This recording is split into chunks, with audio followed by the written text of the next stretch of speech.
You're watching Ticket TV. Like, share, and subscribe on your way in.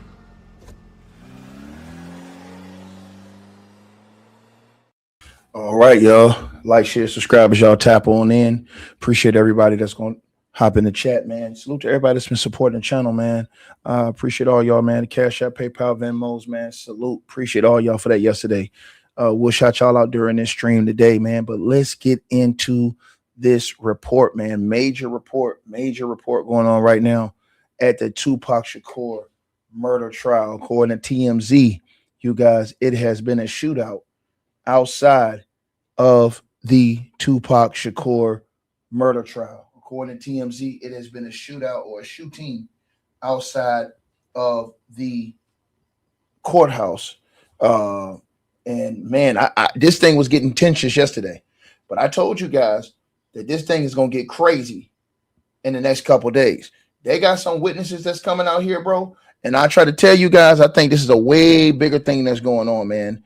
And I think that this thing is going to get disgusting when it's all said and done. I think that the way we're headed right now, this thing is going to get disgusting. Now, let's go ahead and read this report, and then I'm going to let y'all know why I think this thing is going to get real bad. It says, as the Tupac Shakur murder trial was underway Tuesday in Las Vegas, police reportedly converged on Starbucks nearby after getting information about a possible shooting. It says the Las Vegas Metro Police Department responded to the Starbucks in the downtown area on Tuesday afternoon after the dispatch center received calls about the alleged shooting. According to media reports, when officers reportedly arrived at the coffee shop, they quickly learned there were no victims. Interestingly, the purported shooting occurred just blocks away from the Regional Justice Center down there where Keefe D is being tried for the 96 murder of Tupac. Keefe D professes innocence, but prosecutors say he planned the fatal shooting of iconic rapper Tupac. And I'm gonna tell y'all something, man. Witnesses gonna be down there all this time. They got 200 people on that witness list, bro. Witnesses gonna be down in that area, man. I'm just gonna say this. They need to have that area secured. Because when I saw people just going in and out, I thought it was too laxed. I know it's 30 years later, but it's a lot of stuff coming up, man. It's a lot of stuff coming up. Let me tell y'all something, man.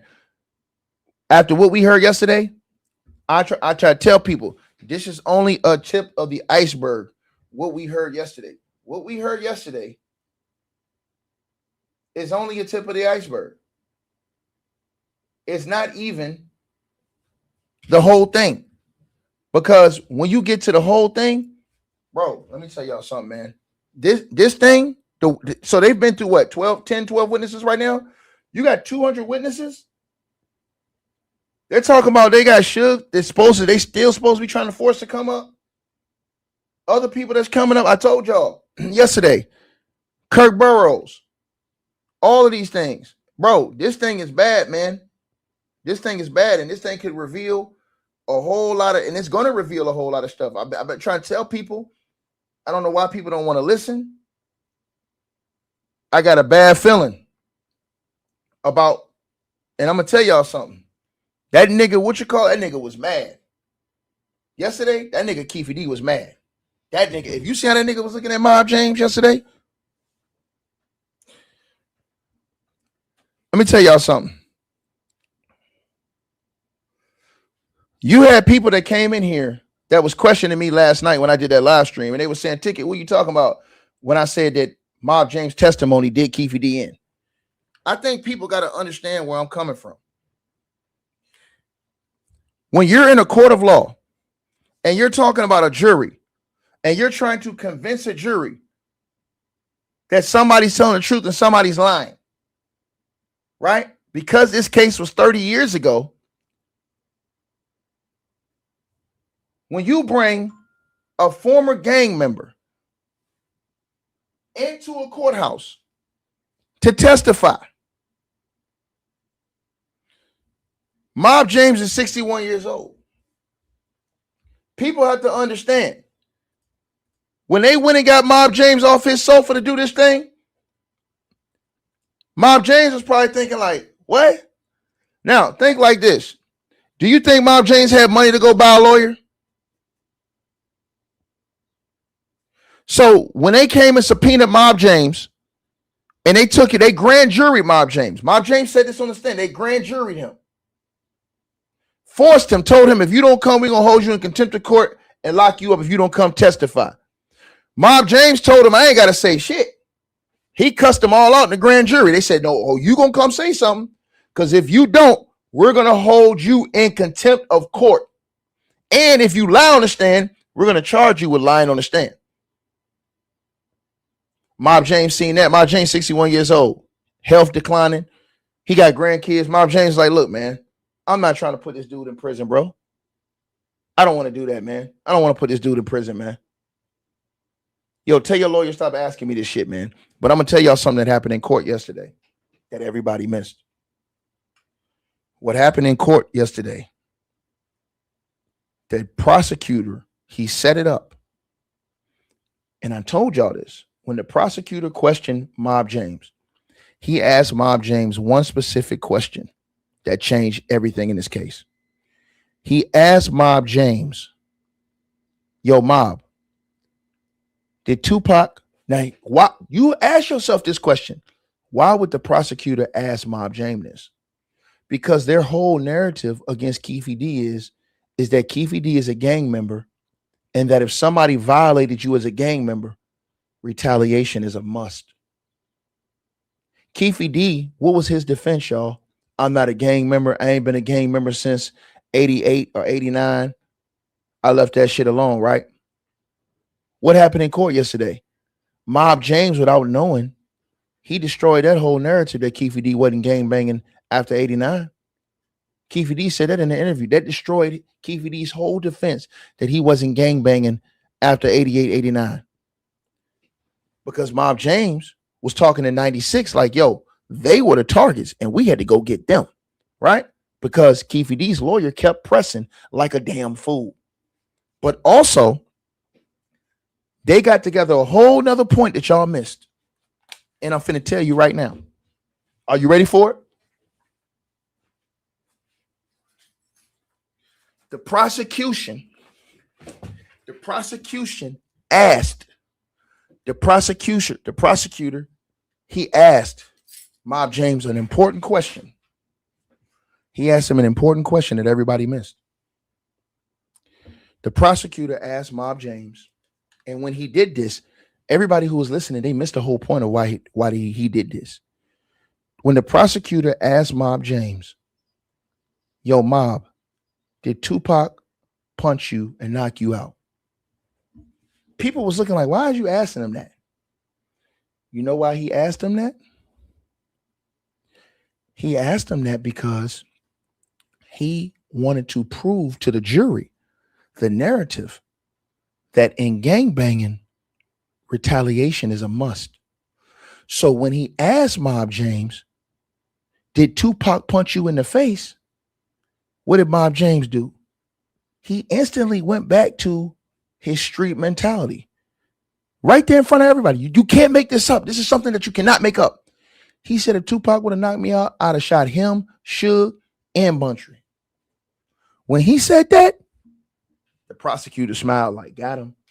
They done. Because that shows the entire crowd. And Mob James said, yo, this is a life I live. I don't want to live that life. The way he was talking, and he said, bro, this is on the record. When he said to Keefe D, yo, tell your lawyer, shut up. I don't want to put you in prison. I told them I don't want to put you in prison. Bro, that right there. You can't beat that testimony with a stick, even though he didn't say anything specific. You can't beat that with a stick. And then Keefe D, dumbass lawyer, went up there asking him about a gang rivalry when they went back to Compton. That's the dumbest thing he could have asked. The only question he should have asked that man is, did you see Keefe D shoot Tupac Shakur that night? Boom, no further questions. That's it.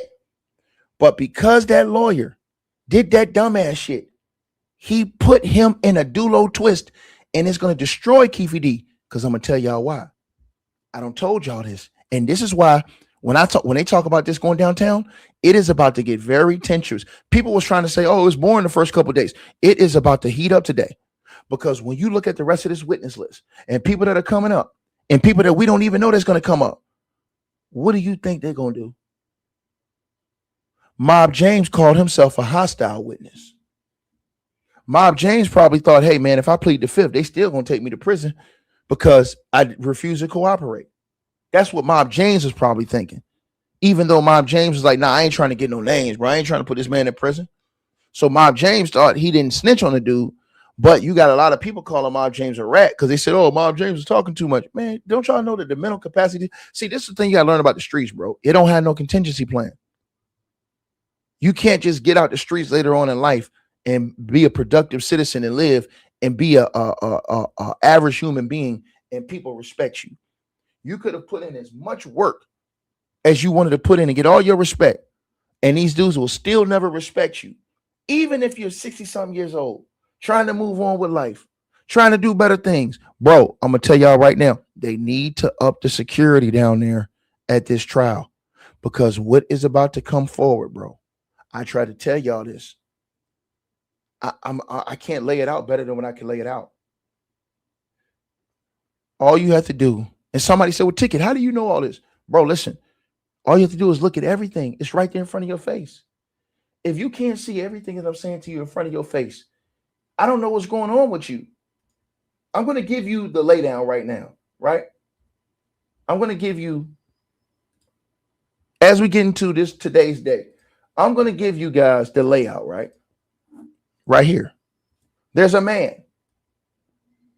There's a man that I'm going to show you guys on the screen that rolled with Tupac.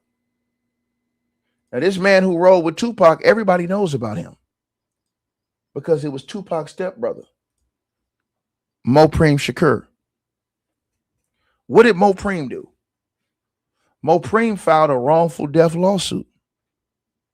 What did Tupac do in that wrongful death lawsuit? Tupac has 100 unnamed co-conspirators that he wants to use this trial to unmask. Why does that spell bad news for a certain dude that's in prison right now at Fort Dix? Well, because as y'all heard Suge Knight tell TMZ, he feel like it was more people that was involved than just Keefe D. But he said he's not going to testify. Right? Now, Tupac and his family are setting up the parameters for a RICO murder for hire trial. Now, to the people who say they don't see no proof, that's because you're blind and you don't have no eyes. But I'm finna put it together to you right now. So what did Tupac do? Tupac has 100 co-conspirators. Now, that's unnamed, right? That means people that he alleges that were involved. And what he's going to do is he's using this murder trial to unmask those people in his lawsuit. And that is going to help with a murder for hire charge, racketeering, federal RICO murder for hire. There's no limitations on murder for hire. And I'm going to tell you why. The first thing you have to see what they doing in this trial. The first thing you have to see, if you have any common sense, the first thing you have to see is what did Tupac do? Tupac, he hired a lawyer by the name of Alex Spiro.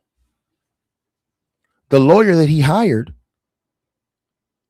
is out here to find evidence of an alleged $1 million payment that was supposed to be given to certain individuals for the murder of Tupac Shakur and Suge Knight. Apart from that, you have another man. Right? His name is the former CEO, or I should say former president of Bad Boy Records. You know what his name is? I told y'all this last night. This is why you should always study, ladies and gentlemen, to show yourself approved. That man's name is none other than Kirk Burroughs. Kirk Burroughs filed a lawsuit against Diddy. And in that lawsuit, he accused Diddy of orchestrating the murder of Tupac Shakur and being responsible for the murder of the notorious B.I.G. Now, if you've watched this case, what they've done in this case is they said, hey, we've already linked the Tupac and Biggie murders together. Go read the case file and how they've linked this case. I don't have to tell you this if you have any common sense, right? All you have to do, right, is look it up, right? Matter of fact, I'll show y'all. I'll show y'all right now because I believe that this is very important. I believe everybody needs to understand this, right? Now,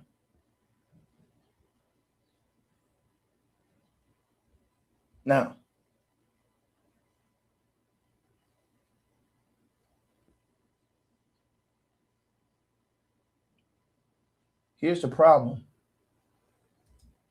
y'all boy got.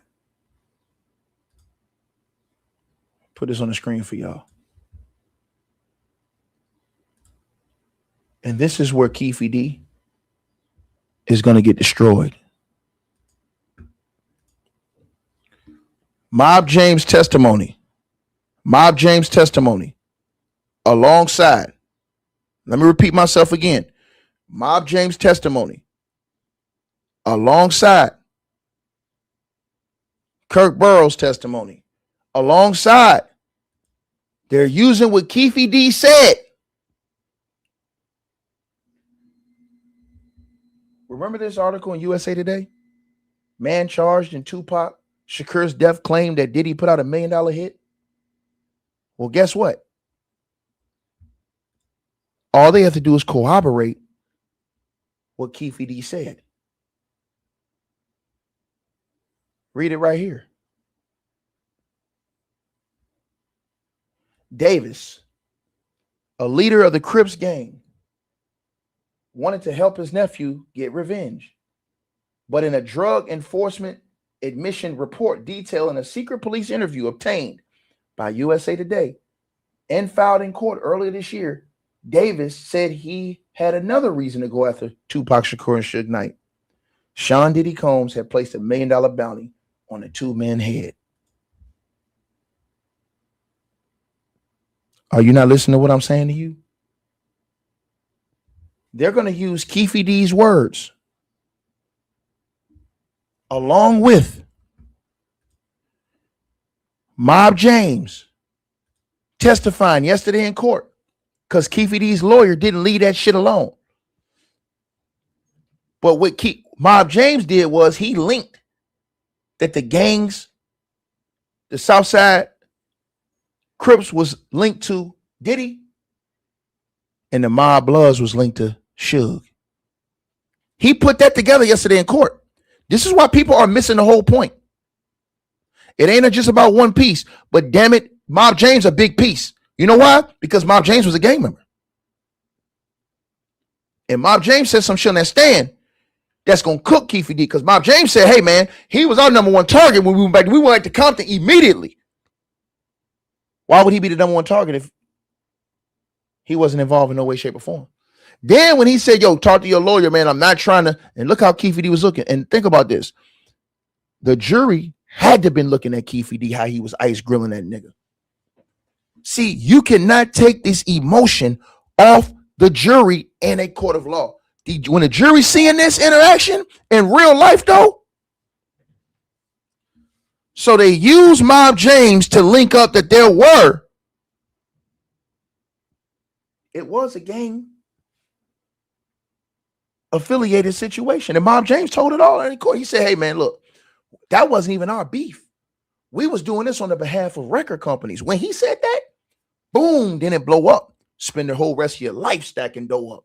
When he said that, This shit about to get real. I told y'all, they better get that security right down there, because when you start reading about shit like this, you better get that security right down there, because in this next couple of weeks, what this trial is about to go.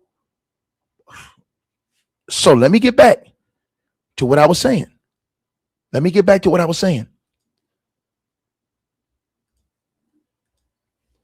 So he comes in and links the gangs. Think about that. What do you need for a RICO murder for hire? Diddy to be linked to gang activity that resulted in a murder. How do you prove that? You got a gang member that's saying, yeah, man, we actively had beef with them niggas. They was lying with Diddy. We was lying with Suge. And that's the only reason why we had beef. If we ain't had that, we ain't had no beef. They're going to use Keefe D's interviews to say the same thing. Listen. Because I ain't finished yet. That's when he comes in. He's going to end it all. You know why? Over the years, Kirk Burrows said Diddy treated him like shit. And maybe if Diddy would have treated Kirk Burrows better, we would never see this day. But he claims that Diddy treated him like shit. And for that, he revealed a lot of things. And one thing people forgot that Kirk Burrows revealed that would have never been important until this day is that Kirk Burrows kept records. Kirk Burrows was the money man for Bad Boy. Kirk Burrows was the money man for Bad Boy Entertainment, meaning he dealt with all the books.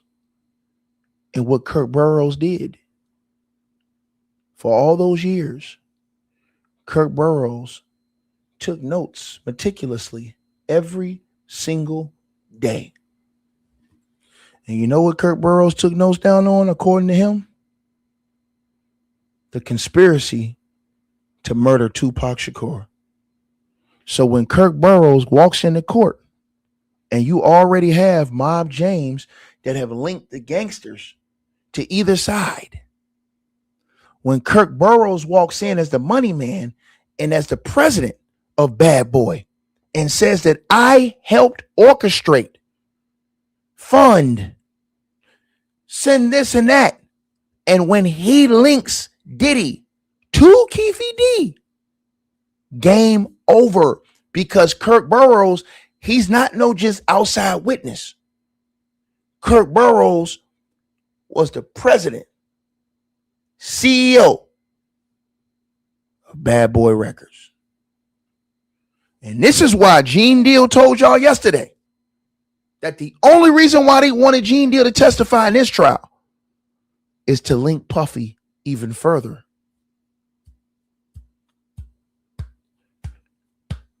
What they have to do first, and what they're going to do, is convict him.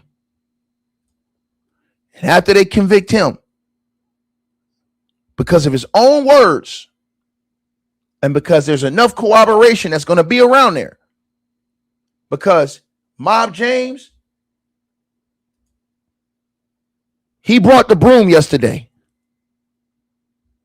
Kirk Burrows gonna bring the mop, because Kirk Burrows was the money man. Now listen, and I'm gonna say this to y'all again. You watch how this shit play out.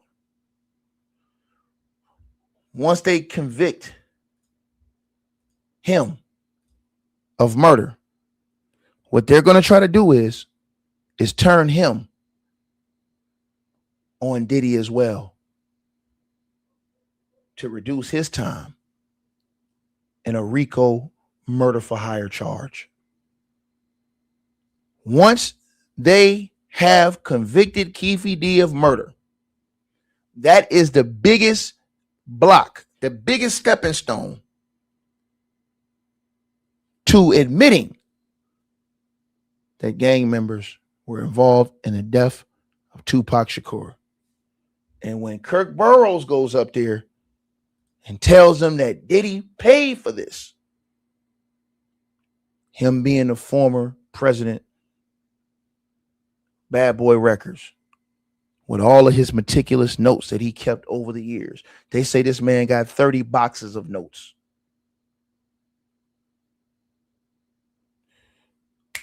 That, ladies and gentlemen, is what this whole case is all about. When Mo Preem goes up there to testify, when the other family members go up there to testify, when Greg Kading go up there to testify, it will be Kirk Burroughs' testimony. It will be Kirk Burroughs' testimony that's going to be the final straw and what broke the camel's back. See, I'm going to tell y'all this again. Mob James was to establish that they were gang members and they were working for both sides.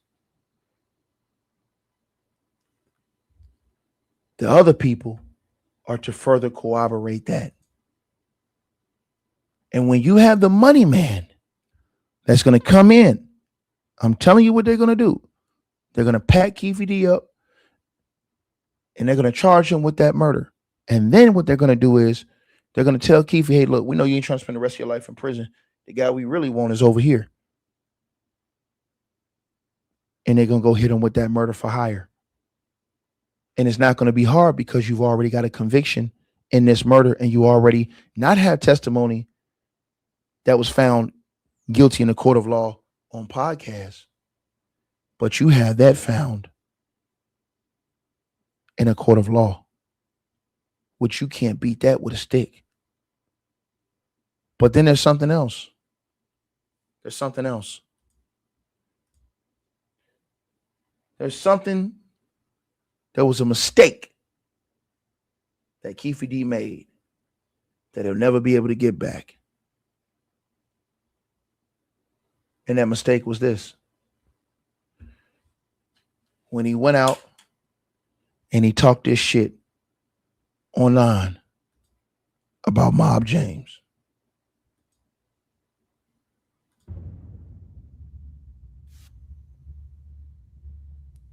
How do you feel about the paperwork that came out a few months ago regarding Mob James, where, you know, the paperwork shows that Mob James snitched on somebody named FG from Cross Atlantic? Oh, back in 2005, I was at MDC. It's called Metropolitan Detention Center. It's a federal holding center, you know, for pre-trial, downtown LA. I was down there doing a violation. And that was going all through the building. You know what I'm saying? Reason I never brought it up, because it ain't my fucking business. But that's all that was going through the building. And Mob James set people up. He did some shit in Las Vegas, this and that. You know what I'm saying? And, you know, his co-defendants was in there. And his enemies was in there. George and Boulevard Rob, both of them was in there. I used to talk to him through the vent and all that shit. But his name was popping up in there. They saying he was snitching and all this old shit. I've been knew that shit, though. But it ain't none of my fucking business.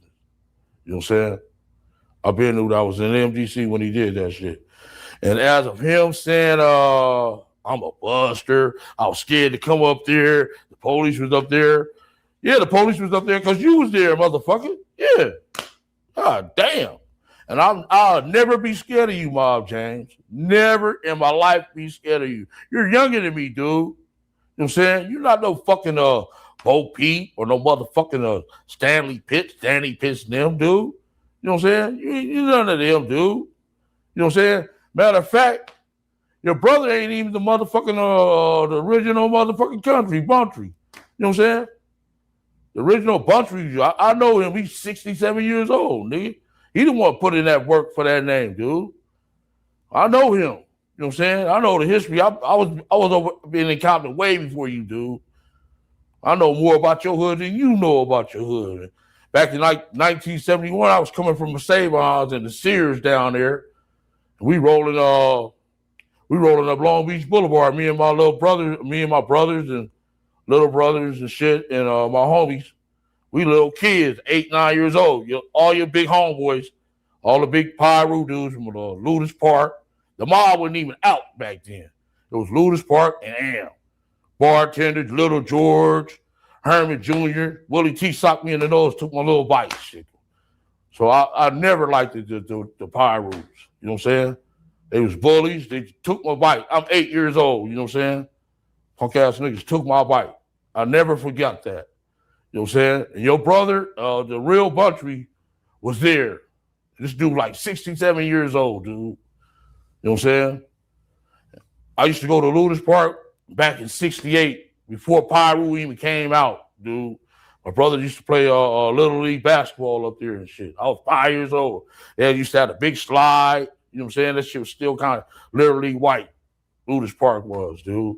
So, you know, I know more history about this shit than you do, dog. Y'all moved out here in the 70s, mid-70s or something, dude. You know what I'm saying? And as far as me being scared of you, I stayed on the same street as you. Your little brother and them, all of them used to come and see my cars. Them some nice-ass cars. Ooh, that's a Cadillac. Ooh, that low rider. You know what I'm saying? I had like 6 whips. Lived on your street, dude. Don't kill him, man. I don't tell you I know what I'm talking about. They had a little gambling place right down the street. Old man Willie.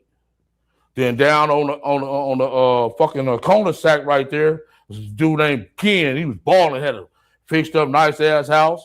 Then across the street from you on that fucking corner, going in the ward was Cedric McGill. He owned that corner house right across the street from y'all, dog. Come on, man, I'm not scared of you, homeboy. You young than me, dude. I went to the pen in fucking 83. Why you still up fucking in high school, dude? Come on, man. I'm not fucking scared of you. You couldn't come up in that pen back in 83. Yeah, throw you over the tier, dude, head first, man. Come on, homeboy. You couldn't come up in there, dude. You know what I'm saying? So knock it the fuck off. I'll never be scared of you, Mob James. No way. You're nothing to me, dude. Come on, homeboy. You gang bang. You sitting there gang banging in your neighborhood, nigga. I'm international, motherfucker, getting money. I'm a gangster, nigga. You a gang banger. 2 different levels, motherfucker. You know what I'm saying? We get money over there on our side of town. So I'm never be scared of you, Mob James. Never. You know what I'm saying? You probably got my little bitty homeboy scared of you, but I'd never be scared of you. I'm older than you. Been doing this shit way before you, dude. You said I watched your little interview. You said you got sentenced to 2 years. Homeboy, you couldn't come up behind the walls back when I was behind the walls. And this is the thing. Keefe D might have been telling the truth when he said he wasn't there. That's the bad part about it, bro. He might have been telling the truth when he said he wasn't there that night. He might have been telling the truth when he said, hey, man, they gave me a script. But because he did all those interviews, bro, they going all this shit, and it came back full surface. Because he said, yo, I'll never be afraid of you. Bro, let me tell you something. When you fighting life and you looking at a nigga that's on a stand, when you fighting life and you looking at a nigga that's on the stand, those words come back, man. Those words come back. 6 whips. Lived on your street, dude. Don't kill him, man. I don't tell you I know what I'm talking about. They had a little gambling place right down the street. Old man Willie. Then down on the fucking corner sack right there was a dude named Ken. He was balling, had a fixed up nice ass house. Then across the street from you on that fucking corner, going in the ward was Cedric McGill. He owned that corner house right across the street from y'all, dog. Come on, man, I'm not scared of you, homeboy. You young than me, dude. I went to the pen in fucking 83. Why you still up fucking in high school, dude? Come on, man. I'm not fucking scared of you. You couldn't come up in that pen back in 83. Yeah, throw you over the tier, dude, head first, man. Come on, homeboy. You couldn't come up in there, dude. You know what I'm saying? So knock it the fuck off. I'll never be scared of you, Mob James.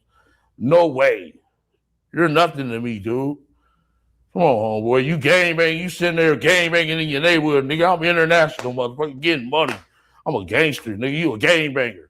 2 different levels, motherfucker. You know what I'm saying? We get money over there on our side of town. So I'm never be scared of you, Mob James. Never. You know what I'm saying? You probably got my little bitty homeboy scared of you, but I'd never be scared of you. I'm older than you. Been doing this shit way before you, dude. You said I watched your little interview. You said you got sentenced to 2 years. Oh boy, you couldn't come up in the behind the walls back when I was behind the walls. Niggas throw you head first over the tier, man. They had monsters in there, dude. Gorillas, there was only 8 prisons in there when I went to prison, dude.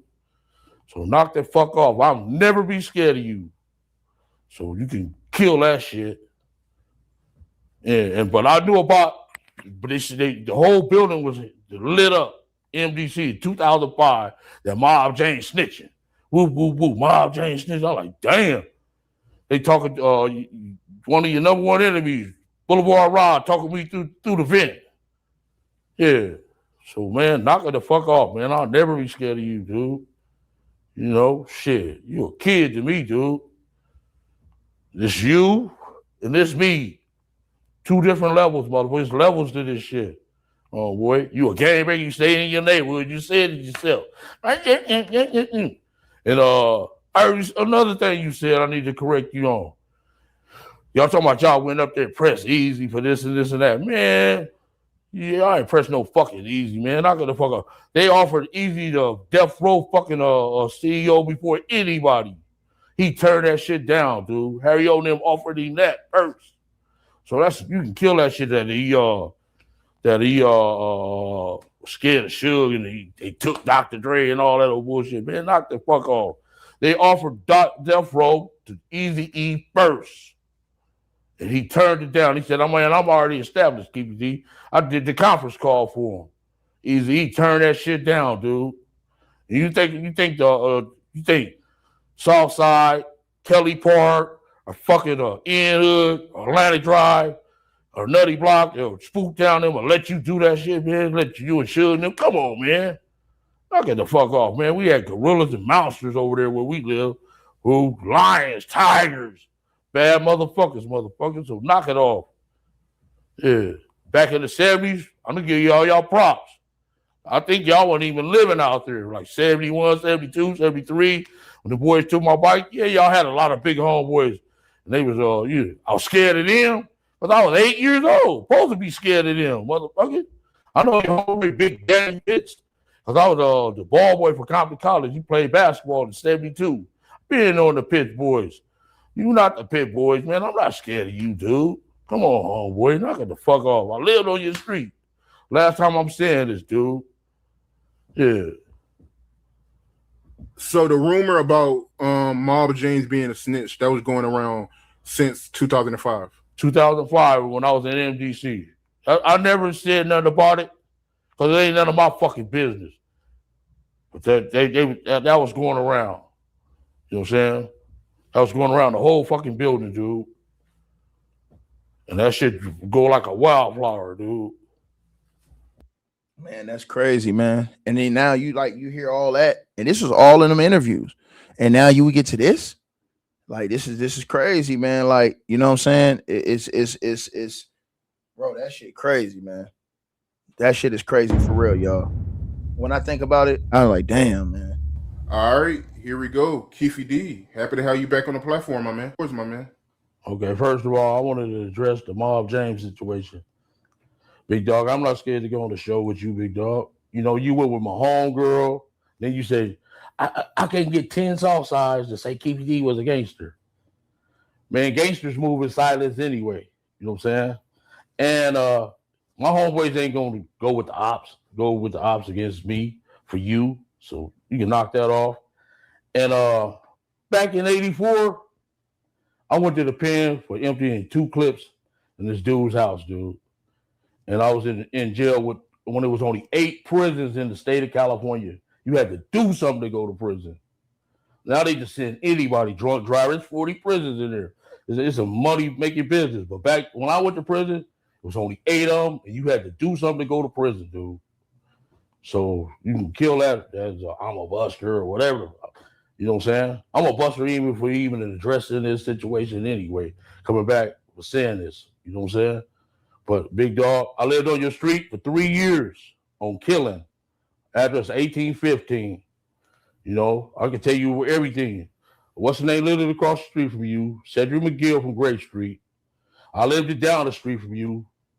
Keefe D from Southside. And it's this old man named Willie. He used to have a little gambling shack, play dominoes and shoot dice at his house. He lived in like 3 doors down from me. Then your big homeboy that had the big sack named Ken. He lived in that corner with the pretty houses. Your little homeboys used to come check out my cars. I don't know if it was you or not, but y'all used to come check out them pretty low riders, them pretty cars. Big dog, I ain't scared to go on the show with you, big dog. You know that, homeboy. My son, you know, me and my son, you and my son do talk to each other all the time. You know what I'm saying? And you went with my homegirl. You got a baby by my homegirl. I was good to you. I was good to Pam. You know what I'm saying? Make sure she had money and everything. She bring money home to y'all, man. Come on, big dog. Matter of fact, a couple of your homeboys was on my team. Zeke. You know what I'm saying? It ain't just all about a Crip and blood thing, big dog. You know what I'm saying? That's all. What show is you referring to? Well, show Vlad. Okay. Was it Vlad or I think it was Norm show or something? Norman show or one of them shows. But Bro, let me say this. There ain't no way in the world that if that's true, what he said, that somebody should have tried to put them two dudes on the same show, bro. After everything that's happened, bro, there's no way you could put these two guys. Because I'm gonna tell you something. Once it's in you, like I'm telling y'all this, man. You put these two dudes on the same show, you start rehashing shit, man. That's not cool, man. That shit could get real bad real quick, bro. And that could cause a whole lot of tensions, bro. That was a bad. Whoever came up with that idea, that was a bad idea to try to even think about that shit, bro. Real talk, man. Real talk, man. That was a bad idea, man. And to be honest with y'all, everybody's mad at Mob James. Mob James ain't say everything that he could have said.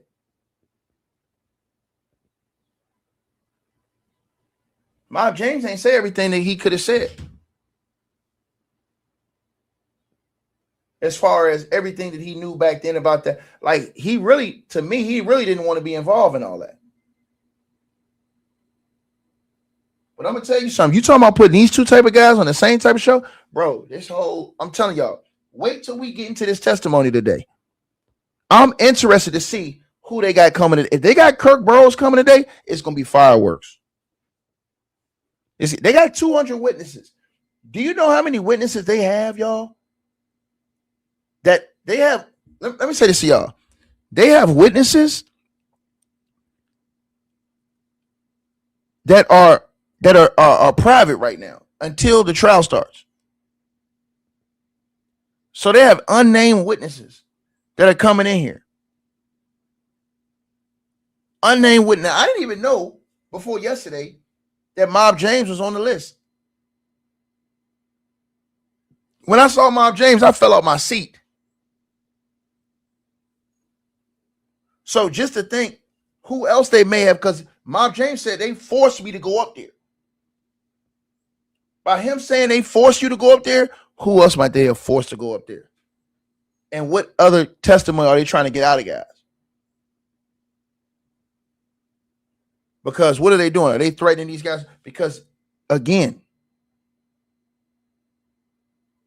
this is a wild situation, man. This whole situation, I'm telling y'all, this thing have brought up all kind of stuff over the years. And to me, I bet you any amount of money, Keefe D wish he never talked in none of these interviews, bro. He wish he never spoke in none of these interviews now. I guarantee you, if he could take it back, he'd have took it all back, yo. I don't think there's any amount of because think about this. Keefe D said he was reading off of a script. He said he was reading off of a script. Think about this, y'all. So if you're reading off of a script, how did he know all the details, like to a T? Now, here's the thing. I told you, I thought his lawyer was cooking on day one because it debunked that, oh, we seen the girls outside. I mean, the girls were screaming Tupac, and Tupac was hanging out the whip. But then again, I believe what the prosecution going to say is, oh, well, he threw D's on that. He was telling the truth about this story in general, but he threw D's on the story, meaning he put dubs on that shit to make it sound better. Like, yeah, Tupac was hanging out the window, you know, throwing it up, tossing it up. The chicks was like, yeah. And that's how we seen him. So we spent the bin. Then the girls try to chase us. We blew their window out. And the girl comes in the court and says, nah, we ain't had no shot window. Like, that didn't happen. We wasn't screaming. That didn't, Pac wasn't hanging out the whip. But then, again, and they started to play some of those interviews, man. I'm telling y'all this, bro. When I seen that, bro.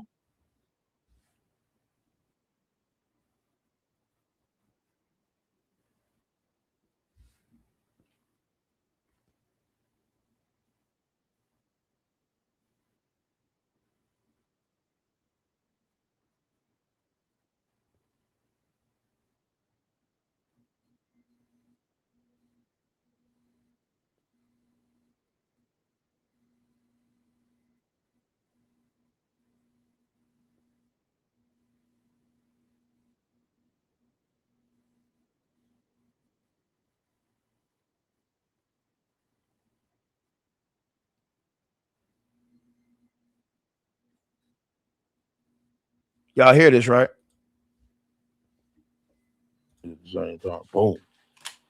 When one of them got knocked out through the shoe rack, knocked out all the shoes, they fucked them up bad. Yeah. Trayvon Lane, he said y'all never took the chain. Y'all tried to, but y'all didn't get it. Now, my little homeboy had to change, Marcus. He passed away, though. Bless his soul. Yeah, those bullshit changed, really. I wouldn't wear that bullshit. You know what I'm saying? Right. Orlando Anderson, he was involved with that incident, right? He was there. Yeah. He was up there. It was about 8 of them. 8 homies went up there from Southside and handled their business. Did Orlando talk to you about the incident? Everybody that came back from the wall told me about the shit. Told me what happened. They was laughing like motherfuckers. The Tupac Vegas incident. Why was y'all in Vegas in the first place? Come to the fights. We was going to the fights before the rappers. Before Suge even had a record company. We've been going to the fights since like 88, 89. Yeah. Come down there for the big fights. So did y'all have tickets to that fight? Yeah. Y'all did? Yeah. Okay. Got them from my little scapper partner. Scapper. Matter of fact, I was in Tracy with him. He was from Rolling 60s. Little twin dude. He's a scapper. When I got out, I used to go to the games, the Raider games at the Coliseum, and he used to be in front of the thing.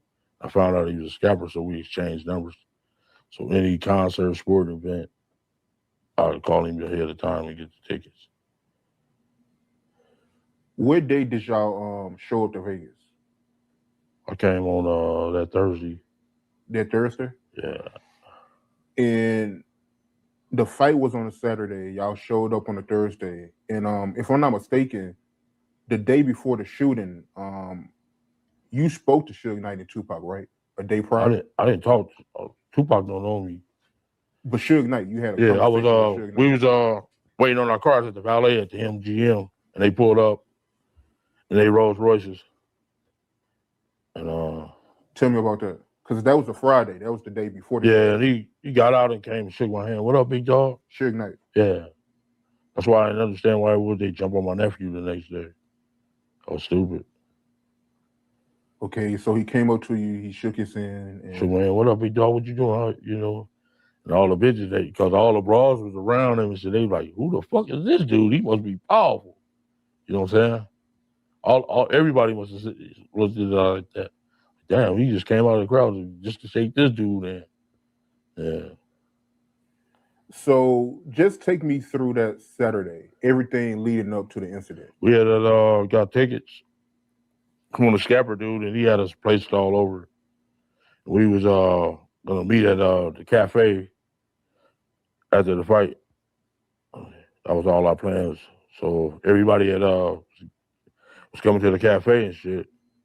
I seen some of my partners from 1180 East Coast Crip.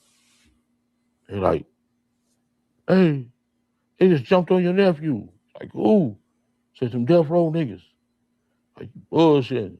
They're like, yeah. And we ran in the lane inside the lobby. So y'all ran into your nephew Orlando. What did he say to you? Weird, he just said they jumped on him and stuff like that. And I asked him, was he all right? He said his shoulder's kind of fucked up.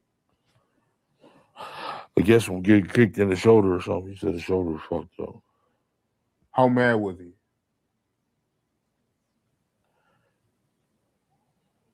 I was more mad than him. Yeah. Why would you know what I'm saying, motherfucker? You know what's up. Know who people that is. Mm. So what exactly did he tell you? Did he tell you like, yo, Tupac jumped on me, or He just said the death row niggas jumped on him. and the only injury he had was his shoulder? His shoulder was kind of fucked up. Okay, so take me through that. You know, Orlando, he got jumped. What happened after that? So we ran into the New York dudes. Zipped them. They asked us, do we need some help? We like, nah, we good. And then my little homie, we had some little homies out here selling work, kilos and shit. They like, man, we know where them niggas gonna be. They gonna be at the 662 Club. They been advertising this all week. They gonna perform this night. So we went up there, and my little homies went and got the choppers. And Mob James talking about he seen us back there. He lucky he didn't see us. We didn't see him. You know what I'm saying? They lucky they didn't show up. You know what I'm saying? So we had some headhunters with us. You know what I'm saying? Yeah, they lucky they didn't show up. 3 choppers. It would have been a massacre. You know? Yeah. Just pulled up there and shit. Pulled up there, waited up there for about an hour. Mob James said 10 minutes. It wasn't fucking 10 minutes. Waited up there about an hour. We got tired and went on, started, let's go get high. We bought some champagne bottles, Cristal and Dom Perignon and shit. Stopped at the store and got that shit. When we left, we was in 3 cars, matter of fact. And the other 2 cars missed the light. So we kept on going, heading towards the hotel. When we got to Flamingo, that's when dude was hanging out. He was like he was in a parade or something. Stupid ass, hanging out the window. Hey! And he was like, Tupac! And we like, oh, there go that motherfucker. And we popped a Yui. And that was it. So I want to backtrack a little. So y'all was waiting at 662. Tupac and Suge Knight didn't show up. But if I'm not mistaken, y'all was actually waiting at 662 for Tupac and Orlando can fight, right? Yeah. Tell me about that, because Orlando actually wanted to fight Tupac, right? Yeah, he's gonna get his ass knocked out. So Lane had hands, 1 punch. Oh, for real, he had hands? Oh, hell yeah, like God. Yeah. So tell me about that. Orlando saying he wanted to fight Tupac and have a heads up with him. We was just, I was gonna tell Suge, let him get down. That's all. He's just gonna beat his ass. So y'all was at 662, Tupac and Suge Knight didn't show up. So that's when y'all decided to retaliate, and that's when y'all was like, okay. No, we just left because they didn't show up. Okay. Von Zip is the one that provided y'all with the gun, right? I don't know nothing about that. I mean, it's in the book and everything, yeah. I don't know nothing about that. Ask Gabe Gray K. You believe most of his stories. You know? You do though. Yeah, Greg Caden said it. I mean, it said it in the book. I got your book, the audio book. See, he got the whole world fucked up. Like you, he got you fucked up. You know what I'm saying? Like that, like I said, that no, this is in your book. Unsolved is fucking Unsolved is a fabricated bunch of bullshit the way he wanted to portray me. You know what I'm saying? I'm sagging, khaki pants. Man, I ain't wore no khaki pants in fucking junior high school. High school, I was a player, dude. But here's the thing. I got the audio book. So yeah, so it's all in the book. So Von Zip is the one that provided, not Shoe, but somebody that was in a white Cadillac with the gun. Yeah. Okay. All right. So tell me how that came about. You don't have to tell me the person he gave it to. Okay, so we're not trying to blame you for that, but just tell me how that came about. Von Zip offering somebody that was in the car with the gun. What'd you say? No, just tell me how it came about. Once again, you don't have to say who exactly he gave the gun to, but just say how it came about, where Von Zip provided you and your crew with the gun. No, he just asked, do we need some help? And shit, he came up with the thing. That's all. Shit, he had a thing on him. We already had things too, though. You know what I'm saying? Right. We had already had things too. And he had a thing. That's all. So how did you know Tupac and Suge was in the black BMW? He was hanging out the window. Tupac? Yeah. What was he doing? Shit, he had half his body out the window. Yeah. Just, that Bay Area shit. You know how they do. That weird shit. Like Ghost Rider whip. They just want to be flamboyant. You know what I'm saying? Want to be seen and shit. But you said the females was yelling Tupac's name, right? Yeah, once that's he how was hanging y'all out the found window. out they was in the car, right? Tupac, and he was Now, see, them girls, they went in court. That girl said, nah, we wasn't doing that. See, that's when I thought Keefe D's lawyer was cooking. I'm like, yo, his lawyer is cooking right now. Because his lawyer don't shot that whole part down to that story. But then, once his lawyer did that shit with Mob James, man, damn, bro. And for everybody to say that Mob James, you know what I'm saying? Like I said before, man.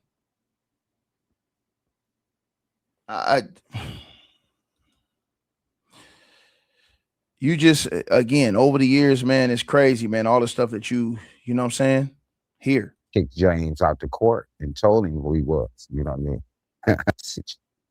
Yeah. Like, only way we can fix this if you come and talk to me, James, and tell me you sorry, nigga. Yo, y'all, hold on, y'all. We got to get to this, man. This whole Mob James thing, bro. Bro, I'm trying to tell y'all, man. This set off something different. I'm guessing what is going to happen today, man, is who is going up today. That shit is going to be crazy because the people that are not named, you guys, are the most dangerous ones that they could call. Listen to this. And I'm waiting to see you to give you this hug, James. But for the record, you know how everybody say, get the paperwork, send the paperwork. It killed me, James, when you took the stand on me, man. It killed me. It hurt my heart, my whole soul, Because James, one thing in the world wouldn't do nothing in the world for you if you didn't ask me to. But just come apologize. Be a man. Be my big brother, Nick. Keep it real. You ain't got to lie about this no more. I forgive you. And Mike, I appreciate you for inviting me on the show so I can get this message to him because he refused to call. He can't set his pride aside to call me and say he's sorry. So I'm thanking you, man, for bringing me out on your show so let my brother get this message. Yeah, it was only right. I had to bring you on to tell your story. But for the people out there, right, what exactly happened between you and your son, which led to Mob James taking the stand on you? I had an altercation with my son. I guess my brother felt like, I shouldn't have whooped my son's ass or whatever. Call the police on me. Next thing you know, I'm facing, the deal was for 16 years, and at the beginning, I was wondering, like, where is this coming from? So when you have a paid attorney, your paid attorney is going to tell you, It's all in the paperwork too, where a judge kicked James out the court and told him who he was. You know what I mean? That was some cold shit, man, but that was the day that hurt me, man, for real. So when he took the stand, take me through that. Well, basically, you know how it go. They call your name and you come across them double doors. You hold your hand up, swear to tell the truth, nothing but the truth. But, I was facing like 5 charges out of that case, man. You know, every time I went to court, my brother couldn't even look at me, you know. He couldn't even look at me, you know. Even on my time to read my verdict, they didn't even come back into the courtroom. You know, just to show you how good God is.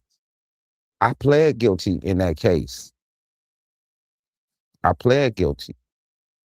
But the jurors in my case found me innocent on all 5 charges.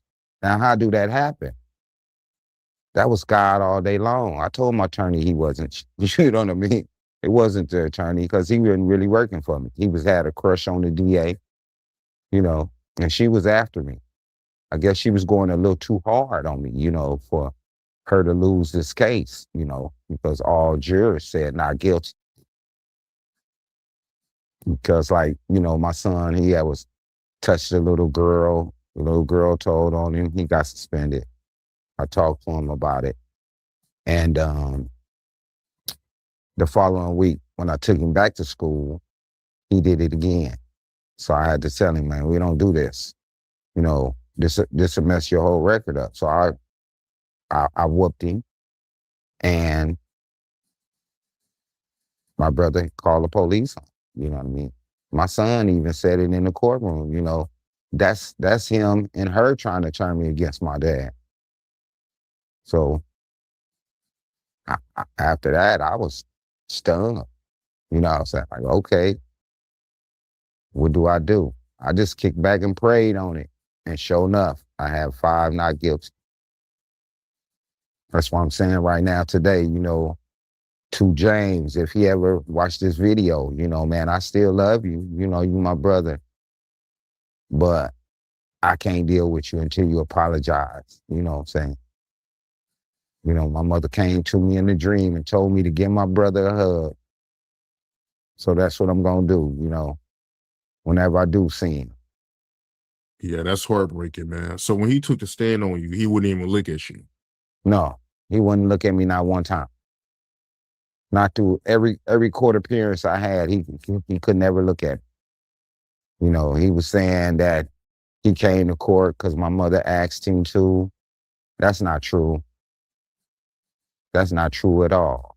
You know, when they rearranged my court dates and different set me back, he was in the hallways talking to the DAs, not my attorney.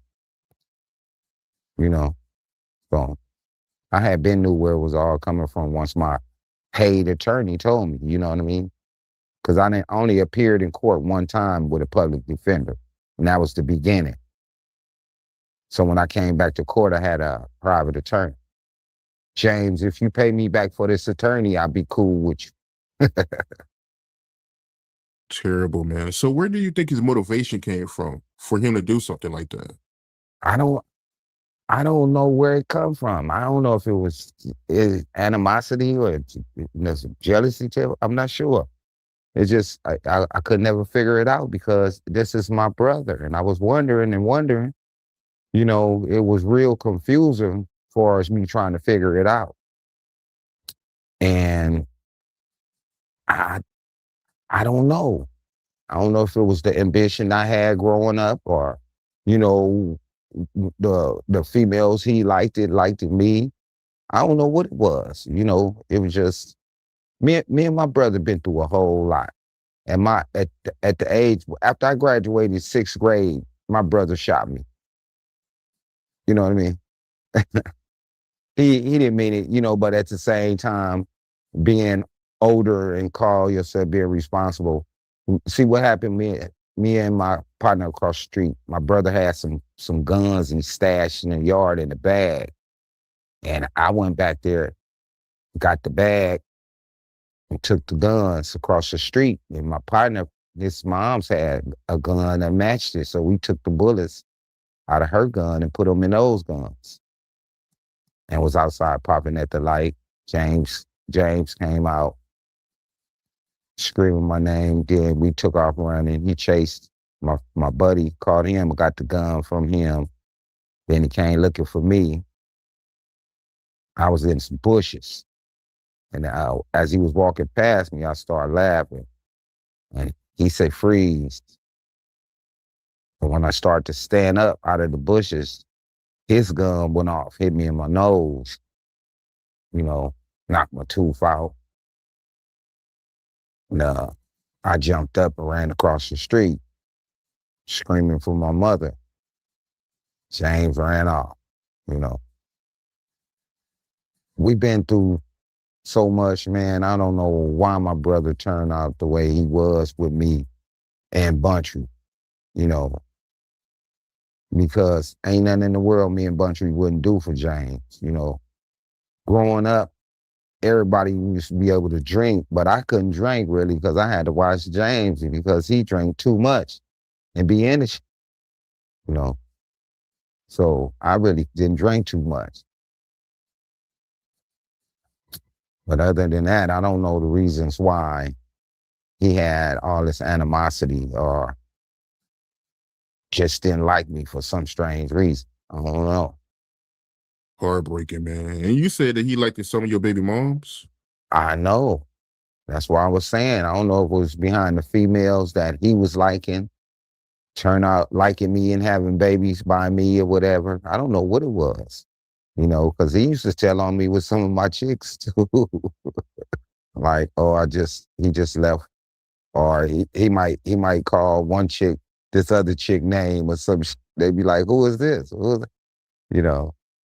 James was just being James. I believe truly he was spoiled.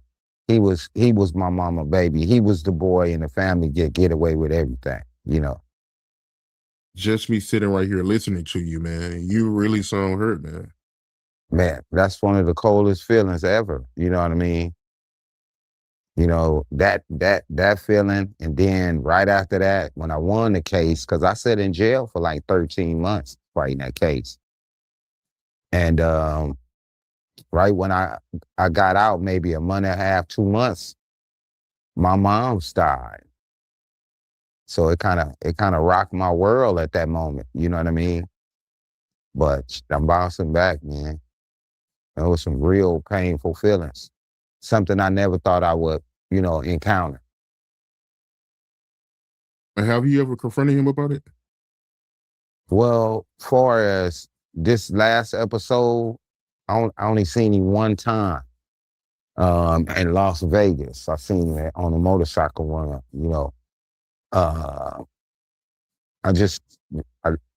I looked at him and acted like I didn't even notice him. I didn't even see him and a little while after that is when I had the dream about my mom's telling me to hug him and forgive him, so I'm waiting to see him. The next time I see him, I'm going to do that. But it really hurt me. Speaking of your mom, how did she feel about it? Was she in agreement with it or was she against it? Well, you know how mothers be behind their son, that's why she used to always tell me, just forgive him. No matter what, just forgive him, So that's all I'm aiming at. I've been praying for it, the strength to do that. I ain't ashamed to say I still pray, man, because prayers do work. When you believe in them, though, you got to believe it. So that's all I do. I just pray to see him so I can do what she asked me to. And after that, he can continue doing what he do. Yeah, that's terrible, man. So before we move on, right, do you consider that snitching or not? Come on, man. You know the code. Yes. Yes. Yes. Do I got to get the paperwork? Listen. It happened to me, and I don't have no reason to lie about nobody or my brother out of all people. He know he was wrong. All I'm looking for is apology out of it, you know, and I can move on with it. You know, because I tell you the truth, I miss being involved in helping my brother do different things, you know. I miss, you know, the times we used to have, but after all of this, you know, I don't know where it all came from. Just out of nowhere, you know what I mean? I don't know where it all came from. When it first started, I wasn't even aware of what was happening. I wouldn't have never believed it. You know what I'm saying? But when you know the street code, it is what it is. No matter who it is, keep it real. And that's what I'm doing. I'm keeping it real. You know, somebody asking me something about something, I'm going to tell the truth. You know, that's the best way to get it across. You know, got to tell the truth about certain reality. Yeah, that's real talk. How you feel about FG accusing Mob James of telling on him? Well, like I was saying earlier about keeping it real, you know, growing up in the ghetto, money, you know how it is. When you wrong, you wrong. You know what I mean? And I feel like F, he had a right, you know, because he wasn't expecting that himself, you know, and everybody felt like we was gonna clash and fall out behind it. But I seen him and I talked to him about it, you know, because he was my road dog. And I was feeling like, you know, he should have got the message to me. And that when I seen him and we talked about it, he told me that he had sent the message to a certain person, but I had never got it until after everybody started taking their deals. After that, that's when I found out about it, you know. But far as taking sides, no. Just because James was my brother, he was wrong or whatever, you know what I mean? So no, I ain't taking sides. FG's still my homeboy, you know, and today, you know, I can say, you know, I finally got a chance to talk to him, you know, because I hadn't seen him for maybe 2-3 years after all of them got out. You know, you know, we was missing each other. He been and left this spot, or just came to the spot or something. You know, we kept missing each other, but I went to an annual dance and I finally got a chance to catch up with him. You know, and we talked about it. So took a few pictures, let everybody know we still the same people. You know, I let him know I still feel the same way. No matter what, though, you know, family members, whoever it is, when you're wrong about a code, gang banging codes, and you wrong about it, you're gonna be held accountable about it. So, I still got love for F. You know what I mean? When you met up with FG, how was that conversation like? Well, actually, he was telling me that he knew, you know, the way I felt about my brothers and how, because he watched us, we all grew up together, you know, and he knew how I felt about my brothers. And he felt like, you know, we just lost one brother, Buntry.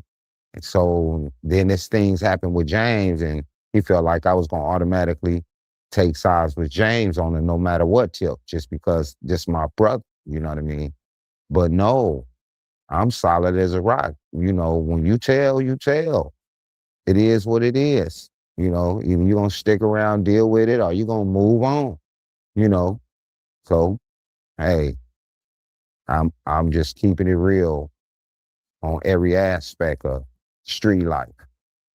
Yeah, FG said that. He said that, you know, Mob James snitching on him ruined his relationship with you. No, but, you know, after me making contact with him, we fixed that. So it's called getting each other mind right. You know, we fixed that, and we moved on from it. After we had our good conversation for about an hour, you know, we went on back to enjoying things like we used to, you know. So everything is cool on me and F behalf. It's not like we got animosity behind what my brother did. So it's safe to say, right, that you believe FG claims when it comes to Mob James telling on him. I mean, he had the paperwork. I mean, you know, he had the pictures. You know,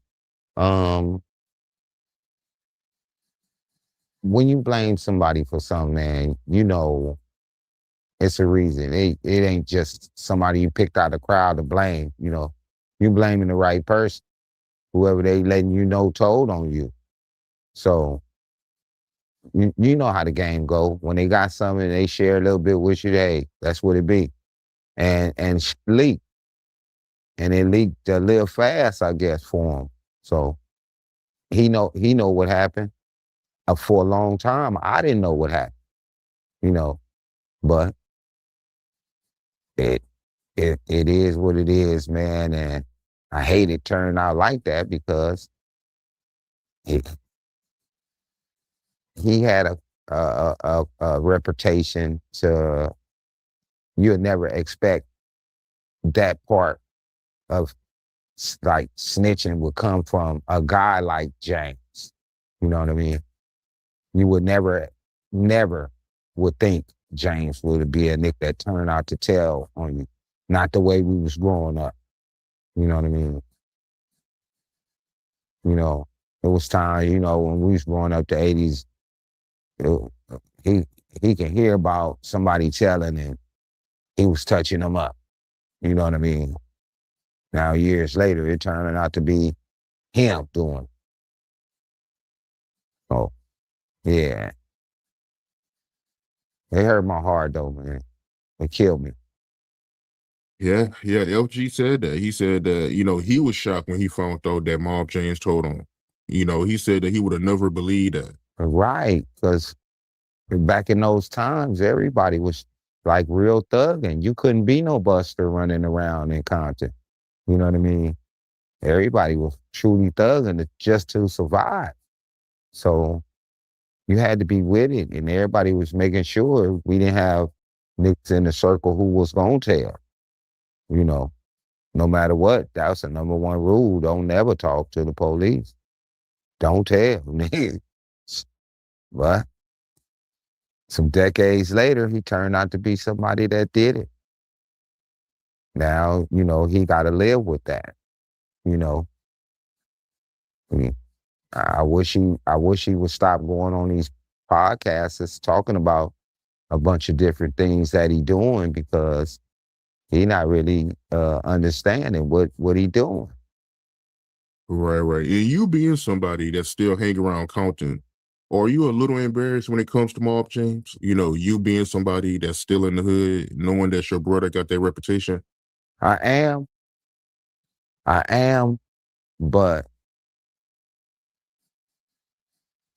it's the ghetto, man. You know, he did what he did. I'm still being me.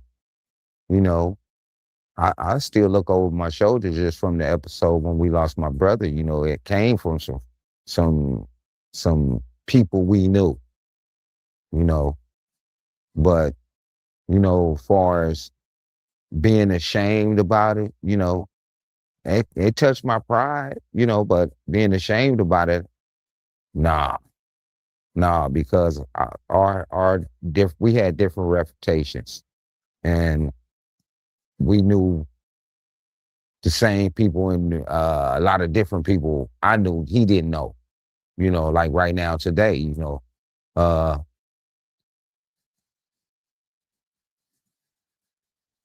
it hurted me when I heard about it.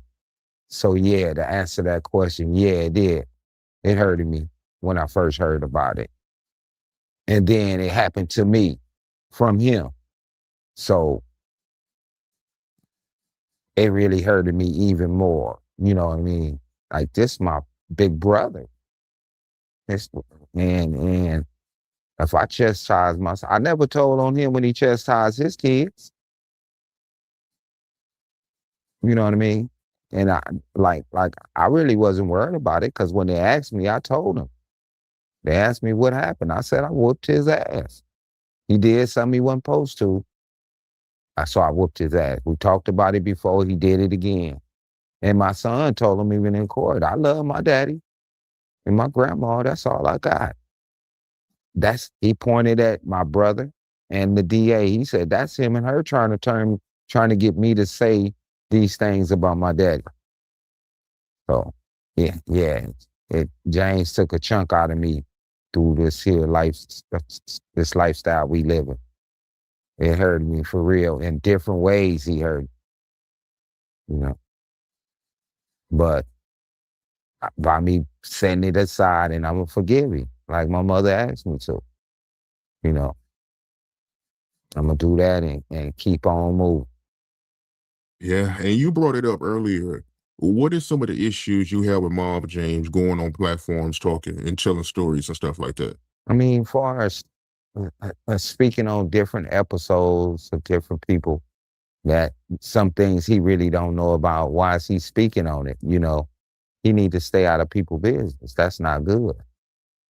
And then some episodes he on there talking about some things we've been through with different people. That's not good. I feel like if they're gonna do these podcasts, be out in the field and talk about some things that's going on. Don't go way back, bringing up some old stories. It's like opening up a can of worms, basically. So I be feeling like he need to change the things he talk about. It's cool with doing the podcast, but he need to think of other things to talk about besides people. Yeah, I understand. So you, Mob James, and Buntry, all three of y'all grew up in Compton, right? And y'all was members of the Mob Pyro? Yeah. Yes, sir. So how did that come about, y'all being members of the Mob Pyro? Growing up in the zone, growing up in the neighborhood. Like my first car, I was 13, like right after James shot me, man, I was like, I went into the 7th grade gang banged out already. Cause I didn't know, I was feeling like I could have been killed right then, So I grew this attitude like I didn't give a no more. So I started gang banging. I started selling drugs, trying to be playboys and, all that old shit growing up, which we was having good times. We was really grown ass kids. These kids today don't have a clue how we was growing up. On the real. They don't have a clue, but we growed up, on the east side of Compton. And we started the 662 and the 464 clicks when the death row came about. We had already had the codes, but when it went nationwide is when we did the death row. We was kind of wild, basically what you say, we was with whatever, me and my brothers, we was the go-to guys. When niggas felt the pressure, they'd come to my mama house looking for us and like that. So, when you out in the field and people learn who you is, that's how the reputation built. So after that, niggas started going to prison. Everybody started going to jail and different getting out. Everybody trying to still get a sack, trying to, make some money just to survive. And here come the death row. And when we got that started, they stopped us from pushing, drugs. And that's when we all really stopped selling drugs when death row came, because they had us thinking feds watching us. As far as really like the gangbang thing, the reputation, I want to say, Suge, if you watching, You can't buy a reputation, bro. You got to earn that shit in society, man. You can't buy the reputation, Suge. That's why I say you fake with that shit. You can't buy no reputation. Not in Compton, Los Angeles area. You got to earn that shit, you know. And I went through a lot earning, you know, mines. Because, you know, I was popping people and different niggas was popping me. You know, thank God I wasn't killed. You know, I'm able to sit here and talk to you about it today. But what's happening? You know, when the change came, Suge wanted to pick whatever name ringing a bell from this neighborhood to grab them and try to, you know, he was buying it, basically. He was buying it, trying to build a reputation, like want Nick to have love for him. But he was paying Nick that didn't know he didn't know him. I niggas don't know you and don't have love, you know, going to have love for you. Where that work at? That was just a good looking out tip, right? But yeah, me and my brothers was gang banged out, man, for real. You know, and Suge didn't grow up with us. After the sixth grade, he couldn't even play with us. He went to different schools and everything. Suge didn't. He wasn't playing on the blocks we was. Suge lying by him telling the people he knew all of these different people. He didn't know none of these niggas that's growing up. That was, I mean, you know, growing up. He didn't know none of them. He met a lot of these cats through me and my brothers. So Suge, he was never a street dude. Never. Not the streets of Compton. Not the danger zone. He didn't grow up in the streets of Compton. Like he be talking about he did. That's not true neither. See, when you ask me, I'm gonna tell you the truth. Cause I was around and I'm still around. You know what I mean? I hated everything turned out the way it did, but it was a reason for it.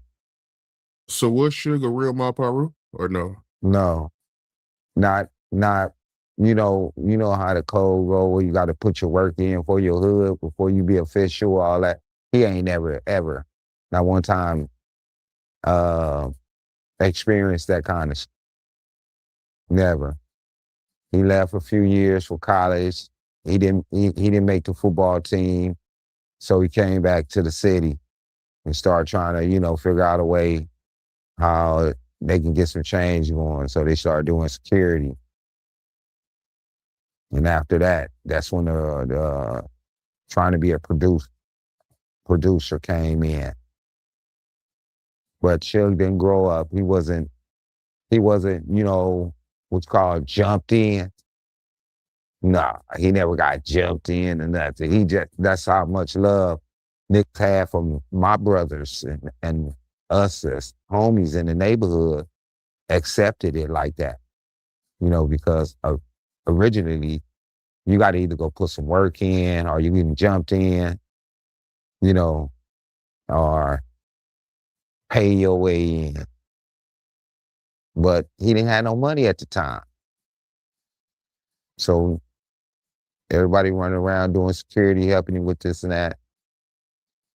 Thugs with the music artists and came together. He flipped the script. Yeah. Why you want to have almost $1 billion and want to be a gangbang?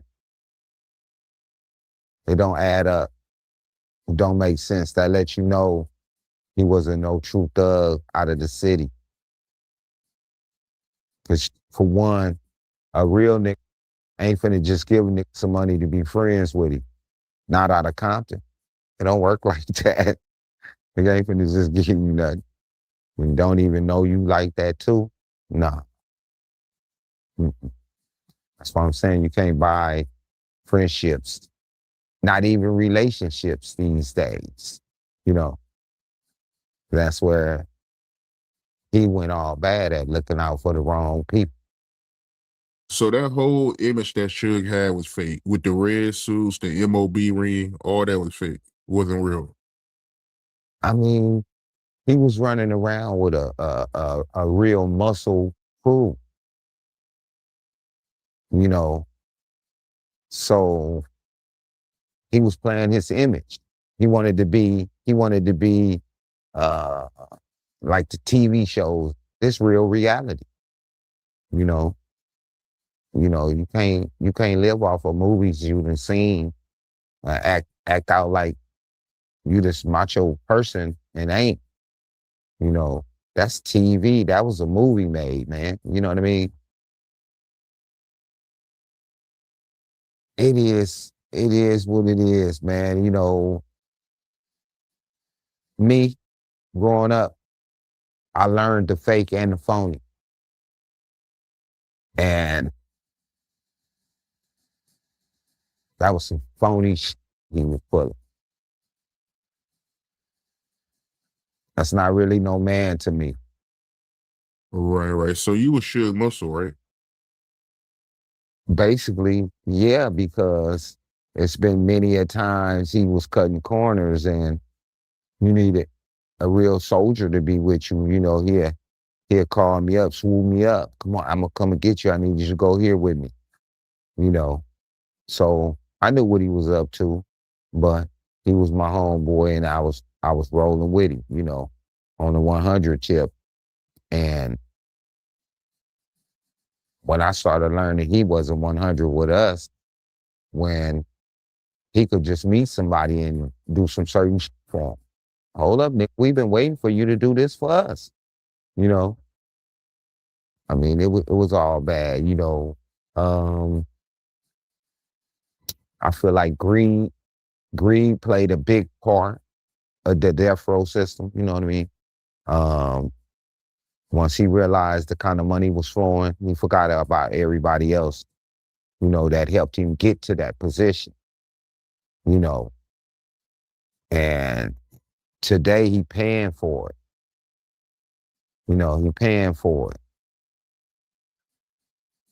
You know, I don't wish bad luck on nobody, but he did a lot of wrong things and now he paying for it.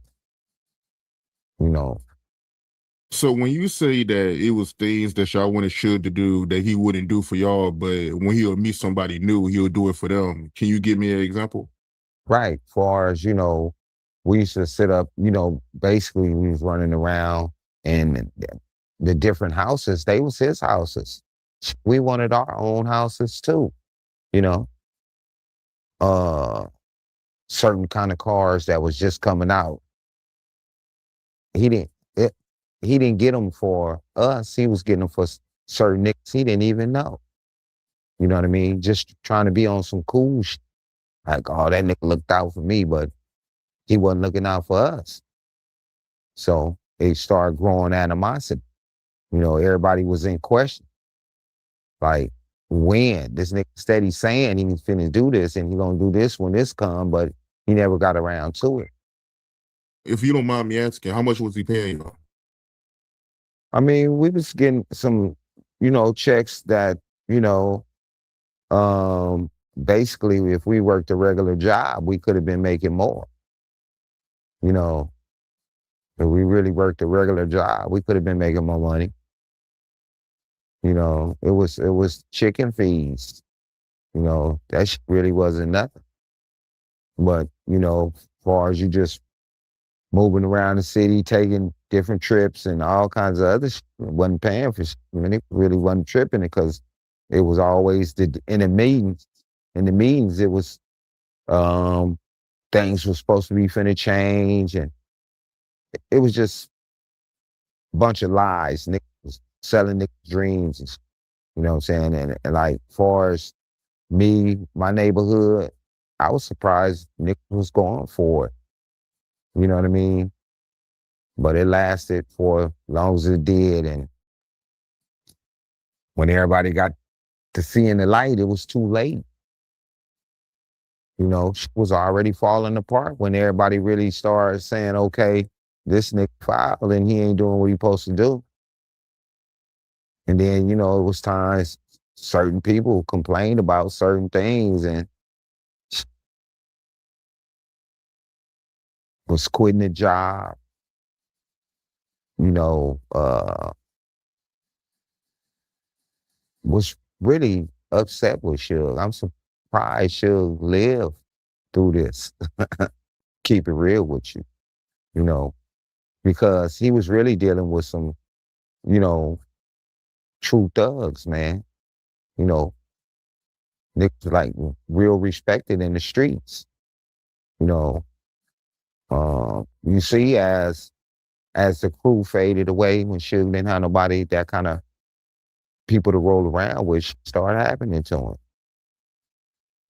You know, so that lets you know he really wasn't no gangster like he act like. You know. You was telling me about a situation with Suge. Tell me about the time where you saved Suge from getting into a fight. Well, you know, we had an altercation one time in the penthouse with him and Biggie over some spaghetti. Kiri had made some spaghetti.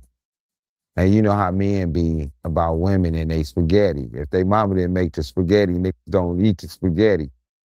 So the spaghetti sat in the refrigerator for maybe about 8 days, probably 10 days. And Biggie came over one morning, wanted something to eat, but that was all in there to eat. So he put a little bit of it in the bowl. And as he was heating it up, Suge came in and asked him why he put with his food. The altercation was escalating to where it's going to be physical, to where it become a fist fight or whatever. But I jumped in the middle of it and I stopped them from fight. And they didn't talk for a good while after that, man, you know, because Suge really was wrong. You know, here you is a millionaire and you worrying about some food some motherfuckers cooked over almost 2 weeks ago. You know, and he never even ate the spaghetti. It wasn't like Biggie was eating the last of it. The pot was full. And who was Biggie for the people that don't know? Biggie is one of our homeboys out of the mob. You know, he grew up in Compton too. Yeah, because a lot of people used to get him, they used to think we was talking about Biggie Small, but nah, we talking about Biggie out of my neighborhood, out of Compton. And actually him and Suge stayed across the street from each other. And you said that it was a woman that made it for Suge. Yeah, it was Keyshawn Johnson's ex-wife, Shakir. She was a beautiful person too, man. Did Keyshawn already know what was going on, or Suge he was doing this behind Keyshawn back? Well, actually, I believe they was already falling apart, but she was still married to him. But I believe she was in divorce mode, and she was trying to see what's going on with Suge, but, you know, Suge had a lot going on, and you could tell she was the type she wasn't looking for that. She thought things probably was going to be a little bit different, but this nigga running around with this kind of bread, he was, you know, we'll say he was tricking. Yeah, he was tricking. And another episode we had one time at, I believe we was at Can-Am. Y'all know Reggie from Bomb First. He was private security that night. We was all in the back rooms. Some guys tried to come in. You know, I guess they felt like they wasn't supposed to be searched as far as coming inside, as far as entering the building or whatever. And they had an altercation about, you know, they don't treat death row niggas like that when niggas come to their studio. So I'm trying to figure out, like, what studio y'all got? What studio y'all own? And when dude said some name I never even heard of. But before I get off into it, really, I'm gonna back up a little bit. Reggie was having an altercation with the guys up front. Reggie hit me on my walkie-talkie, told me to come up to the front real fast. So I came up and he described to us like, you know, the guys had attitude, they didn't want to be searched and all of this. And Reggie said, this guy acting like he got a gun on him. And the dude was like, man, ain't nobody come up here with no guns. But as he turned to talk to me to say this, I saw the gun. And I was talking to him till I got close enough. And as I got close enough, I reached for the gun and start swinging at the same time. So the gun fell out of his shirt.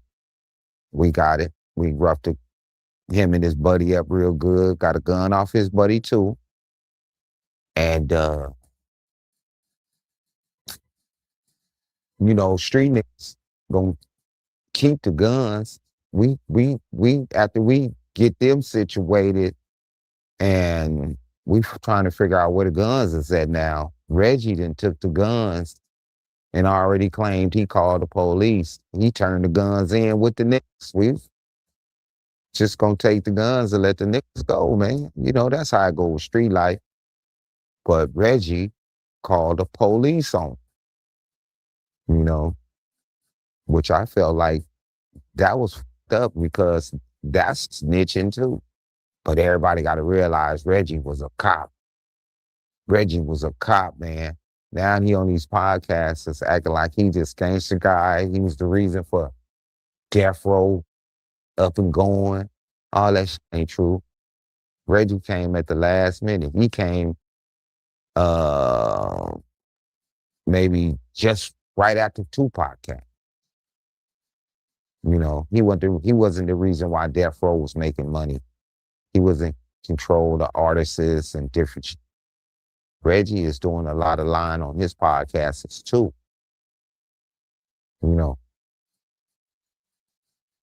That's why I never talk to him on that. I don't deal with him. You know, they play a whole lot of games, man. But I felt like that altercation that night, Reggie didn't have to call the police on these dudes, you know, because one of the dudes was like, man, I just got out of jail, man. You know, they gonna 3-strike me. You know what I mean? And I'm telling them, don't trip. You know, we finna tell these fools to let you go all the time. Reggie had the police outside in the front already.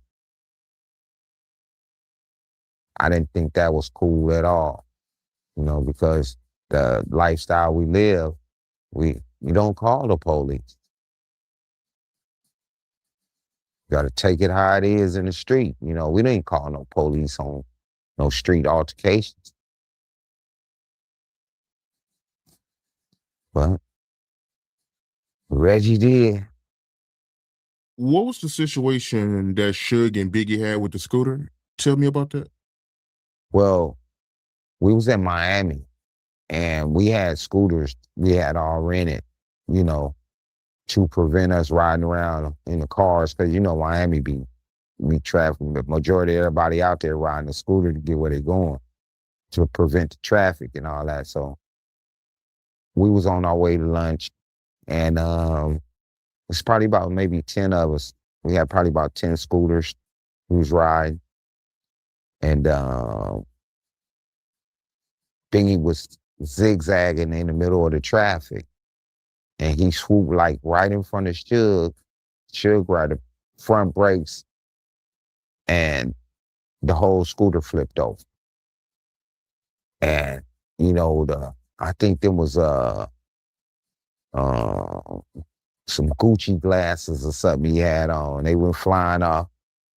I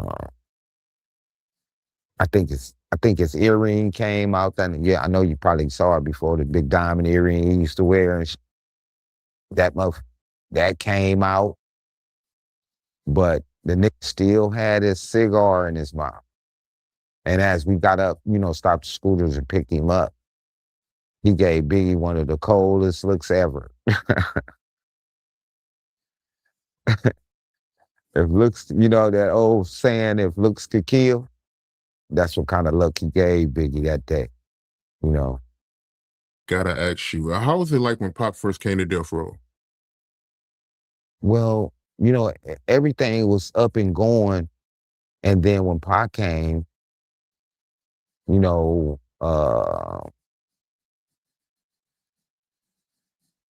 it kind of pumped the step up a little bit, you know, not because he hadn't even done no music yet. He was just really running around with everybody for the moment. You know, when Suge them first got him out and brought him back to LA, he was running around with everybody for a minute. And at that particular time, you know, he was sharp, man. He was, out of all the time we hanged out, he kept a notebook and pen.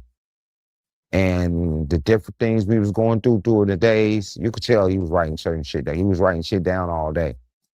And before you know it, he done wrote a whole album. He was sharp as a motherfucker, man.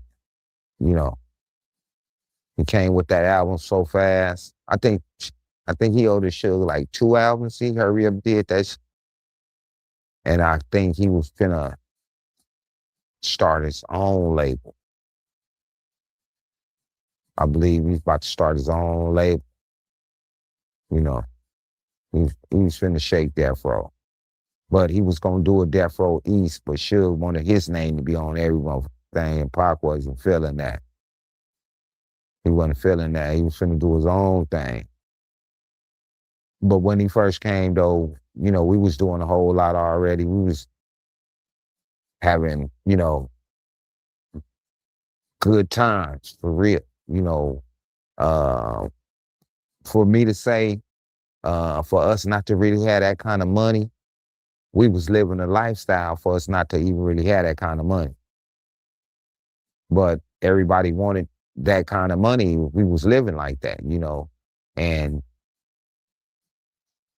it was like, okay, say for instance, what if the money Suge put into Pac didn't work out? That would have been some money he could have helped the homies out with. Everybody started looking at different like that, you know what I mean? Even like with the Snoop Dogg trial, you know, he didn't know if Snoop and Malik was going to be found innocent. What if they would have been found guilty? That would have been millions of dollars he wasted and couldn't get back from out of them, you know? So everybody was in suspicion of he doing all of this and doing all of that and ain't helping the people he supposed to be. And y'all was showing up to court when Snoop was on trial, right? How was that like? I mean, it was real tensional, man, because the boy who got killed, you know, he had people loved him too, you know, and here it is. It was what made it like not difficult, but you know, not really life threatening, but it was an endangering because these was two different neighborhoods. It's animosity, and Suge is involving our neighborhood with it. You know, our neighborhood didn't have nothing to do with Snoop and Malik did that day. You know, but as they started going to court, they was on bail, started going to court. You know, I believe IVCs or schoolyards, they was coming to the courthouse. You know, like one time they was up there so deep, man, you know, Suge and them had to call me, you know, to gather up a crew and get to the courthouse real fast. You know, because the people was out there waiting on Snoop and Malik to come out. But Suge figuring like they his artists and he got to protect them. So that's what he was doing, you know. He would call me every time it's some strange don't seem right. He'd call me, man, get a crew, slide through here. You know, it was just too much. You know, that's why I've been trying to catch up with Snoop Dogg so I can have a conversation with him. You know, I still talk to C-Style. You know, I haven't seen Dads Are Corrupt since back then. I still keep up with the realists. You know, as far as that, you know, I haven't seen Danny Boy and all the rest of them. I hear they all back over at Death Row right now, though. You know, so I'll be able to catch up with them if that's true. You know, I hear Snoop trying to bring them all back to Death Row. You know, everybody that Suge dogged out was on Death Row. Snoop bringing them back. So I hear they were supposed to be doing some compilation or they're finna try to do a reunion record, some they supposed to be doing. You know, I wish it worked out for them, you know, because out of all the work and money Death Row made, could have treated everybody fair. Just be fair, man. You know, being greedy, you see what the greed got him. All he had to do is just be fair. Yeah, that's real talk. But I want to backtrack to Pac, right? When he was on Death Row, was Mob James around? No, James met Pac from coming towards the neighborhood or different, when we did different functions at the clubs or, you know, different release parties or whatever. But far as the Death Row scene, James had already been fired. He wasn't working there no more. But like he said in his interview, he was still getting a check. What was he fired for? Well, you know, he was a party animal, you know. It was a lot of times he didn't make it to work, do different shit he was supposed to, you know, because they used to drink a lot, man. You know, and the kind of money that he was getting, it was like everybody knew he drank. So it always accumulated a crowd to his house.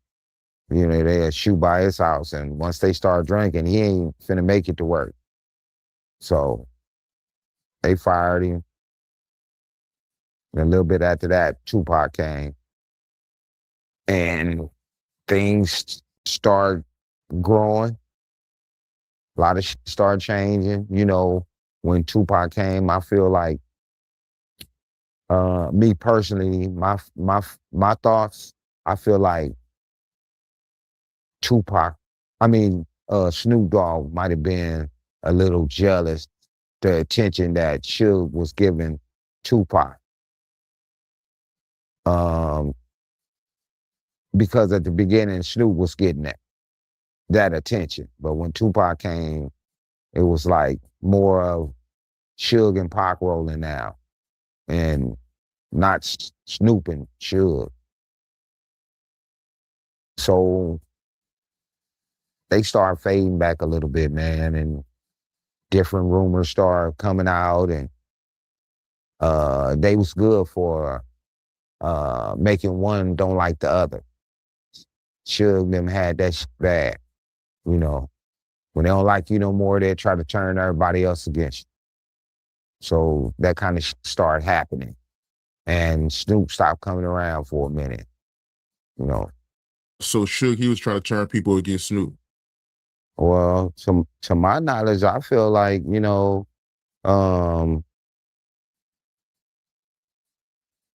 at the particular time, you know, he had broke Dre and Snoop up, then Snoop and Tupac. You know, every time it was some Suge turn out that he didn't like, he'll try to turn everybody else against that person. You know, so I feel like then, you know, what we call was bitch. That was real bitch, you know. You know, if we all homies and grew up together and y'all two had a disagreement, that's y'all two. You know, you don't bring it to the rest of the crew and try to turn everybody against that person you just got into it with. You know, um, that was real bitch fi to me. You know, and um, if you a man, you know, you're gonna address the issue, or what we call, you're gonna take the fade and have a drink out of it. You know what I'm saying? If you win, lose, or draw, you know what I'm saying, they're gonna get it in, get it over with, hug, and then go have a drink together. You know, if it was a misunderstanding, they got it out the way. You know, but um over the times, it was like I watched it grow from the take the head ups to Nick sneaking and killing.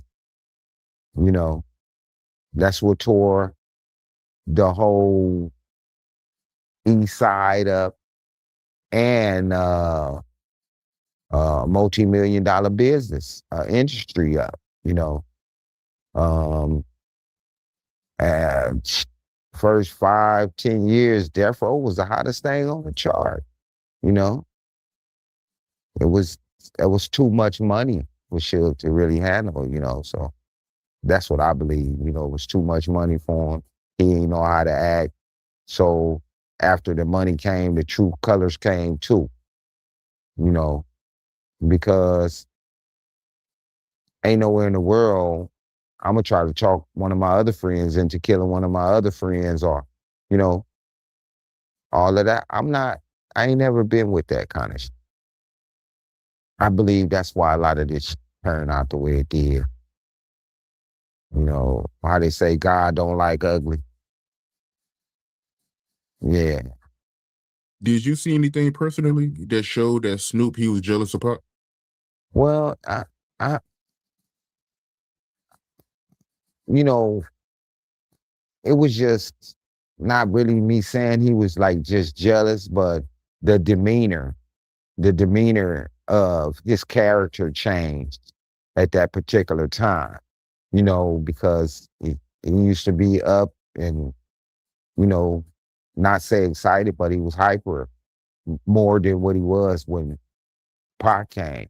He started fading away, started bagging out, like, you know, and for me to sit here and say, you know, it was like when Suge tried to turn us against Snoop, we didn't do that. You know what I'm saying? It was times he tried to send us over there to ruin certain things for Snoop and Snoop family. But once we learned what, like when you know, one time, man, I swear to you, they tried to send us over to, I believe it was Snoop mother getting married. And they wanted us to, you know, go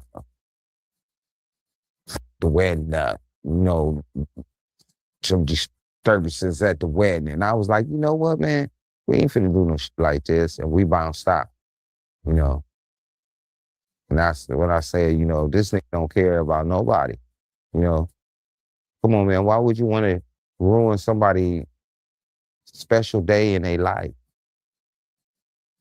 That wasn't cool, you know. That wasn't cool at all, you know. But anyway, like I said, you know, I ain't gonna say Snoop Dogg was jealous, but his whole demeanor changed. He changed, man. You know, he was on something. You know how men read men. You can see the change within a person. He stopped popping up at certain things, you know. Like for instance, the night of the shooting in Vegas, you know, if it wasn't no small grudge or animosity, Snoop Dogg would have been there with everybody. You know, Snoop and them wasn't there. You know, if it really wasn't no issue, why you wasn't there? You sitting at home chilling. When they got the call that Pac got shot, and then he say they hit the road, came to Vegas. What you gonna take the ride for if, you know, didn't already had happened? You know, we was there when it happened and they didn't let us get through. So we should have knew he wasn't gonna be able to get through. So y'all was in Vegas. Take me through that. Like, how was that like when Pac got shot? Well, actually, you know, we was in the parking lot at the beginning at the MGM, and then when they told us they only had so many tickets, we left the MGM and we went to the clubhouse. And as we was getting things together at the club, and we was opening up because we didn't make the fight, so we went to open the club up, and time was going by. You know, it was people coming from everywhere to this club, and you know, we had the club going. By the time they called and told us that what happened with the shooting, I mean, man, you wouldn't believe it. The club was off the chain. We were charging $100 a head that night. I mean, the club was packed out. You know, we got the call, we tried to go see what was up. They say they wouldn't let nobody through for the investigation. We went back to the club and the next day, I believe, we all bounced back to Compton. They were saying he was gonna be okay. And a day later, 2 days later, they said he died. I was like, what? Wait a minute, he was just okay. Now he died. It was just so much going on, man. It was crazy. Yeah, he died a week later, actually.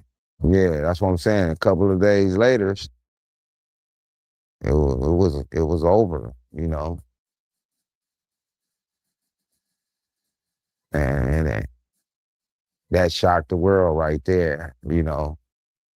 It was like you seeing it all over the news, hearing it on the radio, throughout different people's neighborhoods. Everybody asking questions because they knowing we was from the mob, and everybody asking us questions.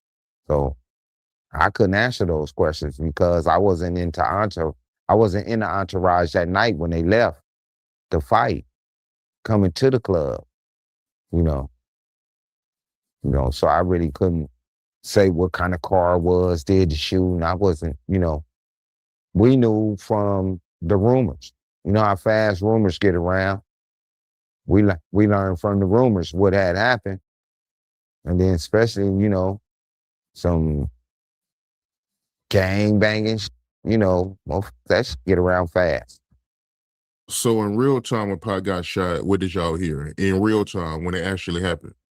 Well, actually, we heard that, you know, a car pulled up, started shooting at Suge and Pop, the car, the Impala they was in. And some people saying Buntry jumped out shooting at the niggas. He didn't get a chance to shoot at nobody. So that was a lie, you know what I mean? You know, these niggas and Suge ran over the divider, Buntry ran over the divider. You know, those aluminum rims, they bent right up. So after you bent them, you can't drive off no more. You know? So they had to wait for the cars to be towed and all that other shit. And then they got to the club. We all went in the back room, talked about what happened, and we shook Vegas. So y'all tried to get into the hospital, but they wouldn't let y'all in. Right. Well, actually, we went to the scene where everything had jumped off at. And then it was all taped off. And I was looking for my brother, and they saying that they had all left and went to the hospital. So when we got to the hospital, they had that blocked off where can't nobody, you know. So we went back to the clubhouse. And maybe an hour or two later, Suge and them came to the clubhouse. You know, we went in the back, talked about everything, and, you know, it was like, you know, that moment it changed a whole lot, because the whole world was on this nigga, man. They loved it, this dude. You being cool with Trayvon Lane, what did he tell you personally about what happened at the MGM Grand? Well, actually,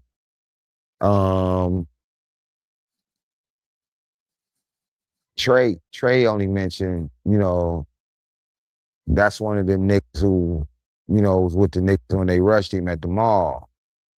And when he said that, I guess Pac was just like, well, fuck it, we finna rush him.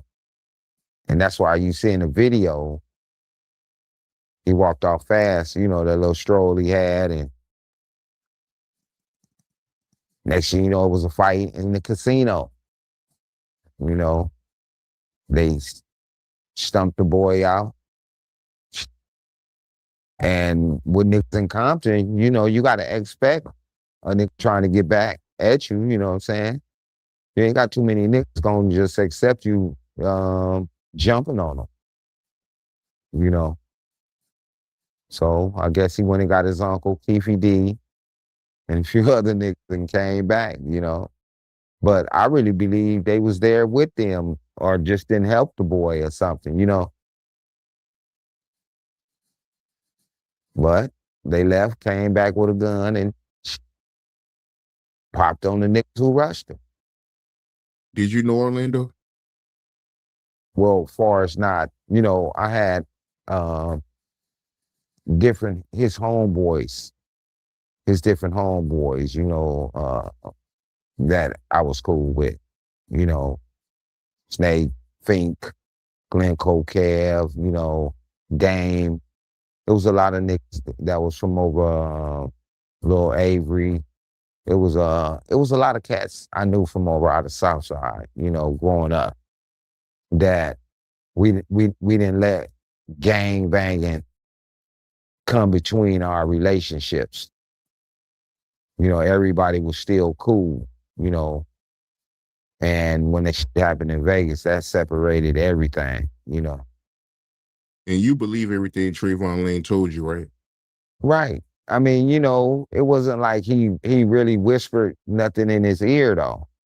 All he was saying, they was walking and talking, and he mentioned that was one of the niggas that rushed me, tried to take my chain.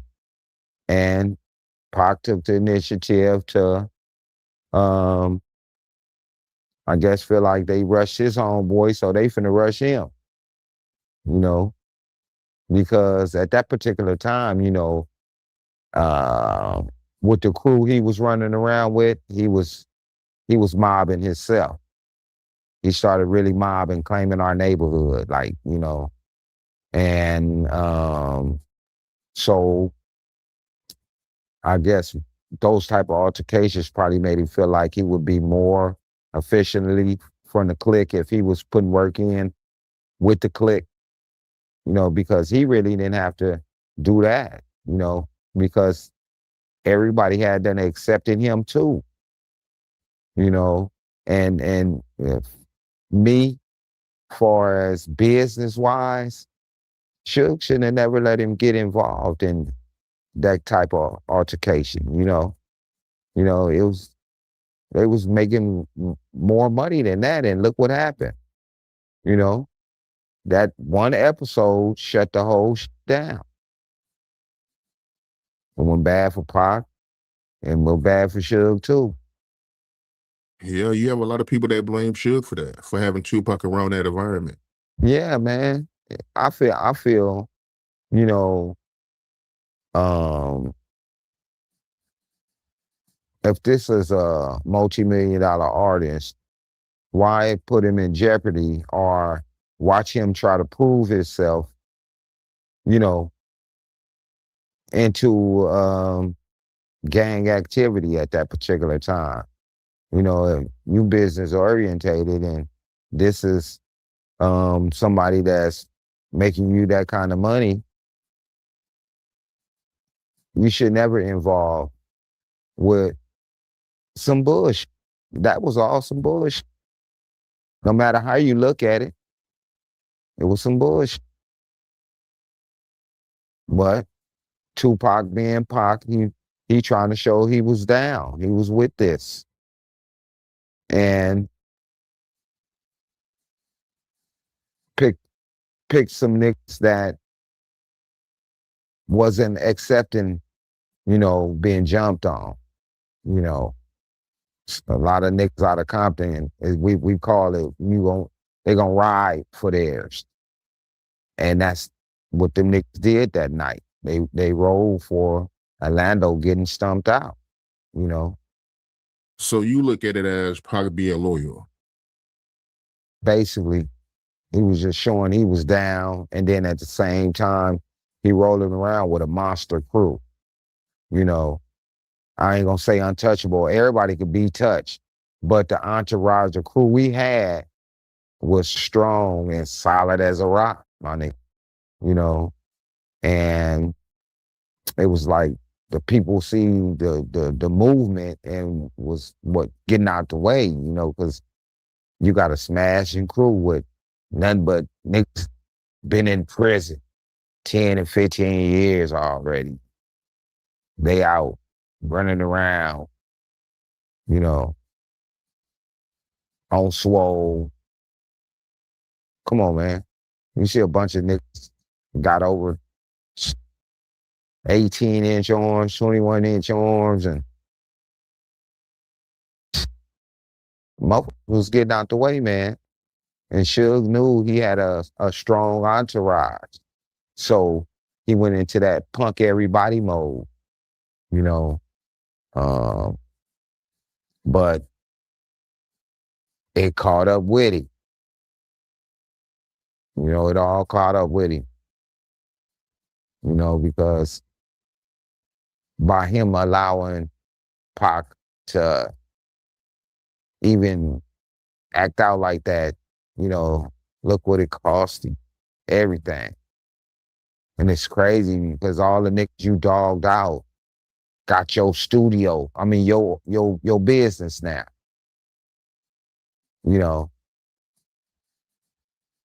and I truly believe, the mysterious ways kicked in for that to really happen. He got too greedy. Right. And speaking of Pac, right, Mob James, where does this deep hate for Pac come from? Well, I feel like from the rumors people was making, saying Pac did this to James, and that didn't happen. I'm gonna say this, James might have told, but niggas know he wasn't scary. He probably told, but if you approach him on some bullshit, he probably gonna plug you. He one of them kind of niggas. He just fucked up and told. You know what I mean? He far from being, scared. He still, got street in him, but he fucked up and he told. So he had to live with that. But, them saying Tupac, two-piece James, nah, that didn't never happen. I never seen or heard of that. You know what I mean? So a lot of fabrication is going on with these podcasts, and everybody trying to grow some attention, or get some hits or whatever, but that didn't ever happen. What you think about the rumor that, Mob James, he was mad that Pac didn't shout him out on To Live and Die in LA? I think that was made up too, money. There's a lot of different homies that was even in the circle that Pac didn't shout out. I guess the people he did, you see, it was a lot of different people he probably named, and Suge and them probably had him they probably edited those certain people names out. You know what I'm saying? James probably was one of them names in it, but Suge and James wasn't really getting along, so he probably had him to edit that part out. He didn't say my name in it. He didn't say my name in it either. I wasn't upset.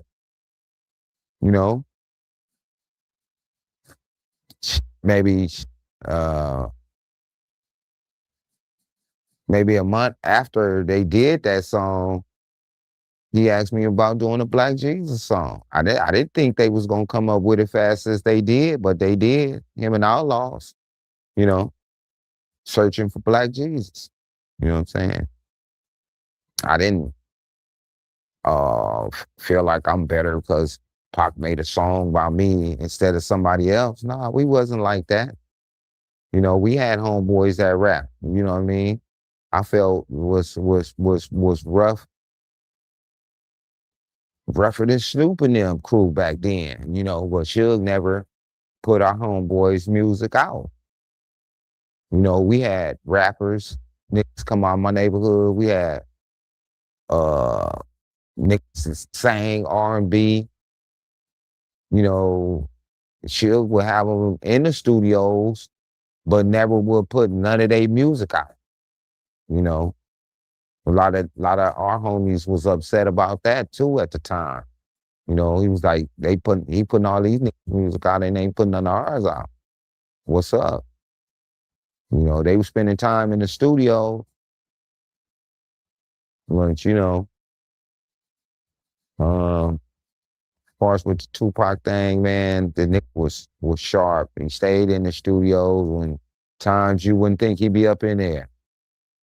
You know, give him some weed, some coffee, he good. Middle of the night, they drink their little liquor and be on all night.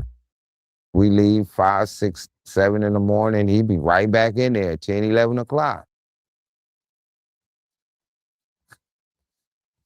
Yeah, so I think Suge was really wrong for allowing him to get in the middle of some shit like that, though.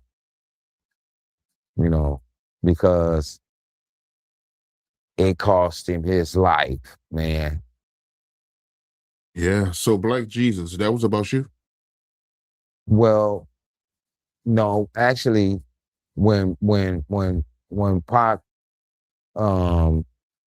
when he first got out of jail and then they brought him to LA and he was introduced to the different homies who was, because we was all up at the office, Death Row office, when they brought him back. And, you know, he came in and started learning different names of the homies, and he was like, it was something about my name. He loved the name Black Jesus. You know what I'm saying? And I used to fuck him up because I used to tell him with a G. You know, not a J, it's with a G. You know, and I used to always say, I ain't God, but I make shit happen, right? And he took a liking to it, man. And Suge them didn't want him fucking with me. They didn't want him to fool with me at all. Telling him I'm gonna get him killed. One time he told me what they said, and I told him they the ones gonna get you killed. And look who, he in the car with Suge and got killed. Yup. So Suge, he was trying to keep Pac away from you. Yeah, as far as hanging out, you know, like say if we going somewhere and they need the muscle, it's cool, we can hang then. But when Pac wanted to do his own thing or come to the neighborhood by himself to fuck around with me, and Suge and would tell him, nah, don't go fucking with Jesus like that. He gonna get you killed. I guess they felt like I was the wild one, but it wasn't that I was wild. I already knew everybody from Crip sides to blood sides. You know what I mean? I knew the whole LA and Compton. You know, it was like niggas didn't know Suge. That's why I told him, you gonna get killed fucking with him, you know? And that's what happened. You know, we went out to Atlanta, you know, Miss Shakur Finney, she asked who came out with us. Suge named everybody who came, and they immediately came. Tupac's sister came to the car to get me, and she told me her mother wanted me to come inside. So when I came in, you know, she embraced me. You know how real Black women be. You know, she offered me everything. Then we started talking. She mentioned a few times her son talked to her about me, and she knew about the song they was making with my name and everything. And I don't really think Suge liked the way she talked to me more than she talked to him after she learned who was all in the car. I don't really think he liked it that, you know, because we had dinner at her house, we chilled a minute, and then we wound up leaving, and we were supposed to be going back the next day, but we didn't. You know, and I was asking, sure, I thought we was going back by Phoenix, you know, kick it with her before, you know, the supposed to been staying a week, at least 3 to 4 days, but we went that night, that day of the funeral, and that night we left. After we left Feeney House, we went to our hotel. That morning we was back on the plane. When we really were supposed to been staying for 4 to 5 days. Wow. So Afeni, she ain't like Suge. Me, honestly, to tell you the truth, I ain't gonna say my thoughts are strange, but my true inner feelings, I don't think she did either. I truly believe she don't. She didn't, rather, when she was alive. I don't think she had no type of feelings for him. Did you know Big Jake? Yeah, from the West Side, you know. I knew Jake a long time before this death row, you know. When Jake came to the scene, you know, I guess, you know, he had the size, the street mentality, and he was with a thing we call with the business, right? You know, so they put Jake on the team, and I don't know if it was something about what was going on. Suge, he started doing sneaky.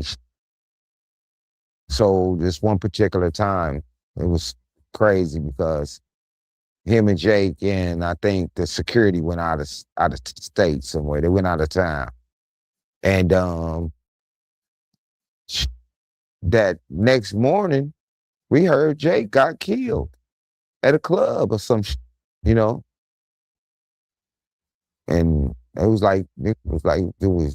going out here, or it was some that was real strange because, you know, when you got homies and you involved doing certain things, you gonna do certain things behind your homeboy, you know. But it wasn't like no type of retaliation.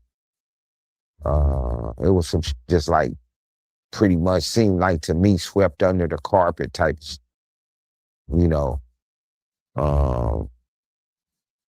And a lot of others had stopped liking Suge when that happened too. You know, a lot of motherfuckers from out of the West Side, you know, even our own homeboys. Everybody was skeptical of what happened, how this happened, you know. And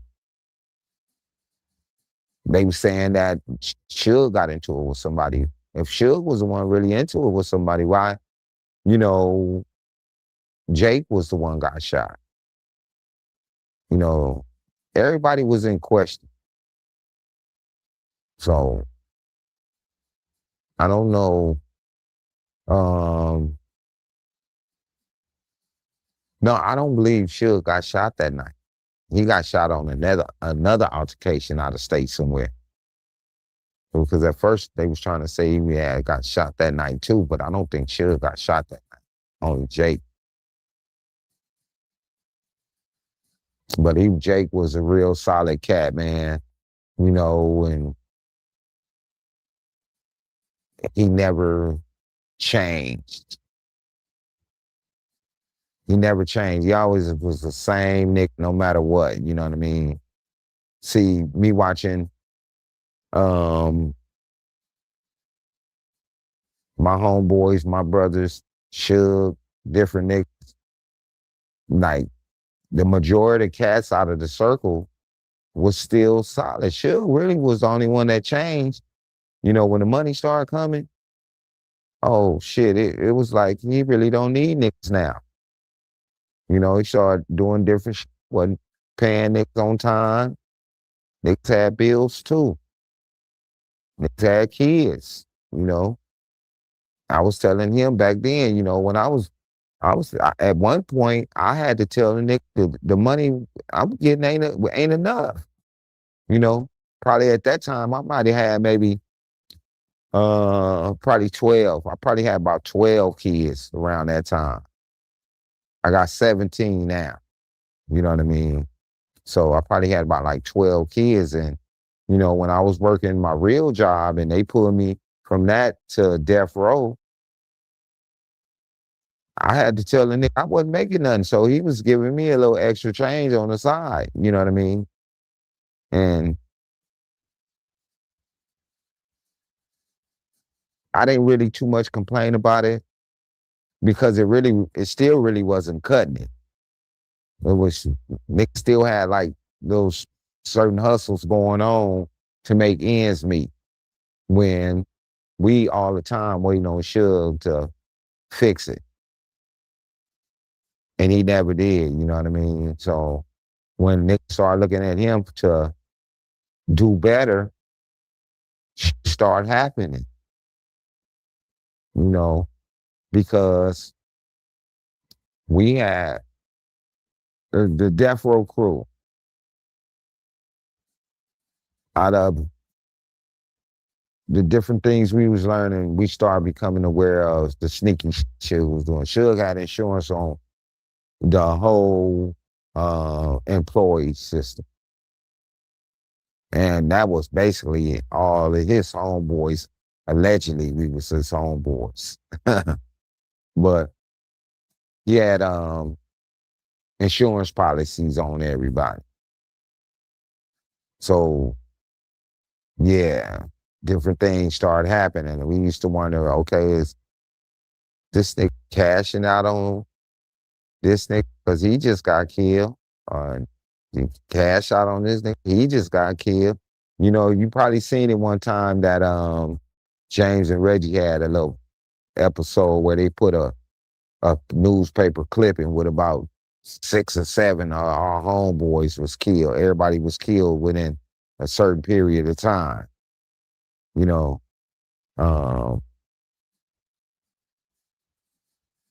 we was all wondering, man, like, what is going on? What's up? You know, and I used to always tell them, man, something ain't right. Something ain't right.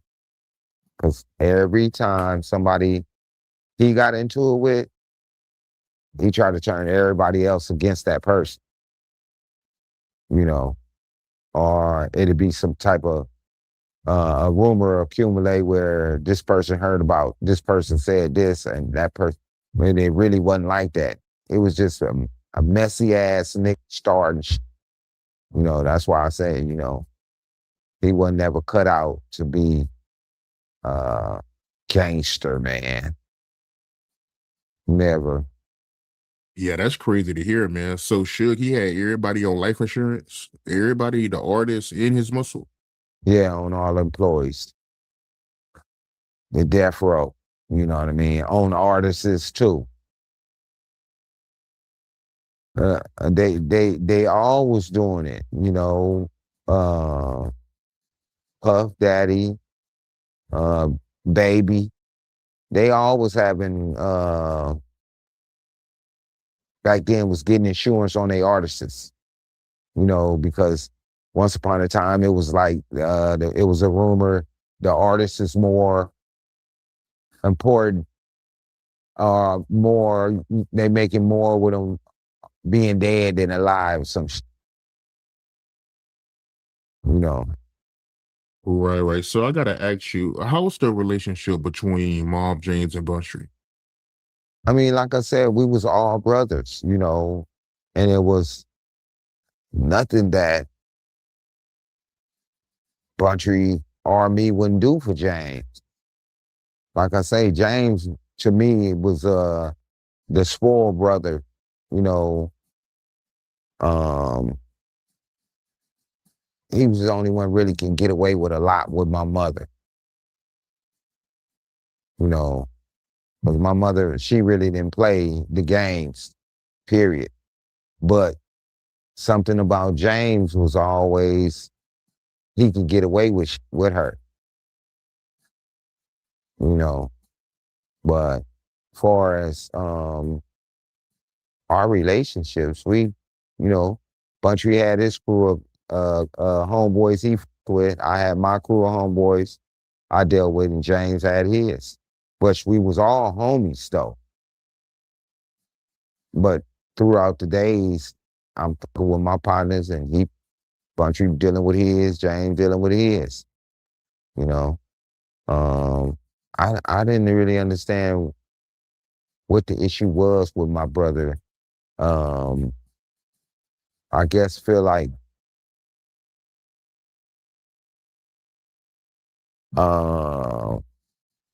he should have been getting more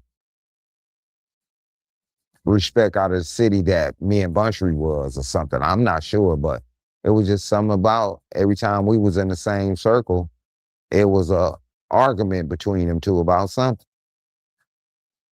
you know. But, you know, Buntry was a type that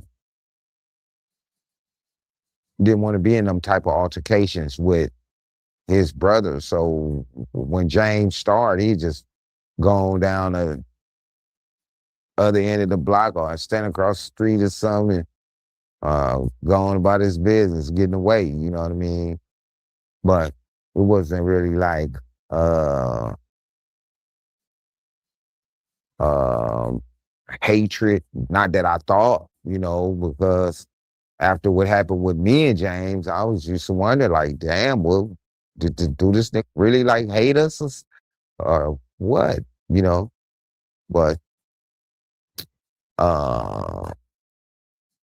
bunch you just didn't put up with James.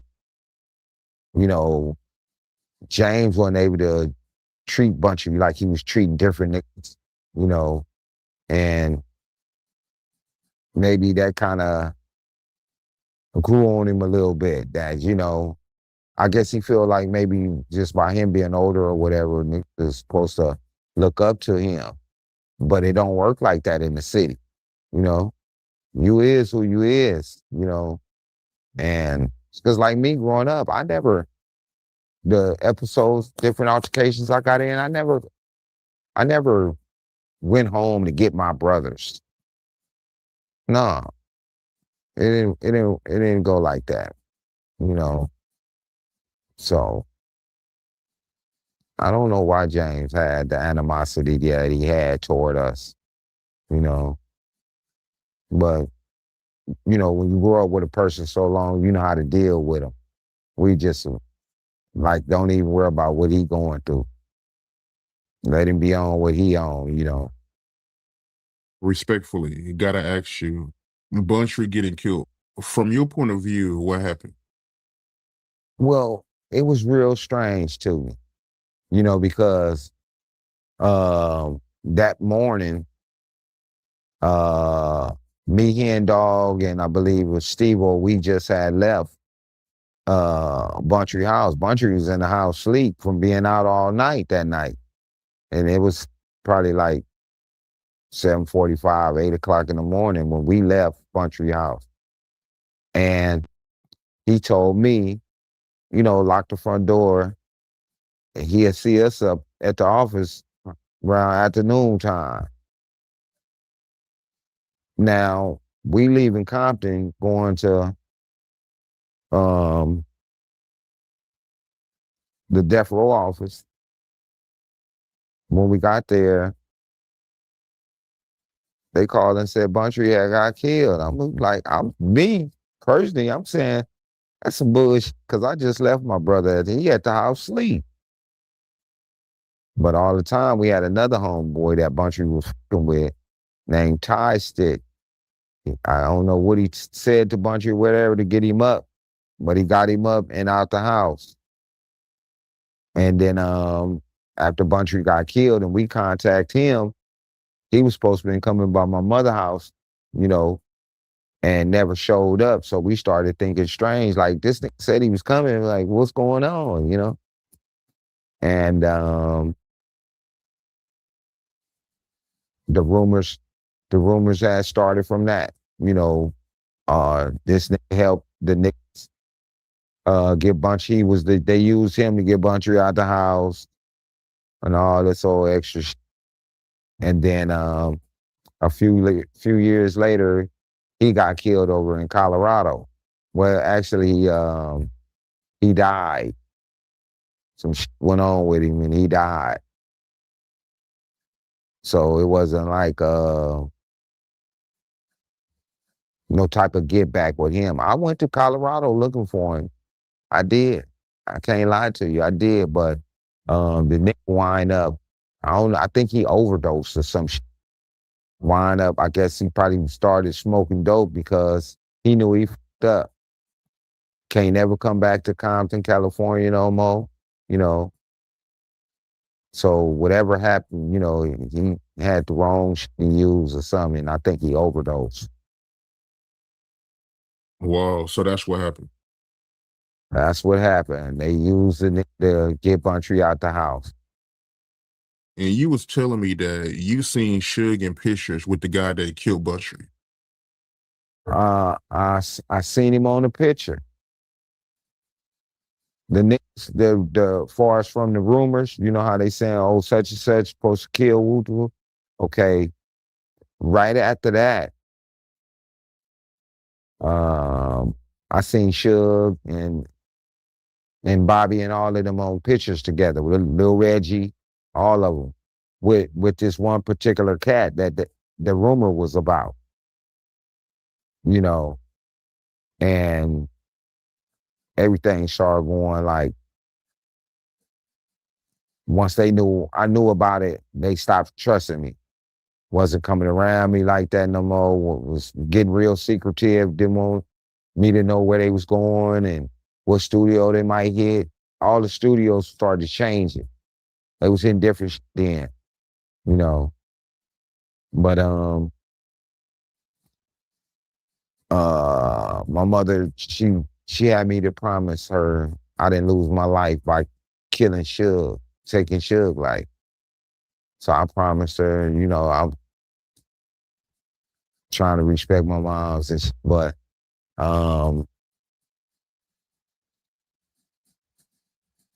Suge just started having it real bad, man.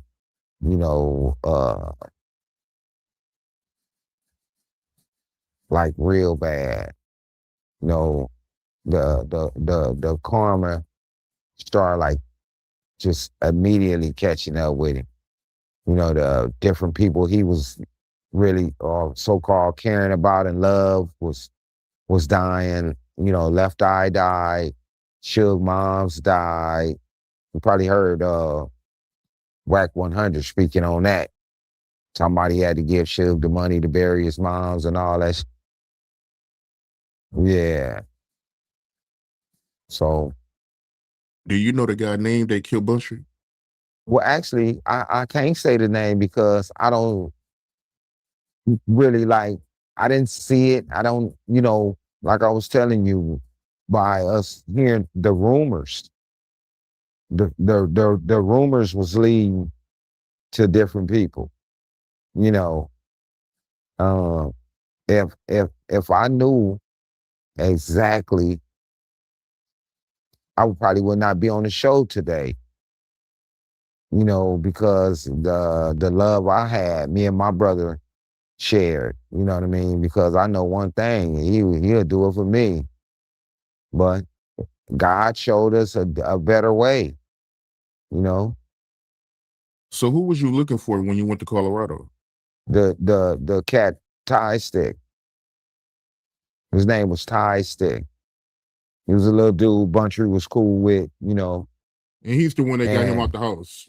yeah, all the time he was cool with the niggas who they blaming. So we figure like, okay, they use him to get to him. Because it wasn't that simple. Just getting at a nigga like that, because the majority of the time is 3 to 4 niggas in it and rolling together majority of the time. So yeah, so they used him to get Buntry out the house. They stopped at a gas station. Nick pulled up, killed my brother. Before we get off of Buntry, right? Is it true that he was having relations with Keefe D wife? Yes, his wife. And in Keefe D podcast, is he talking like all that tough shit? He never came to Buntry's.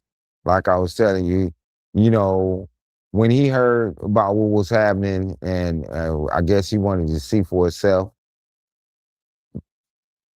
what he described, he was parked down the street from my mama house, from Buntry house. You know what I mean? He was parked down the street. He ain't parked right across the street and all this from my mama house. He'd have been killed. You can't just park in front of somebody's house in Compton and you from the other side. It didn't happen like that. Yeah, and you was telling me that you feel like Keefe D, he had a tracker on his wife's phone. If not, if I mean,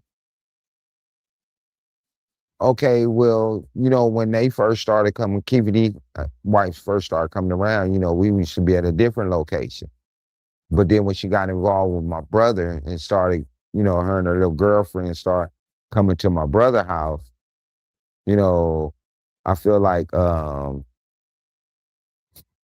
if he didn't have a tracker, he had somebody that knew everything was going on, because it was a time I guess he was trying to catch up with her and she wasn't answering. And he came over, I guess, to the neighborhood and seen her car at my brother's house. And I don't know if he sat down the street and waited for her or whatever, but he never parked right by my brother's house, because we got cameras, we had cameras and everything then too, so he lied about that part. And when he became to know it was true, he jumped on her, you know, you know, and she came right back and told everything that happened, because I believe she must have been sweet on my brother, because she came right back and told him everything that happened. So, we was putting things together to keep an eye out to see what was going on, but he really wasn't cut out to be watching out for her, you know what I mean? He wasn't like this super crip, you know what I mean? Because it was a lot of his, like he said, he had a few niggas that was from my neighborhood that was getting shit from him. But he wasn't cool with all of these different cats. His homeboys was. His homeboys had built different relationships with me and my homeboys, you know. But he didn't have no few niggas. He had probably one nigga out of my neighborhood that was fucking with him like that. He didn't have no few niggas was over there doing this and doing that. Nah. Mm-mm. No. We was cool from low riding, niggas got clean cars and shit like that. It really wasn't like we was growing up gang banging really against each other. We knew where everybody was from. They was from that side, we was from the other side, and it was like competition. this neighborhood got clean cars, so shit, we was trying to outdo the niggas who had the cleanest cars. So we started putting cars together. Right. Yeah, that's crazy, man. So Keefe D, his wife, she came back and told Bun Street that he was hitting on her. Yeah, he found out about her fooling around with him. And he jumped on her. You know, I think the nigga broke her jaw or her nose or some shit behind it. You know, I'm like, he ain't never approached my brother saying nothing. What was the incident that happened in Mississippi where Suge chain got stolen? Oh man. I guess that night, that day rather, he must have deserved it. You know what I mean? Because we was in a store shopping, you know, getting us some outfits. Suge took his chain off because he was trying on different type of shirts and he set his chain on a counter. And as I was, you know, searching for a certain size of pants and I'm looking up. You know how certain stores got them bells and when you come in the door, the bell make the little noise. Okay, I looked at the door. There was a little dude. He came in. He walked past the counter, and I seen him when he looked down, and I was like, "What? Oh, he looking at Suge chain." I was watching him, and as he was walking by, he was looking around the store to see where everybody was at. And the position was like, well, nobody really close to the counter. We was all in the back of stores checking out different shirts and pants. And then I seen him when he grabbed the chain and took off running out the store. And as I was running toward the door, I'm just hearing the Nick screaming, running through the parking lot, start the car, start the car. And they took off. You know, and after that chain, Suge never bought another one like that one. You know, because I think that one cost him a pretty penny. Because he never came back with a, you know, Nick get you for your, you're going to come back one either bigger or the same. He didn't come back with one like that. So there was a lot of shit going on. He deserved it, man.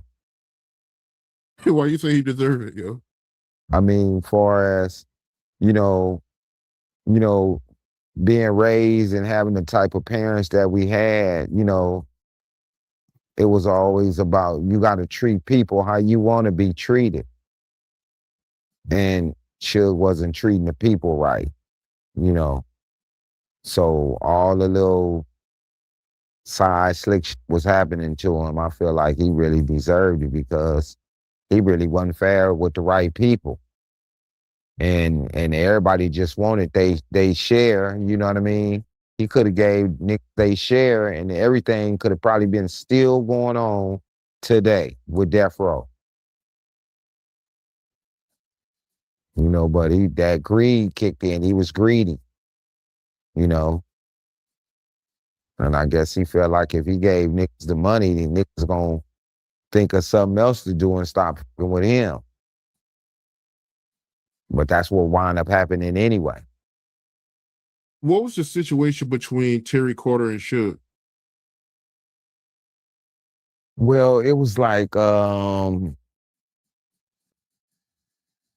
I feel if you this macho guy and you a gangster, what you calling yourself, why not park the car and talk to some niggas about whatever going on? You know, Suge was by himself because, like I said, a lot of the homies had stopped running around with him. So he had to ride over there by himself, and whatever altercation broke out between him and Bone, Bone struck him a few times. Suge panicked, which we call scared mode. He panicked and threw the car in reversed not even knowing it's people behind you, man. You know what I mean? And Terry Carter so happened to be one of those people. And everybody had mad love, major love for Terry Carter. You know, a lot of homies on the east side and west side got low riding from those old school cats. You know, we started watching them build cars and we started it. You know, and Terry was real respected, my nigga. You know, Suge didn't even really know Terry. You know, and from the way they described it to me, as far as bomb bombing on him and he ducking out and throwing the car in reverse, that's some scary shit that we consider in Compton. Because if you all power rules, bloods, whatever you is, a nigga gonna jump out and take the head up fade. You know. But he threw the car in reverse and ducked out. He didn't even look back. You know, they say you gotta look back before you bag up, right? He didn't look back and kill somebody. You know, ran a nigga over, man. And the nigga he ran over was important to the people in Compton. That's why I say, you know, God was working on him, you know. He had an altercation. He was in Vegas, had a car crash, knocked all his grill out, you know. Then things had changed for him so much. You know, he wound up trying to go out on a motorcycle scene. And some things was going on. I guess he dissed a little dude or whatever and had some more our younger homies to rush the dude he was talking to. And the little dude wasn't having it. He went and got a pipe or something and hit that nigga over his motherfucking head. You know what I mean? See, you can't just think because the size you are or whatever, everybody is going to be intimidated. You know, they say the bigger you are, the harder you fall. That's shit for real. You know, the little dude, they roughed him up and I guess he wasn't going out like that. And grabbed a piece of pipe or something and slid right back up on the Suge and whacked him over his motherfucking head. That's why you saw him sitting there. He was asleep. He was asleep. So, you know, after all the true cats he had, where niggas couldn't get that close to him, ain't around no more. Now look at all the shit happening to him. Yeah, he got knocked out by the dude Bone too, huh? Well, Bone didn't knock him out. He gave him a few good shots, but the little nigga who knocked him out, his name is Greg. You know, I met the nigga from the motorcycle scene. You know, he was in the motorcycle club. I was in the motorcycle club. And throughout the events, we was bumping heads with each other, you know. And I don't know if they probably felt like, you know, was it going to be anything behind him knocking Suge out? But I used to, you know, my neighborhood, we don't even fool around with Suge no more. You know, everybody is on some that nigga ain't right type of shit. So everybody stopped fooling around with him. You know, so he had to go to a younger and younger generation of guys and deal with them. And then as they start seeing the different ways he had, he really didn't have nobody to roll around with him no more. Was you in New York with Suge the week of the Vegas shooting? No, we a few of us were already in Vegas waiting on them to come because they supposed to have been flying from New York to Vegas. But we wind up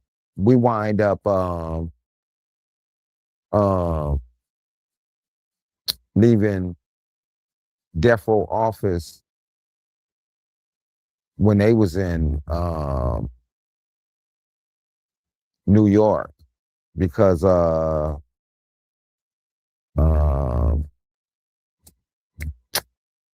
man, I forget his name. Dr. Sabi. Dr. Sabi rode with us from Death Row to Vegas because he was trying to get Suge to sponsor him on a medical facility. I guess he wanted to open up his own clinic or something. And he was trying to get Suge to sponsor him, help him out with some change to get it going. And Suge was planning like he was going to help him do it, but never did it. Because he stayed with us about 4 days in Vegas. And then I guess he seen Suge was really on some bullshit, telling me going to talk to him about it and never get around to talking to him about it. But steady doing other shit. So he wound up bouncing out. And it was kind of strange. Like a little while after that, he died. That was crazy then. He wound up dying. Then it was like, is this like bad luck or what? Because everybody was around was dying. Him and Left Eye had a little altercation. She left, went to Honduras. 2-3 days later, she called, crying, screaming. Kind of find out she ran over her kid. Suge and them went out there. I guess they paid for the funeral of the little boy or whatever, helped the family out or whatever, and then she stayed. And the very next Friday, she was killed in a car crash. 1 week later, she died. And they was involved, right? Her and Suge? Yeah. Yes. Suge was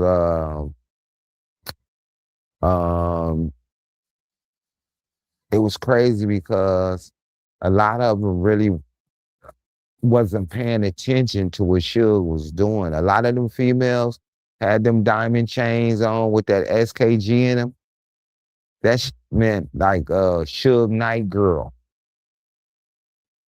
And he had probably 6 or 7 of them had the chain with that emblem, They probably just felt, he probably described to them what it meant because they was wearing them. There was quite a few of them wearing them. So every female that had one of them chains was one of Suge girls. Yeah, that's what they was affiliated with. He allegedly was doing the most for, What was the issue between Suge and Dre? I mean, to be honest, I don't know. Dre was doing some things, man, to help get Death Row going too. Suge wasn't, he wasn't paying him, man. He wasn't being fair. You know what I mean? So I guess Dre started taking into correct consideration to where, this nigga ain't being right either. He's talking about Easy. He ain't being right himself. And like I'll tell you, the money started rolling in and out the clear blue, he wind up, I guess, trying to strike a nerve towards Dre or something and wind up, Michelle was his girl, became his girl. It was like, this thing is really on some bold type of, but in a sense, I feel like she was wrong too. She should have stuck it out with her man, you know what I mean? Because look what happened to Suge. And look at Dre right now. Jimmy told Dre to let Suge have it. And told him, man, just give me 2 years with you and I'll make you a billionaire. It took a little longer than 2 years, but now Dre is a billionaire. So I know Michelle feeling like, she fucked up. She should have stuck it out with her man. You know what I mean? He was sticking it out with her. A lot of females look at the grass greener over there right now. So they put themselves out there and come to find out it was bad decision. And you would be with Suge when he would be with Michelle, right? Yeah, I used to be in the car with him when he used to go to her place, and he doing his little sneaky episodes, run in and run out type of. I used to be with him on quite a few altercations when he was dipping and dabbing with the different chicks. Because and I ain't gonna let a nigga, one of the females, if they had a man or whatever, I ain't gonna just let a nigga come in the house on them or whatever. So he used to keep a nigga who he knew had the fire in him with him at those times of the night. So when Suge was messing around with her, was Dre still on death row? Yeah, he was already leaving. He, because I believe he had figured it out about the sneaking was going on. He kind of figured it out, but Suge kind of really started acting funny and treating Dre different when he wound up getting the girl anyway. Yeah, I heard, man. I heard Suge had a thing for messing with other dudes' girls. So yeah, he had that bad. He had that real bad. Every female he felt like too cute to be with a certain guy, he would want her. And most females was going for that shit, and then they find themselves being used, you know what I mean? Because maybe a time they won't see him no more. He keep selling them dreams. I'm gonna come through. I'm gonna have them pick you up, and all the time, he was just lying. He had different females probably getting dressed, waiting on him to come get them, and never show up. Wind up at another female house. Tell me about the situation where y'all was at the studio and some dudes came up there from 60s. Yeah, that's what we was talking about earlier when I was telling you about Reggie had called me up to the front, and the guy had the gun, and I grabbed the gun and started swinging on him, and the gun fell. They picked it up. Then his buddy tried to run out. He couldn't get out the doors because the doors was you had to buzz yourself in and out. And we roughed him up too and took the gun from him. And that's why I was telling you Reggie had got the guns to call the police. And we was asking him, why you call the police on him? You know what I mean? And the time we was saying, nah, man, we ain't finna do that. We had untied him and was finna let him go. And the police was in the front already. Reggie brought him in on him. Tell me about the time where, you had Ray J and, his mom and Brandy pulled him back from signing with Death Row. Well, he had been spending a lot of time up there with Suge, and different homies we was all.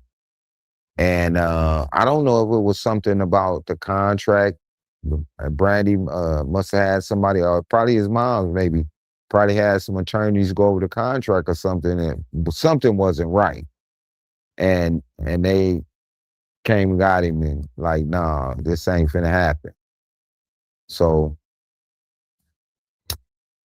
Ray J still was cool with everybody, but they put him on a whole nother lane, and it wasn't death row, you know what I'm saying? Because they grabbed him fast from Suge. Real fast. And you said Brandy and her mom was, the main ones pulling him back, right? Yeah, that's his family.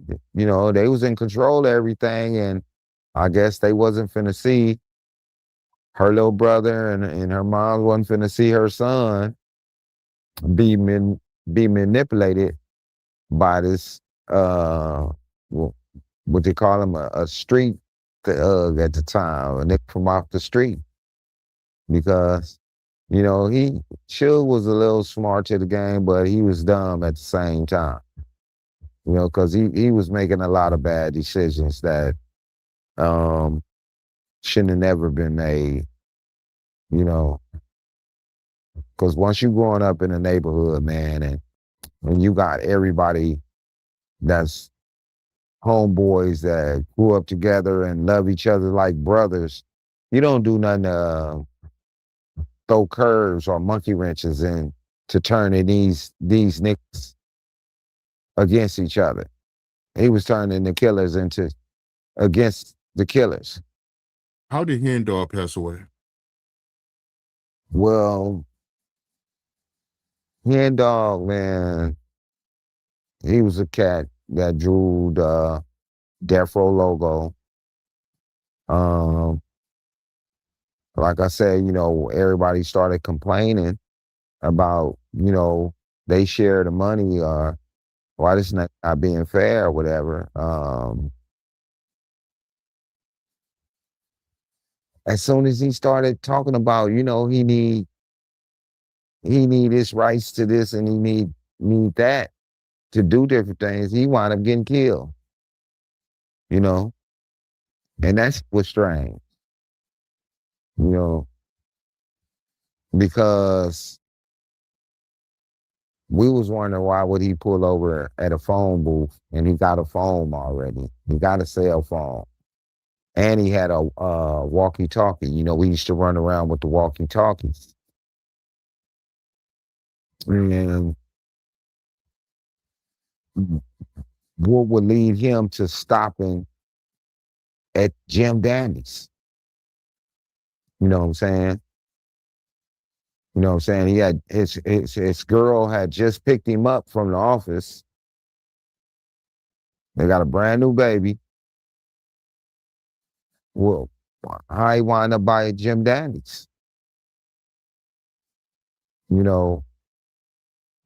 Everybody felt that was real strange. I went to jail behind it. I was sliding through there because they were saying some Denver Lane's supposed to kill him, but we knew better. But at that particular time, I wound up sliding through there, me and Biggie, and the police jacked us, found a gun in Biggie's car. I was the only one going to court.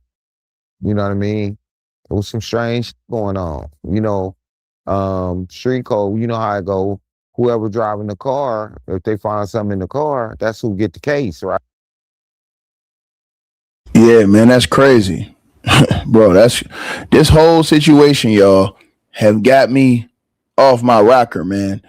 And just to go back and just to think about what I've been saying to y'all this morning, man, and today, it's insane, man, because I just think everybody need to be safe. And y'all smash the like button as y'all come on in here, share the video, like the video, man. I hope to God that everybody is safe during this trial. I think the heat is about to turn up today. I think that it's about to get real surgical when I say that. I think that I think a lot of shit's getting ready to go down. And I mean, what more witnesses and things like that. Now, I want to look at this because I was looking at this right now. I want to take a look at this, you guys. And I want y'all to see this. Hold on. You said who was talking? Oh, no, that was the brother of Mob James.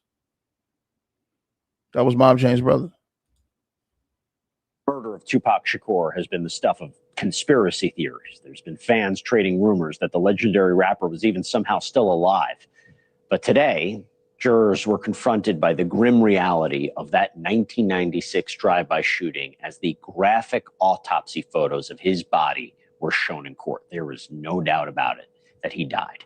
Those grisly photos coming on the second day of testimony in the trial of Duane Keefe D. Davis, who prosecutors claim masterminded the plot to kill Tupac in retaliation for his nephew's alleged beating by the rapper's entourage. Now, on the stand, Clark County medical examiner Dr. Lisa Gavin explained how the 4 gunshots that struck Tupac allegedly led to his death, including one, Gavin says, that traveled through his chest and collapsed his lung. Now, Gavin, who wasn't the medical examiner at the time of the shooting, testified that Shakur's cause of death was gunshot wounds to the chest and abdomen, and that the manner of death was homicide. And jurors were silent as they studied these gruesome photos of Tupac's corpse, which still had chest tubes from the 6 days he spent in the hospital before dying. Those images, that testimony, so graphic that much of Tupac's family had to leave court. But Davis was reportedly stoic as he stared at the aftermath of his alleged handiwork, though he did occasionally, or apparently occasionally, whisper in his attorney's ear. Jurors also heard from the detective who investigated the aftermath of the shooting, who described cars running over cartridge casings, even as cops raced to protect them using traffic cones. Detective Dean O'Kelly added that those cartridge casings tested negative for fingerprints and that they would later be told to be on the lookout for a light-colored Cadillac with 4 black male occupants. Now, prosecutors allege that Davis was in that Cadillac, that he handed off a gun to the shooter who unloaded on the black BMW that Tupac was traveling in. And while Davis has denied those allegations, we know much of the prosecution's case appears to rest on his past alleged confessions, which the defense has done its best to paint as unreliable. So is dredging up decades-old forensics the best way to pin down this ever-shifting story? Joining me now is somebody who knows forensics and cold cases better than most anyone. Forensic analyst, distinguished scholar of applied forensics at Jacksonville State University, host of the Body Bags podcast, Joseph Scott Morgan. Good to see you, my friend. What is the purpose of having this graphic testimony, these graphic images? I know a prosecutor has to make their case. They have to prove that a killing happened. They have to prove, I guess, that this was an intentional murder, an assassination, if you will. But what's the purpose of going into this detail? We're talking decades later, Jesse, decades later. And so you have to refresh the minds of those that are going to make these decisions about what happened that night. As a matter of fact, it goes to, I think, probably a lack of bias on the part of the jury. You know, they have to have we have recent cases that have supplanted this case over the years. Their minds have to be refreshed. And this is a horrible shooting, you know, when you think about it. You have, Shakur, who is in this one location. He's a sitting duck in this trapped inside of this vehicle, and this individual unloads on it allegedly, and, you know, essentially ends his life 6 days later after he's gone through what they attempted to do relative to saving that lung or removal of that lung. Yeah. And they knew that it was just going to be impossible to do. It's horrifying. And again, I think it really goes to the idea that this was intentional, right? They wanted Tupac dead, whoever did it. Here's the question. There's not a ton of forensics in this case, right? I mean, the fact that they don't have the murder weapon hasn't been found, but the detective said the cartridges had indicated a Glock. The murder weapon wouldn't matter in this case because they're not saying that Keefe D is the one that pulled the trigger. They're not saying that. And the problem Keefe D is going to have is that he put himself in the car. See, this is the part people keep forgetting. Everybody's listening, man. And this is why they're going to continue to have issues along this whole case as far as Keefe D's team, because he has admitted so much. All they have to do is just prove the things that he said more than likely did happen. And I'm talking about him being in the car, him being a part of this situation. If they can get enough people to say, hey, man, look, we know that he was a part of this. He was involved in this. And he was directly involved in this, especially cops, which Greg Kading is going to come into the picture. And then Keefe, it's going to be hard for him to talk down that, oh, well, I said it all for money when you said it before was money involved. And then you said you didn't write the book, but then they got you on tape on a jail call saying, hey, man, I wrote that book. It's going to be very hard for that dude, bro. I'm just keep it real with y'all. I know some of y'all think that Keefe D might not be lying and might walk off, but this is the crazy part. Even if Keefe D is not lying, he destroyed himself. He destroyed himself because what he did was he put himself in the Dulo twist. He put himself in it. Bro, listen. He put himself in the game. You can't put yourself in the game and then get mad because you got put in the game. No, that's not how it go, dog. That's not how it go, bro. You don't put yourself in the game, right? And then get mad that you've been put in the game. Nah, that's not how it's gonna work, right? He got a major problem, bro. He got a major problem. I'm telling y'all this. His problem is crazy. His problem is crazy. His problem is major. You know? A lot of things been said over these years, man. A lot of things been said over these years, bro. A lot of people have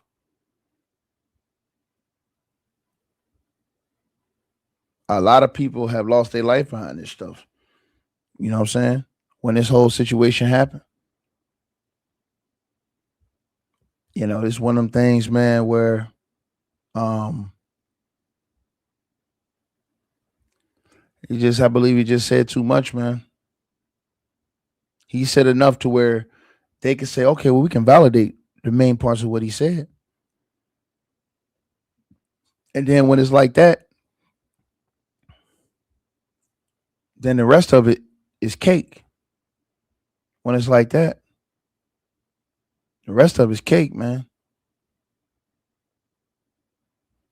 I think that he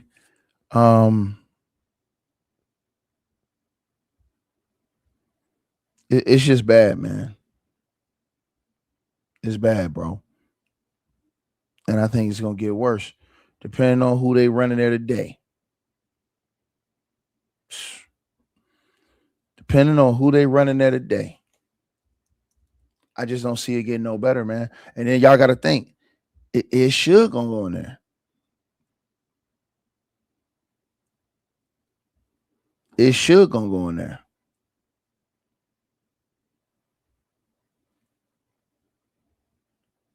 You know what I mean?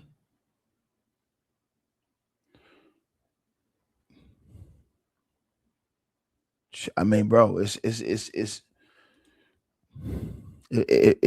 Suge gets called up there, now it gets real scary if Suge gets called up there, man. If Suge Knight gets called up there, man, it gets real scary, bro.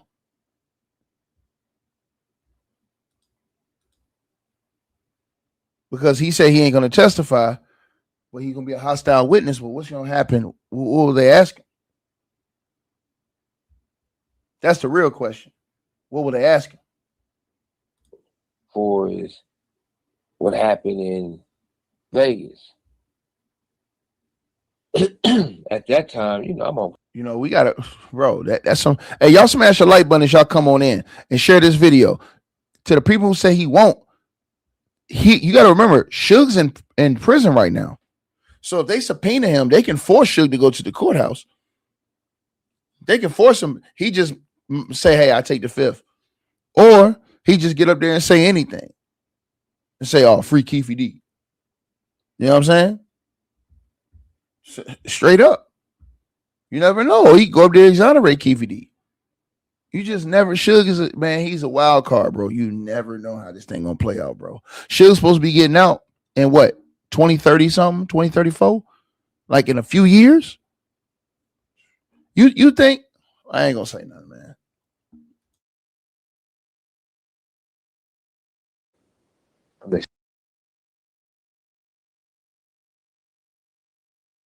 I got a bullet into my skull. And one of the best friends I had ever had in life is Pac. And he ain't here. I'm gonna beat the fuck out that nigga in that restaurant. You know, my blood was boiling. Somebody used to always say, but at the same time, I am an intelligent, wise man and a businessman. Since I can't do nothing to him, I might as well get him to ask some questions. So I doubled back on him and said, what you mean? He said, well, look, Puffy used to come to the hood. He said, you can ask James. You know, him and James always been good friends. You know, James is the one who went through some things and been tampered with. But it's not about James getting tampered with. It's about the conversation Keefe D told me that what he told James. Guess they baby mamas is best friends. So Rat James, what Keefe D said, he told Rat James that, look, it's big money in this. Only thing Puffy want to do is pay $1 million to have both of them killed. He told me that. He said it was, according to him now, according to him, he said it was security that accepted money, participated in it, and it was so-called homies. So he laid it out to me in a way that he's spilling his guts to me, saying it wasn't just him, it wasn't just Puffy. He named names, he named people. And usually when people name names the way he was naming names, I believed him because he wasn't talking just to be talking. I felt he was also coming straight because there was a big war behind that. A war that they lost. And I think it was a war that destroyed their neighborhood. So that's being said, I know what I know being there. I know what I know later on when people told lies or never told me the truth. I know that later on when I found out certain people was suspect in assassination of Tupac, an attempted assassination on me.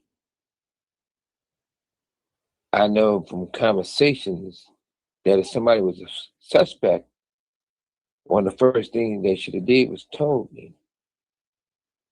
I know what Frank told me. I know what I had to go through to basically have the homies find Frank and pretty much kidnap Frank. I wouldn't use the word kidnap, but made Frank drive back to my house in Louisville just to have a conversation with me. I know that Frank also told me that the reason why he wasn't asking his phone or his walkie-talkie is because the head of security told him don't, and if he come back to the house, something's gonna happen to him. Beat up, maybe killed. So he said that's why he was avoiding this. I know when I talked to Frank, I was aggressive rather, to get the truth. I know when I asked Frank why he didn't carry his gun. I asked Frank why he didn't tell us that he wasn't carrying his gun. I asked Frank, even you carrying your gun for your own protection, you definitely would need your firearm if you're doing security for Pac. And I know that Puffy got to be one nervous motherfucker right now. And it looks like it's going to be the trial of the century. In real time, did you know that it was a hit on you and Pop? Did anybody tell you anything? In real time, no one did. So this is the thing that bothers me the most. Getting into it with somebody, no big deal. Having enemies, no big deal. Going to war, no big deal. Getting shot, we all know what we signed up for. But it's a problem when if you're doing security and you off duty and you getting paid to protect my artists, do your best to protect my artists. If you getting paid to do security, which you was, and if it's true that the police tell you that these off-duty police officers who doing security can't carry their firearms, it should have been brought to the owner of death row, which is me. And I always say that because I could have talked to the mayor, I could have talked to David Chasnow, Asher Goodman, which Rex Bell, who runs Vegas. Or I could have said, recommend some guys with their CCW and carry a gun to do security for Tupac. But no one never told me. I never found about none of this stuff until now while I'm in prison. Nobody never told me that they made those calls until I seen the indictment. I think it was page 69 or whatever when they said that. The thing that bothered me the most is when certain people supposed to be friends of mine and Tupac who participated for the other side. It's not surprising if you read the Bible, Judas took 30 pieces of silver to portray Jesus, even though we came up with the idea and Pac did an album and he was Black Jesus talking about himself. But neither one of us is Jesus or God. Now, if they can do that to Jesus, we're just a man. But it was the fact that it happened. The worst part about it is that when the receipts came back that Snoopy participated, when the receipts came back that Brad James knew this firsthand but never told none of us.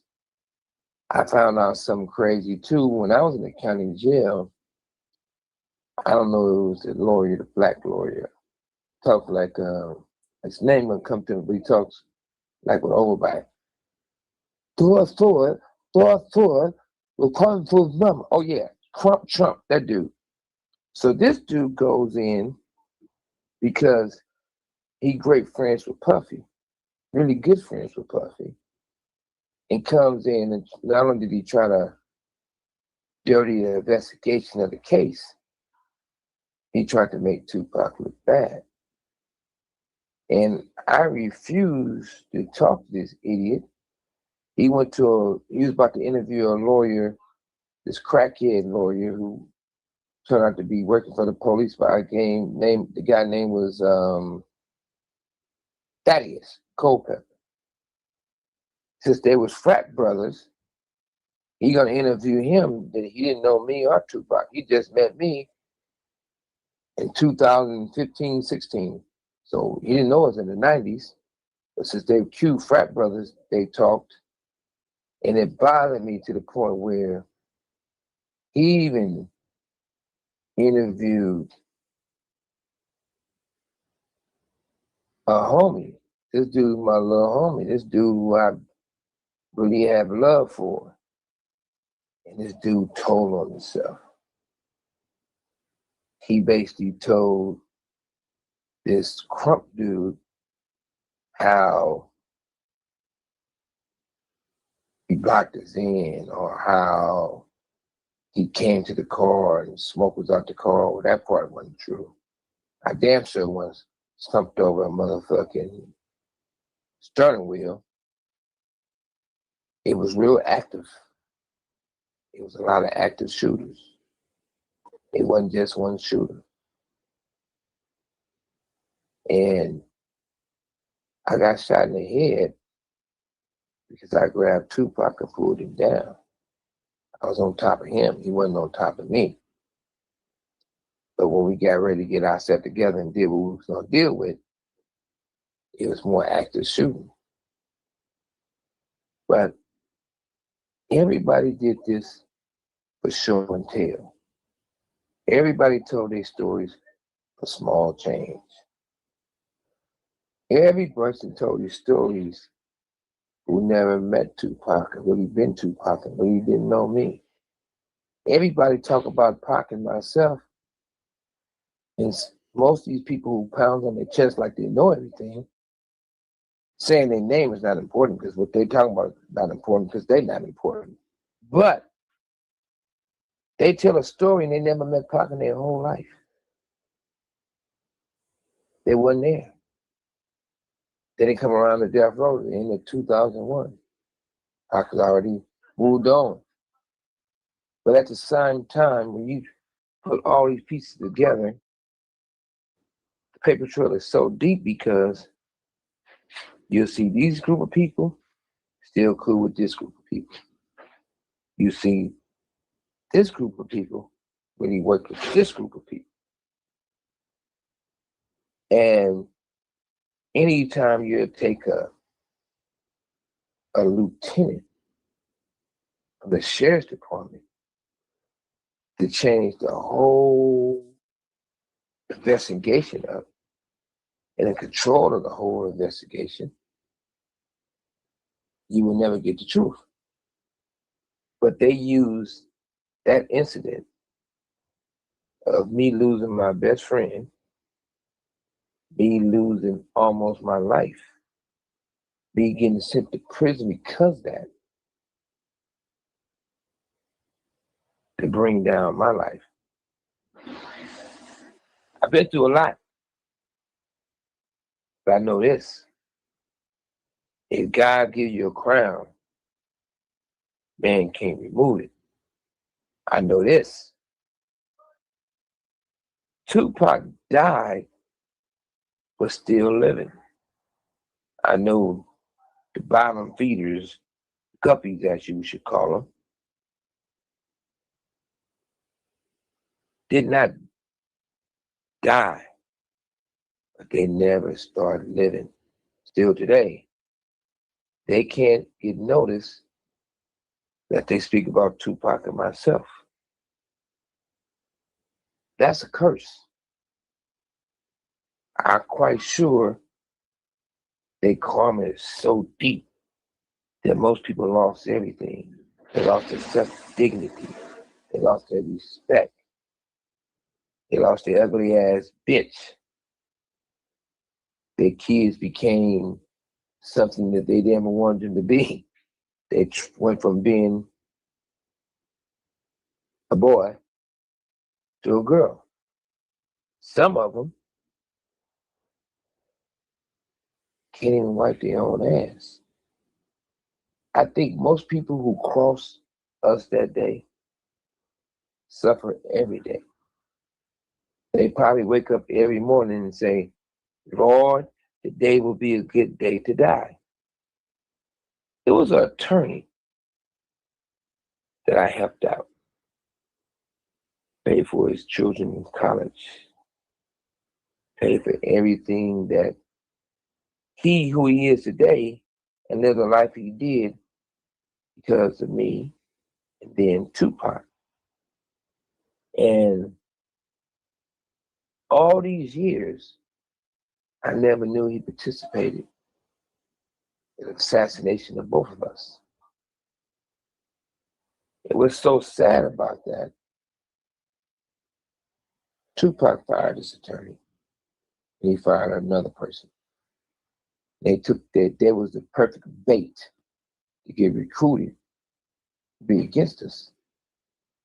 This guy used to always tell us, Watch how you talk on the phone. The Fed's probably listening. Somebody's listening to get you in trouble. Do not talk on the phone. According to Michael Moore, who was in the car, his radio comes through, and the person, and somebody else says, got him, basically got us. And then this person says, which wasn't a black voice, he says, well, none of the homies, but it was more like a lawyer or a white guy. It says, don't talk on the radio, get off the air. Me, I jokingly joked about it when I found about this conversation at this prison where I'm at. Now I talked to this lawyer, I said, hey, they said a lawyer type of guy said that. That's something you would say. I never seen this guy get so agitated and angry. And he talks, he always, he a little short, ugly motherfucker with a big ass head. And usually when he talks to you, you gotta turn your head because his breath always smells like shit. Because I guess of the fake teeth and all the surgeries he had in his face. Look like the real Joker. But he talks and he would talk, hey, Shark, how you doing? Like through his teeth. This particular time, when I was jokingly saying that, he said, they'll snap me. How come you probably say that? He got so excited like he was about to die. He said, I never had a walkie-talkie. I never had a radio. It could not be me that said that. He got so angry and frustrated about it, he made himself look guilty. So one day, he sent my boxes away and another bigger person had them. And it was a blessing in disguise, like somebody from up top sent it to me. And they said, hey, I'm going through the stuff and I see this old school phone or something. I said, what old school phone? It's something. I said, what, like a walkie-talkie radio? I said, you know what? I don't want you stepping into something you have no business stepping into. Because it might be real critical, This sounds like a serious situation. I knew I felt it. So I said, take a picture of it and send it to my tablet. When they sent it to my tablet, I went from angry to concerned to saying, I know why this motherfucker don't want me out of prison. Because it's going to be trouble. So I doubled down and called him back. Say, thought you said you never had a radio, you never had a walkie-talkie. But I found your radio, I found your motherfucking walkie-talkie. You hid it in my legal work. Idiot. He didn't want to represent me anymore. He didn't want to talk to me anymore. He went to the state bar to get them on me, and I haven't did nothing wrong. To say he cannot represent me, the communication would never be the same. All because he got caught with his motherfucking hand in a cookie jar.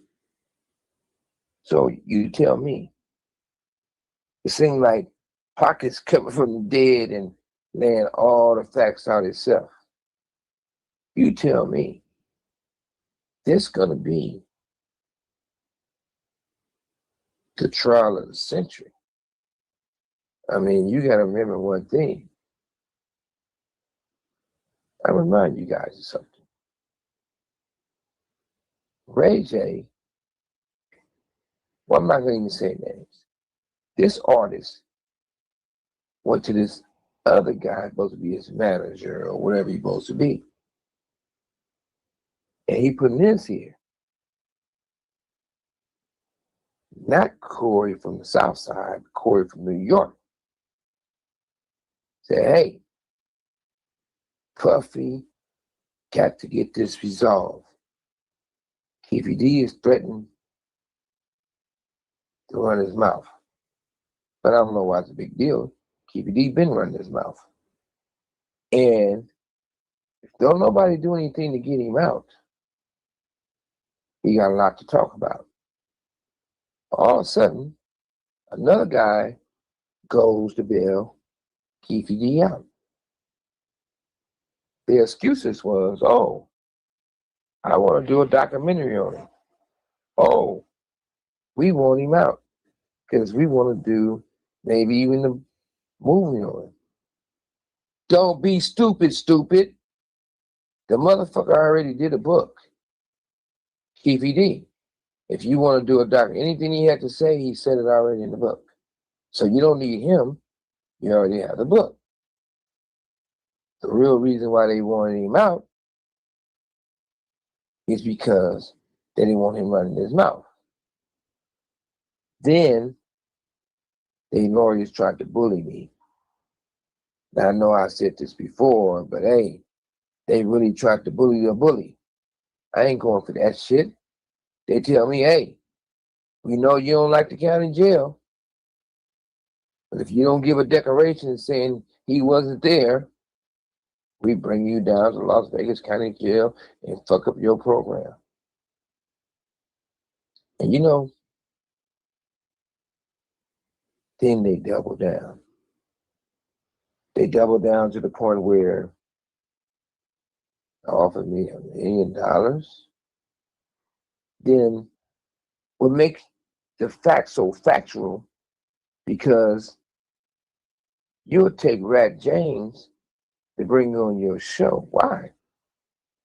How would Rat James know, or maybe he did know, that these lawyers offer $1 million, me $1 million, to say he wasn't there? What that had to do with you, and how would you know, and who is who? You only been a street punk. You never had nothing nice in your life. You only been known as an alcoholic, drunk, smoke crack and primos, and telling everybody. And come from being an abused young man, getting sexually abused until you moved to the neighborhood in '82. That's a long time of sexual abuse, but I'm not making fun of sexual abuse because there are real victims out there, but it's still not fair to him. So I apologize to him for saying those things, because I shouldn't make fun of him, because it's true. Give my apology, James. Let the past be the past. Let's move forward. Now, to the point where I contact this lawyer. Say, hey, it's not ethical. It's not legal. But you fucking with the wrong one if you think for some change, I don't give a fuck how much the money is, that I will betray Tupac. My loyalty can never be compromised. It's always the same. I believe what I believe in. I stand up what I stand up for. But back to all the circle of the situation. So that wasn't true about Bill and Keefe D out for that. Why would Corey personally give money to Keefe D's son? Why would the lawyers be meeting with Keefe D's son?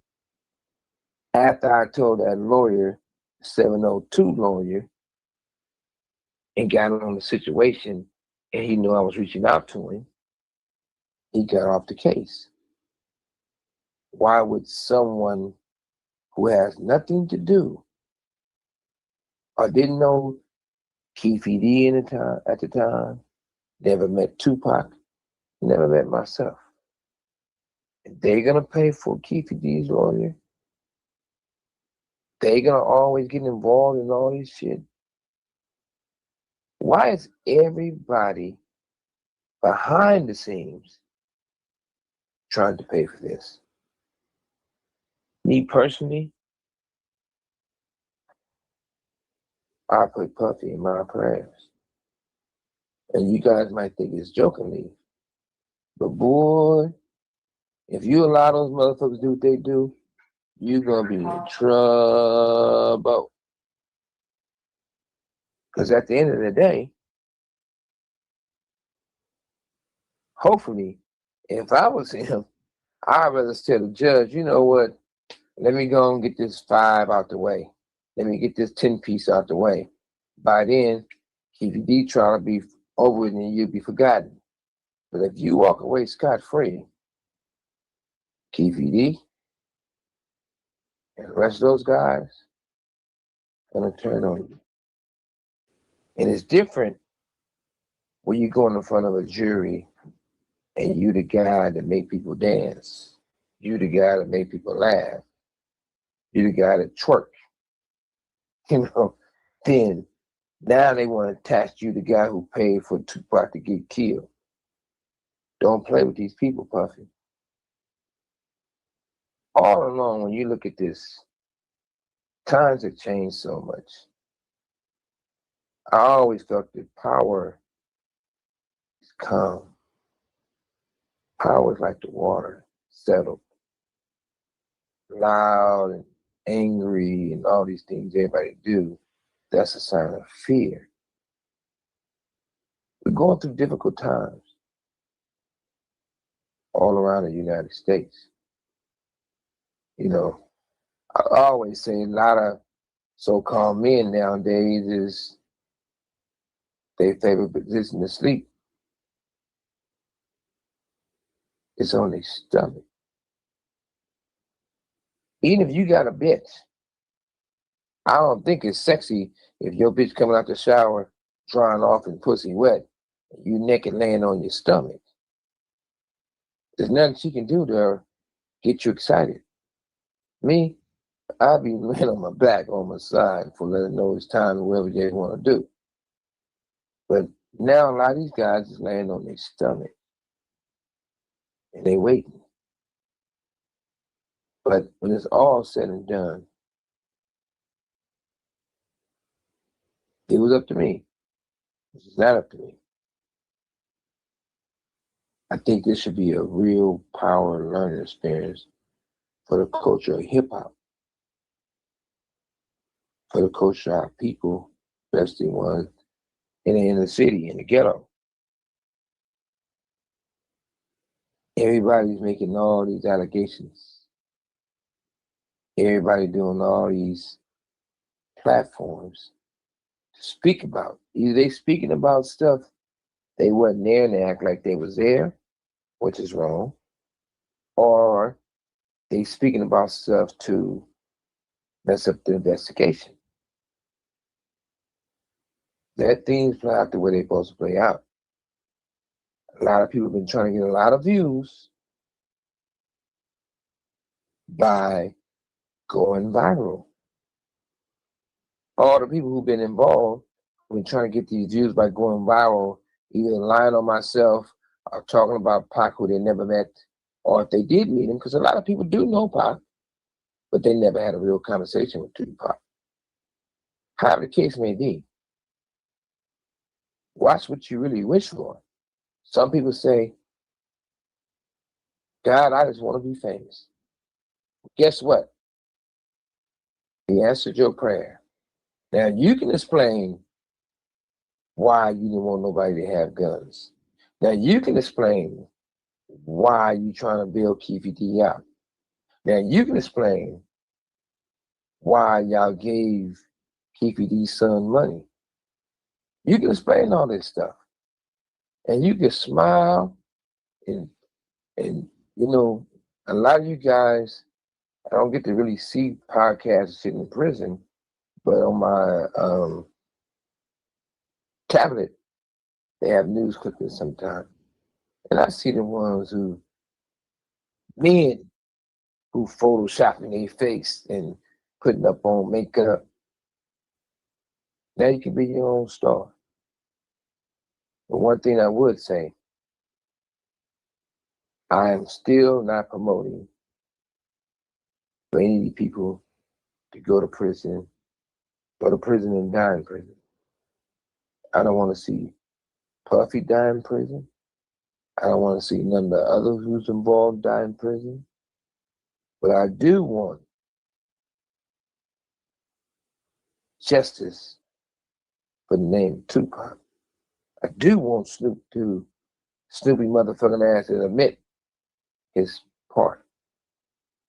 I do want they look at the Dash recording and go what Dash said to put a knife in Snoop's back. I don't feel that Snoopy should be mad at Warren G. Warren G didn't know he was telling on Snoop and putting him 1,000% involved in the murder of Tupac. He didn't do it on purpose. Might have been stupid by talking too much, but he didn't do it on purpose. Corrupt said it best. He told us we couldn't go. Nate Dogg said, I'm gonna go regardless. I still have to be around those niggas. If I ain't around those niggas, I won't get shot. What I do want, when they sent me to prison, found me guilty in 96, 97, whatever time was that,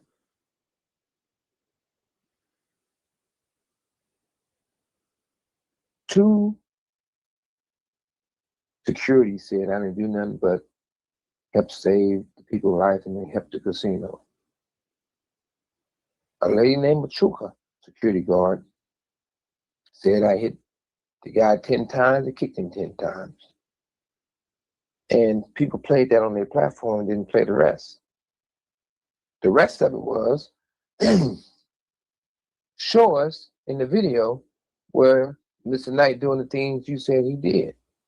She started crying and said he didn't do nothing. The DA right there told me to lie on Mr. Knight. We had to take a break. They in court that day. I should have walked. When Orlando Anderson said I didn't do nothing to save his life. When law enforcement got on platforms and says that I paid Orlando Anderson a lie, which that's not true because I did pay Orlando Anderson, not because he got on the stand for me, because he sued Tupac for busting in his motherfucking mouth. And I didn't want Tupac's mother to have to deal with them taking money from her. So I did the honorable, manly thing to do and stepped up and took care of it. When crooked cops tried to change the truth, because they know I should be free. Reason why that case is so important, a detective got on the stand on the oath and lied and said that they didn't know Baby Lane or any of these guys participated in the shooting of Tupac. They didn't want to tell the truth because they would have to let me go. It was guys who was on parole, all of them. Nobody got a violation because they didn't want to charge anybody with anything because we all had to go on trial. If we all went on trial, I'd have got acquitted.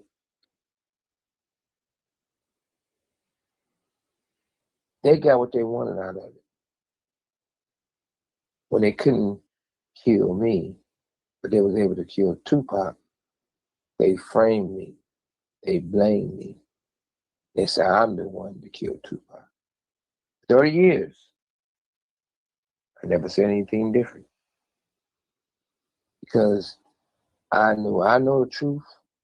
I know God know the truth. And I know Pac know the truth. And I also know what Pac said, what we did, and how well he was doing. I also know what Frank told me He admitted to everything. Everything.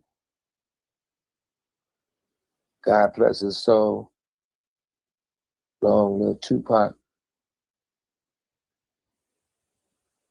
It's not a day that don't go by I don't think about him. And it's not a day I don't enjoy myself in prison. But for you young motherfuckers, don't get it fucked up. My worst day on the streets is still better than my best day in prison. Let me ask you this. Since you've been in prison, have you been approached to testify against Keefe D? Lots of times. They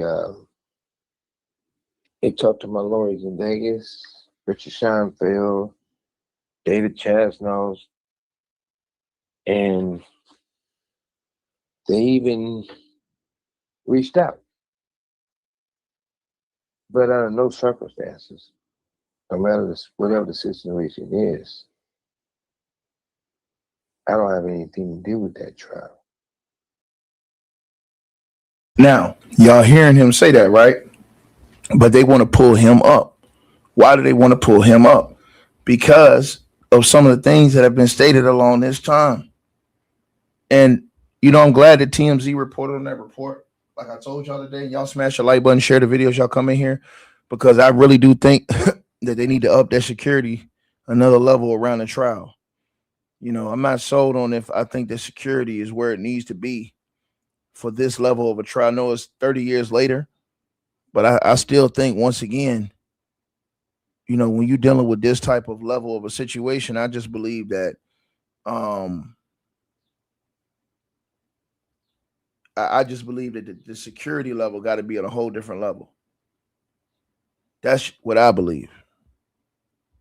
You know, I believe the security level got to be turned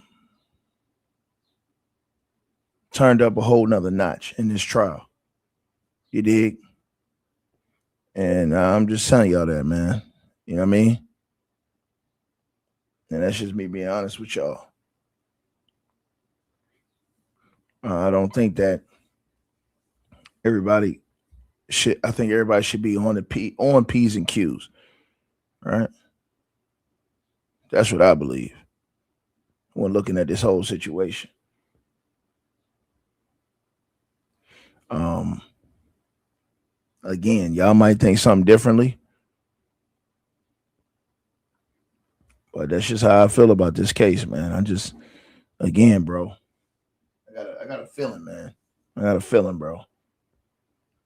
You know what I'm saying? And the more stuff that's gonna go on and go down, I got a feeling that, you know, a lot of things are still yet to be revealed in this trial. I told y'all this trial is gonna be an opening to something else. Shout out to down in the rabbit hole in the building. I see you. Y'all go subscribe to her channel too. She does a great job covering all these things too. But I'm just telling y'all, man. I think that once they get this guilty verdict, is what they're trying to do. I think that this takes you into a whole nother situation, which is, I already told y'all. I believe they coming in with the Rico shit. What I'm telling y'all about with Diddy, it ain't just a murder for hire. I'm gonna tell you other things. I'm gonna tell you they might try to come after this dude on as well. I'm gonna show y'all that, but I want y'all to hear this because Shug said something else. I want y'all to hear this. Very important information. Had this little room like you can get massages, like a little gym. Our stupid ass did not knock. And we pretty much got our eyes busted a little bit, you know. Wish I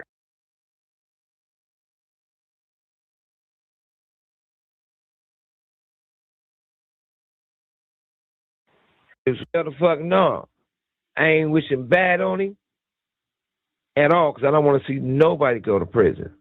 And like I told you last time, since I find out more details about certain things, I probably would go to the Vegas County Jail if me and Keefe D was cellies. we have a good conversation. And after I give him, you know, six upside his head, another 6 in his body, and another 2. But yeah, that's definitely didn't happen with Snoop didn't go to the hospital. That's a lie. I want to make sure I'm hearing you correctly. You said that Snoop, he trying to bail Keefe D out of prison? Well, this is the thing. First of all, you got to understand, him, Puffy, Ray J, all those dudes, they got Puffy ties. And apparently, Keefe D telling it all. You know what I mean? And the more he talked, the more they'll get hurt about the situation. And, you know, it's always a sad situation when we allow everybody to get into these events of wars or whatever you want to call it, because we all lose. Sometimes people lose their freedom. Sometimes people lose their life. But it's bad for business.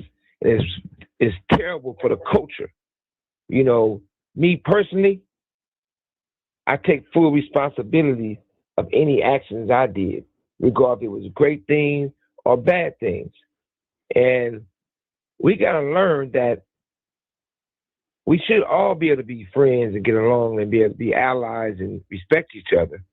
But we don't supposed to let a person come from a whole nother coast and start a war in the city that's not going to end up well. And what I mean by that, my opinion, it happened twice. When you listen to James' interview, and he's saying how, you know, James lived in the South Side neighborhood. He said how Puffy was coming over there throwing money around to have Tupac killed and have me killed. He played his part in the situation because he never said nothing to nobody. So his involvement. So, and you don't got to take my words, take his own words. So that played a role in changing the culture of hip hop. And I also feel that Puffy also, he didn't do it on purpose, but some of the things he did took another great rapper from the West Coast from us, which is Nip. I mean, Nip was just doing fine. He was doing stuff for his community. He was doing stuff with his homies. He was doing great things as an artist. And what I love about Nip, that Nip, YG, man, those dudes was real brothers. Even though they represent 2 different colors, they was real brothers. And that was a real proud moment to witness that. And the reason why I blame Puffy for that, because once Puffy started messing with Nip, one, like I say, it's my opinion, going by what everybody else say, Puffy the one got these dudes on hardcore drugs. You know, everybody smoke a little weed, have a little drink, but he was introducing these guys to different type of level of drugs. He was going around doing videos and saying, you know, he the big homie of LA. He run those dudes. Like I said, I wasn't there personally, so I just can't say it. This is my opinion. So when you start doing those things, that creates a lot of jealousy. That creates in-house stuff. Not saying they had something to do with Nip, so I ain't on that page. I'm just saying, whatever the case may be. So we got to fix that. So, Suge, I gotta ask you, and shout out to Snoop. I don't got no issue with Snoop, but every time I ask you about Snoop, you always bring up Vegas. And from what I get from it is you feel like Snoop knew what was going to happen to Tupac in Vegas. Can you speak on that, if you don't mind? Like, go more into detail? I'm going to put it like this. I'm never going to say him.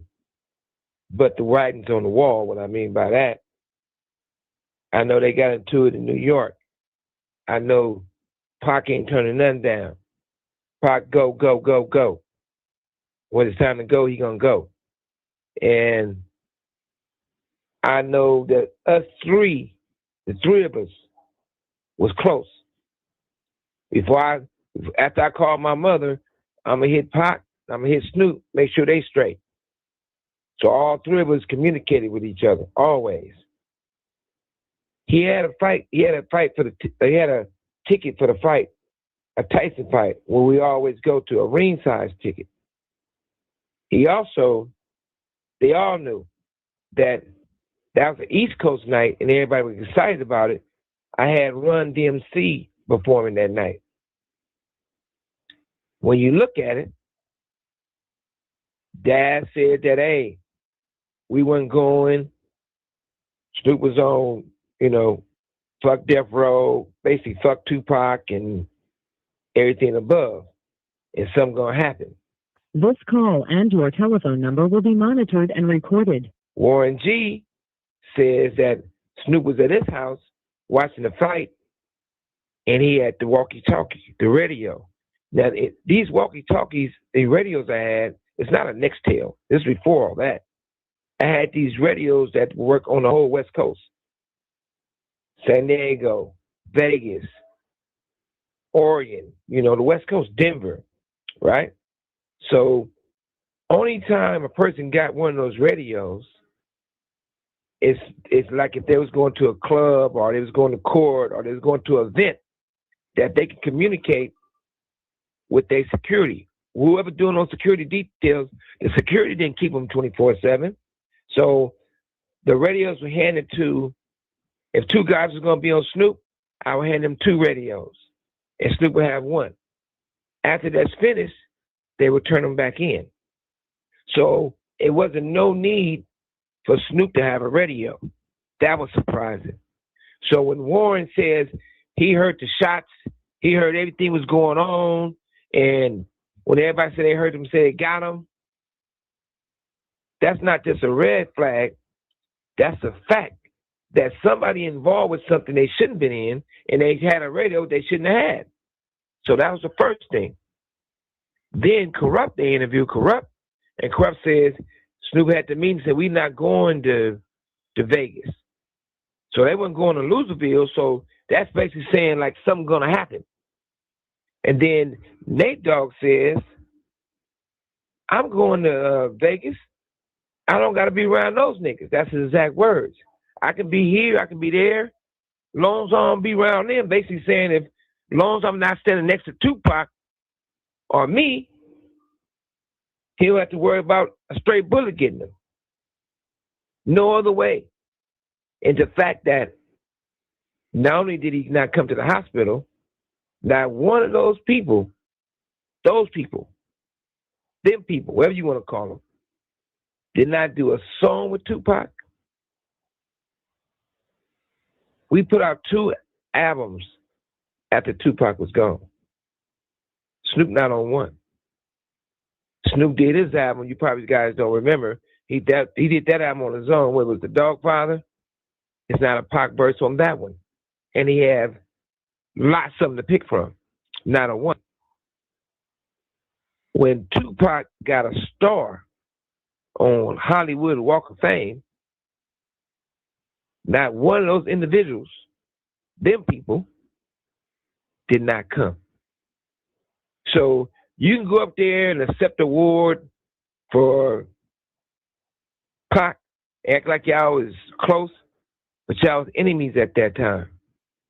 And I do say this with all respect to the whole West Coast. I tried everything to keep the love for Snoop. If there's something personal, we'll deal with that on something personal. But when he went out his way and showed the facts, what he did, his involvement, that bothers me. And what's even worse than that, Ray J even said Snoop told him that. So it's like bragging points.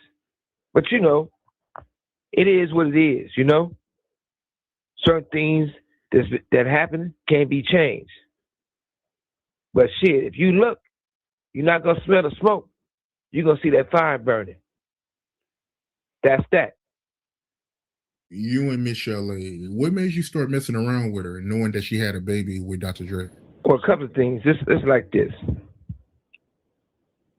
I come from both of my parents. Both of my parents raised me.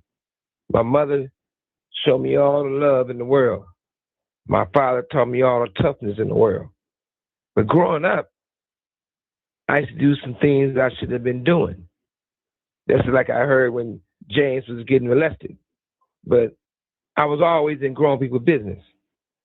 But what happened is this. My father used to always say, the boy ain't shit.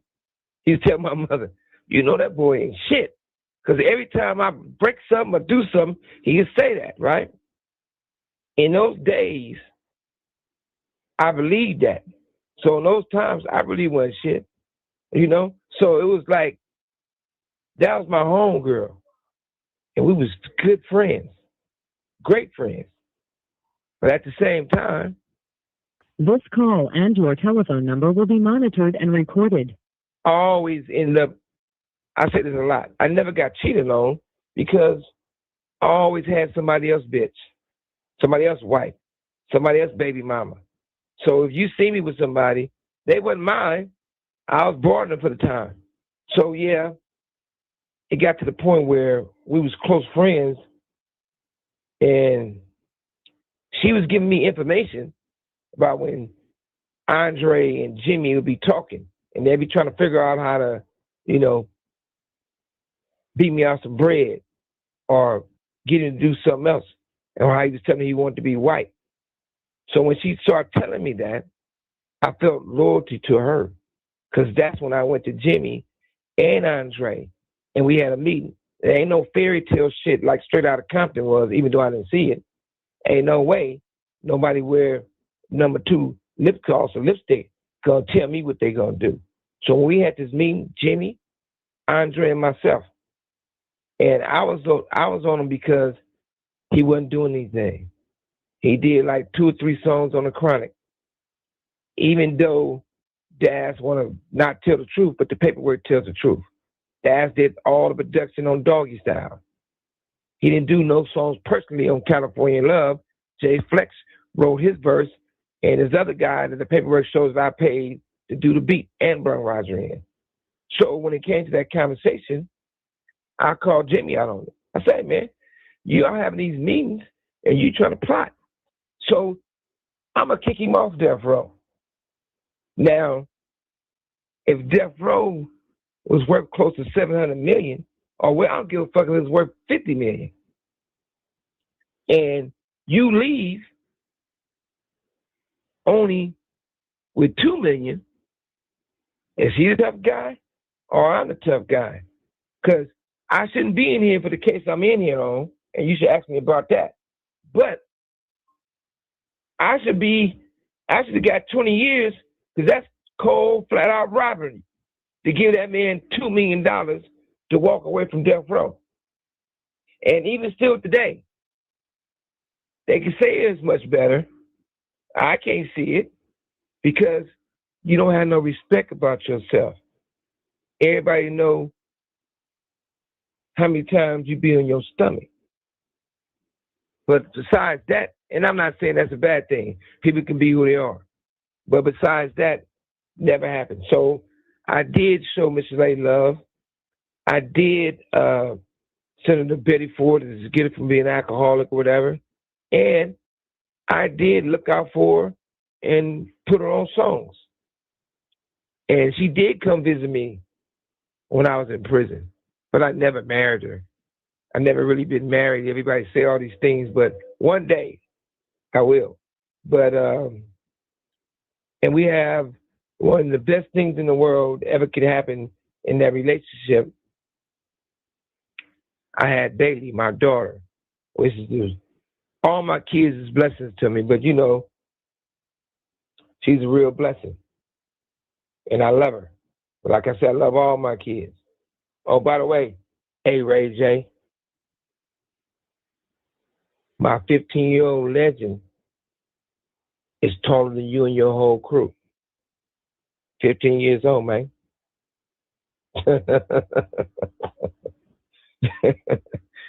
Everybody. But do you think that was one of the reasons why Dr. Dre left Death Row? Him finding out that she was sleeping with his baby mom? I mean, no, I wouldn't say that because, shit, I gave him his wife. I can put my hand on the Bible.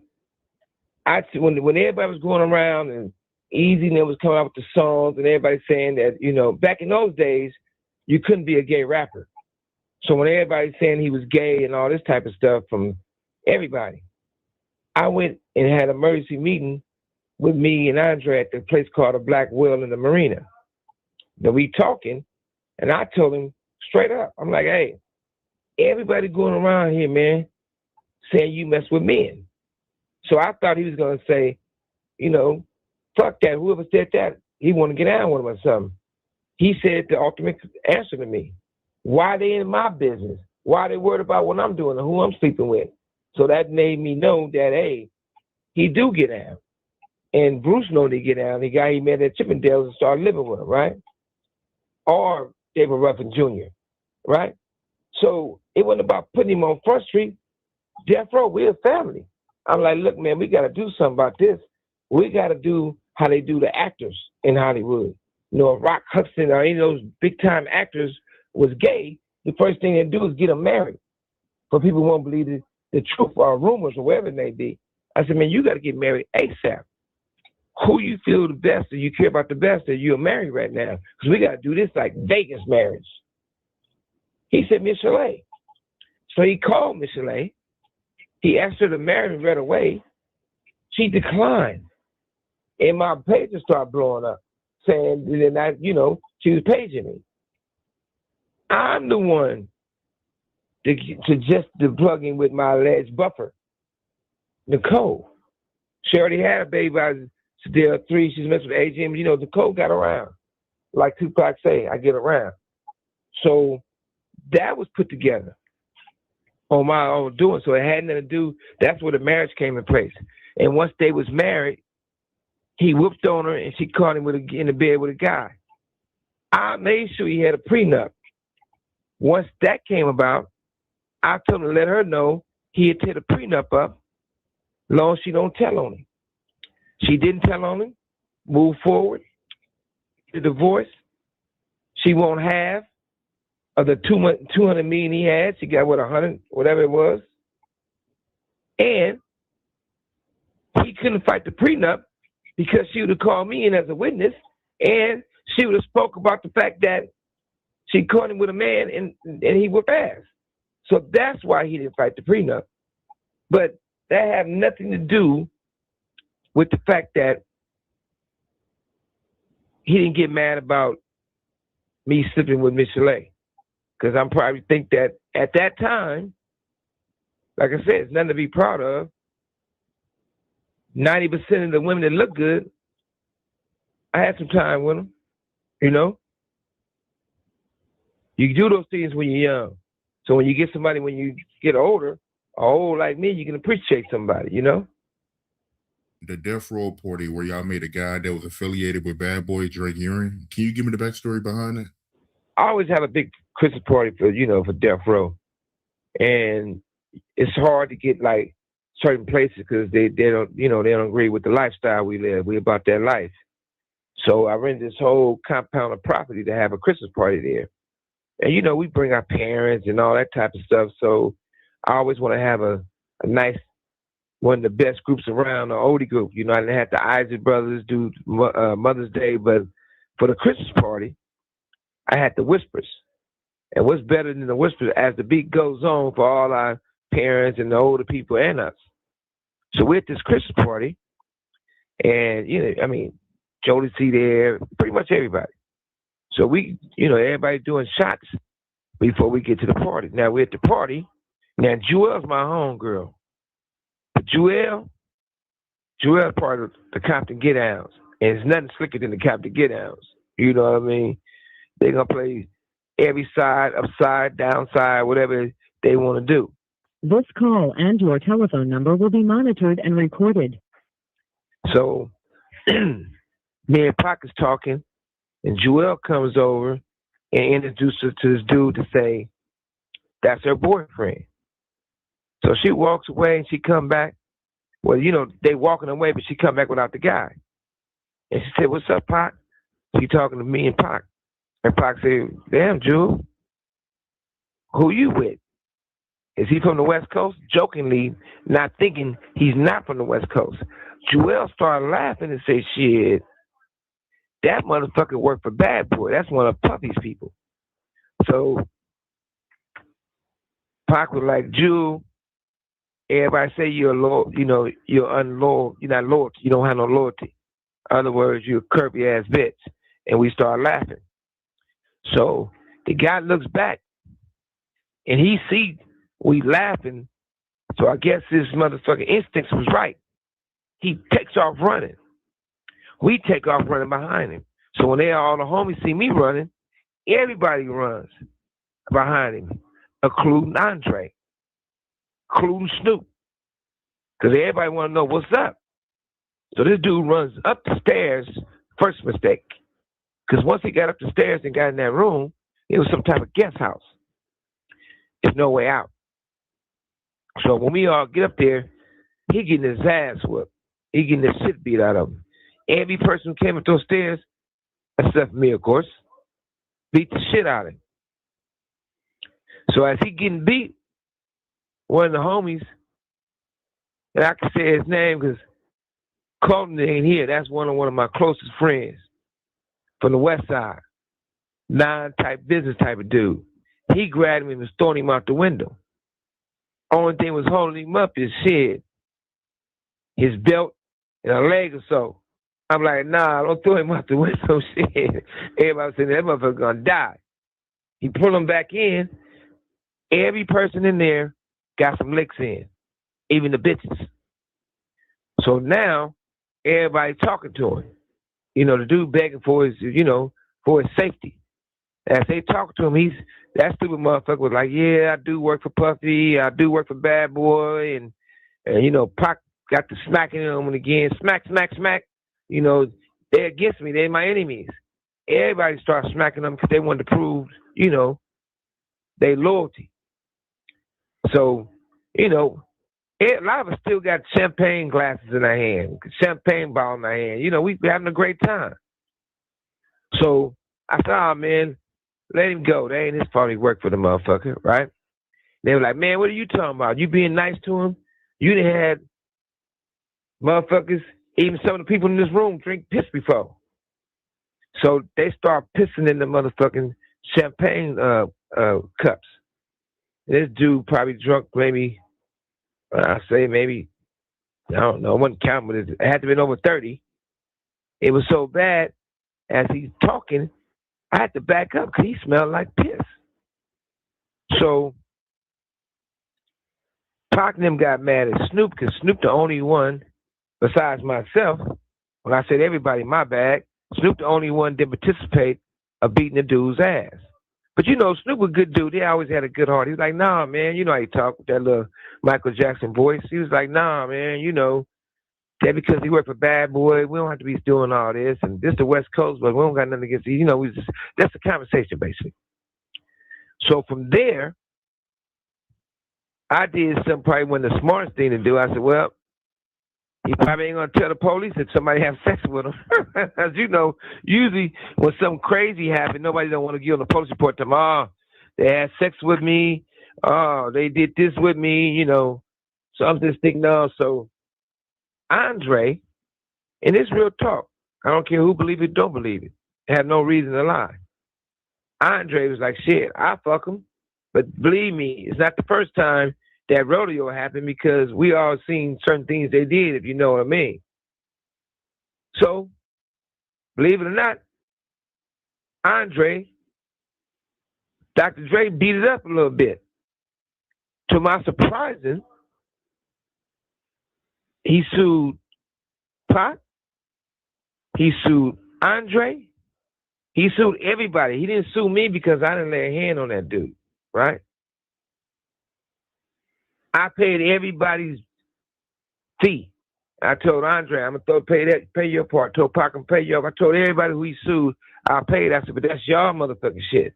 Y'all gotta run my money back. By the way, Pac, my little brother, he ain't here. Oh, Andre Young. Yeah. I want my bread when I'm home. Have it ready. But look, that's a true story, and you can put a lawsuit and it shows it for itself. So that's just that, But Joel, I got all love in the world for her. But Jewel was she was a grimy gal. She was a cold bitch in a good way. But what I'm basically saying, and a lot of people talk about all this stuff, how everything gets miscrewed or confused. Nobody taught us the playbook. I came with the name Death Row. I started Death Row. Everything with legal money. And David Kenner was not my attorney. He was a criminal attorney. John Brinker is the one that did the stuff for me on and Gary Stifferman for the entertainment side of it. But that's been said. This is like Danny Boy said a statement before. Danny Boy said, well, I wrote all these songs and I blame Suge because I get all this money. Well, I understand Danny Boy didn't understand the business. First of all, when I met Danny Boy, I took a liking to him and treated him like a son from day one. He was signed to a friend of mine named Shorty, who had him under contract. So I had to buy him out that contract. Because Shorty had spent a lot of money on Danny Boy, so he said. But he was under paperwork. So right off the top, before I did anything with Danny Boy, I had to buy him out that contract. Danny Boy didn't write none of the songs he performed on any of the projects with Death Row. I had him do a remake. He didn't write that one. I had Babyface do the music and write the lyrics. He didn't write that one. And I ain't mad at you or anything he sung with Pac. Tupac wrote that. So if Tupac writes something and sing it in his own voice, then I said, man, look out for Danny Boy. Put Danny Boy on there or something. Tupac bring Danny Boy in, like when he brung KC and JoJo in. When he brought them in, right? They just singing what he wrote. So you can't get publishing if you didn't write it. So there's no way I'm supposed to pay you publishing royalties on a song you didn't write. And what people don't understand, if $1 is being owed on a song regarding publishing, it's nothing out of my pocket. If $1 go to Tupac, that still don't come out of my pocket. If $1 goes to Danny Boy, that still don't come out of my pocket. Or Tupac get 50% of it. If Danny Boy get 50% of it, I still got to pay the same dollar. But I can't give somebody publishing on a song that they did not write. That's why me and Vanilla Ice had to hang out, because he was trying to claim a song that he did not write. By the way, Vanilla Ice, that helped start Death Row. Not from no motherfucking informant saying drug money did. And I ain't trying to bounce all over the place, but that's sort of crazy. They still ain't, that's an whole nother conversation. But anyway, that's how that happened. I've been hearing this rumor for a while now, and I don't know if it's true or not, but I heard that you slept Jermaine Dupri. Is there any truth to that or no? Some of it is. So the situation was like this. Did that though. So the situation is like this. Lil Bow Wow was my artist. So I met Lil Bow Wow, one of the homies, rest in peace, met Lil Bow Wow's mother. He liked her. She had a son to rap. He said, man, let me bring him backstage and all this. So he brought her back and she had Lil Bow Wow.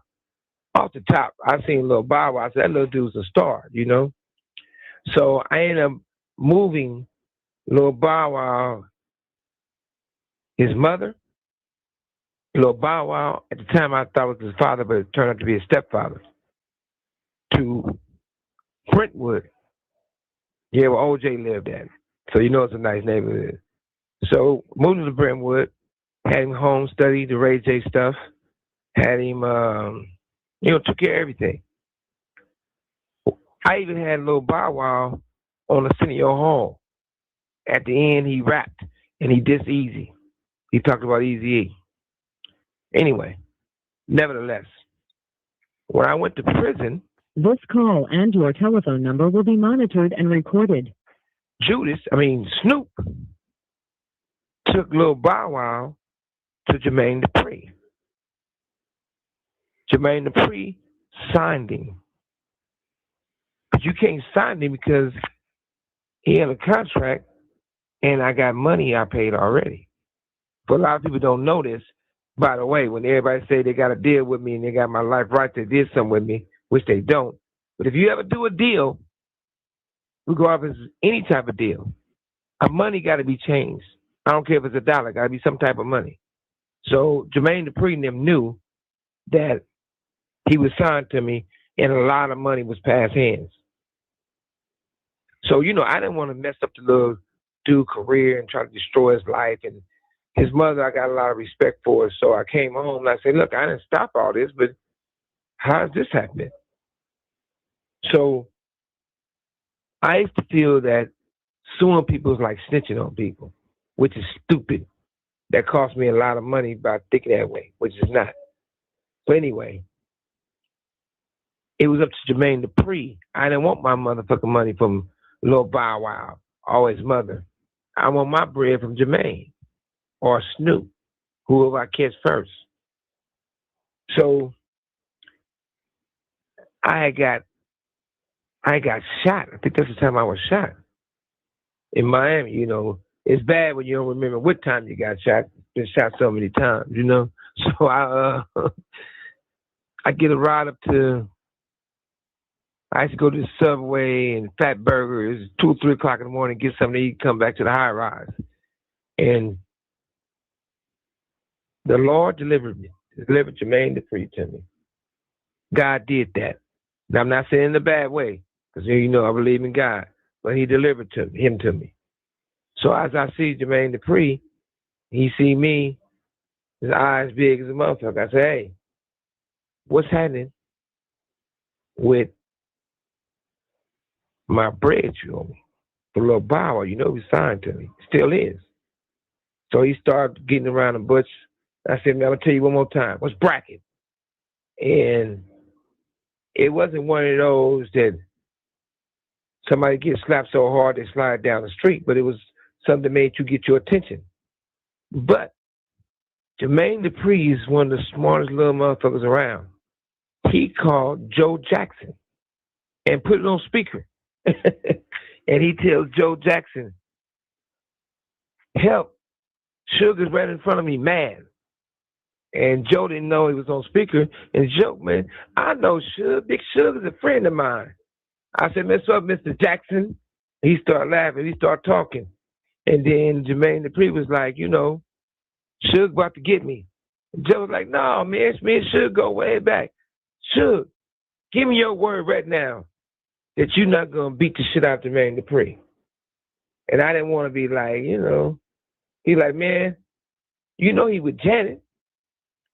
So I said, all right. I said, all right to him. And I said, man, give me one of those coffees. He said, these for me and Jackson, give me yours then. So I told Jermaine Dupri, I'm not going to beat him up. I had him, get on his knees, and I opened one of the cups of coffee and poured it on top of him. And I could hear Joe Jackson shouting. The phone fell on the ground. It was still on. I actually picked the phone up. And Joe like, man, what are you doing to me? You gave me your word. I said, man, I only shared some hot coffee with him or something. I said, but you know what, Joe? I'm out of here, Mr. Jackson. Never talked about it. Never mentioned it. Never played games about it. And, I shouldn't have did that to Jermaine Dupri. Even though he cut though and did something scandalous, I got to leave the little people alone, man. That ain't right. Shit. Jermaine, Ray J Crew, they are the same height. I apologize to all the short people, men, that I offended. And I didn't do it many times.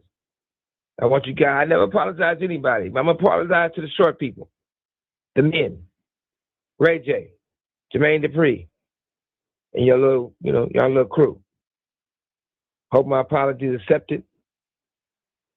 I hope y'all don't go through no weirdo stuff and want to talk about me again, but words for the wise. It's not what you say about me. It's not how you talk about me. If you really want to get my attention, Now, I'm not pumping it up, but you really want to get my attention and you really want to make a name for yourself, we know who got a big mouth. Let's sit in the room. We can all have some understanding. You and Ray J, everything good between both of y'all? I know you was telling me that, he wasn't really a Pyru. What you mean by that? Well, first of all, last time we spoke, I didn't want to be on Ray J. I said, Ray J need prayer. We need to pray for him because I don't want to be the one to push him over the edge. He hang himself or something. But first and foremost, I don't think Ray J is all to blame. His whole get down been a scam, and Ray J into shit he shouldn't be in. And I don't know why, but it's funny that all the little dudes who 5'5" and 5'6" or whatever, I don't care if they artists, guitar players, manager, whatever, all the short guys have a problem with Mr. Knight. It's not my fault. I am not your daddy. I didn't make you short. Don't be mad at me. But one thing you better remember, when we get older, you might start off like me. I can start off at 6'4". I'll start getting older, you lose an inch or two. So don't be mad at short people. Get shorter. But for me personally talking about Ray J, oh, by the way, Ray J, y'all trying to bully my son? Hey, he's a good kid. He wasn't raised like that. You know what I mean?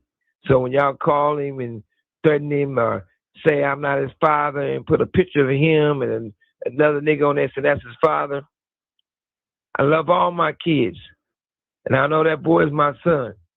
But even if he wasn't my son, or any of my kids wasn't mine, I done took care of them. I love them. I support them. And God will give me even a bigger blessing to take care of a child and raise a child and look out for him, even the fact that I didn't make him. But to try to bully him, that's some weirdo shit. So, all y'all need to take a break and eat some milk, drink some milk and cookies. That's soft shit. But back to Ray J saying he from Pyru. This call and your telephone number will be monitored and recorded. It's not up to me to say who from Pyru ain't from Pyru. But I tell you this, if you are from Pyru, what are you doing for the Pyrus? Are you getting anybody lawyers? Are you having anybody in prison? Are you at the hood days that y'all want to say Bompton? What are you doing? So I think it's more to it just to say you're a gang member, are you from Pyru, and you're not showing the love to the Pyrus. So I have no idea. I know this. I know they surroundings show they not from Pyru, because I can't picture a real Pyru scared to go anywhere, even by himself. I can't picture a real Pyru who turning down his fades. If you say you from Pyru and motherfuckers calling you out and want to run it, if you ain't running, that's a DP. Don't be mad at me. Understand the politics. A real Pyru is not going to be talking about somebody who's dead. A real Pyru is not going to be talking about somebody in prison. Because if I'm in prison, I ain't there to pull up on you. You damn sure can't pull up on me. So talking bad about people who's not there to have that understanding is weirdo shit. But even though I'm in prison, and if your heart aches that much that you want to run it, I can stand and ride up and go to the hole. You can come fill out a visiting form, come in the visiting room, and I can express myself with you. If we ain't talking about doing none of that, I love everybody out there, especially the homies. Stay focused on yourself. Leave real niggas alone. Speaking of Ray J, you was telling me that he lied about seeing Faith on Tupac Love. Because I know last year, me and him did an interview and I asked him about it. Yeah, that's dope, man. I always heard the rumor that she was around Death Row, but I never knew if it was true or not until now. But I gotta ask you, right? It's no way I can do this interview and not ask you. You did an interview back in 2008, right? Where you made a comment saying that you seen Faith on Tupac Love. See, that's what I'm saying. I ain't want to go viral again because I done said shit when I was younger, bro, that I don't even feel like I should have said because it was probably nobody business. You get what I'm saying? And so that's what took me back to that of me saying I ain't trying to go viral. That's why I said Pac came to my birthday party when I was young, like 18, and that's a positive story. You know what I'm saying? Like that's a non-viral moment. Well, that's bullshit. And the reason why I say that because Jay went with Pac. And, you know, it's always try to give people respect. And I do got love for Ray J, but the love will never be shown again. Because he crossed the line when he recorded me and act like he wasn't recording me to play it everywhere. Not that I have anything to hide, because anything I say once, I can say twice. But back to Faith. Faith is a mother. And she should continue to be a mother. But Faith got a bullshit side to her, too. It been certain bitches that Faith would know, and that bitch would find out that bitch know me, and she'd be like, well, I'm not cool with them. They on some West Coast shit, Death Row shit. But since Faith should take the time to belittle Pac and say that she was at the studio to do a song, and when she had to get paid, Pac asked her to suck his dick. Well, Faith, we didn't have no puffy shit going on or no freak out parties. But you know, and I know, he was getting his dick sucked, and I was getting my dick sucked. And you was sucking his dick. It had nothing to do with no song. So all about you never messed with Tupac and you never had sex with Tupac. Allegedly you said that, or allegedly, if you want to call it, I'm telling the truth. This call and your telephone number will be monitored and recorded. But you know, see, Pac never had a problem getting bitches. Pac probably was one of the biggest artists I ever seen do it, because you have some people who's marketable that really couldn't rap, really didn't have no shit to really talk about. Then you have somebody like Tupac, both. Now, lyrically, Biggie is one of the best that ever did it, still today. And not too many people, lyrics can fuck with Biggie lyrics. But Biggie would have to go on the stage and rap till he's sweating to get everybody's attention. Tupac come on the stage, before he opened his mouth and say one verse, that motherfucker come out of his shirt. All the hoes gonna lose their mind, rush the stage, and throw panties up there before he start rapping. Tupac is what you call a superstar. Death Row, the real Death Row, that is. Death Row, which is me, I just didn't have artists. I made stars, superstars. Everybody was a household name before they even put a record out. Big difference. Is there any truth to Dre not wanting to give Pac California Love? Absolutely not, because this producer dude did the beat. So Jay Flex is the homie who's signed to my publishing company, and he wrote the song, California Love. It was just California Love without Roger Tropping and none of that. So we listened to the song, I'm like, man, it's a hit song, but it'll be a whole 5-10 years before we do an album on Andre.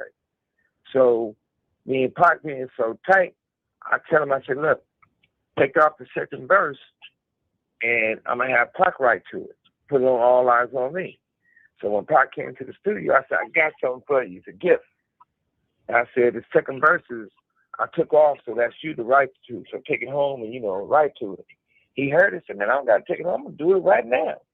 So he ran right in the booth and knocked it out. He did it. Then once he did it, we kept playing it back. Then I called. This call and your telephone number will be monitored and recorded. Roger Troutman came in. I gave him a couple $100,000. And he laced it. Yeah, and Andre was mad about it because he wanted it for himself. So that wasn't even no situation where it was a good one. We did that. It became history. That's that. And at that time, Pac and Snoop was falling out because Snoop didn't even show up to the California video. We did two of them, one in the desert and one started off at the Compton Swap Meet. Like I said, that's before the shit happened in New York. It was already a situation where I think this jealousy just overtook everybody.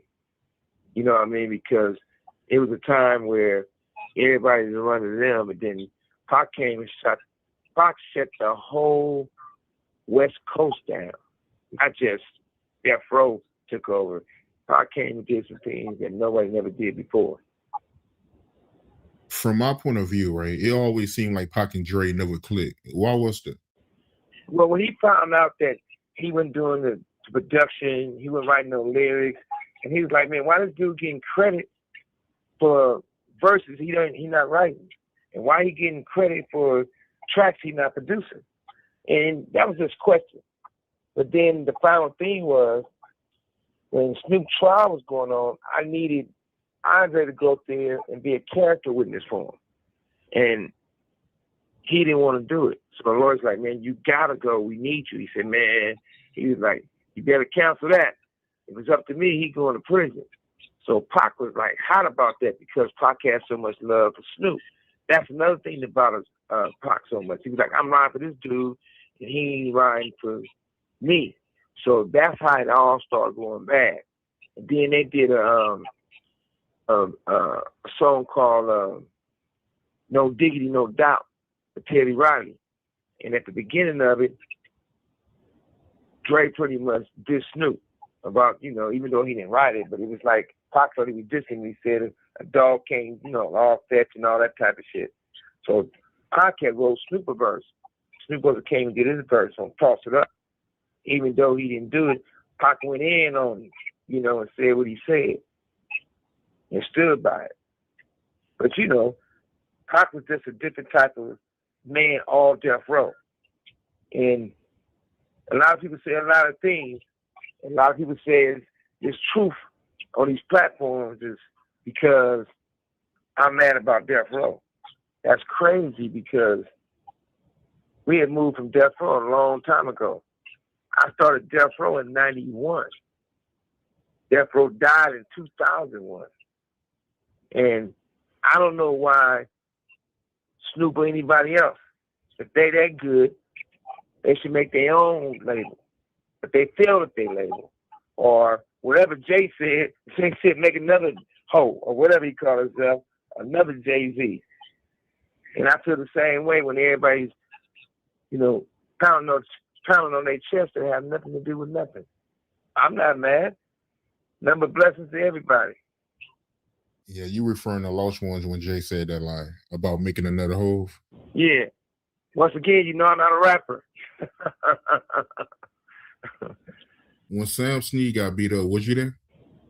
Of course. So when everybody gets into it, it's the red room. So the rules of the red room is this. No matter what we arguing about, we can go amongst ourselves and deal with it. And, fight about it. You don't got to fight, but our thing was like this. Say, for instance, that Pac call out Corrupt, Dad, Snoop, anybody, right? Only thing they got to say is, I don't want to get down with Pac.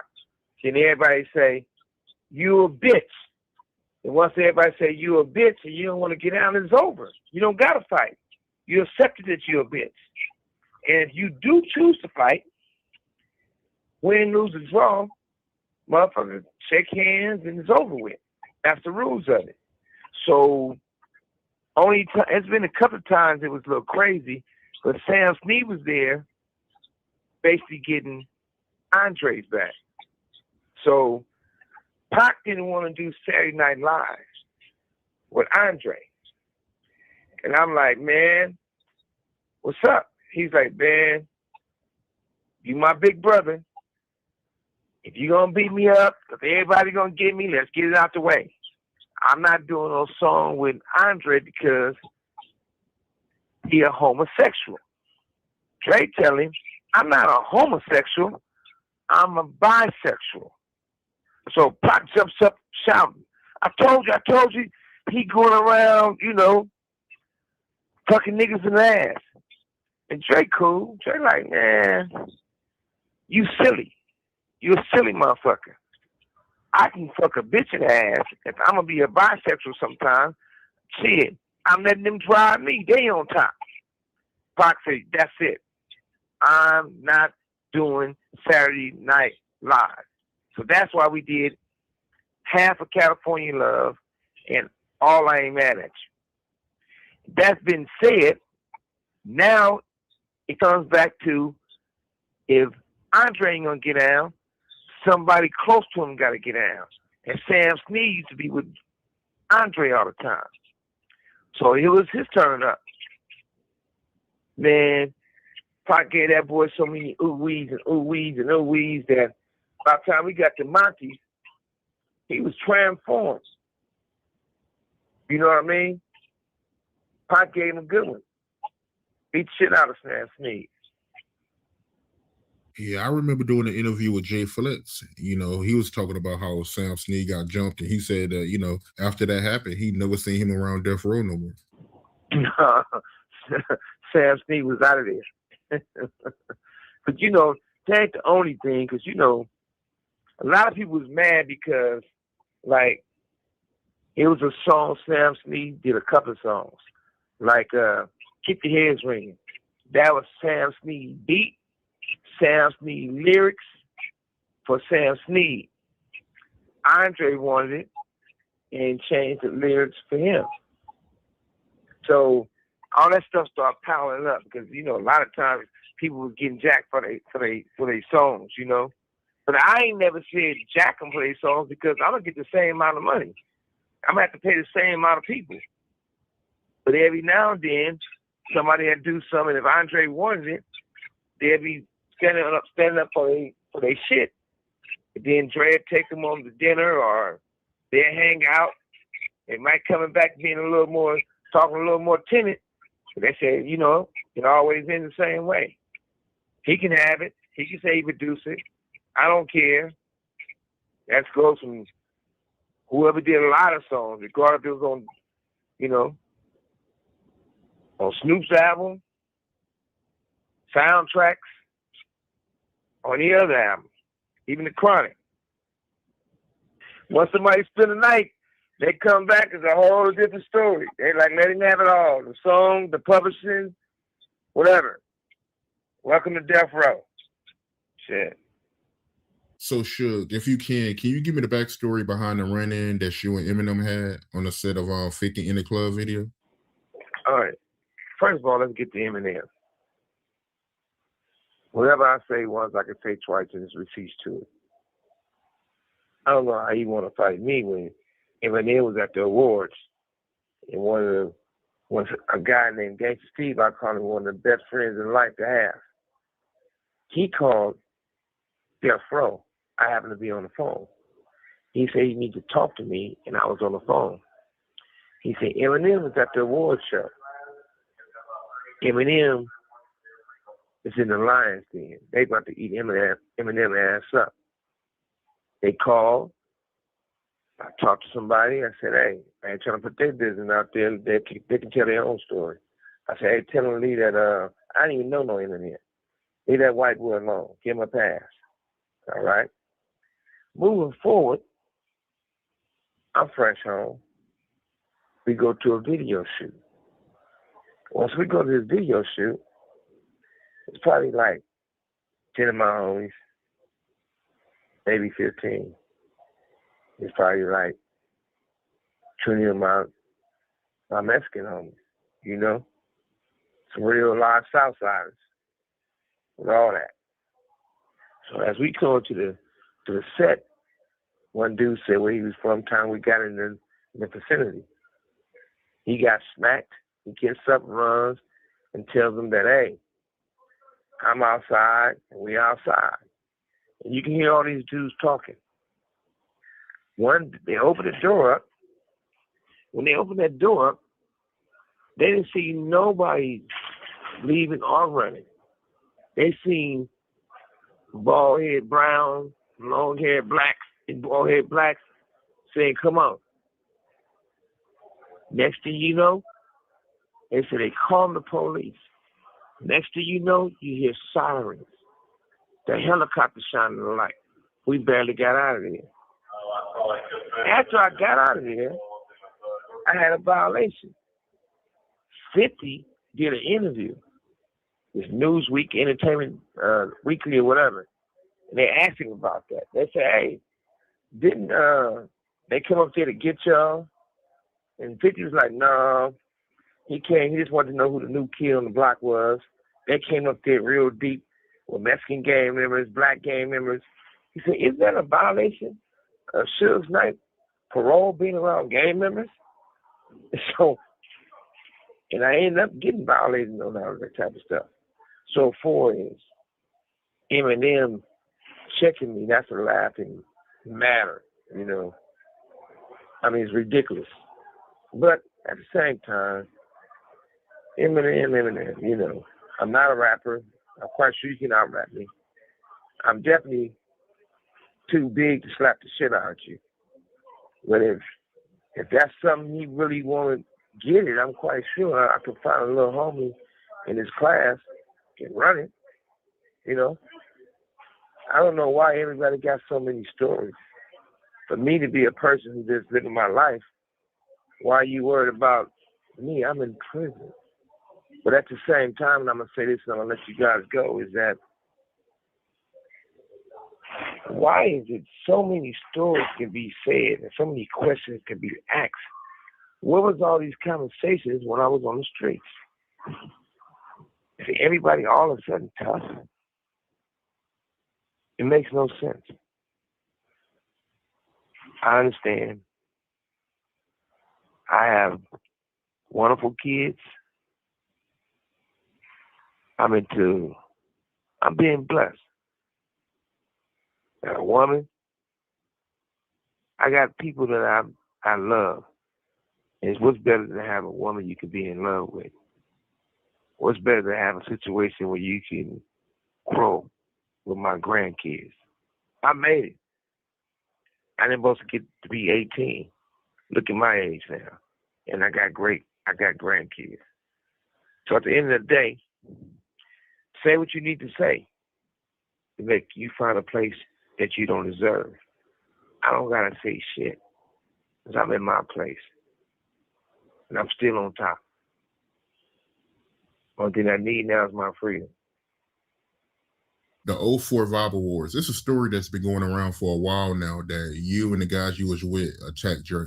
Can you give me the backstory behind that? Well, first of all, he wasn't on stage. And I was at the Bible Wars. I just had parole from prison. And while he was accepting this award, Quincy was up there talking. As he was talking, he was like, well, you know, getting the details, saying he was a producer and whatnot.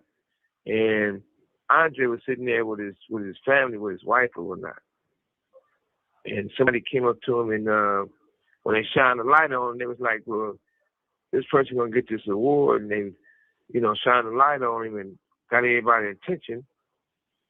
He got socked about 4, 5, 6, 7 times. And the Yellow Jackets came and grabbed him, and pretty much handcuffed him and took him out of there. At that point, all those dudes and all those tough guys there told the police on me. Police came to, like, they was going to take me to jail. I'm already on parole, you know. So on that Monday, my PO called me in, and that changed my parole conditions. The reason why it was really bad they changed my parole conditions because we had some unfinished business. Like on my publishers at Time Warner, they recruit publishing that it wasn't his publishing. And I couldn't deal with the situation because when they made it one of my parole conditions, if myself or a lawyer or anybody know me, talk to him or anybody that know him, I get a year violation, a bullet. And it makes sense to me. So I was telling my parole officer, like, hey, he's not a baby mother. He's not a battered woman. How is all this coming at me like this? But it did. That just show you this deck is always stacked against a real one, you know? And I know when I interviewed Ali Adam, he told me that when you got shot in Miami, that was the reason why, because of what you did at the Vibe Awards. And Quincy Jones, he was behind that. So, you know, they felt a type of way about that. Suge about to come to Miami. Bah! Boy, Suge in Miami in the Red Room Shore Club, a 5-star hotel, but basically know how to swing around there. Kanye West party, you know? And you know, him and P.D. Pablo there. I talked to P.D. Pablo like 2 weeks after that. And you know what I'm saying, walked around. When I walked around, I saw Jim Jones and Chrissy. I'm like, hey man, y'all go ahead. Chrissy damn near G'd up. She could just tell by my look, man, go ahead, man. She like, babe, let's go. He like, man, let's go. Chrissy, take him and go. So, you know, walk around, hit Suge in the little thigh, ain't nothing. Take a little picture, go home, you know, he yell, ah! And I'm like, listen to this fat bit, you know what I'm saying? Shit, I don't know him. Obviously, he know me. And shit, if he shot me, more power to him. But I didn't say this. Well, one, I don't know him. Two, I don't know why he's saying that, but I guess I gotta say, either I'm just blessed by God or I'm just blessed it was a coward. Because I heard people talk about that. But in Miami, I never seen who shot me because nobody came up and shot me. Somebody fired a shot, and I got shot in the leg, you know? And then when I turned around, they was running. So I wouldn't have, you know. Well, good thing about it, at least he was a coward. Because me, if I'm going to shoot somebody, I'm going to be real personal with it. I'm going to have blood on my face or somewhere. It ain't going to be my blood. But, you know, that make him feel good about himself. I can't say everybody got a position somewhere. We was in Miami like I usually be in Miami. Went to the Short Club. Went to the Short Club. When they see me coming in, all the police came out and told me I can't bring no guns in there and search me and search my homie. And once we got in there, you know, just a little moving around and done different, you know, same old shit.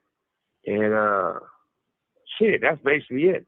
Nobody came and approached me. Nobody came around. I know I was talking to somebody and a gunshot went off. I got hit like in the leg, in the back of my leg.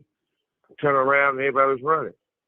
But the crazy thing about that, the police came and handcuffed me.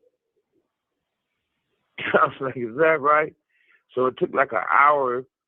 This call and your telephone number will be monitored and recorded. And another hour or something to get to the hospital. But all in all, they tried to sue me. All in all, they wrote some crazy letters. The people who own the Short Club, they was like, well, we glad he got shot because he a Crip. That nigga's a Crip. That's all that nigga is, a gangbanging Crip. and we're glad he got shot. And the crazy thing about this, when it happened, I had to been really in the dark, because instead of me getting mad at the fact that these white people called me a nigger, I was more mad at the fact that they called me a Crip, which is stupid. You know, I was like, they called me a Crip. I ain't no Crip, right? I should have been mad because they called me a nigger. So the dude owned a short club and the model chick, they some racists, some real cold racists. And they brought Kanye in it because it was Kanye party. And then they was like asking Kanye, do you know what good music is? He in the oath. He said he never heard of that. And so I get on the white people. It's like, hey, don't be, the lawyer basically, don't be trying to harass Kanye. Leave it alone. So all in all, it's a whole bunch of racist people. All in all, if somebody can shoot me, the police give them a medal, an honor, they cigars, I understand. Only when it comes to me. Only in America. That's that, you know? I don't know no bitch-ass nigga named Ali Adams, whatever. But I'm quite sure we're going to have a conversation as soon as I'm home. But the Bible Wars was in my house. That motherfucker was in, the Bible Wars was in the West Coast, on the West Coast. I think a few East Coast dudes tried to put that on. I put that on. I was fresh out on parole. And Quincy Jones was giving Andre an award. While he was giving him an award, they stopped everything and shined the light on Andre. He was there with his wife and his family and whatever. Only thing I know is this. Somebody went over there and socked. You have 60 seconds remaining. Somebody went over there and socked on him about 5 or 6, 7 times. And the Yellow Coast security had to get him off of it. I know this. That same night, Snoop was there too. He ran away from Dre, not towards Dre, so I don't think they're as tight as they say they are, because he watched the man get whooped on. After that, they told the police on me. They sent the video to my parole officer. They made it one of my parole conditions. If I be any way around Andre, I'm going to jail, getting a violation, and going to prison. I couldn't talk to nobody that he know, or I get a violation. The 96 Social Wars. Can you give me the backstory behind you and Pac having that run-in with Biggie and Puffy? Well, as you know, all the awards is fake. I always knew when my artist was going to win and not going to win, because if I showed up aggressively enough, or people pay enough money, anybody can win an award. All the awards are fake. They're bought. They're not earned. So at that time, Pac never won an award. So I made sure Snoop won the Artist of the Year. He beat out R. Kelly. Y'all remember that? You go back and look at that footage when Snoop had the burgundy rag on his head. But anyway. This call and your telephone number will be monitored and recorded. I wanted to make sure Pac won an award, and Pac was going to win an award. We knew everybody was going to be at that award, and we always have an after party after the awards. So we know what it was. They know what it was. And we probably had, I don't know, I didn't count head for head, but it could have been 80 or more or a little less of everybody from Compton wearing burgundy sweatshirts with Pink Folk on the back. Then we had a whole busload of the homies from the Bay Area. Then Pac was in the car with me in the Hummer. Pac had on army tees. So everybody came there with what they was coming to do, see who's who. But I don't know. I can't go on facts because I don't know this. But the police was waiting on us. When we got ready to pull in and get to the Soul Train Awards, they didn't want to let us in because I guess they knew we was coming, and they even told Puffy and them we was on the way. Puffy ran and slid under a limo. We arguing with the police, the Moodles was there, everybody was there, you know, to express ourselves. It was a guy who was with Puffy and Bad Boy in them camp. They was paying the South Sides. So he whipped out a gun and shit, we ain't worried about no gun, you know what I mean? Because everybody right, if you know what I mean. Plus the police all there, LAPD. But you know, I think those LAPD dudes always had a relationship with those dudes. So they pulled their weapons out, could take the gun from him, handcuff him. I don't know if he went to jail or got time behind it, but you know, it's still the smoke travels. And according to Keefe D, that smoke thick as a motherfucker. So that's all it was. We ended up going, changing our clothes and going to the after party. Before we go to the after party, we go to Monty's, of course. And one of those dudes who messed with Puffy and them was there. And Pac knew him. He said, man, they fuck with them. And then one of my guys, he said, he know them. I said, man, this dude's, he from New York, but this is my brother. You know, we the same. He with us. So all those things happen. All those things occur. And the footprints was already in the mud.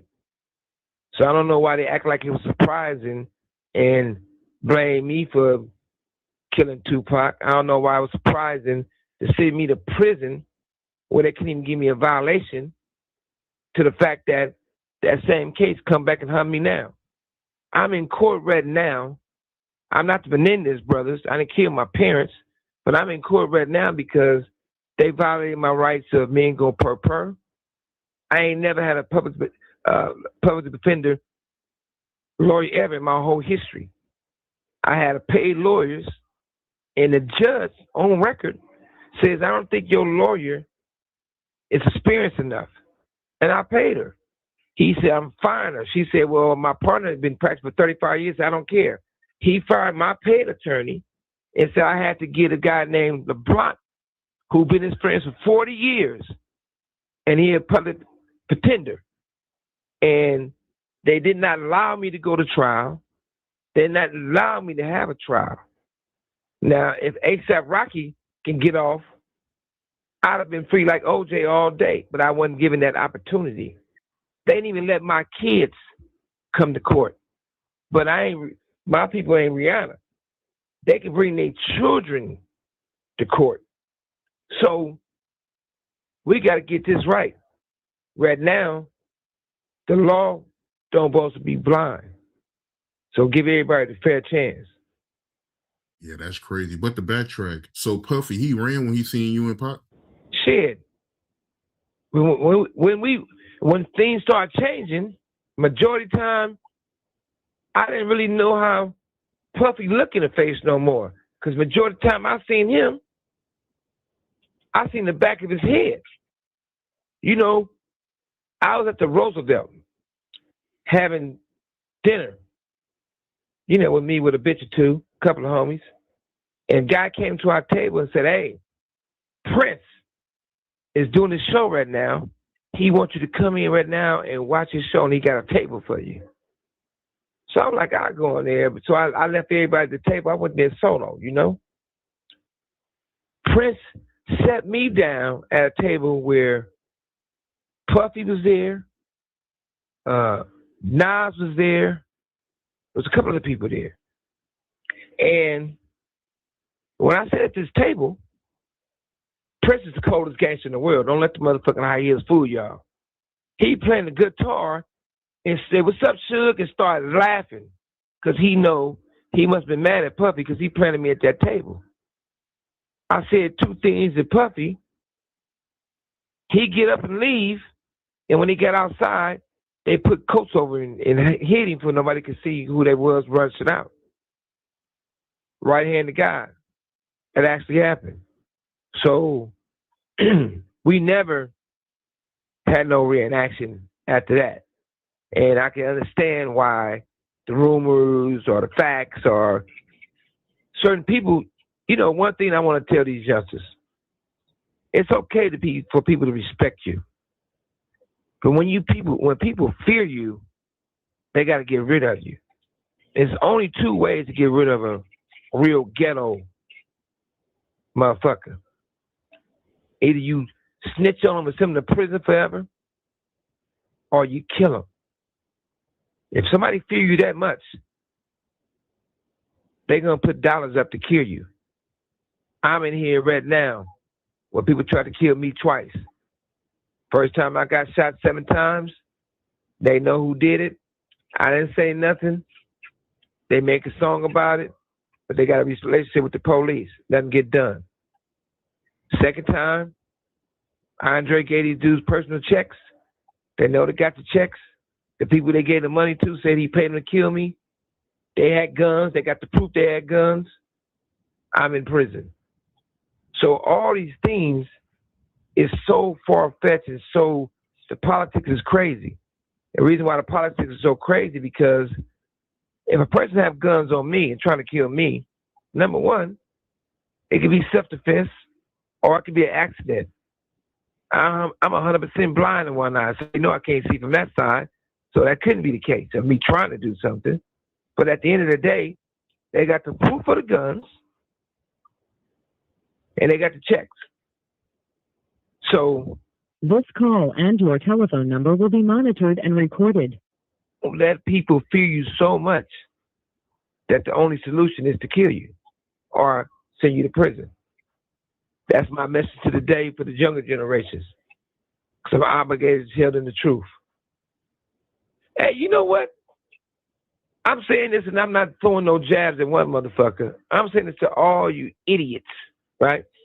YouTube is the best DA in America because you don't even need a DA no more. You don't need no PI. You don't need no detectives because this person is found guilty because of YouTube. This person is getting indicted because of YouTube. This person in prison because of YouTube. YouTube is the best DA that the United States of America ever had. So stop talking to YouTube unless you want to be in handcuffs. Unless you Suge Knight. Because I can get shot on YouTube. They can see they got guns trying to kill me. See, there are guns. And I still somehow, some way, find myself in prison. But I wouldn't have gotten the shape I need to get into. I wouldn't have got to know a woman so great without this prison or any other body, you know, because I enjoy understanding where people come from. I never want to be cut off from the world. So when people like send me messages on the Getting Out app and all that stuff, a mail, believe it or not, it makes me feel my purpose wasn't forgotten. If you do a movie, you always say Universal doing the movie. Universal going to create a production company.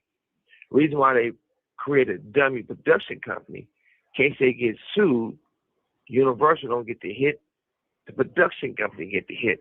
And they can always cancel that production company out and walk away from it. So, when they were doing Straight Outta Compton, they had people they hired was getting $150 a day for doing security. If they want to give these guys extra money, it would come from the production company. And if Andre wanted to give these guys extra money, it would come from his business account, not his personal account. Like if I give you a check from my business, this call and your telephone number will be monitored and recorded. And you do something to get in trouble, you don't fall on me because You can be an employee or I can hire you to do something from my business account. If I give you a check from my personal account, that means I'm personally giving you something to do something for me personally. And the reason why Andre wouldn't give him a check from his business account because he wanted to keep it a secret. But that's still stupid. So nevertheless, you had guys getting $150 a day. He gave guys extra money. One guy got a check for $20,000. And he went to the bank to cash it. So they had to call him and talk to him personally. Did you really get this dude in here with a dirty T-shirt on and bummy jeans to cash a $20,000 check? He had to verify and say, yeah.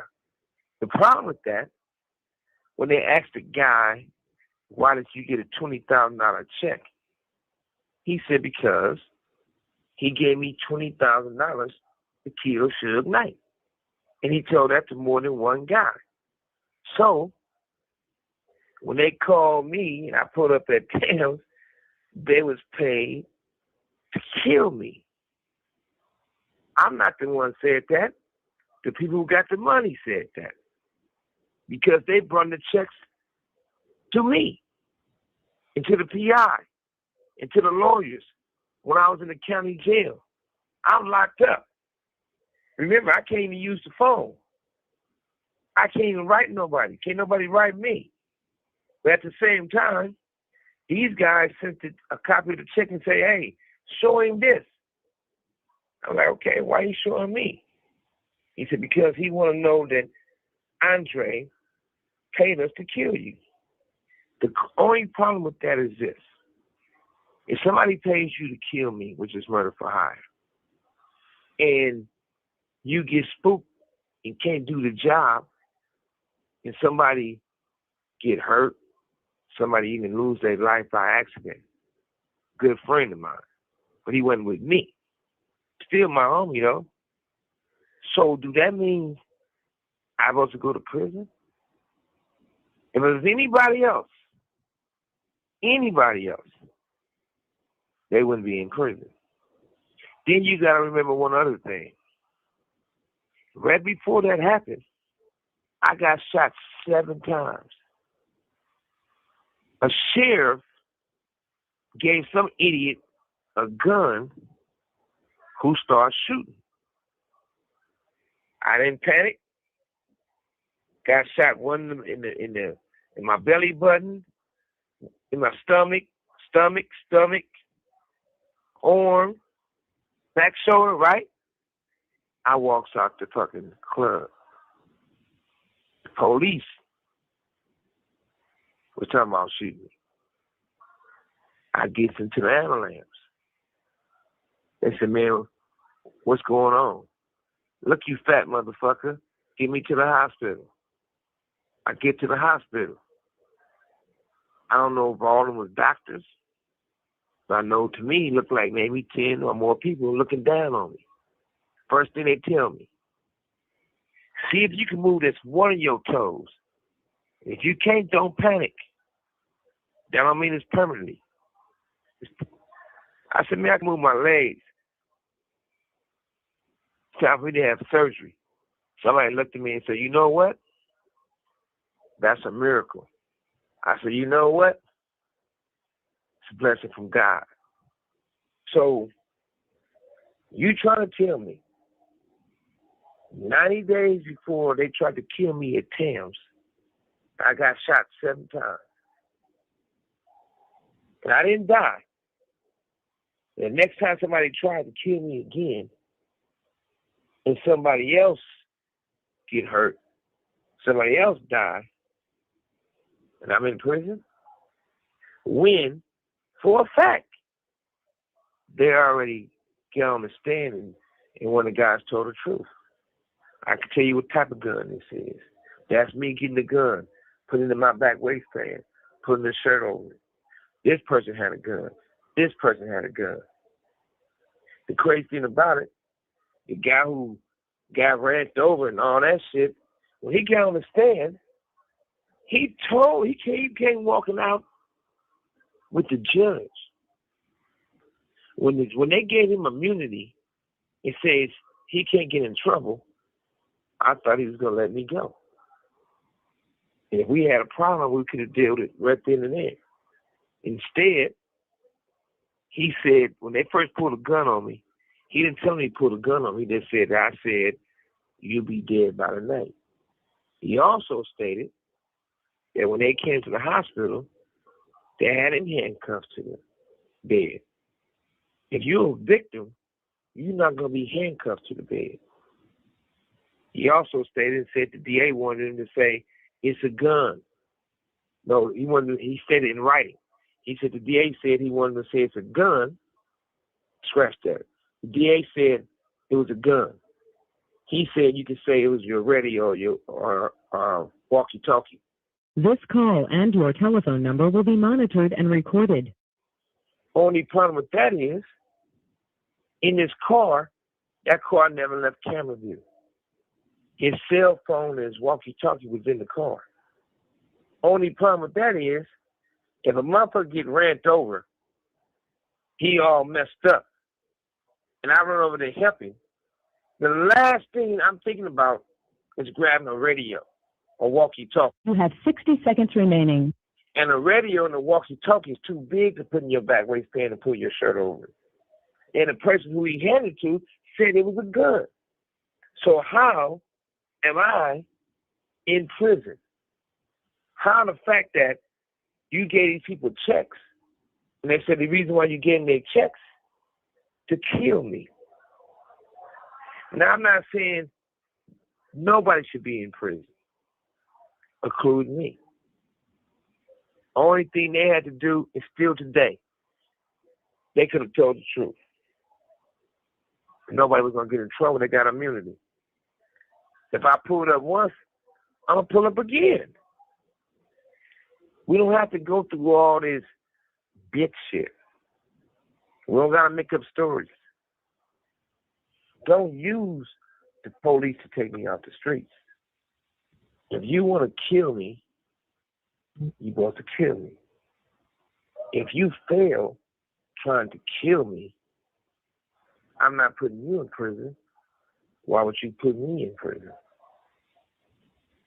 If you pay money to have me killed, why get scared now? And when it's all said and done, at the end of the day, it's like this. Off that Apple deal, they couldn't have did that Apple deal because of me and Death Row. And not to mention, I still, for the rest of Dre's life, I get 20% management commission. I never ended that deal with him. When people in your pocket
My bad, you guys. That's my fault.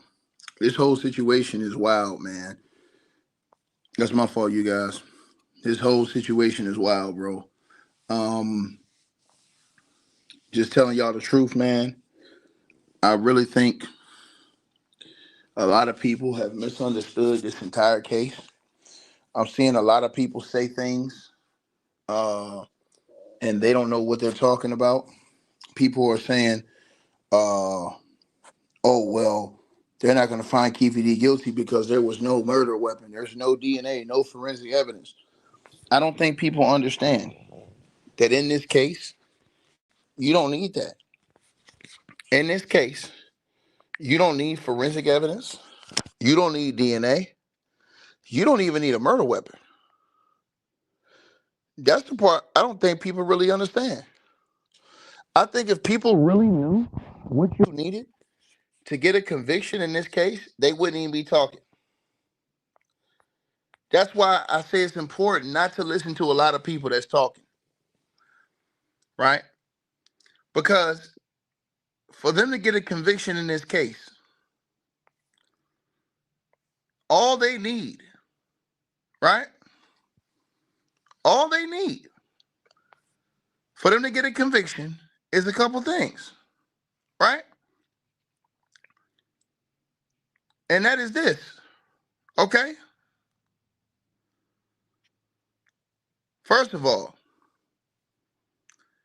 his own confessions are going to destroy him. They can use that. Meaning the book he wrote, where he gave podcast interviews and talked to all kind of people, TV producers detailing his role, in the eyes of the law, a defendant's own repeated voluntary admissions are incredibly strong evidence. That's one. Also, they can use what we call circumstantial evidence against Keefe D, right? Now that means that pieces of information that when you put it together, you guys, it points to a clear conclusion. The prosecution has security footage at the MGM Grand that they've showed already, gang intelligence, and a clear timeline that connect the fight to the shooting. Also, witness testimony.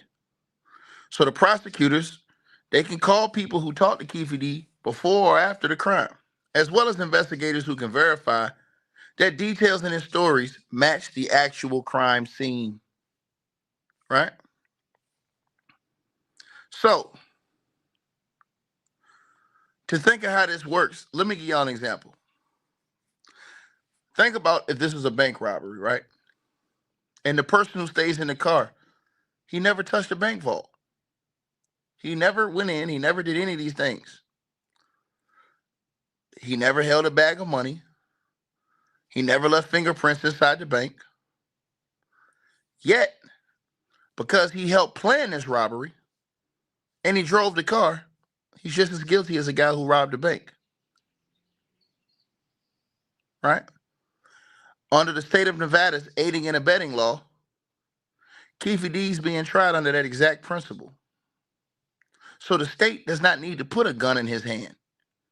They only need to prove that he helped steer the car to the target, which was Tupac Shakur. That's it. And they can prove this, once again, through witness statements, circumstantial evidence, and his own testimony. This is the part people don't understand about law. I'm seeing so many people on the internet saying, hey, Ticket, but they can't put him in the car, man. I mean, they can't put the gun in his hand, man. They can't put him in the car. I say, yo, what the hell is these people talking about? They can't put him in the car. What is they talking about? Didn't make any sense whatsoever.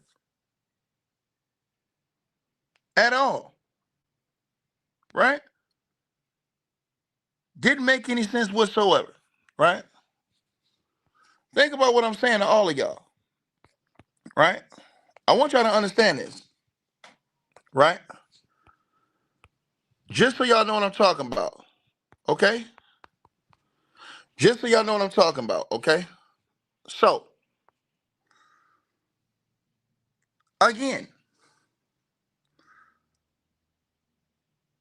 when Mob James went up there, let me repeat this again. When Mob James went up there, and when Mob James gave his testimony, right? Now listen, pay attention to what I'm saying to y'all. Mob James' testimony did a few things to what they needed. The first thing Mob James' testimony did, right? And we're gonna talk. You said what? You said get my education together. What are you talking about, dog? Hold on. What are you talking about, dog? What are you talking about, dog? What are you talking about, man? To the person who says too many.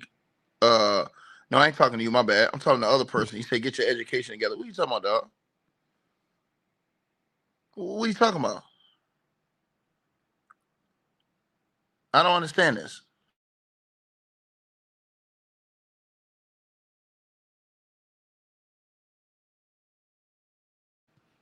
Yo, whatever, man. So you must not know what you're talking about. Because what Mob James did was, right? Mob James, his testimony helped prove the motive that it was a gang war, right? And a historical rivalry between the Crips and the Bloods, the Southside Compton Crips, and the Mob Piru Bloods, who was linked with Diddy's side and was linked with Suge's side, right? And as a former enforcer in the Mob Piru Bloods, and the head of security on a different section for as far as the gangsters were concerned for Suge Knight, right? He didn't even want to take the stand. So the fact that he told all those jurors, I ain't trying to take the stand because I don't want to put him in prison, that killed him right there. But let's go further than that, right? He proved the gang war motive, right? So the prosecution needed to do that. They needed to prove that Tupac's murder was a calculated act of gang retaliation.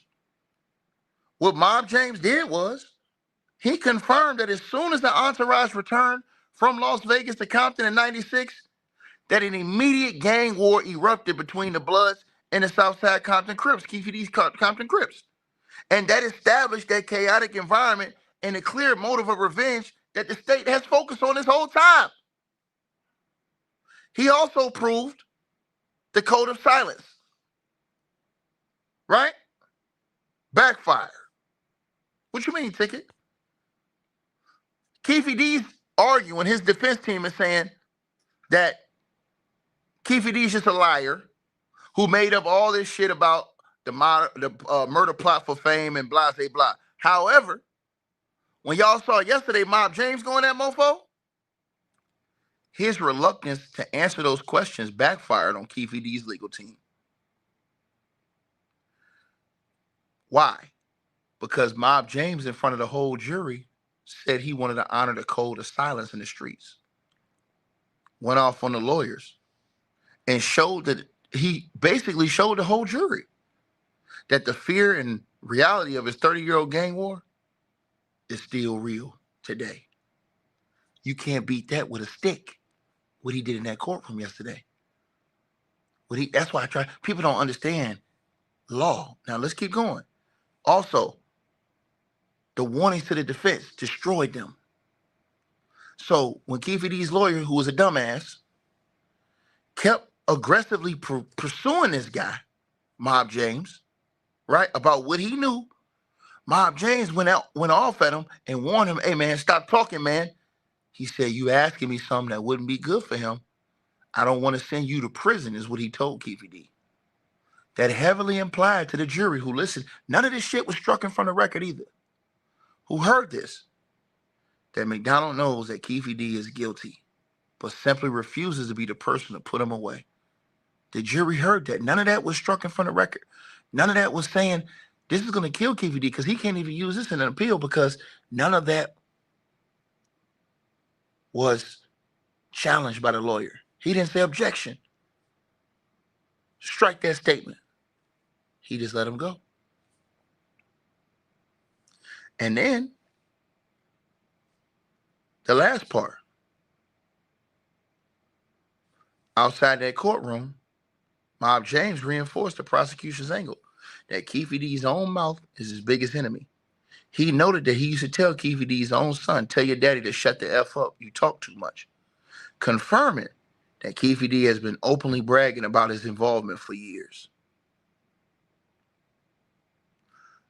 People don't understand this. You don't need a car. To the persons in the comment section, you just don't understand the law in Las Vegas. There will be no trial. If they needed DNA, if they needed a car, if they need all this, the gun, there would be no trial. They don't need that. You're not listening. All they need is circumstantial evidence, witness testimony that there was a gang rivalry, and all they need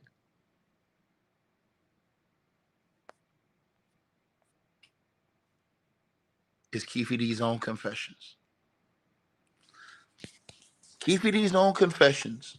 They have him on a jail call, admitting that he wrote the book. The book is real. And that he wrote the book on a jail call. He's toast, my nigga. They haven't played that jail call yet. They're going to play that shit at the end. And when they play that jail call, after they let Keefe D say all of this shit about he didn't do nothing, when they play that jail call and closing arguments, where Keefe D says, "I wrote this book. Ain't nobody write my shit. I wrote it." On a jail call, it's over with. They don't even need a gun. They don't need the Cadillac. They don't need DNA. They don't need any of that shit, bro. And this is the part you're not understanding, dog. They do not need any of that.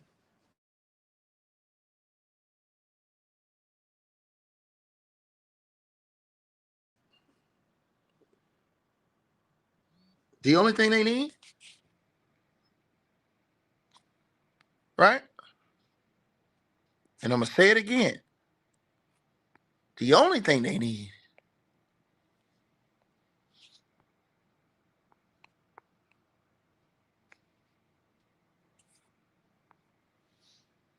is his own confession, witness testimony. And to the person who says still no evidence, that's a lie. That's a lie with still no evidence. And I'm going to tell you why it's a lie. All he had to do was be a part of the plot. And by Mob James saying in court that they went back to target Keefe D because of what happened to his son, all he had to do was be a part of the plot. Learn the law. The law in Las Vegas, let me say this again. All they need to convict Keefe D is using his own statements, which they already got, circumstantial evidence, right? Which points to a clear conclusion. Meaning, Keefe D's nephew got his ass beat. They were both Compton Southside Crips. Tupac gets killed, and then a gang war breaks out. To the person who says, so why they let him out? They didn't let him out. What are you talking about? He's in prison. I didn't mean to block you, dog. Damn, my bad. Somebody unblock. Let me unblock him. I didn't mean to block that dude. I meant to highlight his comment. They didn't. What are you talking about, dog? Keefe D's in prison right now. What are you talking about? You said why they let him out? What you mean? Why they let him out? What are you talking about, dog? Let me unblock this dude. Keefe D. I unblocked you, dog. My bad. Keefe D signed a proffer agreement, bro. What are you talking about? He signed a proffer agreement.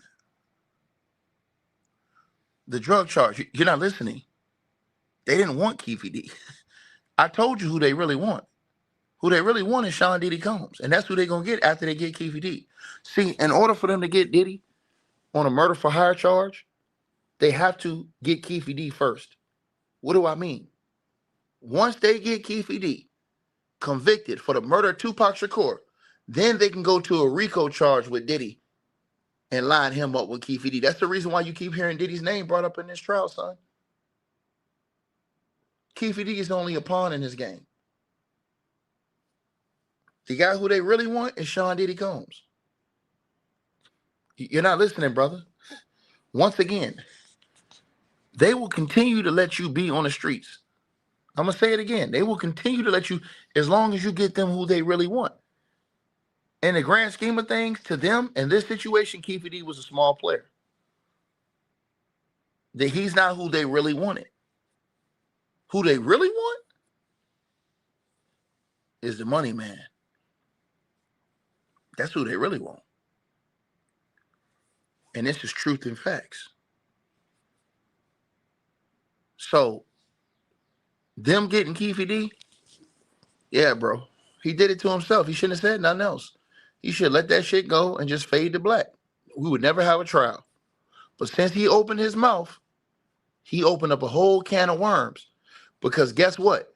They can rack you up on a RICO for years, and all they need for a RICO is 2 predicate acts in a 10-year span.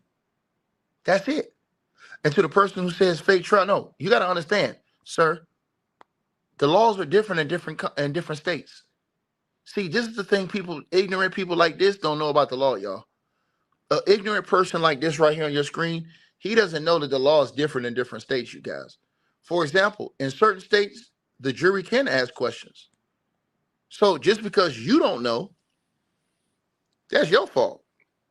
Your dumb ass just don't know nothing about the law. You can say LOL, okay. It's true. It's true.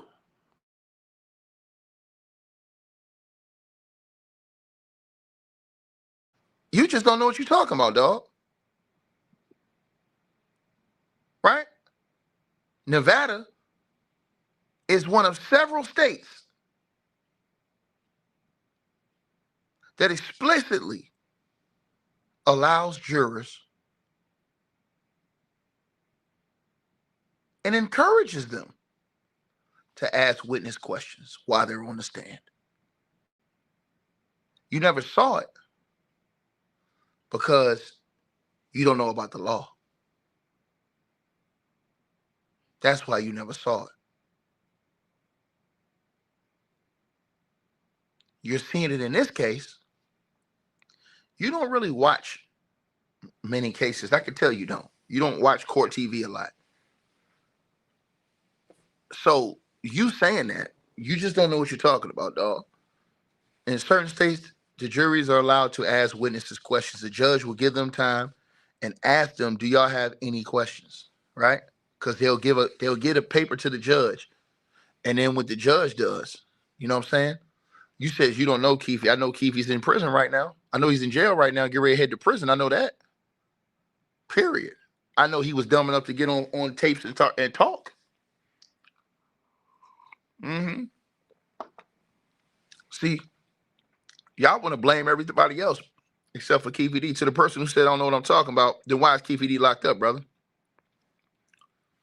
Keefe D would never be here if he never said nothing on the interviews. Ever. He would not be here.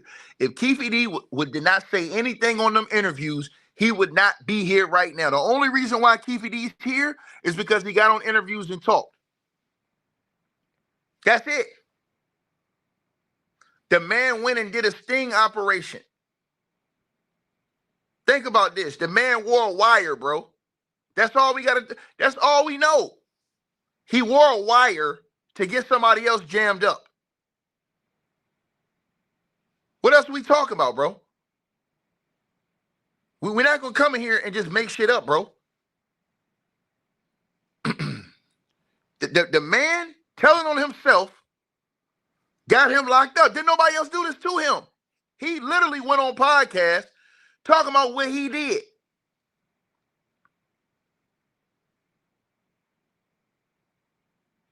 Then when they came to get him, he said, nah, I'm capping.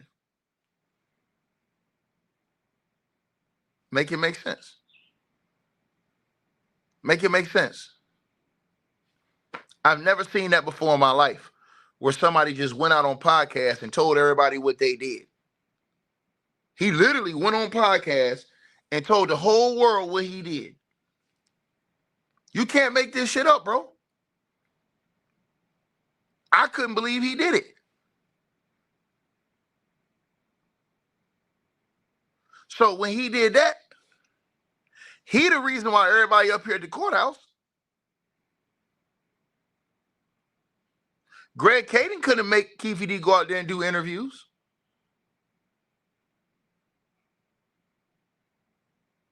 Keefe D did that because he wanted to. He did that because he wanted to.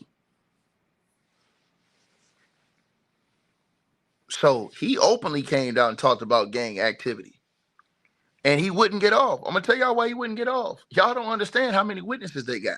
They got 200 witnesses, dog. All they need is circumstantial evidence. This is what people don't understand. They don't understand the laws in Las Vegas. In Las Vegas, Nevada, all they need is circumstantial evidence to convict Keefe D.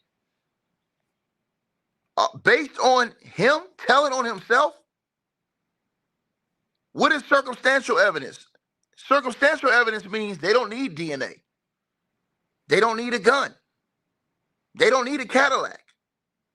They don't need Keefe D's fingerprints. They don't need any of those things to get a conviction on Keefe D. The only thing they need to do is prove that he wrote the book, which they have him on a jail call admitting that he wrote the book recently. That's one. Circumstantial evidence, right? Which basically shows that, hey, man, they beat up your nephew. Tupac got killed right after that. And then a gang war breaks out between the Southside Compton Crips with Keefe D and the Bloods, the Mob Piru Bloods, with Mob James. Mob James told that shit. Mob James told that shit in the court. Now, and what's the last thing they need? Witness testimony. And that's what Mob James and all these other people are giving them now. But by Mob James going on yesterday and talking about how it was a gang war and they were all aimed at Keefe D. That right there put enough circumstantial evidence to find Keefe. That's why I told y'all his testimony was damaging. If anybody don't know the court and they don't know law, they don't know what the fuck they talking about. You got people on the internet saying, "Oh, there's no gun, there's no Cadillac, there's no fingerprints, not guilty." These are idiots, and they're gonna be looking stupid when they get found guilty because they don't even know what they need to find them guilty. They don't even need that to find Keefe D guilty.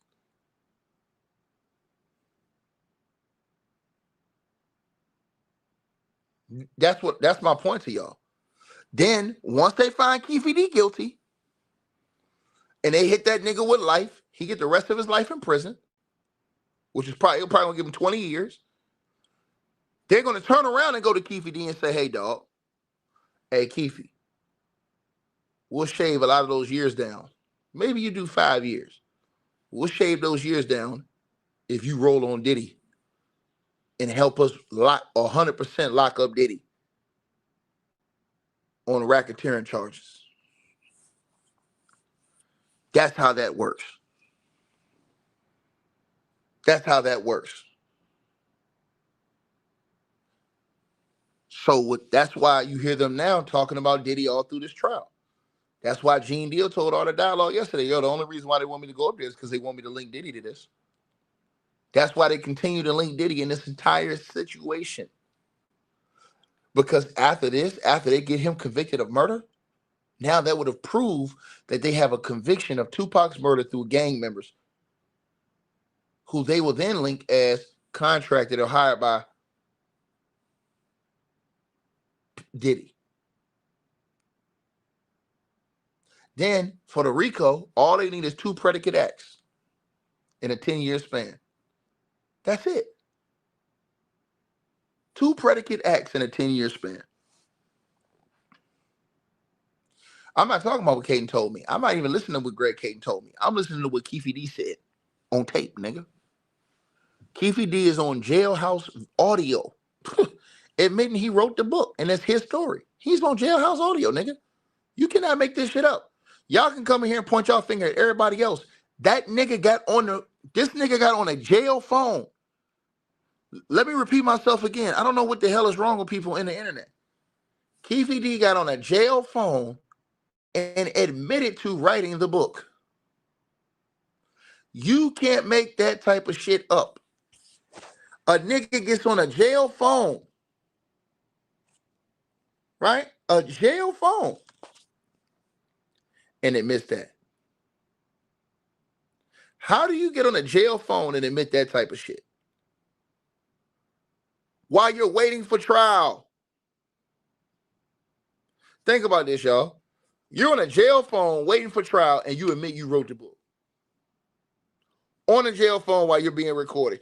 And that bitch say, when you call, it say this call is being recorded. And sir, unfortunately, Tupac Shakur is dead. In fact, I don't know if you saw it, sir.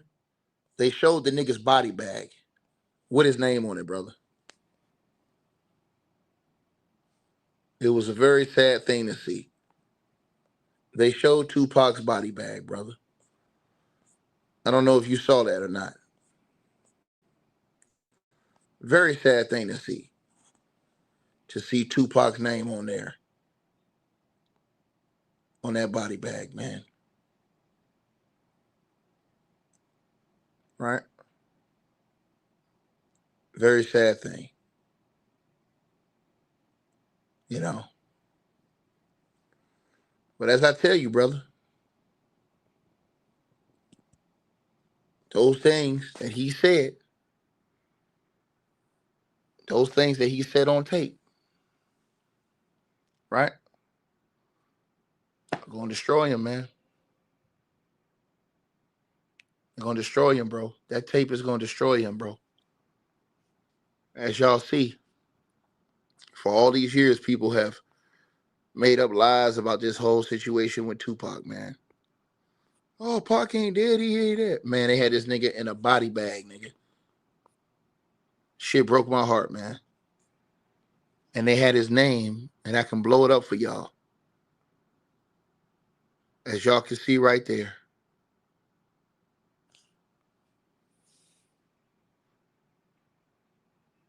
On that body bag.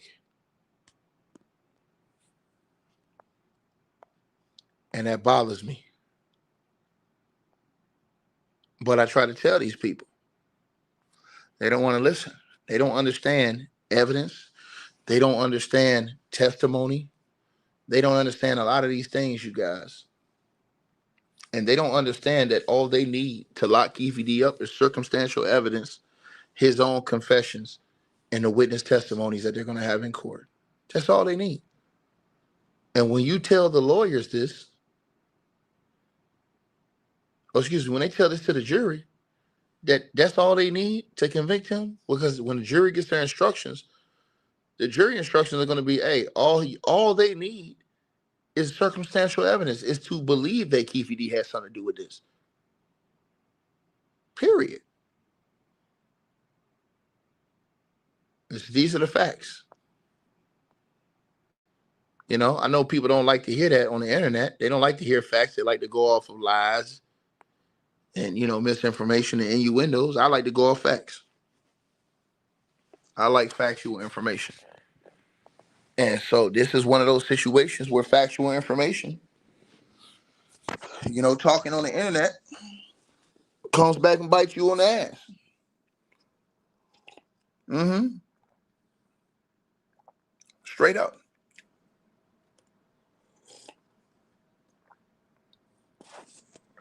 Look now.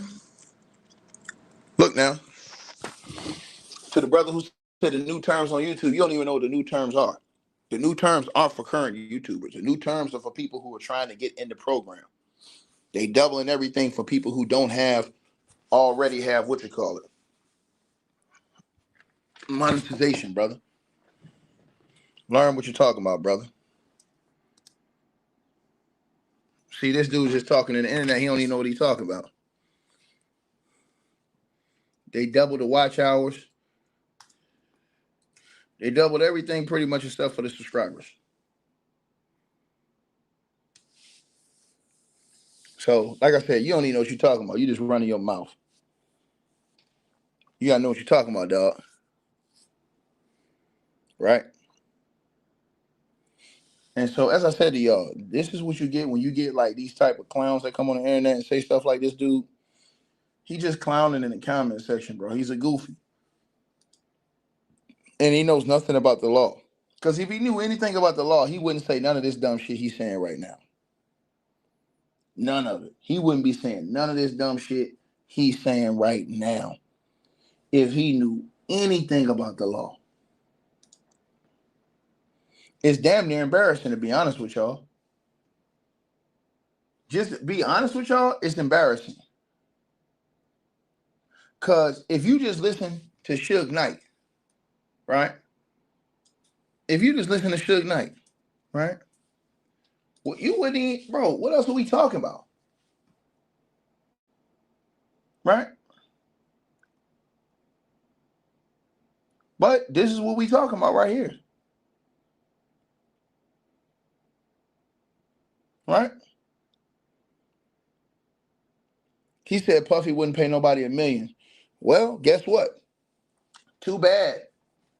Kirk Burroughs says he has notes and he has evidence of that. That's going to hurt in court too. When Kirk Burroughs walks in court, that's going to destroy him in court.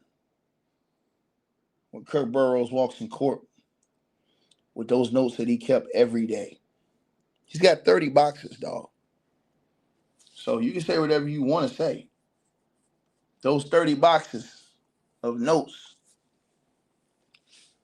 are going to destroy you because those are meticulous evidence that's been kept over the years. Records, right? And this is the thing people got to understand. You said they haven't even brought up Puff. They did. What are you talking about? Bro, something's wrong with you, bro. I don't think you got brains, brother. They brought up Diddy in the opening, in the first day they brought up Diddy.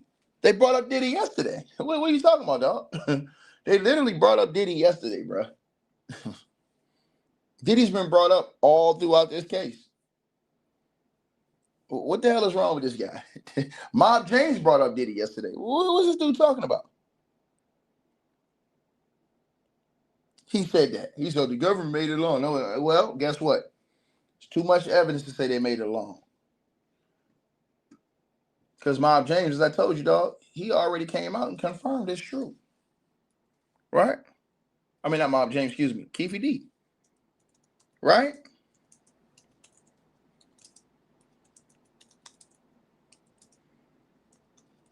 I told you already, Keefe D admitted he wrote that book. You ain't listening when I told you that, boy?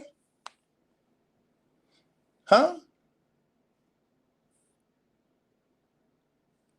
Didn't I tell you this? Huh? I don't know, I already told you this.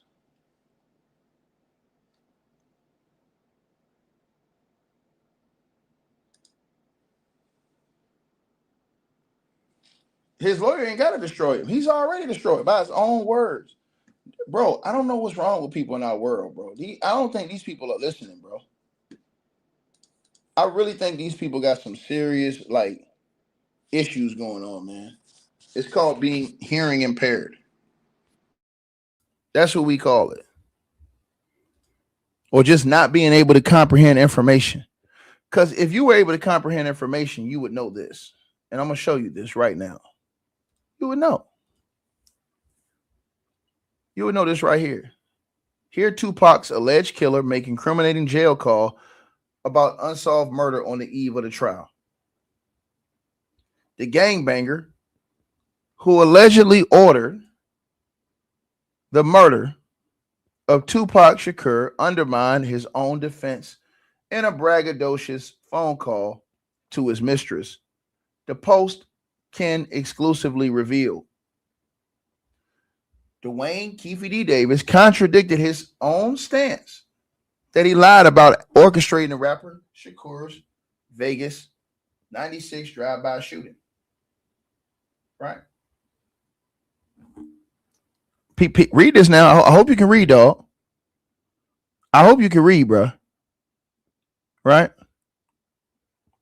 In a 7-minute jail call to his female pal, whose ID is not revealed, She asked him, "What's this book you say you wrote?" Which Keefe D replies, "Oh yeah, I did." He admitted he wrote the book. He literally admitted he wrote the book, dog. So what the hell are you talking about, son? He literally admitted, y'all, that he wrote the book. Dude's a clown. This dude in the comment section is a clown. Keefe D admitted on a jail call he wrote the book right before the trial.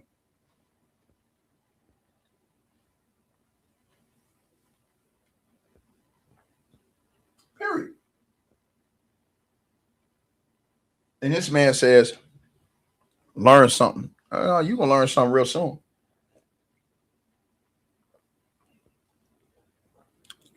Kirk Burrows take that stand, you're going to learn everything.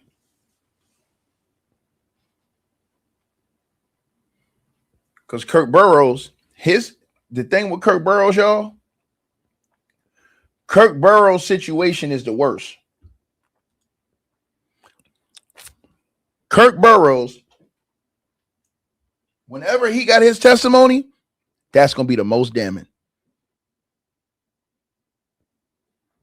We ain't got nothing. After Kirk Burrows go, we ain't got nothing to talk about. Who is Kirk Burrows? The former president of Bad Boy Records. Yeah, we live. JC 1998 said we live. Yeah, we live. Yeah, we live. See you in the comments. What you mean are we live? Is this live? The hell you think, boy? We always live. So, as I told y'all, and I tell y'all this again, right? And this brother says, whatever, man. Hey, my brother, salute to you, dog. I want to say this to you, homie. I want to ask you a question. Do you think we're here if Keefe D don't open his mouth? I just want to ask you that question, brother. If Keefe D keep his mouth closed, are we here? I just want to ask you that. I want to see what your answer is on that, dog.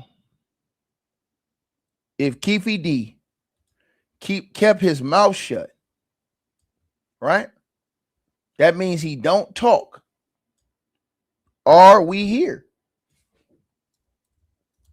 That's all I want to know from you. I just want niggas to come in here and tell the truth, man. That's all I want niggas to do.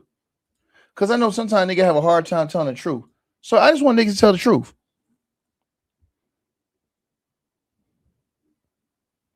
No, I'm not talking about you, dog. Bro, I'm not talking about you. I'm talking to the other dude that's in the comment section. I'm talking to this dude. I ain't talking to you. To the brother Jay On, I'm not talking to you. I'm talking to this cat right here. I'm talking to the H Tates.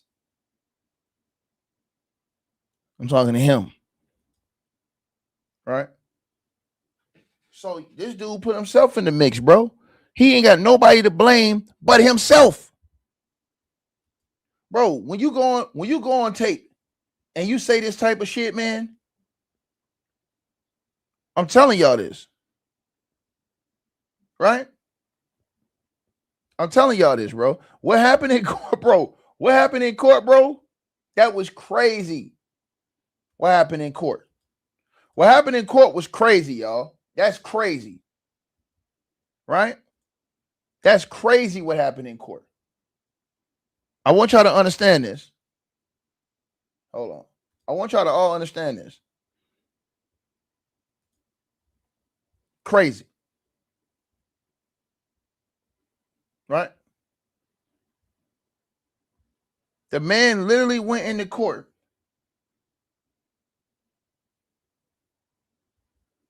Peep game now.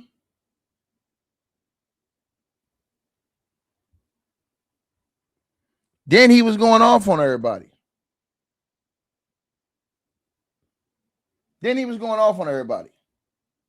Saying that you had an issue with how Puffy did Shine. I just think Puff, he needs to be a stand-up man, man. That dude sat up there and did that time for you or nothing like that. Then you got this man living down there in police, living all fucking bad, man. You seem like you just leave your people for dead, man. That shit wrong, dude. Gene Deal complaining about you. I'm complaining about you. You ain't. I heard one of my homies from 30s. I heard he get every quarter he get clothes, all this shit. Then you gave this other dude some fucking a brand new fucking Benzo or Maybach. Another nigga piece of the record company. God damn, homie. I was on top of the world till I met your motherfucking ass, dude. Shit is wrong, dude. Come on, homie. I need something. Throw a dog a bone or something. Sit up there talking about you, Daddy Love. Show us some love. Mr. Love. I be watching you, dude. Damn, you ain't said shit or keep your ear or nothing. You walk around me like I'm some shit on the grass or something. God damn, dog. You can get in contact with me, man, nigga. There's ways around that shit, dude. Fuck. What the fuck? Man, you know what I'm saying? There's ways around that, homie. Throw my kids something. Throw somebody kids something. God damn. Daddy love. You ain't no love. That ain't love at all, nigga. That's some bullshit. That ain't cool, dude. You know what I'm saying? Swear, man. Gene Deal, Sean, Keefe D, just every fucking body, man. God damn. You just leave bad tastes in everybody's mouth, man. Come on, homie. Damn. You forgot where you come from. You know what I'm saying? I know I'm like some shit on the grass and shit, nigga. You know I was in fucking jail, nigga. You ain't throw a nigga a noodle. Fucking, what you call that shit? You put the hot water on, man. God damn. Fuck. Yeah. Life ain't been the same, bro. Fuck. You know what I'm saying? So I want to backtrack. What? So I want to backtrack. You said that you was on top of the world until you met Puffy. What you mean by that? Man, shit, I was getting 300 kilos a month, man. Balling, man. Didn't nobody know about me. My shit was smooth, dude. My shit was laid out smooth, man. I met your motherfucking ass and all the heat and thunder coming around with your motherfucking ass, man. Shit. Don't be throwing. Damn. Man, don't leave bad taste in everybody's fucking mouth, dude. Just like when I was in the feds, you know what I'm saying? You dudes was drinking that fucking that moonshine and shit, man. I used to, every time we met at them rooms at the concert night, I used to put 2 cases in the motherfucking bathtub and shit, homie. You know what I'm saying? You ain't none of it, you know. You wasn't buying them bottles. You niggas was drinking moonshine. This how y'all do it? Man, let me show you how Cali niggas do it, man. Come on, man. Shit ain't right, dude. And I get once I get in the feds, I see you popping bottles. Poop, poop, poop. Nigga, you was popping moonshine at first. God damn. Homie, damn. There's ways around this, man. Come on, homie. Man, you gotta do a better job, dude. I swear, homie. Yeah. I'm done, big dog. I feel you, man. So you feel like Puffy owes you then? I don't feel he owed me, but god damn. What the fuck? You know what I'm saying? You brother love, come show some love. That's all I can fucking say. Show some love, brother love. You know, shit. Brother, I'll be seeing you doing your little pretty dance and all that, man. Show some love, homie. Come on, man. Don't be like that, brother love. What are some of the things you used to do for Puffy back in the day? Go more into detail about that. What exactly did you do for Puffy? I gave him you know what I'm saying? I passed through my town, man. Gave him a pass through my town. Boosie be talking that shit. Remember, Boosie talk that shit? Mother, you got to check in, motherfucker. And I was one of the ones you had to check in with, man. Yeah, you passed through my town, make sure you was unscarred, make sure you know what I'm saying? You was straight. Biggie probably would still be here. You wouldn't have said the FBI was following us. You know what I'm saying? We all would have rolled out together, you know what I'm saying? Mobbed out, you know? And it would have been shots fired. We would have followed that car, everything, man. You tripped. With the FBI following us, you didn't want to be around us. I think that was a bad move, dude. You know what I'm saying? To me. Yeah, but show some love, brother love. And just to make it clear, man, when Puffy came to LA, you used to give him protection, right? From the Southside Crips because he was scared of Suge Knight. It speaks for itself, my brother. I can't believe this nigga said this on tape. He was playing chess, and I guess we was playing checkers, cuz. So he was really scared of Suge Knight like that, yo? That's what it looked. That's what it sounded like. Yeah, he was. Yeah. He had the music industry shook up. Yeah, he did. Bro, this is crazy. It just goes to show y'all that everybody's mind capacity ain't the same. Like everybody don't think the same. You know what I mean? Straight up, man. It's crazy, man. Bro, this nigga Keefe D, man, it's crazy, bro. That nigga crazy for real, dog. Well, you know, for sure. You know, he was still my friend. You know, so that was a big plus. Rolling. Matter of fact, my people really started that record company. Oh, for real? Yeah. Who? I can't tell you his name, but he started that record company. And Suge knew that he started that record company. So that's why that night, when that shit happened, they told the police on me. You know what I'm saying? Yeah, we're gonna get into all that. So you was cool with it, right? So was you a Tupac fan before, like when he joined Death Row? Yeah, it was cool. Tupac, he was out there as a rapper. Okay, so you was cool when he joined Death Row. Yeah. Y'all was all happy. You, Orlando, because I heard, or I don't know if he was just saying that in an interview, but Orlando Anderson said he was a Tupac fan. Yeah, we was Tupac fans. We wasn't against him. Is it true that you had a run-in with Tupac at the House of Blues? Yeah, him and that dude, Edie. Yeah, Edie, I mean. Edie, is that him? Yeah. Kind of bad dude. Yeah, he an outlaw, remember? Yeah, so one of we had went to the House of Blues, and one of our big homies went with us, older dude. And as a matter of fact, his name Old Man, he went with us. And Tupac came out with that song, Long Beach and Rosecrans.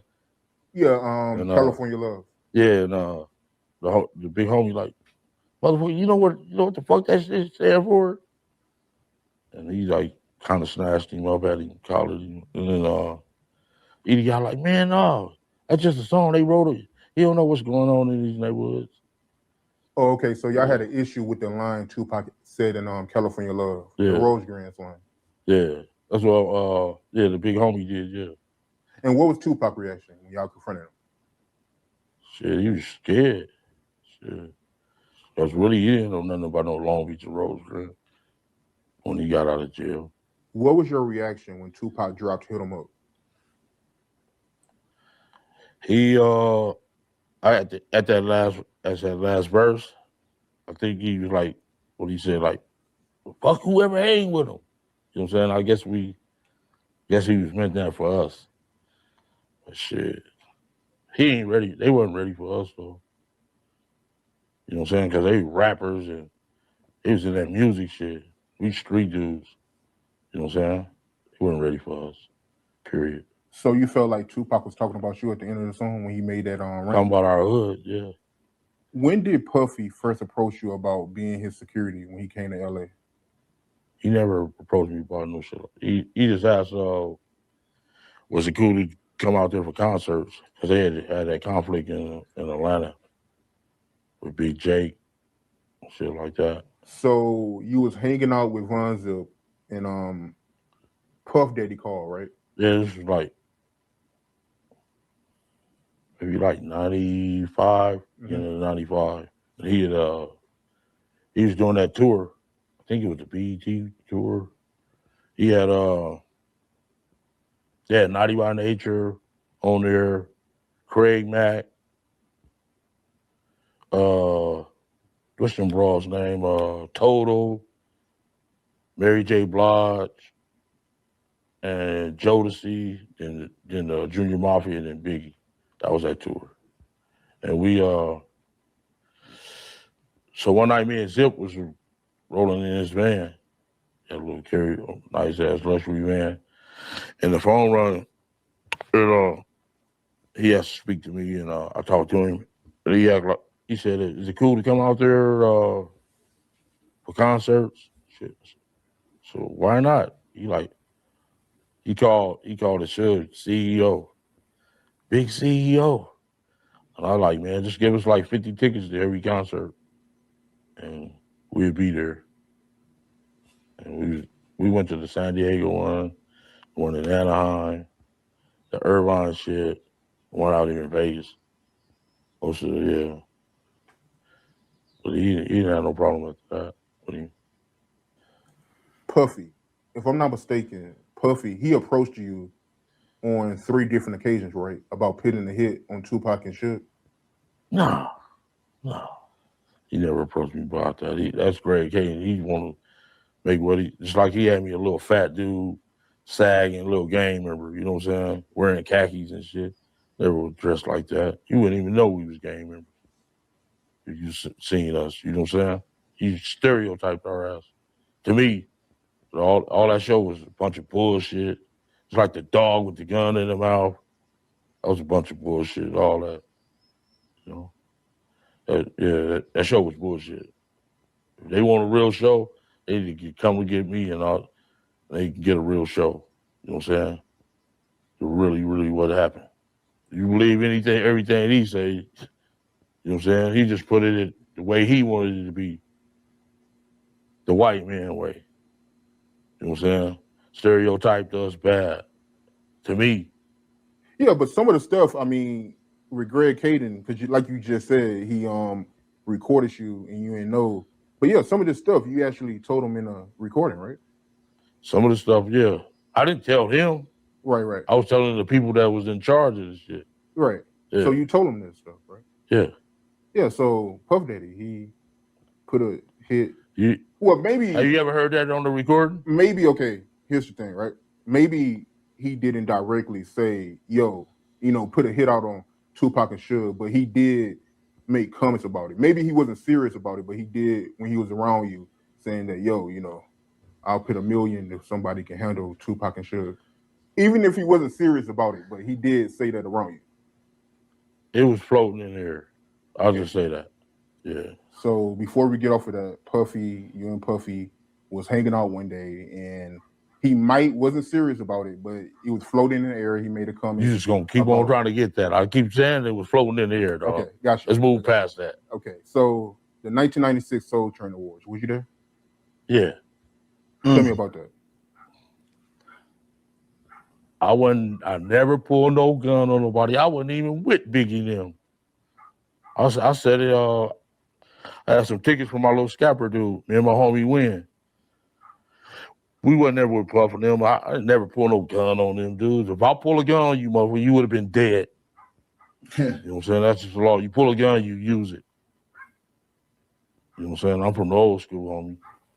If you pull a gun, you use it. You know what I'm saying? That was a bunch of bullshit, man. I swear to God, that shit was fabricated. He made it out to what he wanted it to be. What his perception of his vision of what it was supposed to be. Yeah, Reggie Wright even said that he remembered you pulling out a gun. And then one of their guys kind of pulled out a gun. Gene said who the guy was. I could have sworn it was Keefe D. I always said it was Keefe D. I ain't pull out no fucking gun. I'm bigger than that, homie. If I send motherfuckers, what I look like, the man pulling out a gun. That's just like Suge pulling out a gun. Come on, homie. Right. What I look like pulling out a gun. So did you see the I've never seen Puff and them there, nothing at that Soul Train Award. I never seen them.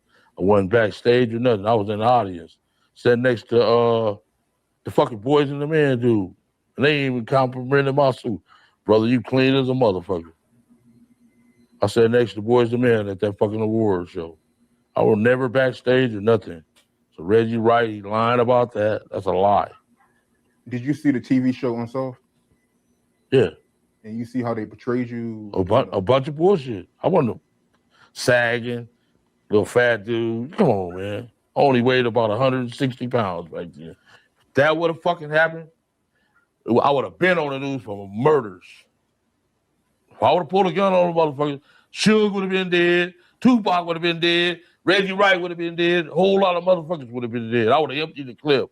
I ain't gonna pull no gun on nobody without using it. That's a street law, man. That'll get you killed quick, dude. So You don't what pull I'm no saying, gun without using it, homie. I'm from the old school. I'm a real Crip, dude. I'm not fucking pulling no gun without using it.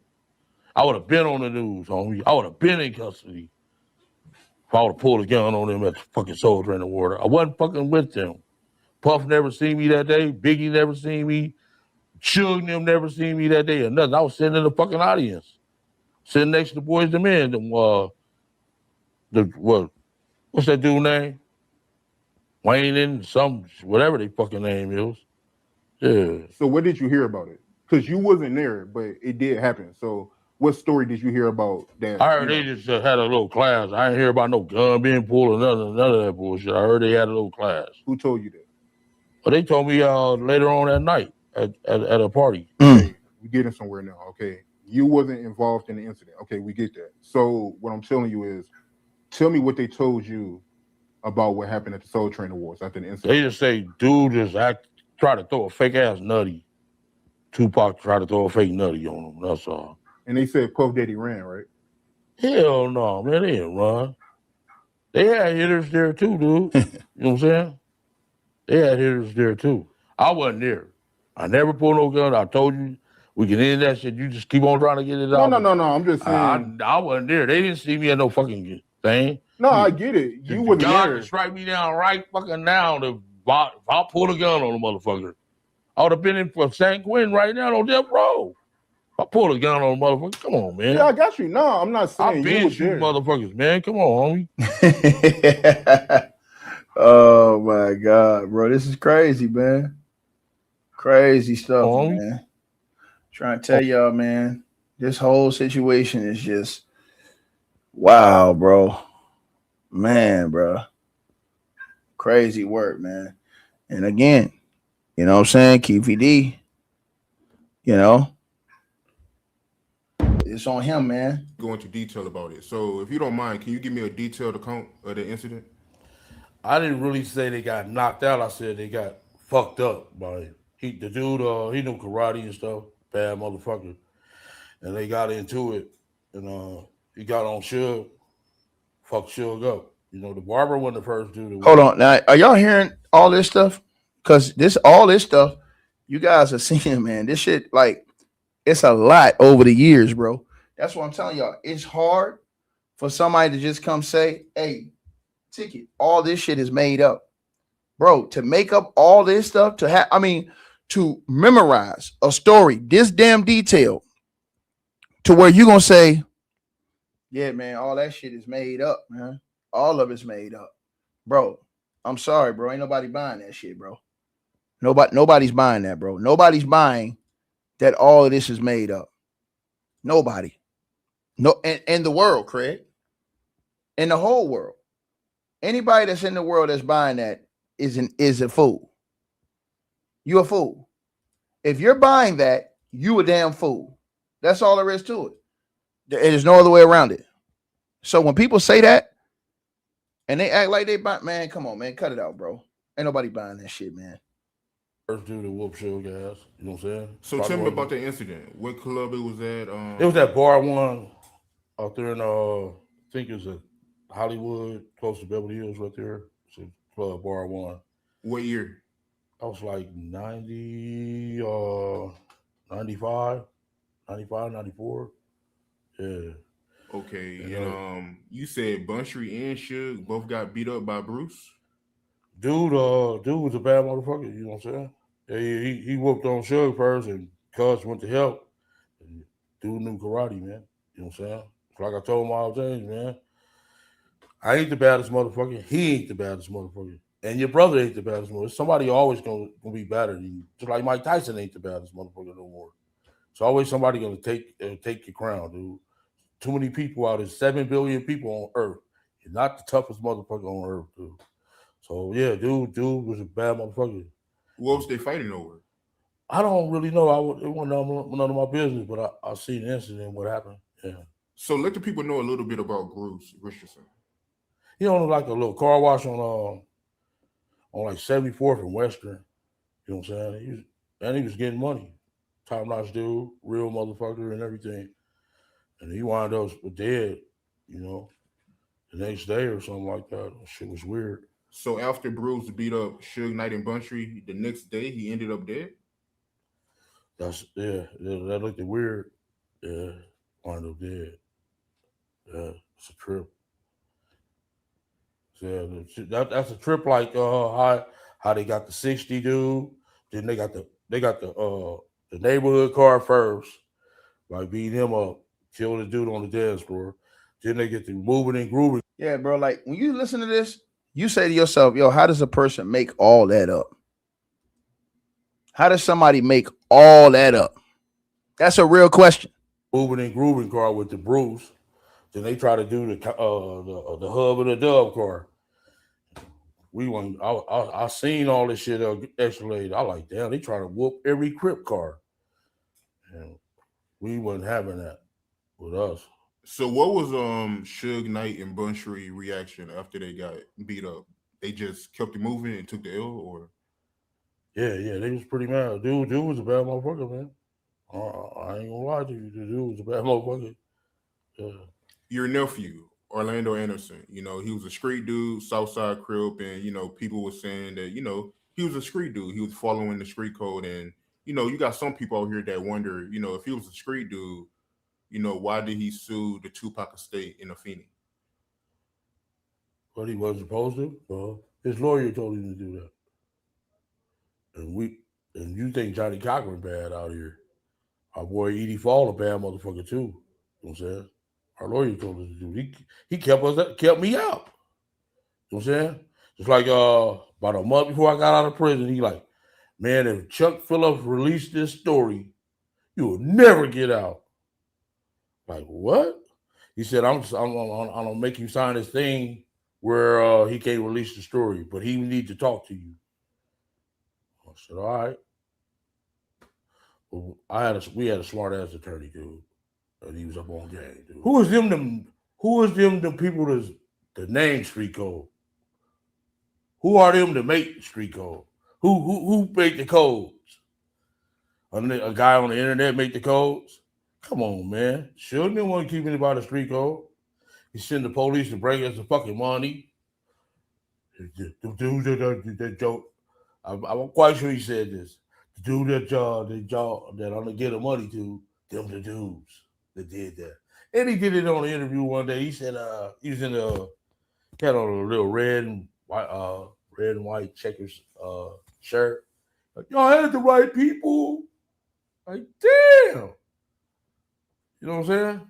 Man, y'all just, you're not watching it, dude. I'm the one who went through this. Reggie Wright, none of them dudes went through this. Greg Kane, none of them, dude. You know what I'm saying? They had a major crime unit on my ass for fucking 15 years. One dude dick was so hard that we come down the one way, he came down the wrong way. The FBI, dude. You know what I'm saying? They had us stretched out on the street on Artesia and Long Beach Boulevard, the whole street blockaded off, dude. Them dudes' dick was hard, dude. And the day I got arrested in 98, walked in there, they take over Linwood substation right there on Alameda and Imperial. They took over the whole FBI. I walk in there, Keefe D! I'm like, damn. People I ain't ever seen before in my life. So they put me in this little one-man cell. Dude came up there like, hey, man, I just want to see who Keefe D is. Ooh, like, man, get the fuck away from the motherfucking cell, bitch. And he like, hold it, bro. I ain't did nothing to you. I just wonder how you got all these people intimidated out here. He like, man, I thought you was like 6'2", 280. You a little bitty dude. Like, yeah, you got these people out there scared, man. Little FBI agents, man. So fuck with Reggie and them talking about I ain't worried. Reggie, if you ask me one more question about Reggie, I'm through fucking with you. Yo, he despised Reggie, bro. When I say despise Reggie, bro, this man despised Reggie, bro. Right? I'm telling y'all this, man. The man despised Reggie, bro. And this right here, I forgot about this part right here. Right? I I forgot about this right here. And he said that, you know, he felt like Tupac, he was being watched by the government the night that he was shot. And he also said that he felt like Tupac was set up. How you feel about them comments being made by Tupac dad? Keefe D confessed to the United States government in a proffer agreement to handing his nephew Orlando Anderson the gun that ultimately killed your son Tupac Shakur. Now, Tupac's the government, what the government gonna kill them for? Who is he? What would the government kill them for? What would the government kill them for? see, that's gonna jam up Keefe D. Because when Pac's biological father was saying, "Hey, man, the government," I think the government had something to do. Keefe D's like, "Hell no! What the fuck you mean the government?" That don't make sense. Why would the government kill him, bro? Come on, big dog. He that fucking powerful. Come on, man. That don't make no fucking sense. Like he Putin or some fucking body. Vladimir Putin. Come on, man. Come on now. You know what I'm saying? Government had him on the hit list. Come on, man. That don't even sound right, man. Conspiracy theorists. You know what I'm saying? And like I say, the feds don't come knock on your door unless they got your ass. They got your ass by the balls. And their conviction rate is 99%. And I don't have $1 billion. And he don't have $1 billion. Tupac daddy don't know how the feds work. You know what I'm saying? You know, that's his opinion. Big dog. Let me tell you something, my brother. Tupac and them jumped on him. He was by himself. He didn't. My nephew never jumped on no fucking Tupac. Come on, man. Tupac was wrong with 2 left fucking shoes, nigga. I mean, don't you think he was wrong? Honestly. I mean, yeah, I think he could have, you know, reacted in a better way. You listen, homie. You don't think that man is wrong? He could have reacted in a better way, I guess. I mean, I'm talking about Vlad is his fucking biggest fan. He admitted that man is wrong, man. I mean, yeah, man. I mean, he was wrong, man, but that was only done out of loyalty, man. Okay, thank you. I appreciate that. He never jumped. My nephew didn't jump on him. He jumped on my nephew, a kid, man. My nephew was a fucking kid. Them was grown ass mans, dude. You know what I'm saying? He was a fucking kid. That's dude. real That's why anger, he had bro. on that jersey. That's real anger, man. He's a fucking kid, dude. You know what I'm saying? They was wrong. And my nephew never jumped on him. They jumped on my nephew. My nephew didn't throw a punch, man. Shit was wrong, dude. Jumped on the fucking kid, dude. And if I'm not mistaken, Orlando, he hurt his shoulder, right? Yeah, they kicked his shoulder and he went to the hospital, big dog. Yeah, they kicked his shoulder and he went to the hospital. Yeah, sure. What exactly was wrong with his shoulder? They put him on a sling. Gave him a sling. Yeah, they gave him a sling. Yeah, yeah. Yeah, man. That's real emotion, man. Like that type of shit in court, bro. That's the type of shit that gets people found guilty in court, bro. That real, raw, you know, unedited emotion, bro. You know what I mean? Yeah, man. That right there is crazy. You know, that's the part where I don't never think that it's ever going to be able to come back from that, right? I just don't see it. I just don't see it, you guys. Not how I'm looking at this thing. You know what I mean? Not how I'm looking at this thing. I don't see it. Y'all might see something I don't see, but I just don't see that, you guys. I think it's just crazy, you know. Be honest. I think it's crazy. But I also definitely think. Let me go ahead and play this. And they know each other. It's going to be some type of activities.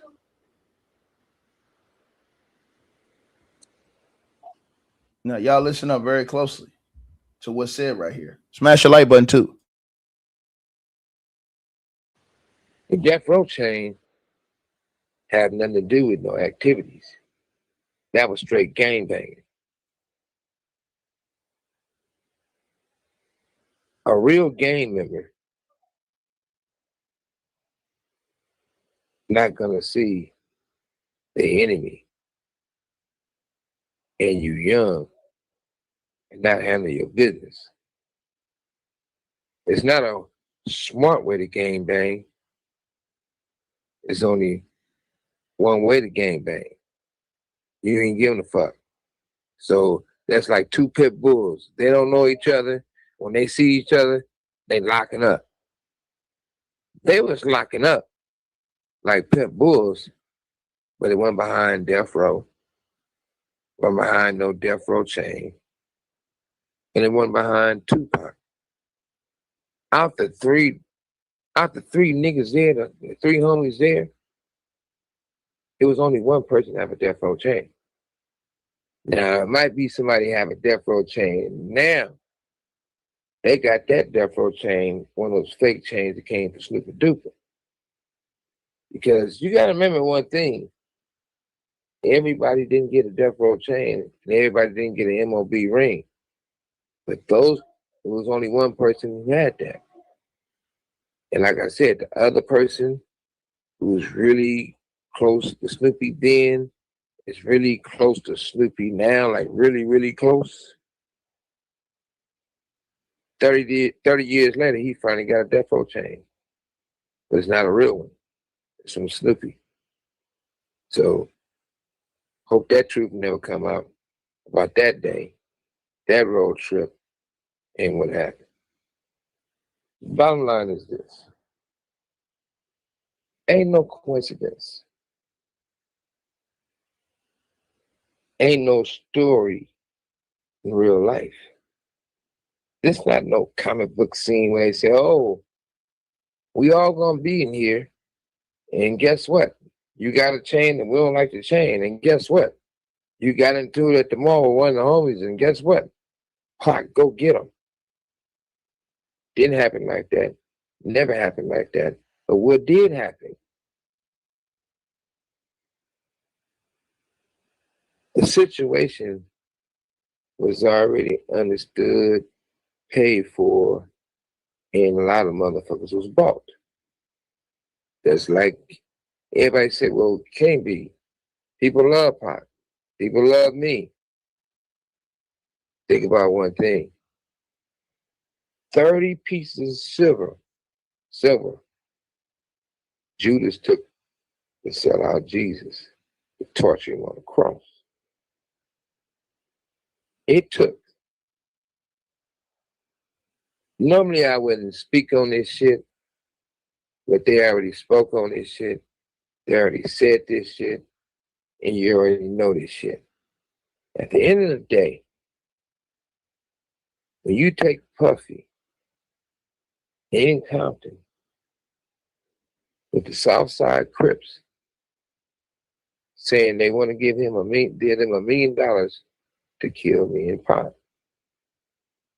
When you got a guy named James, he's not Bunchy's real brother, but he act like he's Bunchy's brother.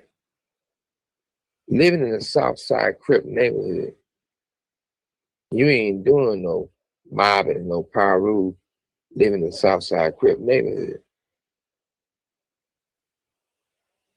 Your word has been compromised, but it was thought out.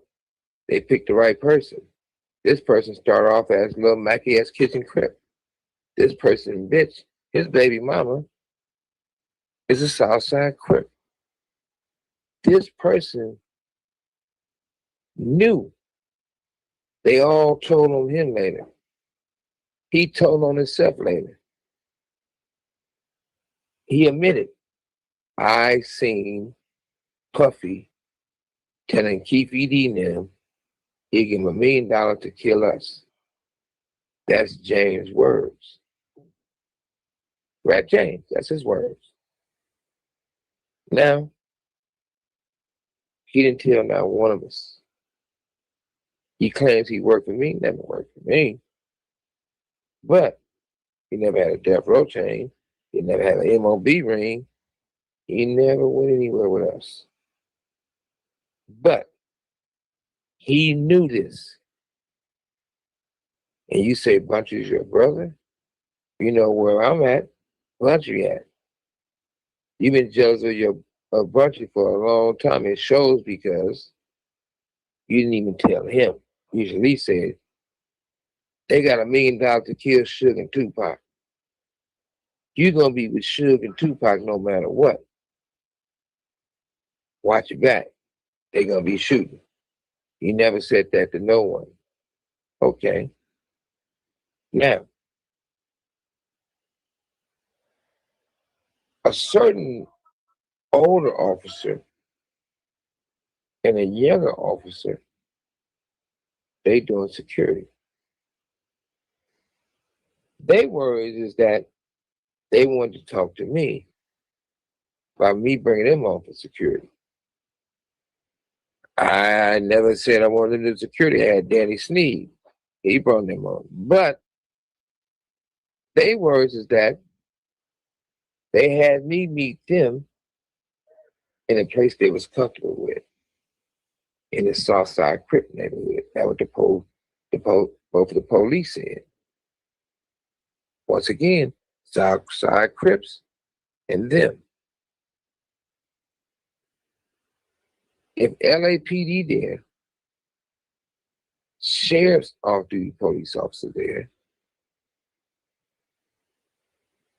how is it these guys is by the fight but don't have a ticket to go to the fight? Why is it Frank lies and says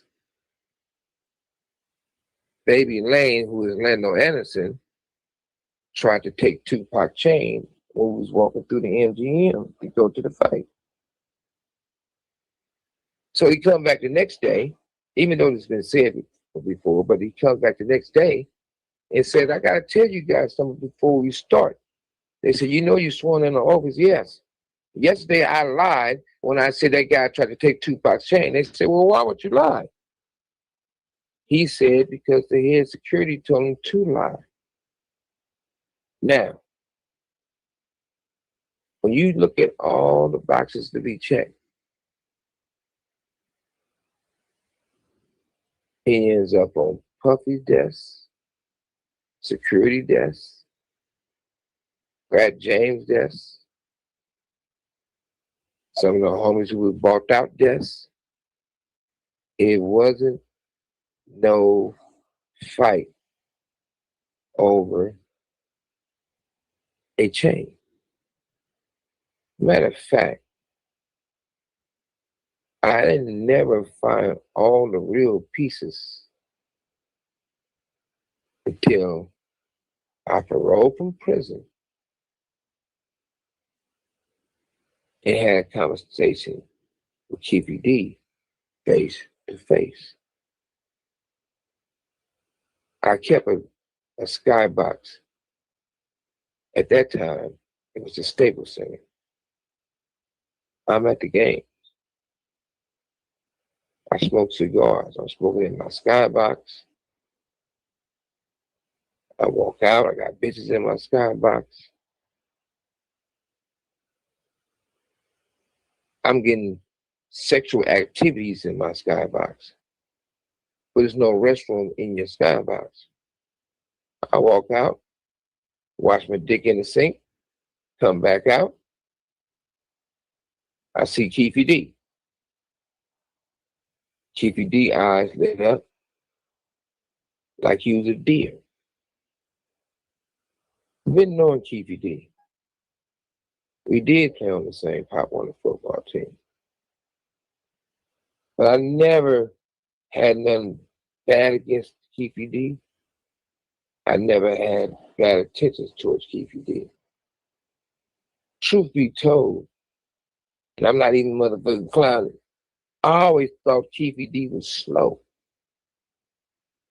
I used to think Keefe D was mentally slow. But he talked that like this. He used to talk slow. So I was like, damn, this motherfucker had, even when we was kids, I was like, I know this motherfucker riding on a yellow bus with the helmet. If you ever listen to him talk, you ain't been in before. Don't he sound slow when you talk to him? So they picked the right motherfucker to cross up. He's slow. The crooked police, Puffy, and the rest of them took advantage of Keefe D. Keefe D is slow.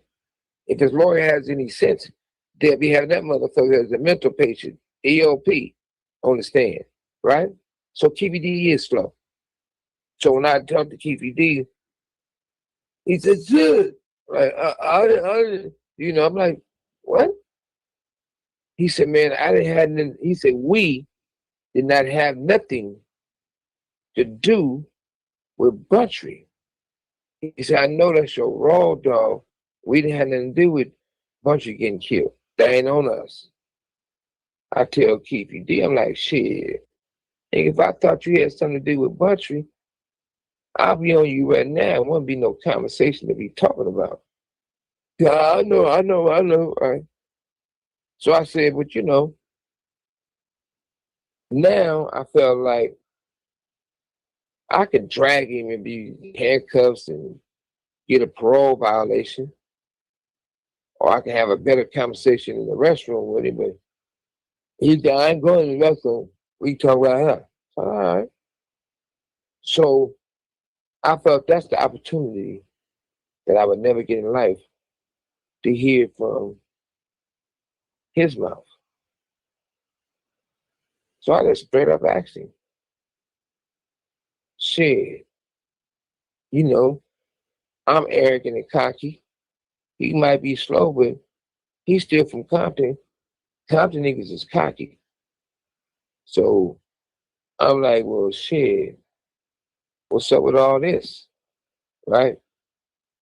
I would say this. I knew he was telling the truth what he told me. I know he told me from a good place. I know he told me in confidence. I know we talking now, but I wouldn't. I'm the first one that said, hey, free Keefe D.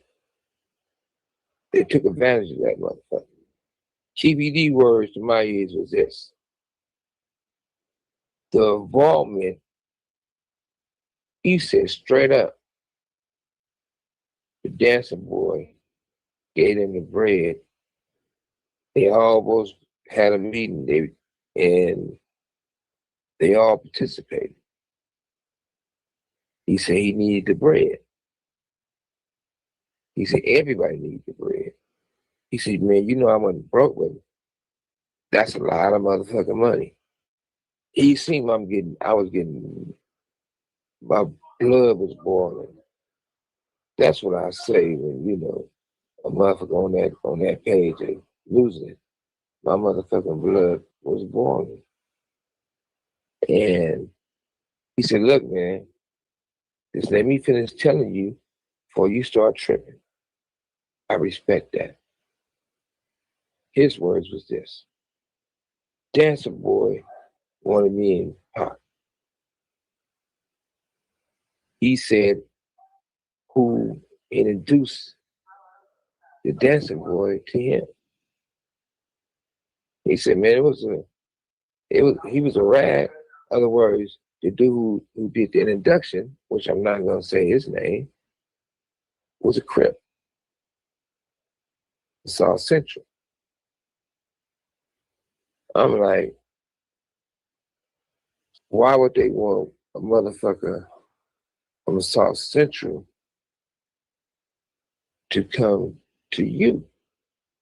He said, man, you know, we from Compton. I said, Bompton, and I broke the ice up a little bit.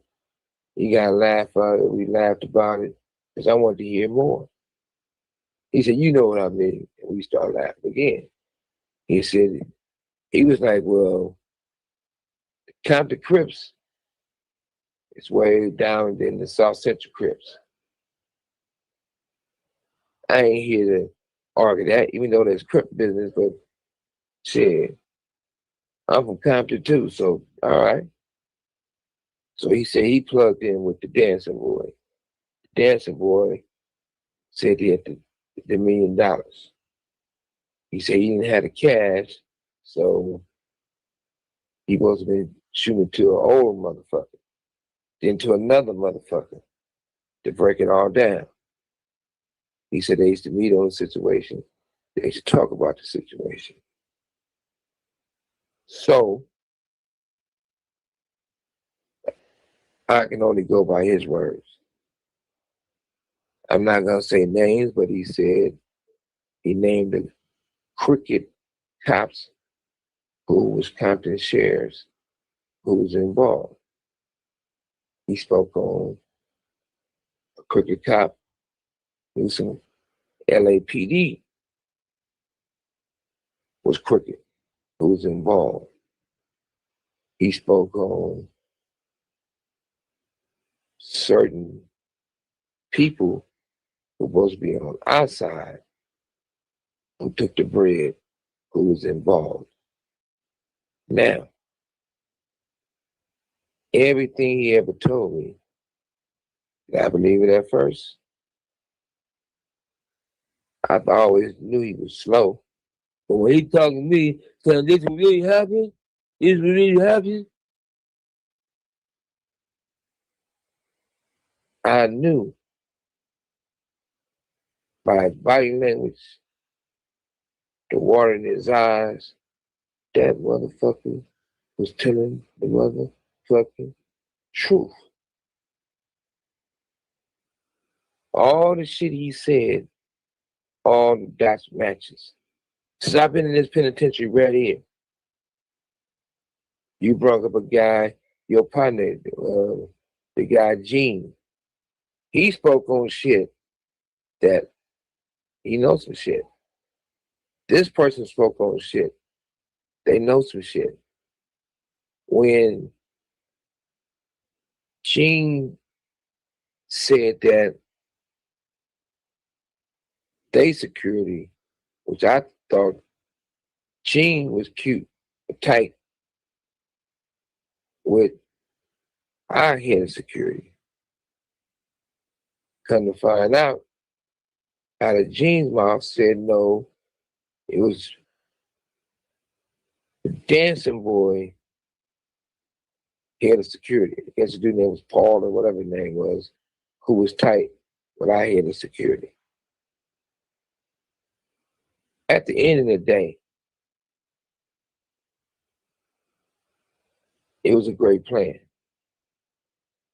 At the end of the day, when Pac reacted the way he reacted, that fucked up the plan.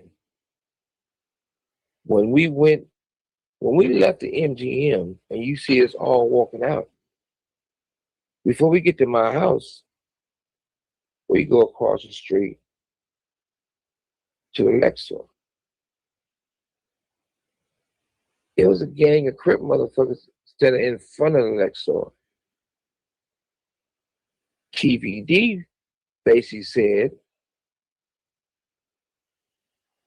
they had a conversation with head of security. Everybody, they knew that even though we're gonna be at the house, me and Pac gonna have suites at the Lexor and the homies. I had never seen none of these Crip dudes stay at the Lexor.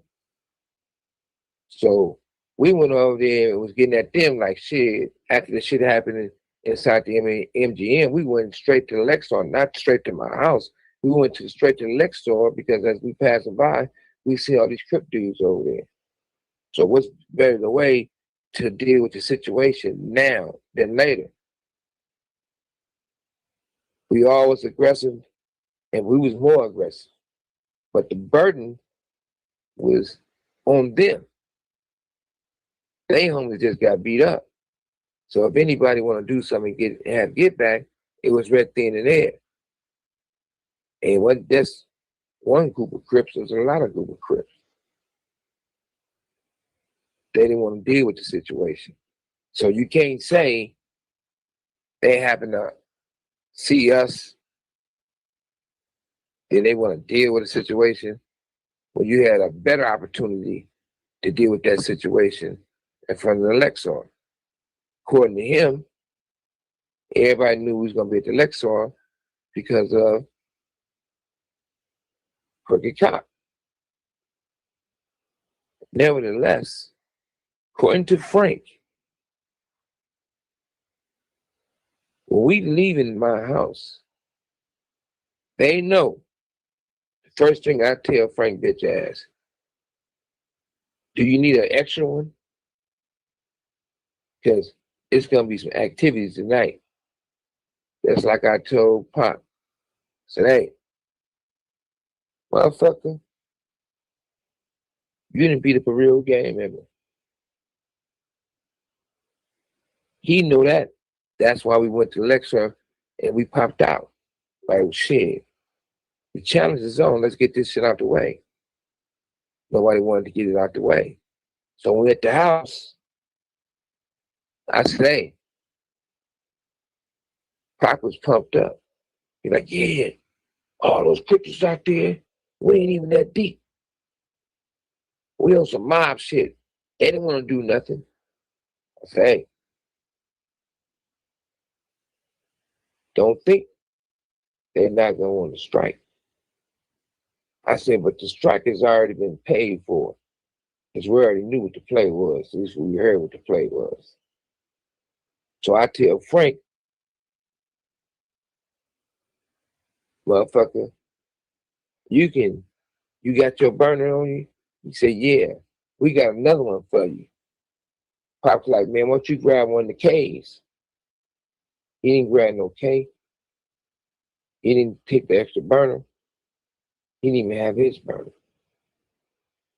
Now, I was so aggressive on the motherfucker by telling these motherfuckers to bring more security for Pop. We don't need no motherfucking 12 off-duty police officers in front of my motherfucking club doing valet and all that bullshit. Fuck that club. That motherfucker can burn down. So what? Knows Pac all right. We was late because they never showed up. Pac and myself was gonna go pick up Run DMC. That night at my club, Club 662, was East Coast night. Every other night, all West Coast performing. That particular night was East Coast night.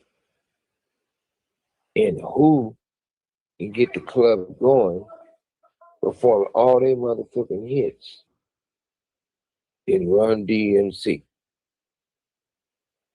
And I paid them in full to come. Now,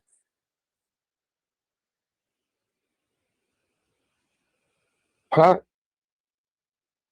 supposed to have been in the Lexus. Pac said, shit, he trusted me. I'm trusting him. They put us over for no reason. And Frank also said, the head, so he say, of security, kept telling them, let me know exactly when y'all leaving. Let me know exactly where y'all at. Let me know what street you're on before you get close. I didn't find out till later. Because if you'd have told me that, what the fuck a motherfucker want to know every move we making, every step we making, and how it's lined it up. Unless what we know now, it was bought and paid for. Now, for a fact, they did take advantage of Keefe D. Keefe D is slow. That's a dumb motherfucker. I always said that. I always thought that. He probably got some pictures right now, first day of school, getting on that yellow bus with that yellow helmet on. But at the same time, what he got the game by lying to me. At the same time, how is it that Keefe D knew so much? At the same time, Keefe D, even I wouldn't give a fuck. I thought Keefe D, I said, now I know you're lying, motherfucker. I ain't gonna believe shit you saying. When Keefe D told me that Snoopy was involved with the downfall of the ship, I never believed that until I heard it from his own mouth, on his own conversation, with his own recording. And I always say this, I would never let no one hear those tapes. He would be somewhere sitting down.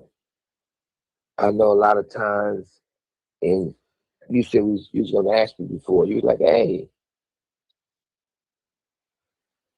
Snoopy did a song talking about you, a diss song.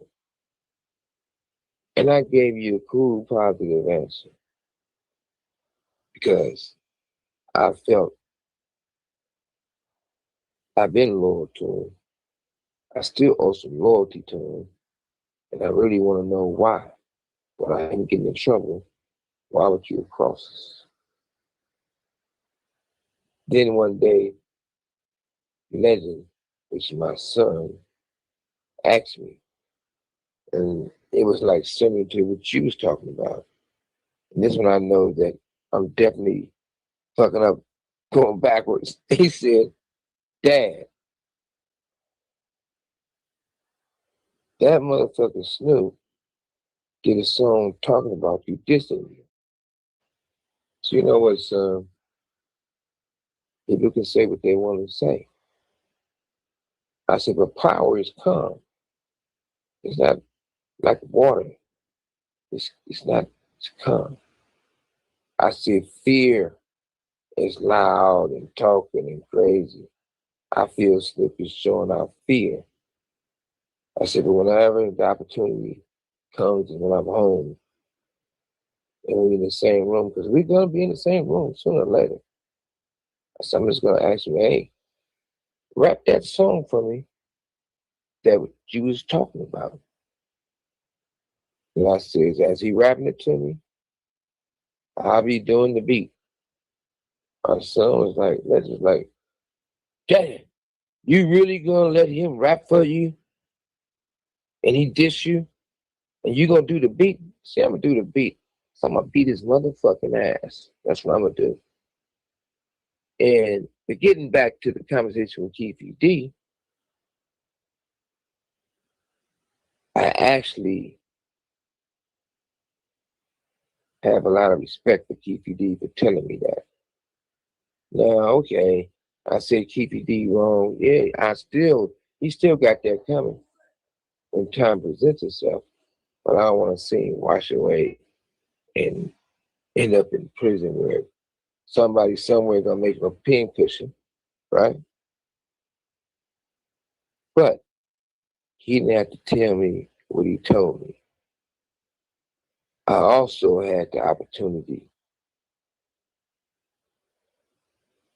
Another motherfucker kept against me. I was going down Los Angeles. It's a car lot called Dream Motors. They sell Benzes and BMWs, and all kind of shit. By the way, if y'all listening, Dream Motors, run me that bread for those cars I took up there and you never paid me for them. You work one of the bitches. Anyway, I see this person and I didn't pull in Dream Motors. I went all the way around, came back through the alley. When I came through the alley, park in the alley. When I walked up on this dude, he turned around. You know the old saying, ain't no fun if the rabbit got the gun. And we had a conversation. I got the utmost respect for this dude. This dude that moved on. Rest in peace to the homie. This dude is not from LA. He's from the East Coast. He said, man, this shit, look, I don't got no gun in the car. I don't got no gun on me. And I think you got the advantage right now.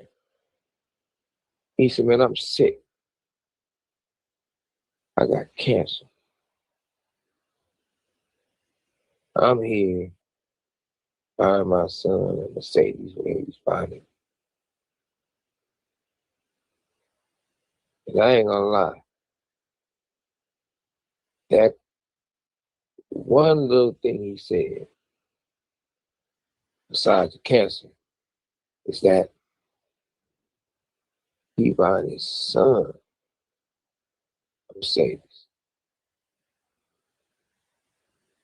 I'm a very proud father. One of the best things I accomplished in life to become a father and a grandfather. This man told me he buying his son a Mercedes. So I'm like, you know what? Put my shirt down, basically, you know? Say, man, I hope you beat your cancer. And he told me the whole play. He told me who was involved, who wasn't involved, who passed the check, where the check came from, where the other person had to put a spin on the check. And he the reason that is short. Not gonna say his name. Not gonna. Like, give me like 5 seconds. I said, I won't be the one to spill on his grave. But what he did say is the whole play. In that play, every person name we've been talking about, every name everybody's been talking about is involved in that play. That play cost me freedom, money, companies, damn near my life. And it ultimately, it cost Tupac his life. Just like the head of security got Keefe D the book deal. Got Keefe D on the controversial guy, was named Glad, whatever, he talks to everybody, but the guy with the nice daughters. Glad, whatever. You got him on that show. So now, the man who everybody says super duper involved, I ain't talking about super duper the rapper, I'm talking about super involved in the assassination of Tupac. Good morning America say that. And I got a bullet into my skull. Why would you help this man if you're supposed to hate this man because you say his involvement with the assassination of Tupac? Make it make sense. Because the way the dots connected, the way the pieces of that puzzle done. We see a clear picture. But what I would say, it's going to be a very interesting day in court.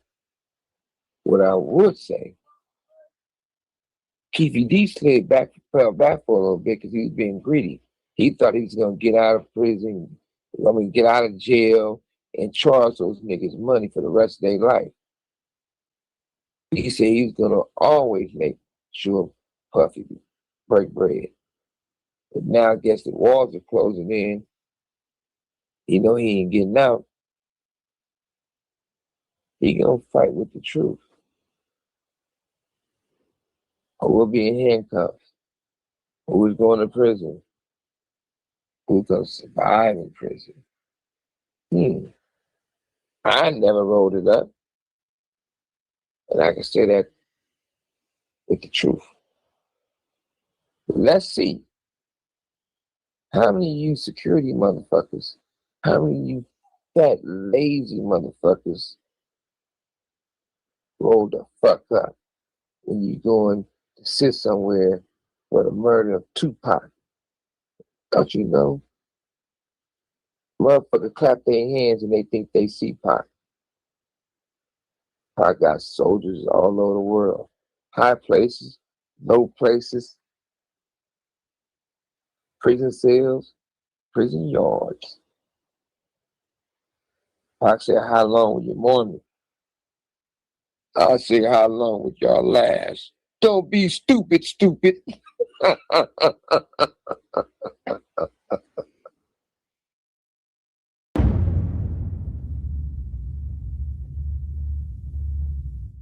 The Lakewood Mall incident y'all had with Baby Lane. He took a death row chain, right? From Trayvon Lane.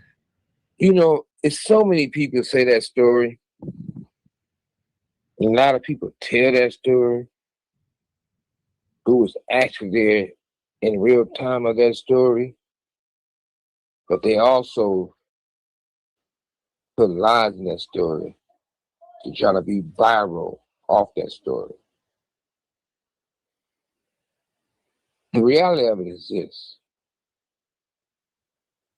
You got two young homies from both sides.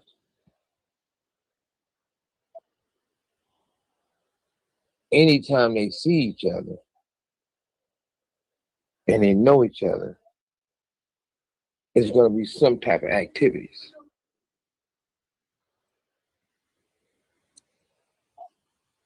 The death row chain had nothing to do with no activities. That was straight gangbanging. A real gang member not gonna see the enemy and you young and not handle your business. It's not a smart way to gang bang. It's only one way to gang bang. You ain't giving a fuck. So that's like two pit bulls. They don't know each other.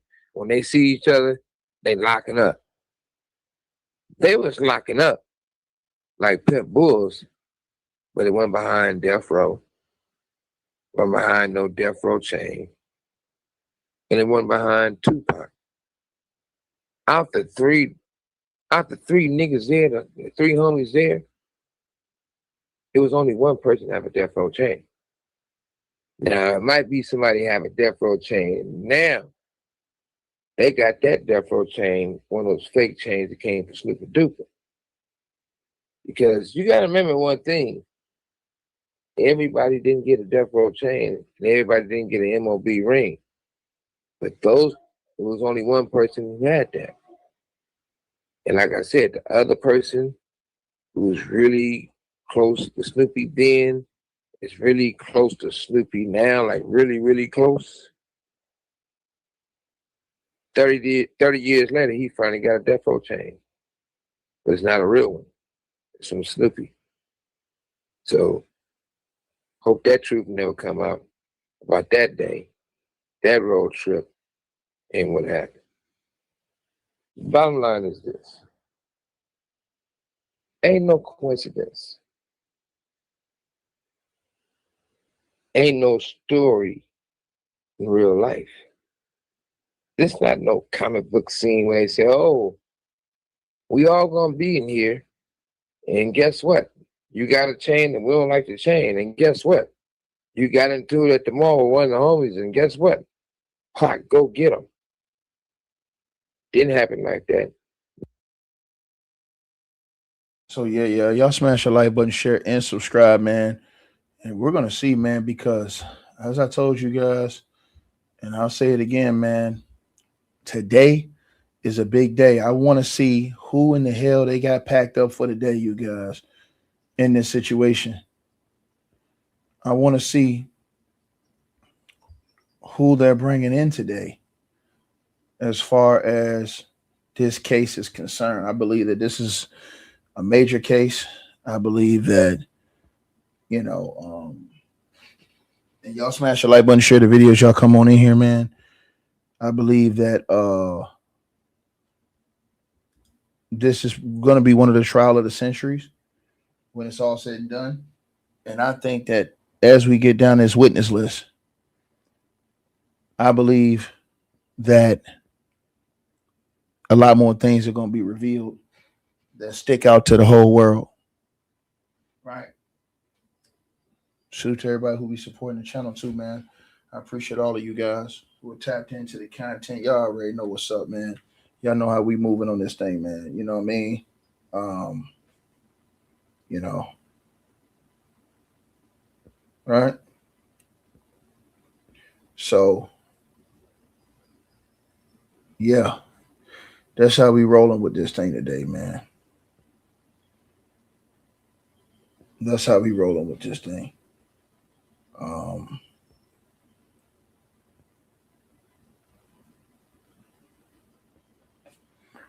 We're waiting to see. We're supposed to be in here. Hold on, you guys. We're supposed to be in this joint right now. Trying to figure out what the hell is going on right now. Okay, so Keefe D. We're supposed to be getting to this. Let me see. Man, bro. This is going to be big. Who's testifying today? That's going to be something big. I want to know. I am anxious, everybody, to find out who is testifying today. That is like on my whole wish list. Right?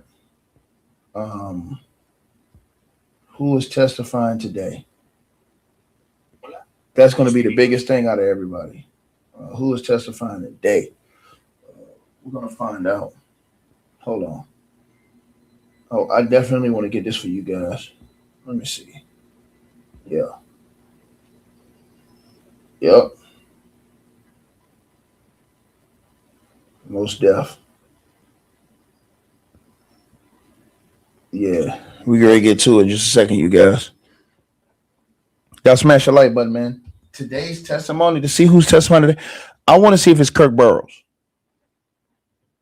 Because if it's Kirk Burrows, it's about to get disgusting.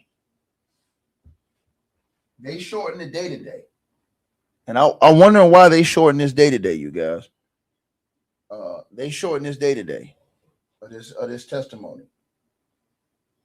You know what I'm saying? This morning they had a situation where they reported on TMZ about an issue that they had going on a couple blocks close to the courthouse where there was a shooting at the Starbucks. So you had that whole situation pop up. Then you got this situation with Keefe D. Like I said, man, to see Tupac's body bag, man, it brought chills, man. To see that body bag in this case, you guys, it brought me absolute chills, man. To see that body bag, I was flabbergasted. Flabbergasted. You know, on that that situation. Flabbergasted. As y'all can see on the screen right now, you know, that's the body bag, man. Right? I don't know why they put that name on the body bag. Right? That name they had, and they said AKA Tupac. I don't know why they did that. I want to find out. Hold on, let me see if I can find out about that.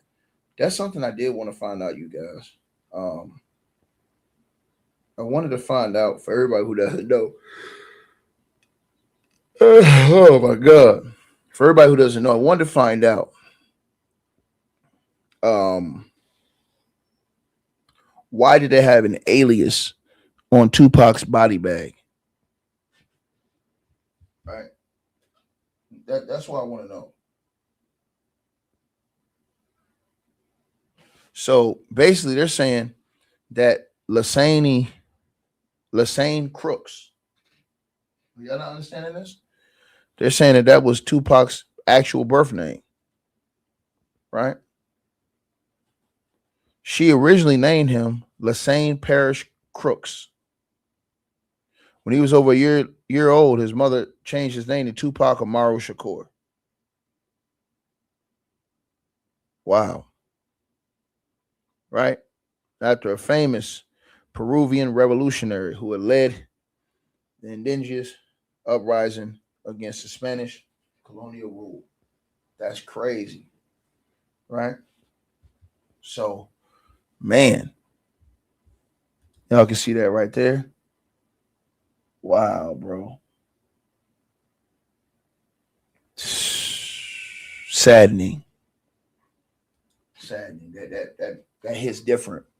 When you see that, that hits different, y'all. When you see that, y'all, that hits different, man. I'm not even gonna front with y'all. That hits completely different, man. You know, it changes. It makes a lot of things different. You know what I mean? It truly does. It truly does. And so I'm definitely flabbergasted by this entire situation. Most definitely. All right. Yeah, what up, everybody? Definitely, man. All right.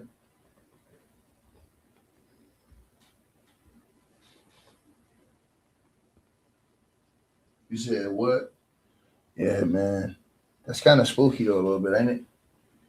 Like Tupac's the whole, body bag and the name and stuff like that. I never knew that though. I never knew that about Tupac. I never knew that was I never knew that was his name. I never knew that. Until now. Sometimes you find things new. All right. My mother changed his name. Wow. You did? Y'all smash that like button, man. As I told y'all, today is supposed to be turning up today. Here we go, you guys. So let's get into it, you guys. Here we go right here. We're going to get right into this. So you guys know what's going on. Be a little transparent with y'all in here.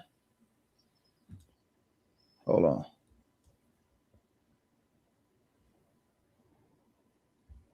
You got to turn the volume on.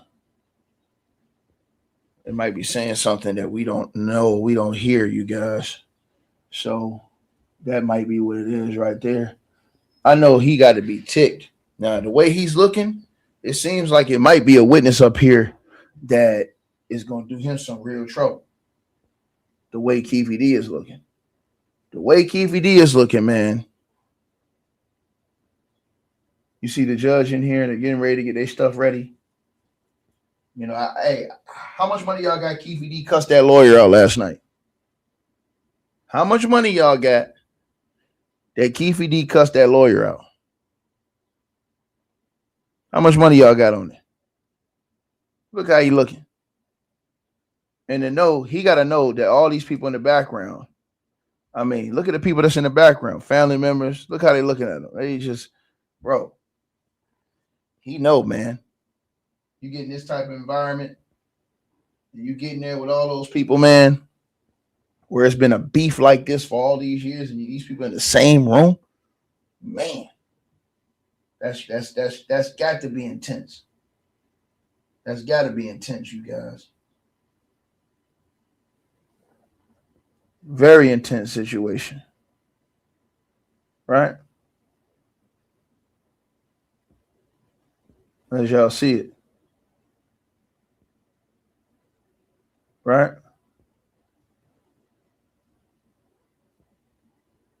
Now the lawyer's talking to him. I don't know what that lawyer's saying to him, but everybody, he's got a pro bono lawyer, so the lawyer's gone back to the full look now today. He thought he had better luck the first day with the whole hair out. He thought that the hair back yesterday gave him bad luck. Keefe D got a pro bono attorney. Now he's that lawyer, man, bro. That lawyer's working for free, pro bono. So it just tells you how wild this whole situation is. That is pro bono like that, y'all. Right? It tells you straight up. Right?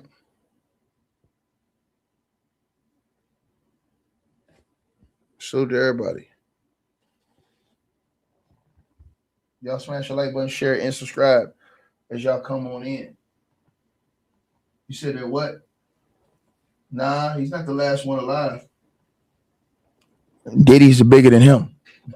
You don't see how they lining this up into a RICO for Diddy, dog? I think you better pay attention, brother. I think you better pay attention, my brother. Right? I suggest you pay attention. Right? Check it out.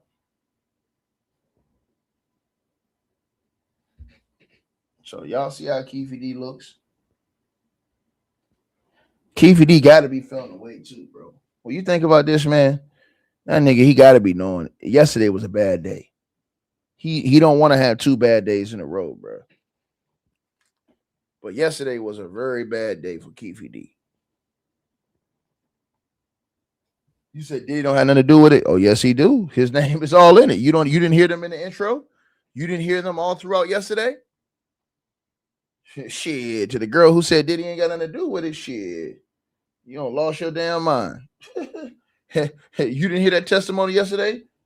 Your ass gonna be crying when the rest of these witnesses get up here. When Kirk Burrows get up here and do what he do, yeah, we're gonna see if you talking that talk too much longer. Okay, Angela. I know you must be a plant in the comment section, but don't worry about it. Yeah. Check it out, baby. You need to go back and listen to the opening statements. You need to go listen to the witness. Go listen to yesterday. Go listen to yesterday's key witness yesterday that put Diddy all in the mix with the Southside Compton Crips. Why are they doing this? It smells RICO all over this after this case is over. What did they say? They said that Diddy had basically hired the Southside Compton Crips, and that Suge was working with the Mob Piru Bloods. That's what a former gang member said on the stand yesterday. Right? First time I seen Keefe D smile.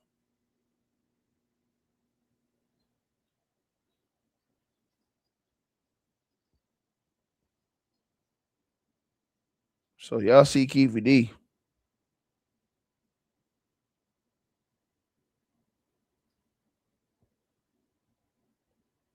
They got Keefe D looking smooth in there.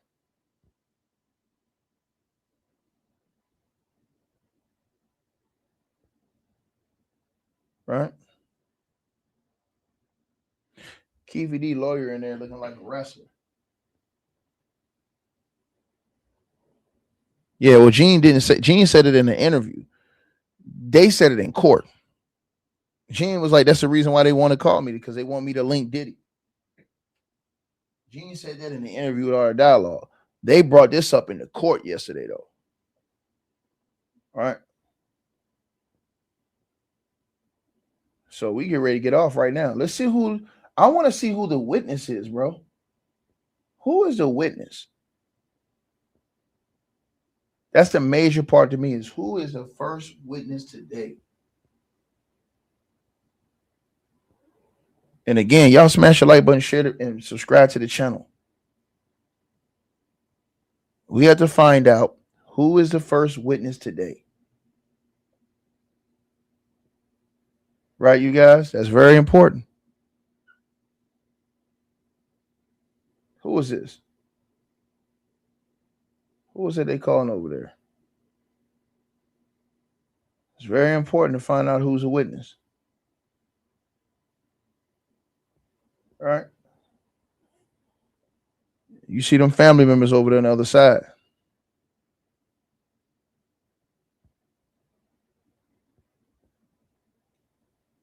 Straight up. Okay, back on record, State versus Davis, C-377-407. Looks like we have the jury lined up. Anything we need to address before we bring them in? Not from the state. Mr. Stamp? Yeah, we do have one request of the court. I understand that the state will be putting on a witness that actually has a medical appointment back in California tomorrow. Okay. And so as a result, I would like to be able to do my cross after they present all of their direct evidence, which would include the recording that will be played with regards to an interview with Mr. Davis. But I'd like to do that at the end instead of in the middle like we did yesterday or the other day with Detective Miller. There were questions I wanted to ask Detective Miller that I just couldn't do after the recording. So who is this witness? This Detective Dupree, would be in California tomorrow for the appointment. So you understand that he's going to be back in California, but you still want to do it via Zoom? Sure, yeah, because I don't want to miss with this appointment on. So no objection to him doing it via Zoom, but you want the state to present all of the information that they're presenting through him, and then you do your cross? Yes. Okay. I think we can accommodate that, right, State? Well, I mean, there is approximately 5 hours worth of recordings with him. Once it's into evidence, our choice to play it, whether he's on the stand or not, is when we decide to play it during the trial. I explained to Detective Dupree that I planned to do 5 hours and his cross-examination today because I knew that he had to be out of here. Okay. I don't think he'd be opposed to subject to recall with Mr. Stamp if he wants to go and would come back on by Zoom. But I am opposed to the idea that they're going to control the way we present our evidence. We'll do direct, we'll do cross. If there's anything he wants to additionally have from Detective Dupree, I don't think that he would necessarily be opposed to getting on a Zoom in his case. All right. Do you guys want to talk to him real quick to see if he can be recalled? If there's something that needs to be done after everything's presented? Okay, I just want to clarify. I heard the state basically say that they don't want me to dictate how they want to present the case. I'm perfectly fine with that. I'm just saying. You're not stipulating that they can play it outside. Look, I mean, this is a matter of professional courtesy. I would definitely allow him to go back to California to do what he's doing, but he's on the stand. Technically, he's not supposed to be released until after the court releases him from the subpoena. And so as a result, if you want to play that game, then I would want him to stay here overnight so he can at least be cross-examined by me. I just was trying to be nice about it by doing it the other way, but it seems now like I have to recall this person. I don't trust that he wouldn't disappear in the wind. I don't care if he's shit. Like, in my opinion, I got a problem with that. Oh, yeah, but once a piece of evidence is admitted, it's our choice as to when to play it and how to play it. And so, like, I'm not getting dictated how we do that. If he's done with cross, if he's going to delay cross and keep him on the stand long enough, he's free to play it during this cross-examination if he wants to. Once a piece of evidence is admitted, it's admitted, right? And so I'm going to lay the foundation. If you're going to have him verify it and then not play it until closings or something, that's your prerogative. Or I could just, on Friday decide we're going to play, because we have hours and hours and hours of audio to play, and just having somebody 5 hours for audio is not necessary. I can present it in any manner I want to. It just doesn't require the witness to be here to listen to it. And so it sounds like what Mr. Stamp is saying is he has no objection to you doing your direct and then playing it without him being here, and then he would like to do his cross tomorrow. So I was just going to see if. I just don't think we'll be through it by tomorrow. I think it may be Because we have a witness coming tomorrow, so we may be breaking up 2008 and then later on playing 2009. So I don't know when that's going to happen in our presentation of the evidence. I understand that. Kind of the issue that we're having, because we're really juggling a lot of out-of-state witnesses because nobody was in Vegas. They got the cop coming on today, y'all. So, Mr. Sanford, what I'll do is after you listen to when the state is done with their direct, and they've admitted what they want to admit and they say that they're done, I'll turn to you. You can let me know if you want to cross-examine now or if you want to ultimately recall him on your own for your presentation.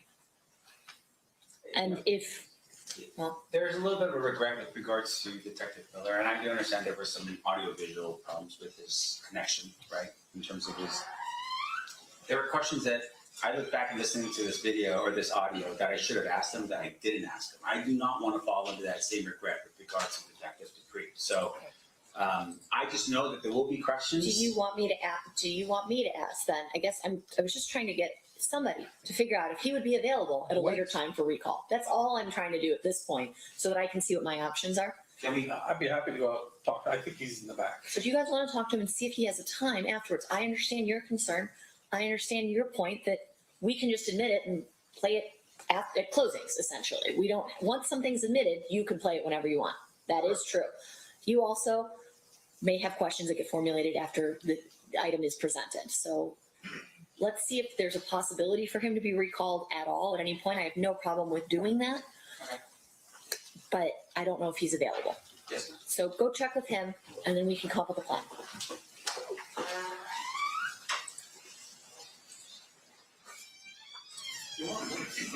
Wow.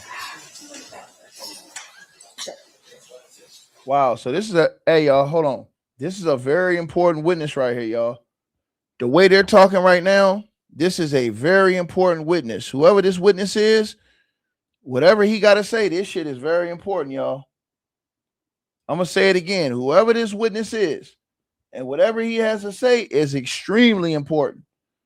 And the reason being is because look at how they're treating this situation with this damn witness. You have to look at how they're treating this situation with this witness right here, y'all.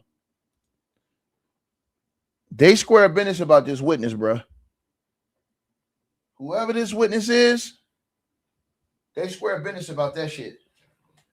They want this Keefe D's lawyer. He want this witness. He wants because this witness seemed like he got a lot.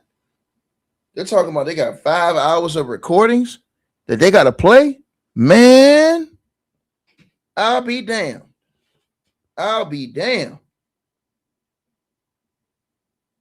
What?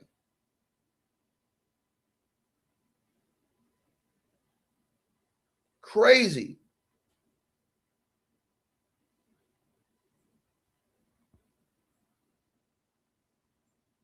Crazy.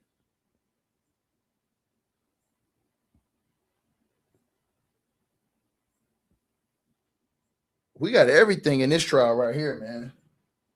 We literally got everything in this trial right here, y'all. Like, share, and subscribe as y'all tap on in, man. Everything is in this trial, bro.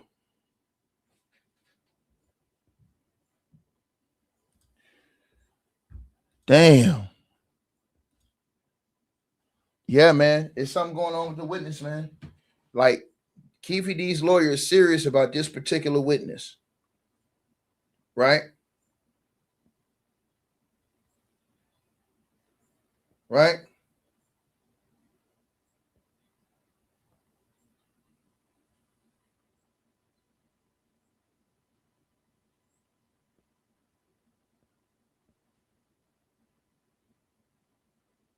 Damn. So we got to find out what the hell is going on, you guys. I got to try and figure out what's going on. Right? Hold on one second.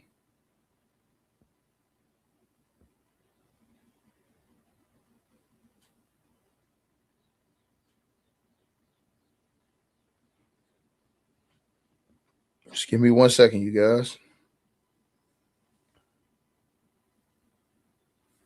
Give me 1 second. I want to see something.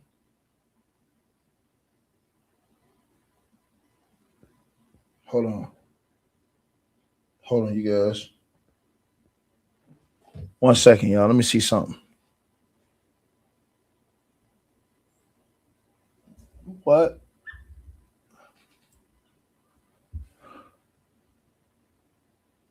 All right. My bad, y'all. Yeah, I did it better for y'all. My bad. I had to make it better for y'all. My bad, you guys. Let's see what they're talking about. Hold on. At this time, we are still in the Cape.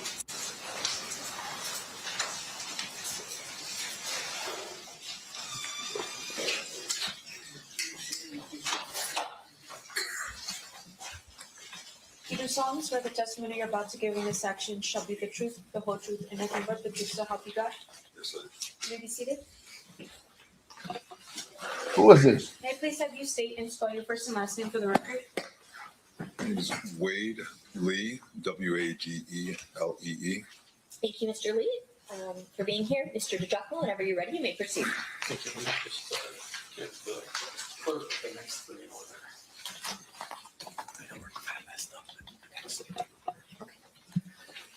Sir, back in the 90s, how were you employed? I was a special agent with the FBI. How long were you with the FBI? Hold on, y'all. Hold on 1 second, y'all. Hold on 1 second, you guys. Hold on. This is about to get crazy. Hold on, y'all. This is about to get crazy. Hold on. We're going to go. Let's go, y'all. Let's go. Were you with the FBI? 25 years. And when did you start? May of 1996. May of 1996? Yes. Yeah, I've been retired that long, actually. 5 years. I want to direct your attention to the 1997, 1998 time period. What was your assignment? What were you doing for the FBI at that time? I was assigned to a squad that was working a State Streets Task Force. I was on basically the Violent Crimes Major Offenders program, working gangs in South Central LA. And you said Project Safe Street, and that's a federal task force that has multi-agency people on it? Yes, that's correct. The way it was generally organized, there were several squads in LA, the LA division of the FBI, that were assigned to different regions of the area, the territories. My squad was assigned to the Watts area of Los Angeles, South Central. And as part of your duties, did you have a partner by the name of Agent Holiday? Yeah, Todd Holiday, yes. Did there come a point in time when the two of you, along with other members of your squad, begin an investigation into a criminal street gang by the name of Grape Street? Yes. Can you explain to the ladies and gentlemen of the jury what Grape Street is? Grape Street, the Grape Street Crips was a large gang organization that operated out of the Jordan Downs housing projects in Watts. It was basically believed to be the largest Crip set in all of America. And our squad was working the violent aspects and drug dealing aspects of that organization. As part of your investigation into Grape Street, did you come across a person that you identified as Duane Davis? Yes. And do you see Mr. Davis here in court today? Yes, I do. Can you point him out, describe something he's wearing? It's the gentleman sitting in the at the defendant's table with the blue shirt and tie. And how is it that you came across Mr. Davis? During the course of our investigation with Grape Street, when you're looking at the organization, there was numerous techniques that we used for investigating, whether it was informants, wiretaps, surveillance, active interviews, and things of that nature.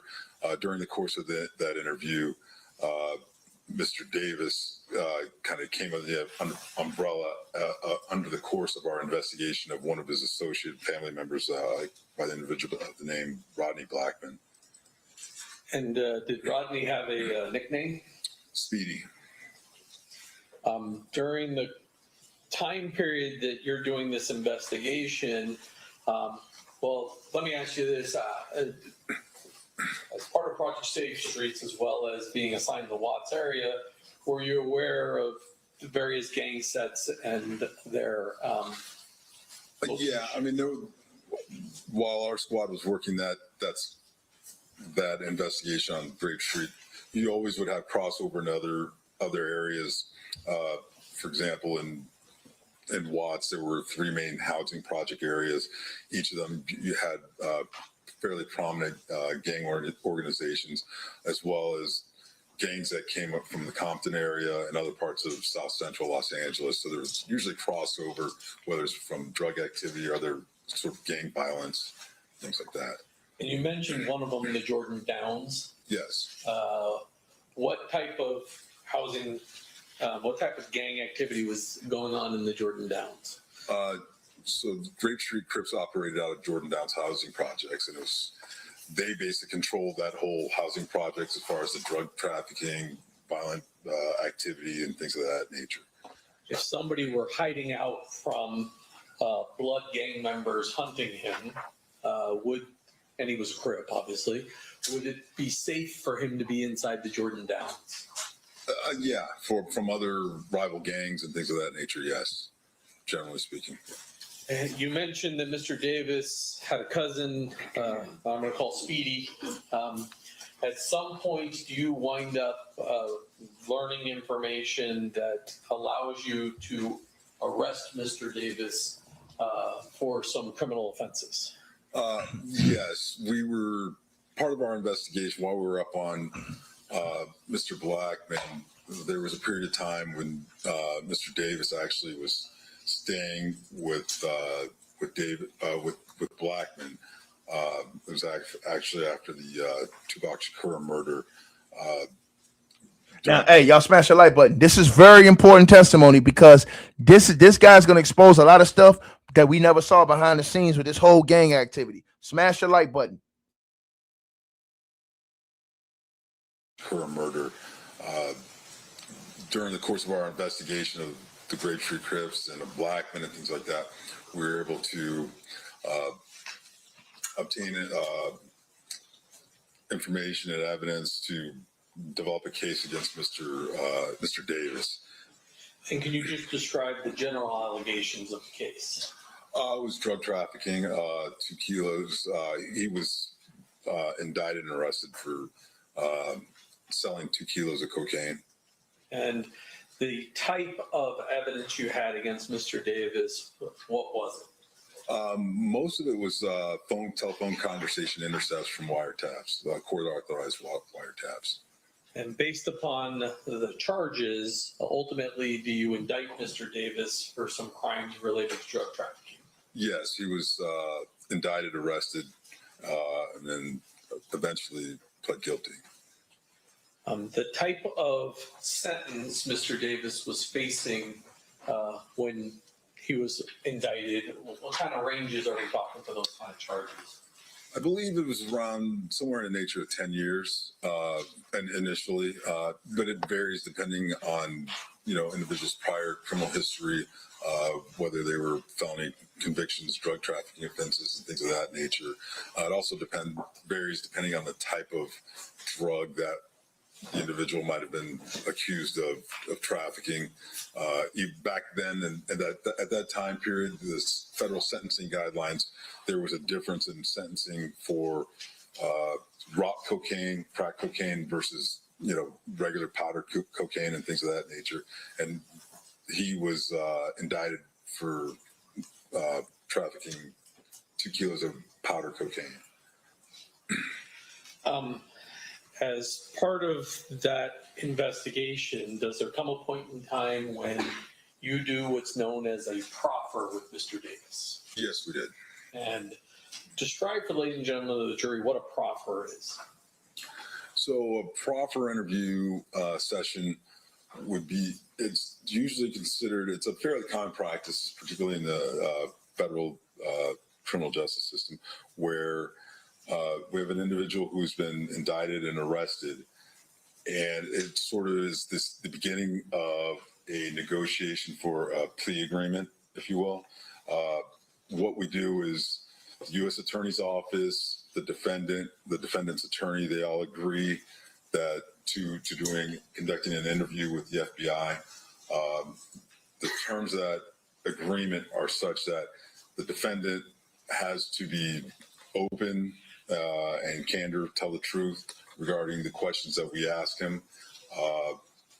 In return, the FBI, Department of Justice, will not use what the defendant says in that proffer session against him in this case, in chief that we have him charged with. There's a couple little caveats. One being that if during trial the defendant goes on to make statements that contradict what he said in that proffer session, at that point it violates it, and we can use his statements against him. Those are generally the nature. And then we agree to keep the nature of the interview confidential. Your Honor, may we approach? Yeah.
All right, Mr. Duffman, you may proceed. When you had your 1998 proffer with Mr. Davis, well, first of all, were you by yourself, or did you have your partner Todd Holliday with you? Todd Holliday attended, as well as the Assistant United States Attorney, along with the attorney for Mr. Davis, who were also there. And what was his name? Referred to by. Well, I have what's marked as state proposed in the 4-6. I know you got a copy there. That's fine.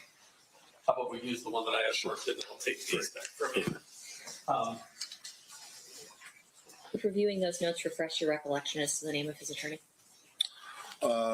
Yes, E.D. Fall.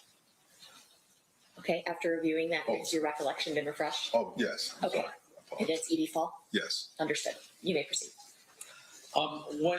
First of all, let me ask this. Up until you were contacted sometime this year, have you maintained the confidentiality of this conversation that you have with Mr. Davis? Yes. And as far as you're aware, your partner Todd Holliday also maintained the confidentiality of it? Yes, as far as I know. And before you hit the stand today, or sometime last week or the week before, at some point, the United States or the U.S. Attorney's Office issued a letter authorizing you to testify to these two conversations you had with Mr. Davis. Yes, referring to the TUI letter, yes. And that's a requirement that state prosecutors have to get permission from the federal government to allow you as an agent or former agent to testify to actions you took in your official capacity as a federal law enforcement officer. Yes, regarding those two interviews, yes. How is your proffer with Mr. Davis documented? We use the standard FBI reporting mechanism, which is a FD 302 report. And that is essentially a report that lays out the information you received. There's no audio recording of that particular conversation. That's correct. And is there a FBI 302? What's in front of you? And I forgot the number. Is it 146? 146. 146, is that a fair and accurate copy of the description of the conversation that you were part of with Mr. Davis on July 16th of 1998? Yes, it is. Move to admit 146. 9. No objection. So admitted. Now, I'm not going to have you go through everything that was in there, but what is your purpose in talking to Mr. Davis in the proffer session? Well, the purpose is to glean as much information as we can regarding what he knew or knew at the time regarding gang, drug, violent activity going on within the Watts and Compton areas. Were you investigating directly, at least, the Tupac Shakur murder? Not directly, like it wasn't, we weren't assigned, we were working our normal gang activity investigations. However, it was known to us that he was a person of interest, Mr. Davis was a person of interest regarding that homicide. And so during this proffer session, you asked him questions about that as well? Yes, we did. I'm going to go through 146 in front of you. And actually, I can roll it up here on the screen for you.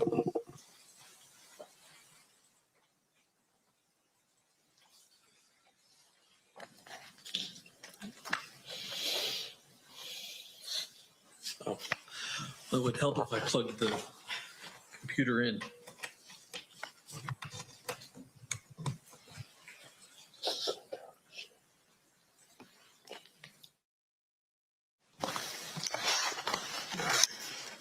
So that's what the front page of this 302 says.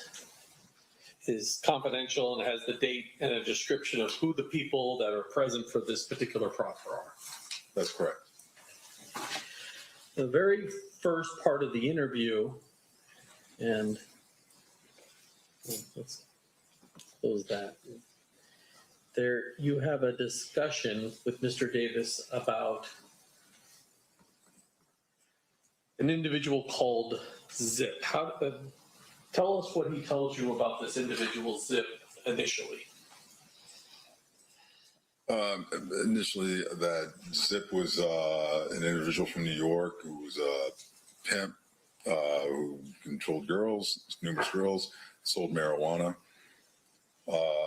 He did just mention that Zip was involved in PCP trafficking, and that Davis at one point arranged for an individual by the name of Patrick Bernard to give Zip some PCP. So Zip came from New York to LA to conduct the transaction. Did he also mention how he met Zip? Yes, he said he met Zip at a baseball game somewhere in approximately 1993 or 94. There was an individual named Fats who's also at the game that introduced Davis to Zip. And then he talks to you a little bit about who Fats is. Yeah, Fats was a large cocaine supplier who operated in the west side of LA. He's also known as Flint. Davis associated with Fats prior to 1994 up until basically the time, I guess, where Fats was arrested and taken into federal custody. Let's skip past some Fats. There's a part of this conversation, a person by the name of Wayne Day comes up. Do you know who Wayne Day is? Yes, Wayne Day was actually arrested by the squad that I worked on, the State Street Task Force. He was a large-scale drug dealer, drug trafficker in the Watts area, Compton, with Grape Street Crips. And does Davis describe his relationship as it relates to Mr. Day? Yes, there was. He mentioned that they were related. That Davis had an uncle who was the uncle of Wayne Day. That's how he described it. And then there's a conversation in this next paragraph where Mr. Davis makes mention of Mr. Day having Compton sewn up. What does sewn up mean?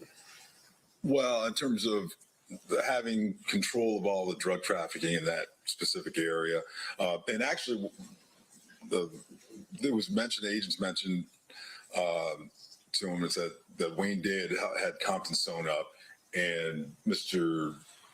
Davis said actually that he had part of Compton sewn up, that he didn't have the South Side part that Davis operated in. And then does he tell you what his role is in the South Side part of Compton as it relates to drug trafficking? When you say he, you're referring to Mr. Davis, sorry. That Mr. Davis had that side of Compton handled as far as the drugs. And did he talk to you about who handled the north side of Compton? Yes, he did. It was an individual who was a former Compton PD officer by the name of Reggie Wright Jr. I'm going to drop down a little bit here to the part where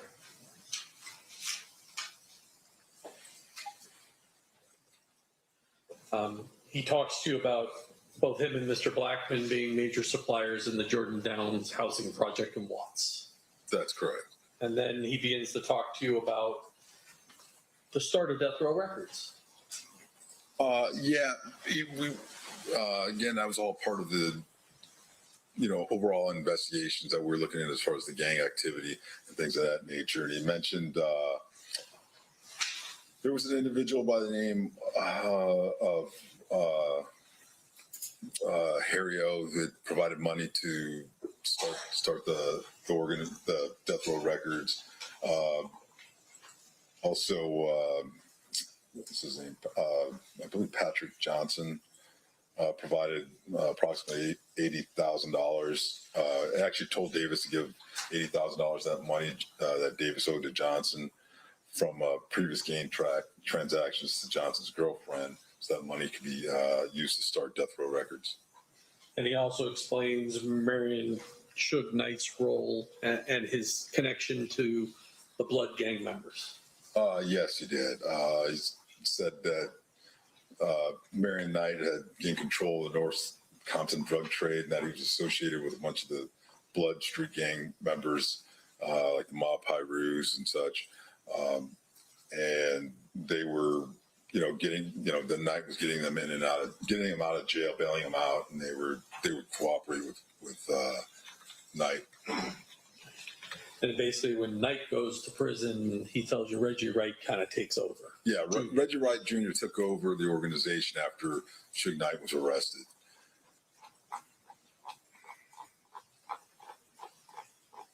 You already mentioned Harry O, but Davis claims to actually be involved in the delivery of some of the money associated with the startup of Death Row Records. Yes.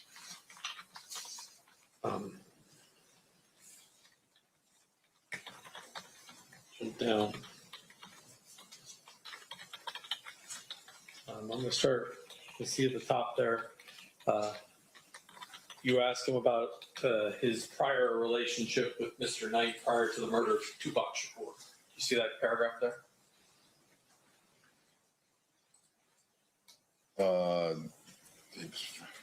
Yeah, I mean, Davis said that he told us that he never had any issues with Suge Knight or any of those individuals prior to the incident in Vegas with the killing of Mr. Shakur. And Mr. Davis goes on, and I'm going to skip down just a little bit, but he basically accuses two Compton Police Department officers, Sergeant Reynolds and Lieutenant Reggie Wright Sr., the father of Reggie Wright Jr., as basically being corrupt officers. Yes, yeah, that Reggie Wright Sr. was a lieutenant with Compton Police Department, and then Reggie Wright Jr. was a former officer with the police department. He had then started a company called Right Way Security, and then he was working with Suge Knight and Blood doing security, although some claimed it wasn't on an official capacity, for Death Row Records, looking at their parties and such and things like that. And they would, Right Way Security, they would employ Compton PD officers and things of that nature to conduct their business for Mr. Knight. And he also mentions Omar Bradley. Who's Omar Bradley? Omar Bradley's former mayor of Compton, the city of Compton. He mentions Mr. Bradley saying that he was associated with Knight and the other Blood Pirate gang members. Skip through the part.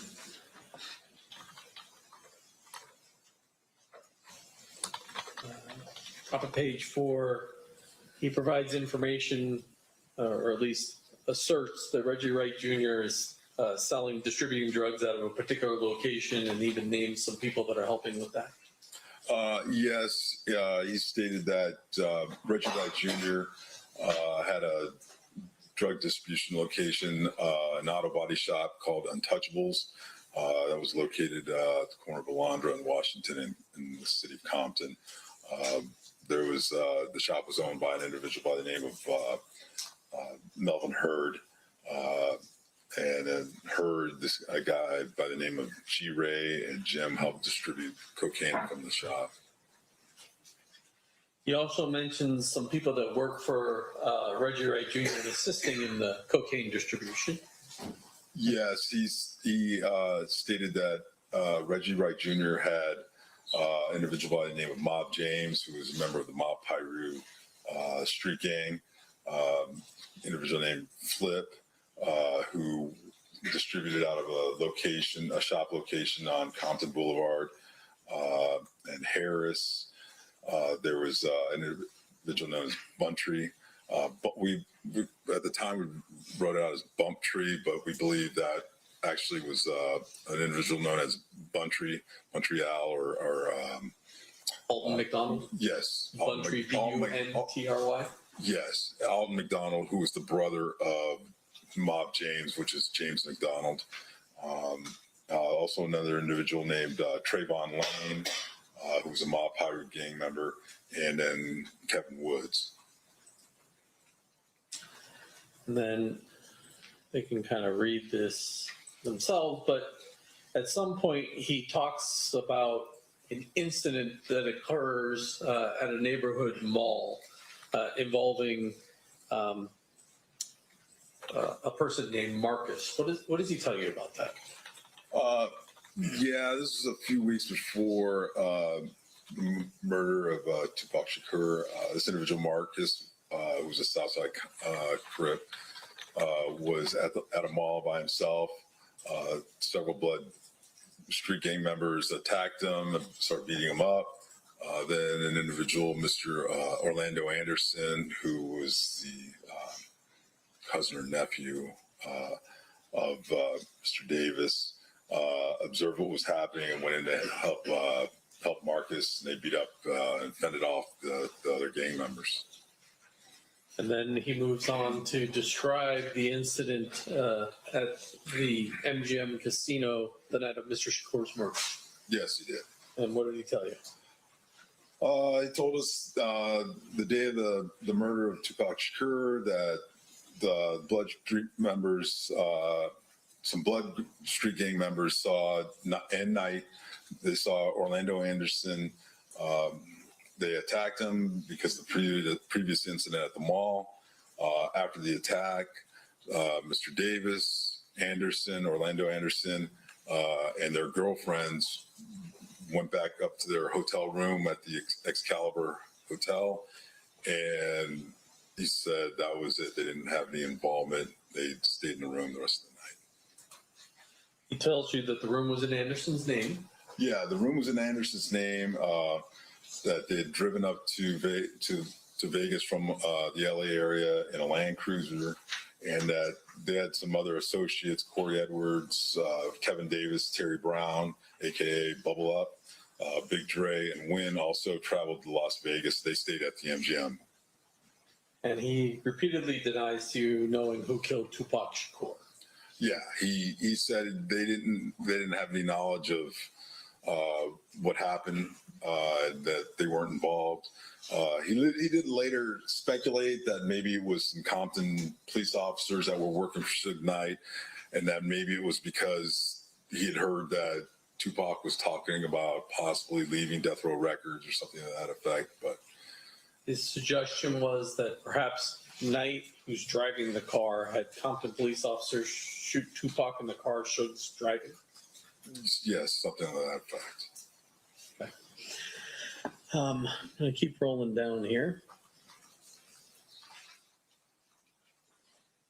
He gets back at page 5 to talking about Zip. So how does he tell you? Well, he talks about Zip and how he becomes associated with the Notorious B.I.G. Yeah, he said that back in 93, 94, Zip introduced Davis to Notorious B.I.G. at Summer Jam concert.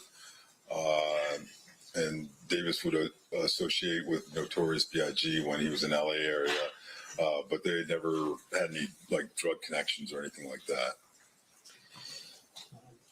He tells you that he was actually at the Peterson Automotive Museum the night Mr. Wallace was killed. That's correct, yes. And that he saw some, at least people associated with Death Row Records at that location. Yeah, he told us that prior to that, the night of the murder, Davis observed some females associated with Death Row Records at the party. He said, well, like Jewel, a singer, Lachelle, a comedian for Death Row, and Davis believes that they saw Mr. Wallace at the event, then called Blood gang members to come. Davis did say he observed Reggie Wright Jr., DJ Quick, who was a performer for Death Row, Theo, a local disc jockey, and about 10 or 11 other Treetop, Fruitown Blood gang members arrived at the event. Davis told Mr. Wallace that they were to watch, that they were there and they should watch out. And then shortly thereafter, Mr. Wallace was shot. But Davis wasn't there. He didn't see who actually shot him.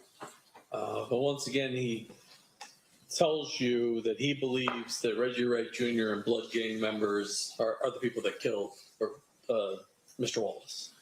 Yes, he said he believed that Reggie Wright Jr. and the Blood gang members associated with him were the ones responsible for killing Notorious B.I.G. When asked who the individual was who actually killed him, based off of there was a composite drawing that was that had been provided and was kind of passed around, so we showed him that. Davis responded that the composite looked just like Reggie Wright Jr.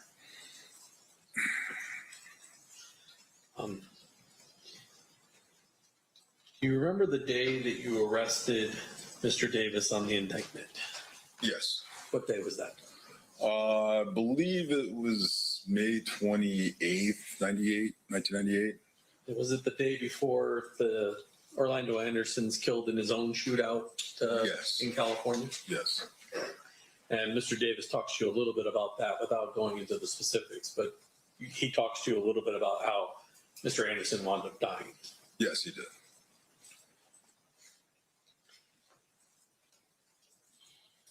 And thereafter, and I'm not going to go through all of these, he initially denies distribution out of state, but eventually talks to you about a lot of different locations engaged in distributing cocaine. Yeah, I mean, we asked him to discuss all the individuals out of state who he supplied cocaine to, and all the local individuals he supplied and distributed to. He initially said that he hadn't distributed out of state to anyone or knew of anyone who did it within the last 3 years, but then he went through and we started asking about specific individuals, and he would provide more details and information about who he had supplied and what he had supplied and sort of the details. One of the people he talks about is Primo. Yes. Primo was an individual that he bought cocaine from, like his supplier of kilos of cocaine. Anywhere from 11,500 to 12,500 a kilogram. Primo fronted Davis one point at like 200 kilos of cocaine at a time, and then Davis would go out and sell it and then pay Primo back. He also mentions Corey Edwards getting drugs from Mr. Davis and being out in Ohio and distributing cocaine in Ohio. Yes, Davis said that at that time, back when we were interviewing him in '98, up until about 3 years prior, that he was supplying Corey Edwards, who was selling cocaine all over Ohio. But I guess Edwards got into, he said at one point Edwards got into some trouble with his Cleveland drug contact, and that individual started coming out to acquire cocaine directly from Davis. That was an individual named Bubs who resided in Cleveland. Eventually, he describes how Primo goes back to Colombia and he gets a new supplier by the name of Samuel Lopez. Primo, I guess, departed the U.S., so we had to start selling cocaine in smaller quantities, and he came across a supplier by the name of Samuel Lopez, whose brother was actually in federal custody. Then Davis had heard that Samuel Lopez went back to Mexico after the FBI attempted to arrest him. And I guess there was a younger brother or another Lopez, George Lopez, used to answer the phone for Samuel Lopez at the time. And I'm not going to go into this, but there was a discussion of someone named Dupree, but that guy's full name was Azel Dupree Hall III, correct? Yes, that's correct.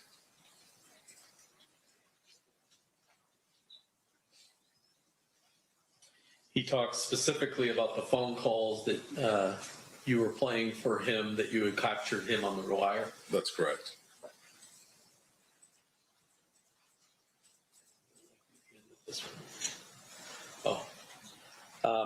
At the very end, he denies that he's the leader of the Southside Crips and claims Darnell Brim is actually the leader of the gang.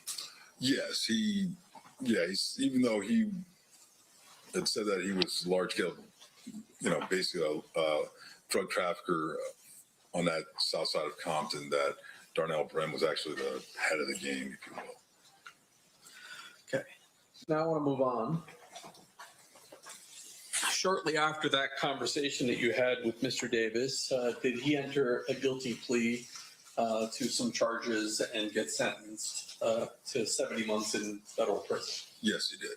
That's a little less than 6 years. So he got some benefit from talking to you from what the... Yeah, I don't know if it was 70 months. It might have been 77 months, 70 or 77 months. I don't recall specifically. Judge, I have in my hand, it says it's admitted, but I don't remember offering it, a certified copy of the indictment, the plea, and the judgments of conviction in United States District Court for the Central District of California, case CR-98537, evincing his... I have the parties approach.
All right, that will be, apparently was admitted as 75, but it will be admitted formally as 75. Additionally, ladies and gentlemen, you have heard and will continue to hear testimony regarding drug trafficking, conspiracy, gang affiliation, as well as a federal conviction of Mr. Davis's. These are not offered to show that Mr. Davis has a propensity to commit crimes. Instead, they are offered to establish credibility of the statements made by defendant in relation to this case, as well as motive and identity. Mr. DiGiacomo, you may proceed. Thank you, Judge. Now, after Mr. Davis goes to federal prison, And 1 second. They're not offered to show propensity to commit crime, and you are not to consider them for any propensity that Mr. Davis has any propensity to commit crime. You may proceed, Mr. DiGiacomo. Sorry, I phrased that one. subsequent to Mr. Davis going to prison, do you and your partner, Todd Holiday, go to federal prison and have just a voluntary conversation with Mr. Davis? Yes, we did. We went to Is that situation different than the proffer situation? It is in that it's a strictly voluntary interview. His attorney, the U.S. Attorney's Office, were notified of us contacting him because he's in custody. But the terms of the proffer, it's not the same as the proffer agreement. It's just a normal, regular interview.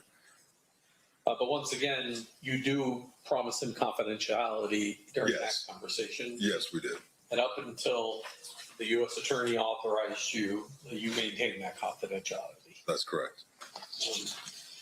I'm showing you what's been marked as State's Proposed Exhibit number 149. Is that the 302 that describes that particular conversation? Yes, it is. Move to admit 149. Any objection? No objection, Your Honor. So admitted. And I'm going to put that one up on the screen. Can you tell me the date that occurred? The interview, let's see here, April 15th, 1999. Okay. And the report's generated on April 20th of 1999. That's correct.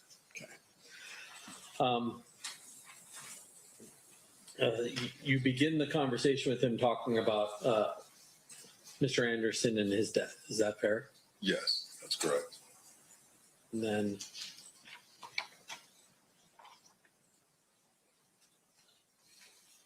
Mr. Davis tells you he's not aware of any motive for why blood gang members or individuals associated with death row records would have wanted to kill Anderson. That's correct.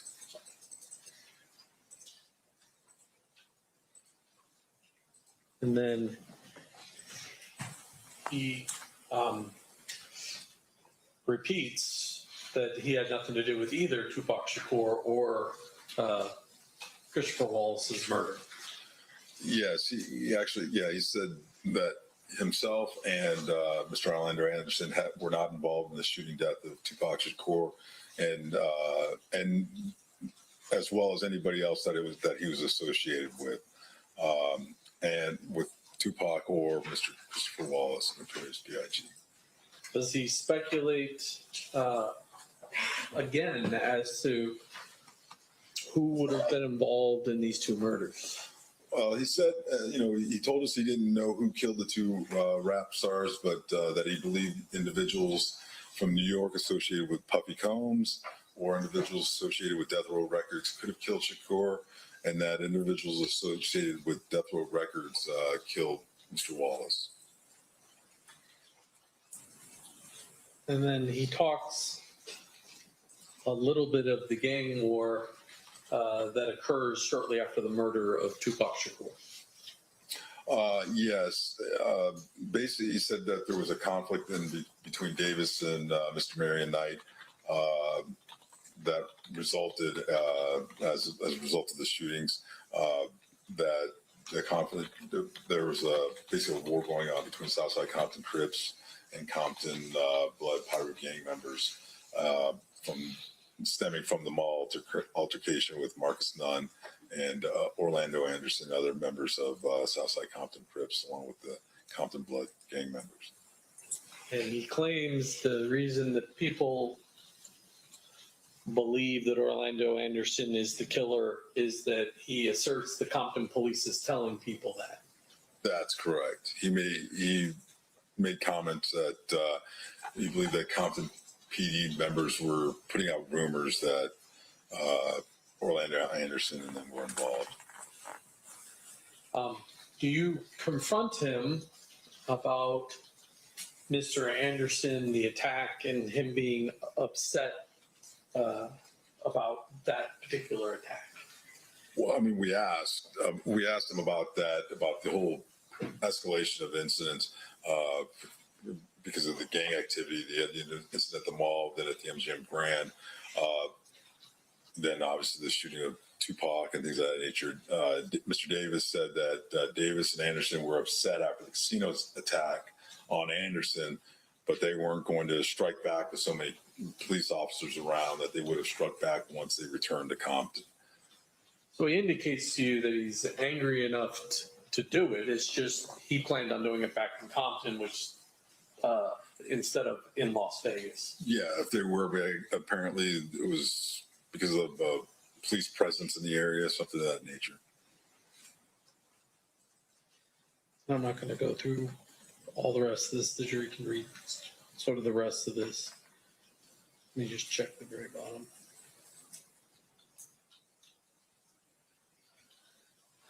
Oh, thank you, Agent. That completes my questions. Okay. Mr. Stamp, cross-examination. Thank you, Honor.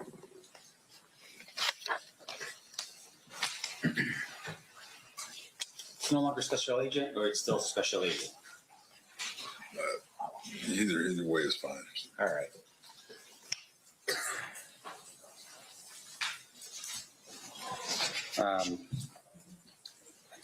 We'll stick with special agent Lee. Okay.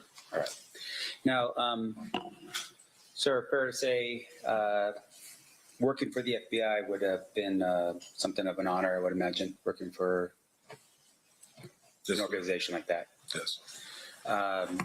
Fair to say, of course, that working for the FBI, I would imagine that other people would consider that to be the creme de la creme of investigation throughout our entire country. Yeah, some people would consider that, yes. You put on seminars for law enforcement agencies throughout the country to help them with their investigative efforts, to help them become better police officers and detectives, fair? You're talking about me specifically? No. Well, you as the FBI. Oh, okay. Yes. And with regard to that, have you ever gone to Compton Police Department to learn how they do their investigative techniques, make yourself or your agency a better agency, or yourself as a better special agent? I'm sorry, could you... Have you ever gone to Compton Police Department to see how they do their investigations to become a better agent yourself? No, I did not. All right. And once again, with regards to what you do as the FBI, you're very specific in your task, right? Your task is whenever there's a violation of federal law, for instance, you're the agency that would be tasked. I'm sorry. That's all right. Yeah. With regards to federal law, if there's a violation of federal law, you're the agency that typically would be tasked with the investigation, right? Correct. Now, we talk a little bit about the 302s in this case. And a 302, just for the jury's edification, when you say it's sort of a means, it's really just a piece of paper and a pen, right? It's a report. Right. And so you are writing out what your impressions or recollection was of a specific event or time, right? Correct. So if you're sitting in a room and we're having a conversation, you would note in your report who's in the room and what your impressions were of what was said and who said what, right? Correct. Now, of course, juries here would be curious. You know, we have recorders now back in 1996, 1998 in this case. Mm-hmm. Recorders were available to the FBI, but of course, that's not how you do your job. The use of recordings for the FBI they were not standard policy and procedure for the FBI at that period of time. Yeah, and you retired since, what, 5 years ago? Yes. During that time period, has it changed in terms of that policy with the FBI? during the time period that I've been retired. Right. No, up until the time that you retired, has the policy changed? The standard procedure is no, not to record. Right. And so as a result of that, any recording that's done is typically not what the FBI does, right? You still focus on pen to paper recollection onto a 302. Yes. Okay. And so in terms of how you do it, the 302s that we read or at least saw put into the record is the work that you recall, your partner recalls during the course of an investigation. Of that event, yes. Okay. Now, in terms of the task force here, we talked a little about the task force project, Safe Street. Is that what it was? Yes? Yes. Can you tell the jury a little bit of what that project was about? The Safe Streets Task Force? Yes. So it's a compilation of multi-agencies directed to address gang activity within specific areas. So the Safe Streets Task Force initiative is a national initiative, but then there are fundings and directives that are sent to specific areas to address areas of high crime committed by gang activity. Okay. And I would imagine gang activity would include violent crimes. Correct. As well as, say, in this case, drug dealing. Drug trafficking, yes. As long as it's associated with gangs. Yes, primarily so, yeah. Because, of course, you do have the DEA that also runs their own investigations as well. DEA, ATF, yeah, we work with them. Now, in terms of your about this task force, can you tell us at the time when you were operating on it, who was on the task force? Oh, I mean, there were several agencies in terms of specific agencies. Well, just in terms of your working with other people, do you recall at all who it was that was working on the task force with you at that time? Well, there were members of Los Angeles PD. We've had, I believe there was ATF.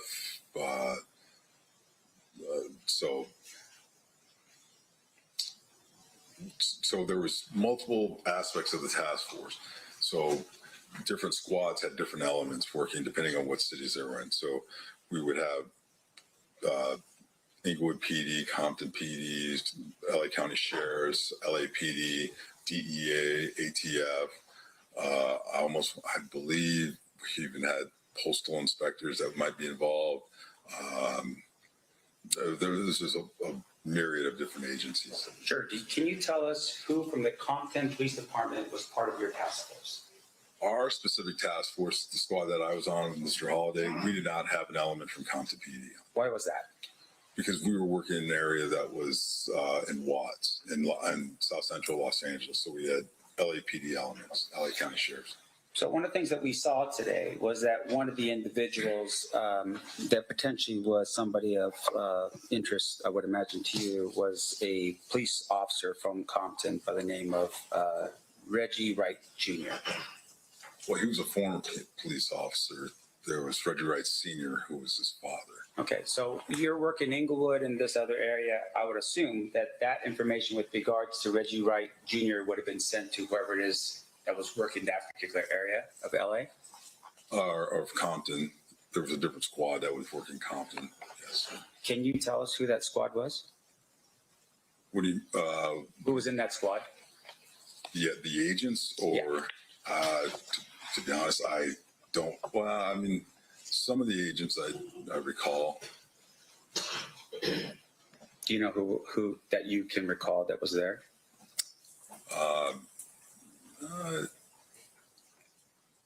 At that specific time, I'm not sure. There was an agent, Elliott. Michael Elliott? Yeah, he worked down there, yes.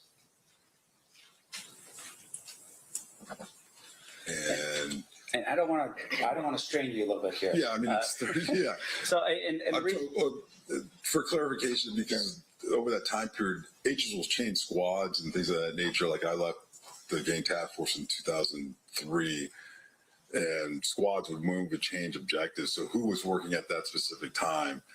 There may have been somebody at one period and then it changed or whatever over the course of time. And would it be fair to say, of course, it's something like this, if you really need this information, you would refer to a 302, to refresh your recollection if you had it? Okay.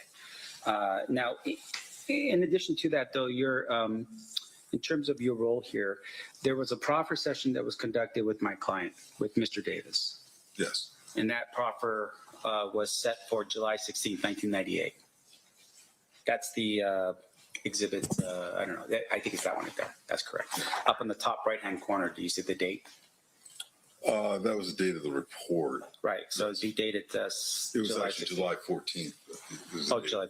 Okay, so even though the date says 16th on this, it would be the 14th? Yes. Well, so there's a little bit like, the date of the 16th is the date of the report. Down at the bottom where it says 7/14/98, that's the date of the actual activity. Okay. And you're meeting with Mr. Davis, and specifically you're meeting with him in terms of under the task force, which was gangs and whatever they're doing that's crime related to gangs. Is that what we were doing at this point under the Safe Street task force? Okay. And so when you meet with Mr. Davis, there was an understanding at that particular point that, hey, whatever you're going to tell us, we're not going to prosecute you for. Is that what was happening on that date? Under the proffer agreement, yes. Okay. And that proffer agreement, of course, does require the approval of the United States Attorney's Office that would be responsible for that area, right? Yes. And in this case, that person would have been Assistant United States Attorney Michael Terrell. Correct. Was he present for that meeting? Yes, he was. Okay, so it's you, your partner, another FBI agent, as well as Special Agent Michael Terrell. Assistant United States Attorney Michael. I'm sorry, Assistant United States Attorney Michael Terrell. And in that meeting, there was an understanding between Mr. Davis and his attorney that whatever was going to be said was not going to be used against them.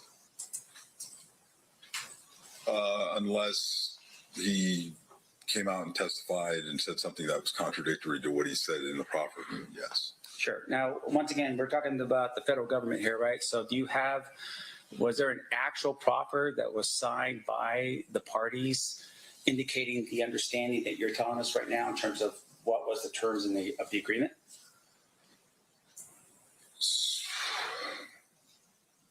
My recollection is that there is, but that's maintained by the United States Attorney's Office. Okay. And since we're talking about that particular proffer here today, fair to say that would be relevant information that we should be considering? Could you repeat that? To the form of the question calls for legal conclusion. Okay, sustained if you would rephrase. So I want to make sure I'm clear here. We are talking about a proffer. You're telling us that there is an actual writing, a contract of some sort between yourself and Mr. Davis with regards to that proffer. Do you have a copy of it here today? That's not between myself and Mr. Davis. It was between Mr. Davis and the United States Attorney's Office. Okay. And once again, do you have a copy of that here today? No, I do not. Now, in terms of your understanding of this agreement, Mr. Davis gives an agreement, and in the agreement, I'm assuming the idea behind it is that he has to give you truthful information, right? Correct. And if there's no truthful information, then he's exposing himself to a potential crime in which he's now freely admitted to it, right? I'm not sure I understand the question you're asking. Here, I don't want to break it down for myself because maybe I don't understand. So a proffer agreement, it promises the person you're interviewing that we're not going to prosecute you for what you're telling us. Right. If the person's lying and you catch them lying, then technically the proffer doesn't count anymore because they violated their terms of the agreement. Is that how that goes? If they lie during the agreement? During the proffer session. Right. So that doesn't necessarily the benefit is for consideration for plea bargaining and sentencing consideration. So if the individual who is being interviewed during the proffer session shows a lack of candor, lies, and things of that nature, then the consideration for a plea bargain, plea agreement that will be considered by the United States Attorney's Office and what they will offer to that defendant. As far as using it against them, it's still the proffer agreement terms as far as using that information against them in that case in chief on that charge, we would still not use it. Does that make sense? Sure. I just want to make sure it makes sense. Right. Okay. So one of the things about the proffer agreement is it's, as I said earlier, was to set up it's the beginning of a sort of plea negotiation period. So we go to Mr. Davis, we say, you come in, you tell us the truth. We won't use it against you in this case or whatever, regardless of what you say. And the United States Attorney's Office will take that information, determine how useful, how valuable it is. For example, not in this case, not necessarily in this case, we've had individuals who provide information and then they actually go on to become cooperating witnesses for us. They're willing to testify in case against other co-defendants and things of that nature. All of that gets utilized in determining the sentencing for that person and for reducing their sentence on that federal charge. As you're suggesting, if an individual comes in and they're not truthful, they're providing us information that we know is factually inaccurate based on our other investigations, surveillance, wiretaps, and things of that nature, and statements from other witnesses, we would report that to the United States Attorney's Office, and they would take that as far as the sentencing that they would offer for the plea agreement. They would say, well, your client hasn't been forthright and candor. We're not going to reduce it at all. Did you do that in this case? Was there any recommendation from you or your partner back to the United States Attorney's Office, and specifically to AUSA Michael Terrell, that said, hey, Mr. Davis is not being forthright and truthful with regards to his July 14th, 1998 statement? I did not specifically do that. Whether or not Mr. Holliday did, I'm not aware. Now, let me ask you this then. So he gives a statement, and I want to make sure we're clear. You listen to what Mr. Davis says. Did you ever verify the information in here specifically about allegations of Tupac Shakur's murder?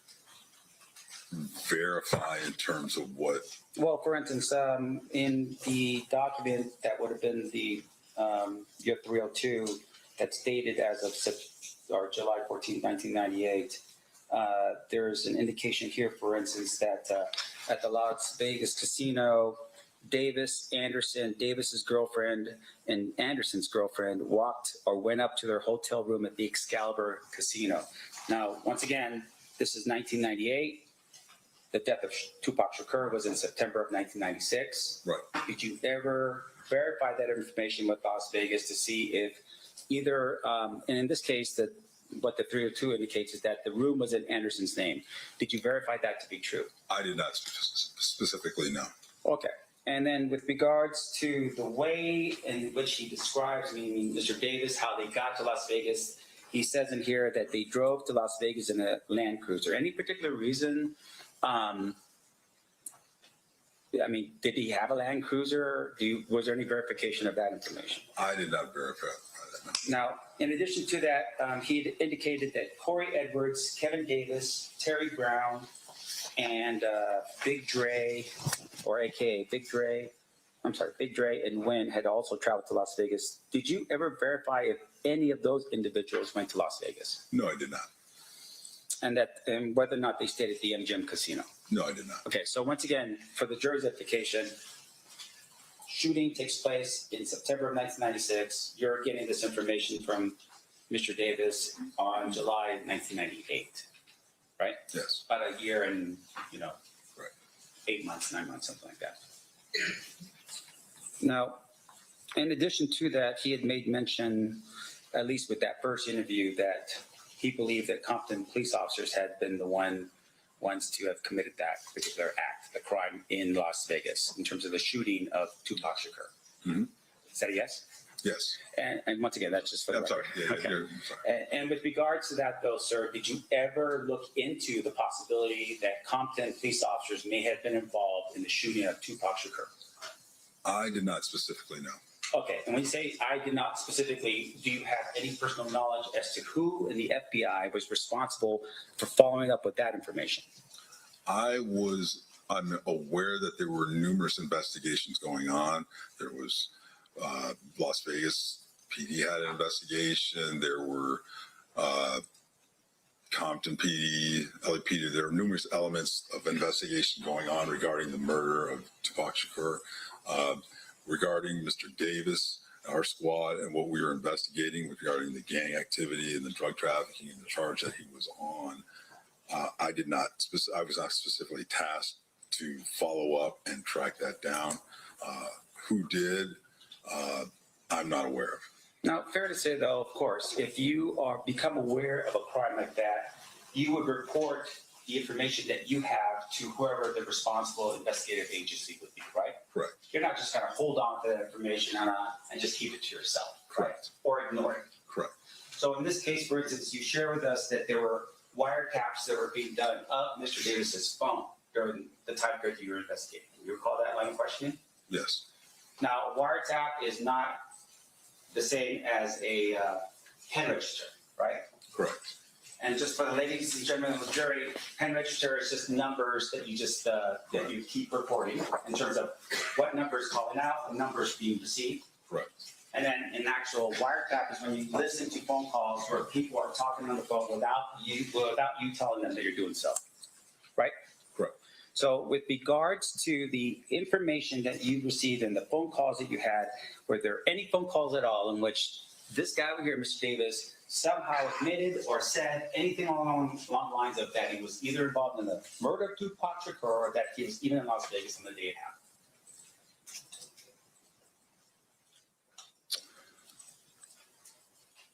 So the first part of the question, no, that would be no, there was nothing.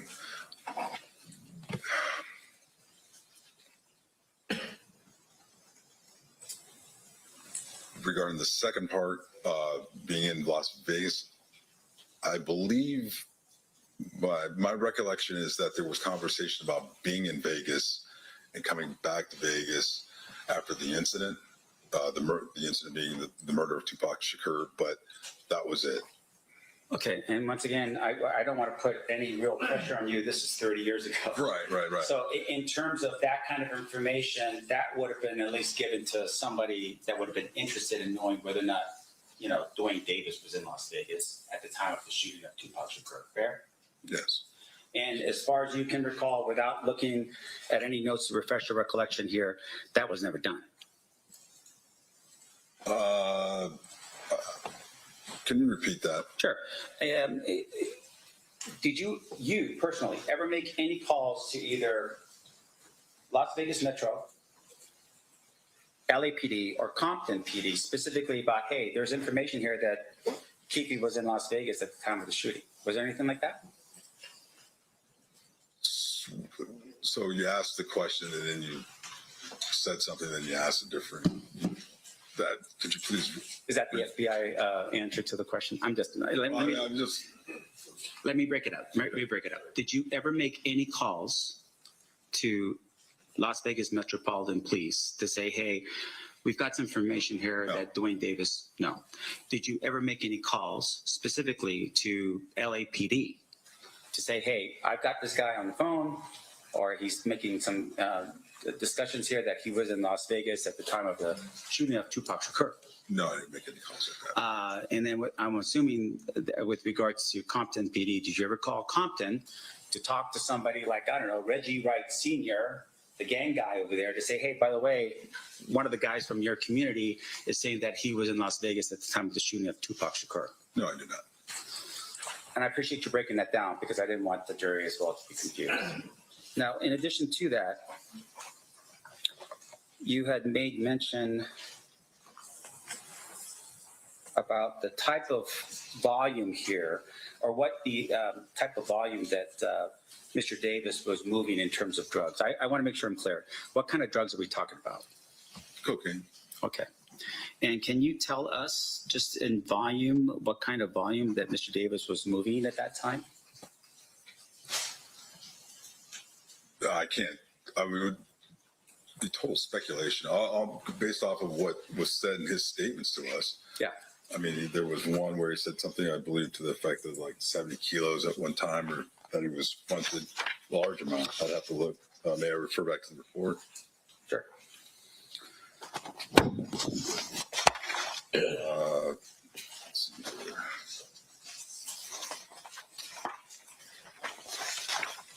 I know there's one for 60 kilos. I'm just want to make sure the jury understands.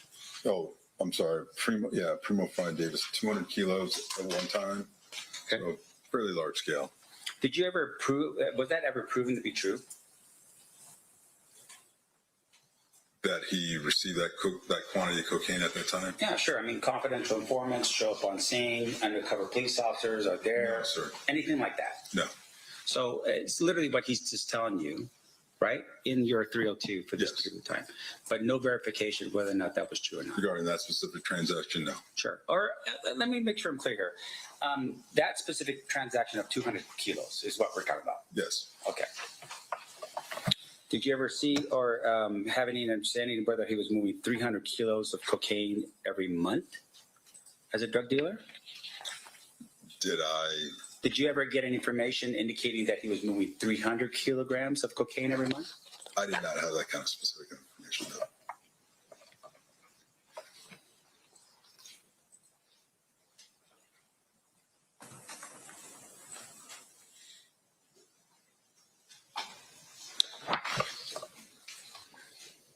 Now, in terms of Reggie Wright Jr., was there, I would assume that because it's not part of your area, did you refer that information to whoever it is that was part of the task force that would have covered the Compton area?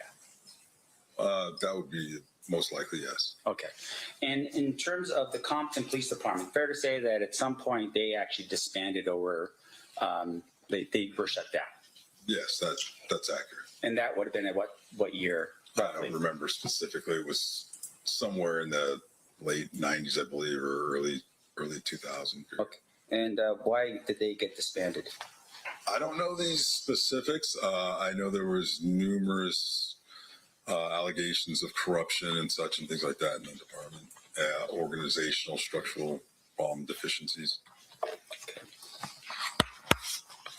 Your Honor, may I have a brief moment? Yeah.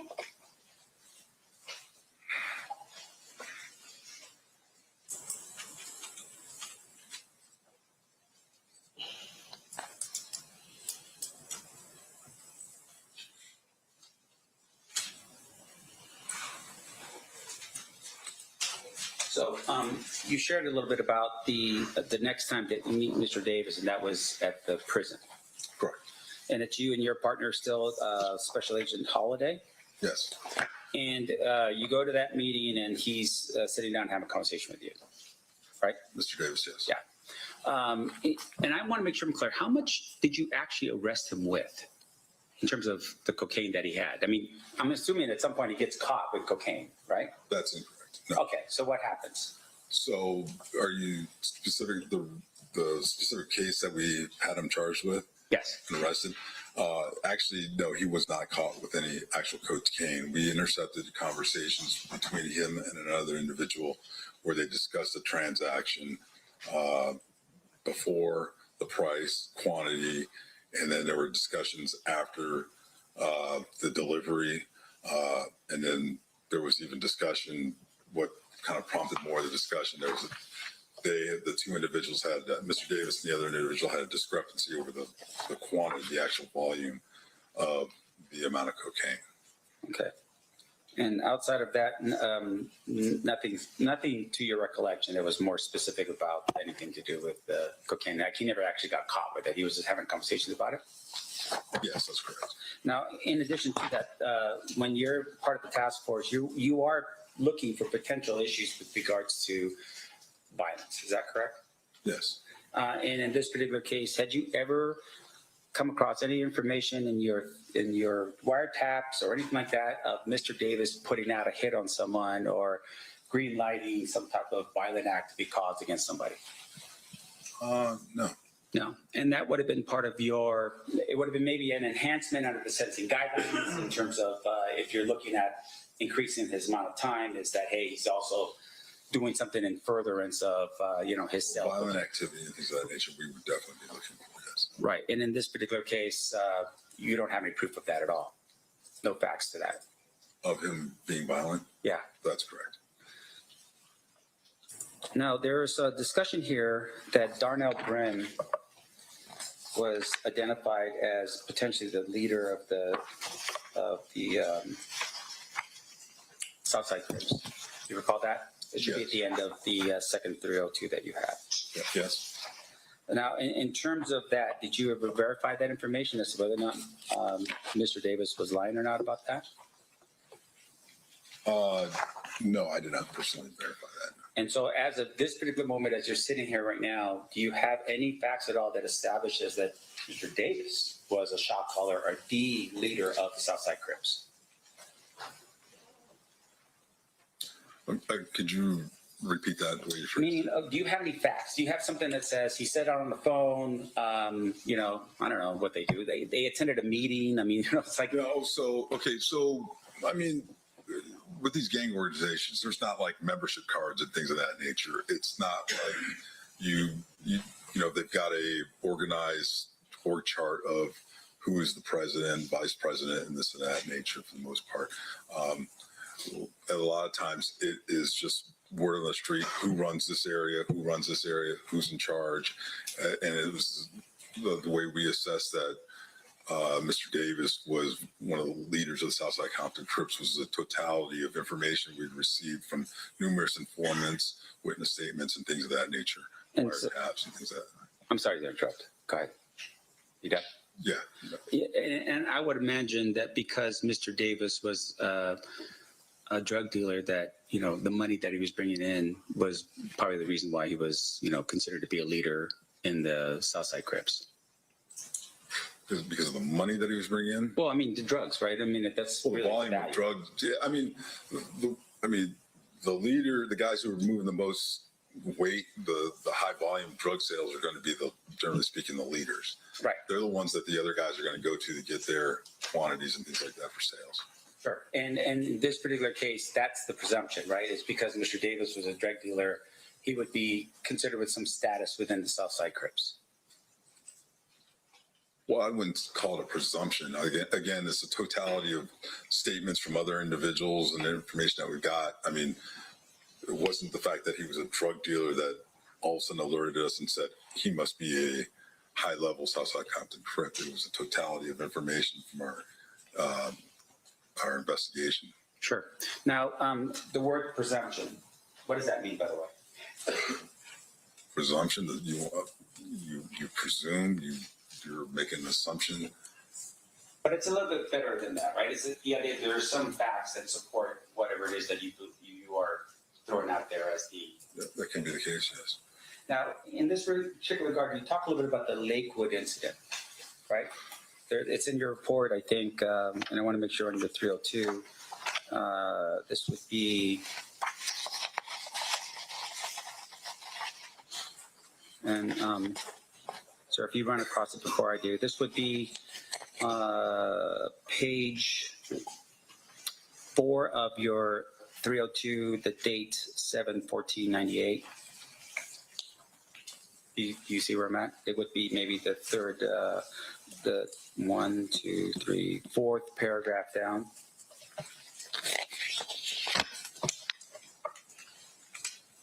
The Lakewood, are you referring to at the mall? Yes, sir. Oh, okay, I'm sorry. Yeah. That's right. Okay.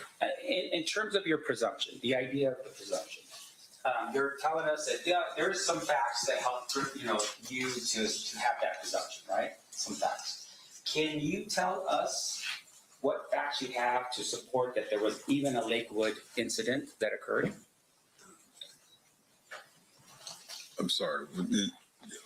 You're asking what facts? Sure.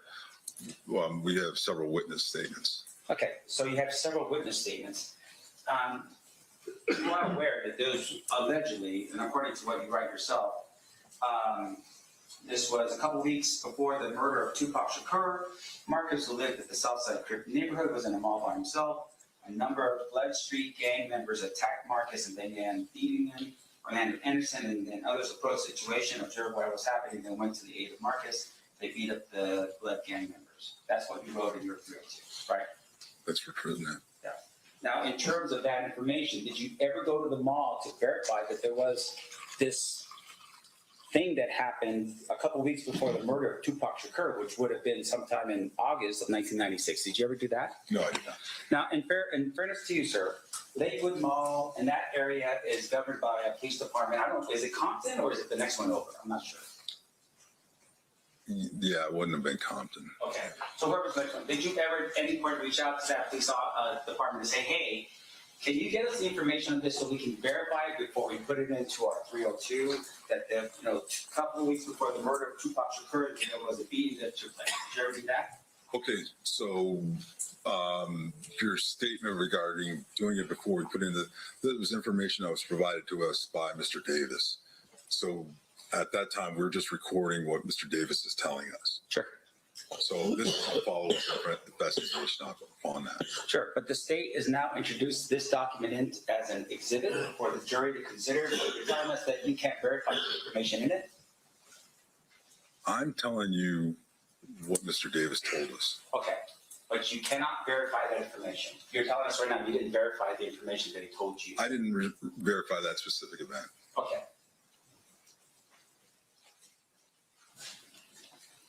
Do you know if your partner did? I'm not sure. If you're referring to Mr. Holliday? Yes, sir. Yeah, I'm not sure. I don't want to speculate yes or no. No, and I appreciate you doing that. I don't want you to do that either. Okay. Now, Mr. Davis is in prison during this time. At some point in the future, you had mentioned that he was in there April 20th, 1999, something like that? During the second interview, yes. Right. Now, did you at any point ever look at his, while he was in there, how he was doing, anything like that? Any write-ups he might have had while he was in there, anything like that? From the penitentiary? Yeah. No, I did not.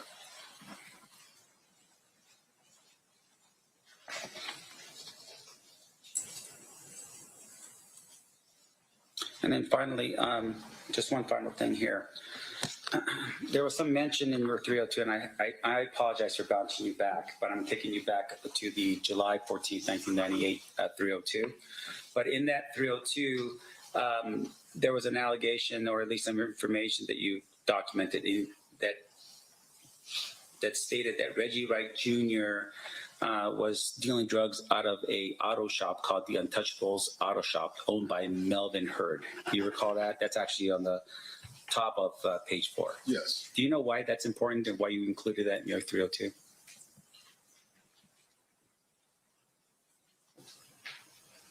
Well, activity regarding Reggie Wright Jr., Reggie Wright Sr., these individuals in Compton, things like that would have been important. They would have been documented.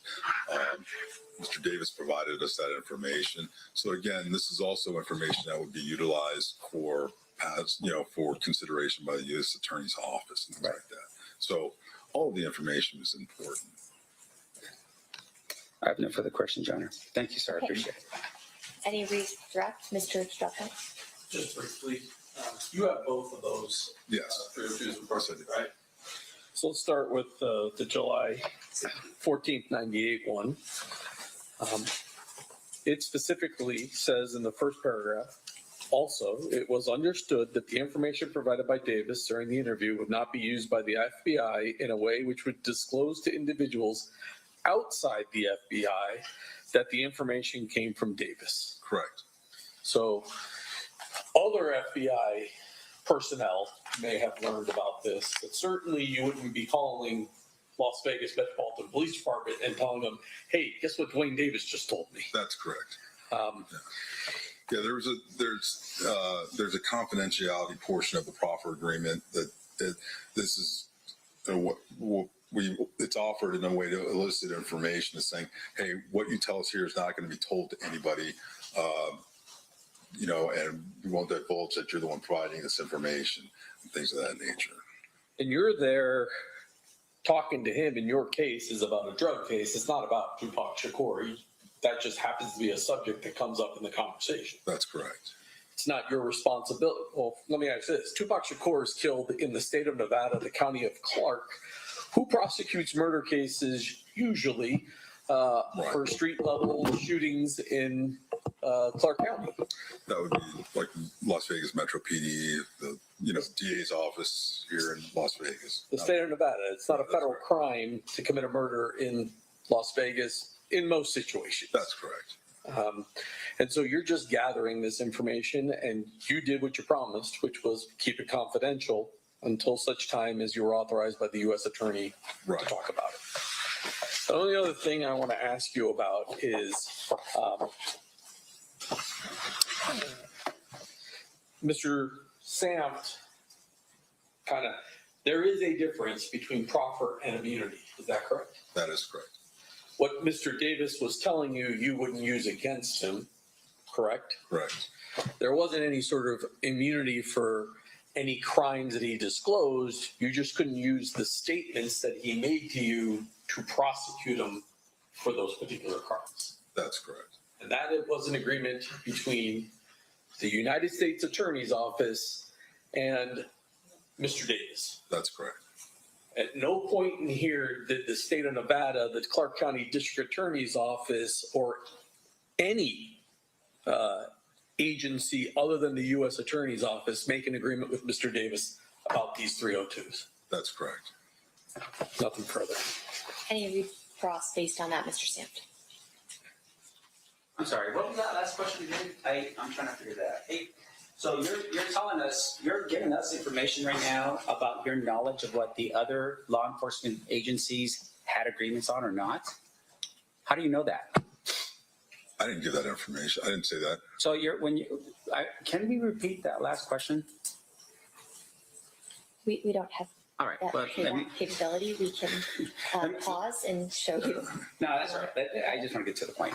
What Mr. DiGiacomo just asked you was that, there were no other agreements with regard to your agreement. Your agreement was the sole agreement between yourself and Mr. Davis, or FBI and Mr. Davis, and no other. United States Attorney's Office and Mr. Davis. I apologize. The United States Attorney's Office and Mr. Davis, and no other entity, right? I think that's how it was put.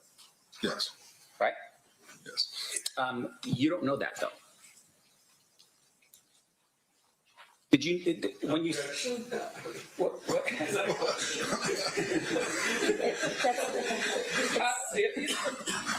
Sustained stricken, you can ask a question. You are not aware of any agreements between, with other agencies because you just don't know. You are just here on behalf of the federal government and the FBI, right? With regard to the interview that myself and Todd Holiday conducted with Mr. Davis on July 14th, 1998, the agreement was between the United States Attorney's Office with the FBI there and Mr. Davis. Nobody else was party to that. Even though this was a joint task force, this was part of No, it was a joint task force. It was the United States Attorney's Office, the FBI, Mr. Davis. Okay. And with regards to that task force, even though other government agencies were potentially involved in the task force, they weren't involved with regards to this agreement, the proffer. They weren't part of the proffer, is what you're saying, even though it's part of the task force. Correct. Okay. No further questions. Thank you.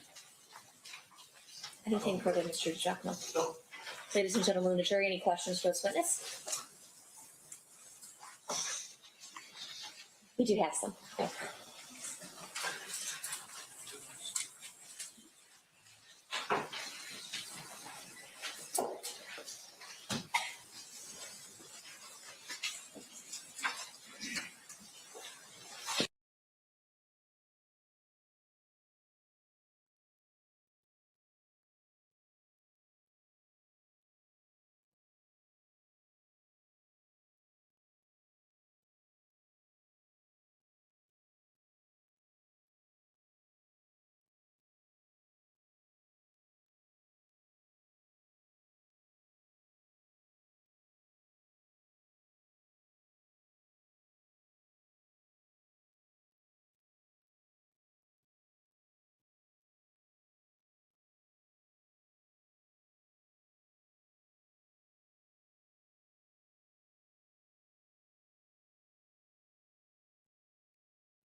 All right, a couple questions from our jurors. If the proper information was never followed up on, what was the motivation behind the interview in jail or prison? You want me to go ahead and answer? Yeah, Okay, Okay. they have these questions. I'm asking you to answer them. Okay, so the motivation behind the interview in the subsequent interview in '99, we were following up on other investigation. Because when you go through the 302, you see we asked about several individuals, or we actually showed them pictures of other individuals. A lot of times what we'll do is we were going back because he was cooperative and open before. We were attempting to see he would verify other individuals, perhaps identities and things of that nature of other investigative activity regarding gang activity in the area. Okay. And then did anyone with the FBI verify information given by Davis in the proffer? I mean, the totality regarding the totality of there was quite a bit of information when we asked about certain individuals and things that he said that we already knew. So because he provided information during the proffer session, there wasn't a need to necessarily go back and verify because we had an idea about the answer to the question. Sort of like you ask a question that you know the answer to, that's how you know if somebody's lying. You start off with that, things like that, simple things, and then you kind of work your way in to other information. So there was a lot of information that we already had other corroborated information on. So when he's providing that information, we have a general idea whether or not he's being open and candor and truthful based off of other investigation, whether it's surveillance, wiretaps, witness statements, and things of that nature. And you might have already answered this, but it's the second part of the question, so I'm going to ask it. What information was followed up on by the FBI that was given in Davis's proffer, if you're able to disclose it? What information was followed up on by the FBI that was given in Davis's proffer that you're able to disclose? So, I mean, it's been 30 years. It'd be very difficult for me to follow up on every single aspect. Again, a lot of the information, because it's historical, some of these things that he's talking about went back several years prior to into the early 90s period. So he's talking about, prior drug transactions and things of that nature. Is very difficult or almost impossible to truly verify those types of things. Other things that he talked about, for example, like recordings that were played or photos that he was showing of individuals where he identified and said, this is so-and-so, that corroborates what, individuals that we know and things of that nature. So there were things that were done. Was there a specific checklist, tasking list that was put out after that interview, the proper interview, to go out and say, go verify? That's really not the way we operate. Usually these files have hundreds of documents in them over the course of an investigation. There's hours and hours and countless hours of wiretaps and things of that nature.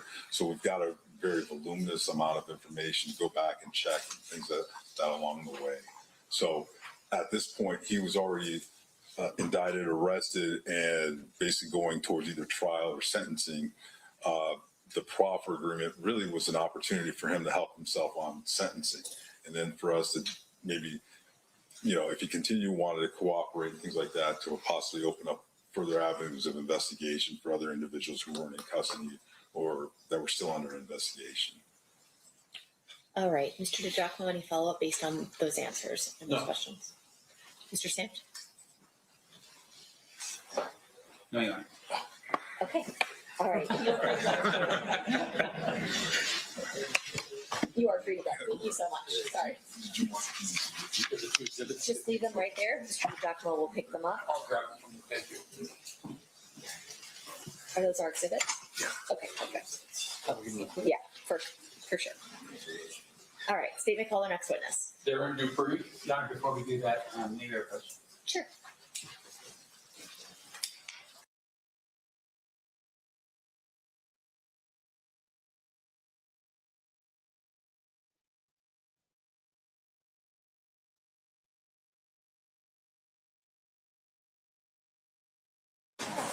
All right, at this time, we are going to take a restroom break for 15 minutes. During this recess, you are admonished not to talk or converse amongst yourselves with anyone else on any subjects connected to the trial, or read, watch, or listen to any report or commentary on the trial of any person connected to this case by any medium of information, including without limitation, newspaper, television, internet, and radio, or form or express any opinion on any subject connected with the trial until the case is submitted to you.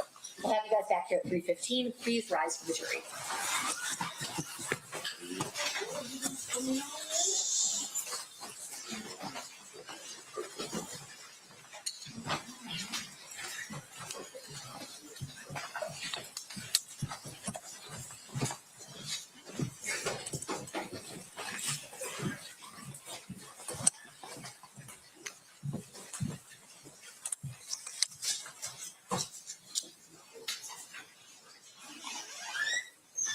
For the record, the jury executive will be in recess. Thank you.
Y'all stay locked in, man. Y'all stay locked in the chat. We just waiting on them to come back, man. That's all we waiting on.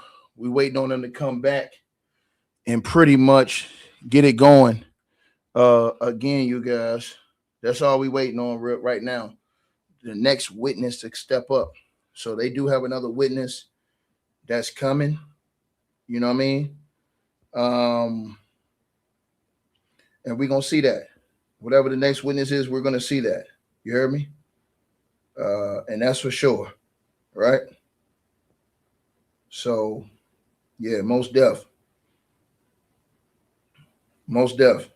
right?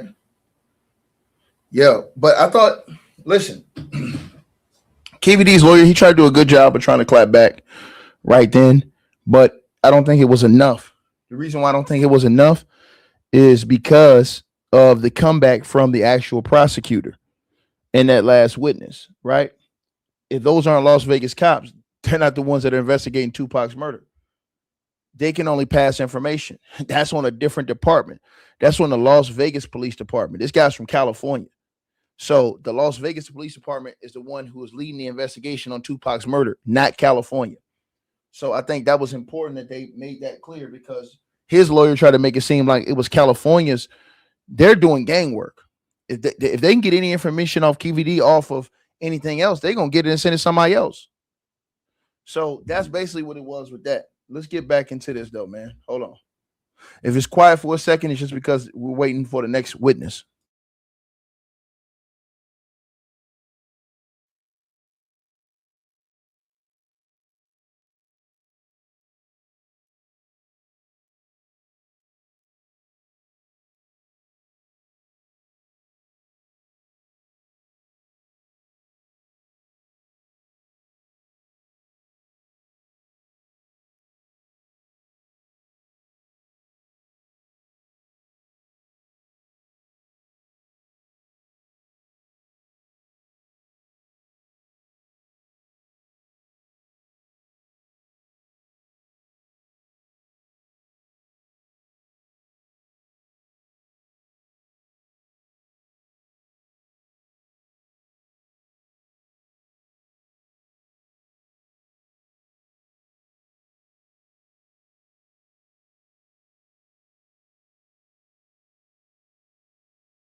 back on record in State versus Davis, C-377-407. Anything we need to address before bringing the jury in? No, Your Honor. Okay, bring them in. Stand for the jury.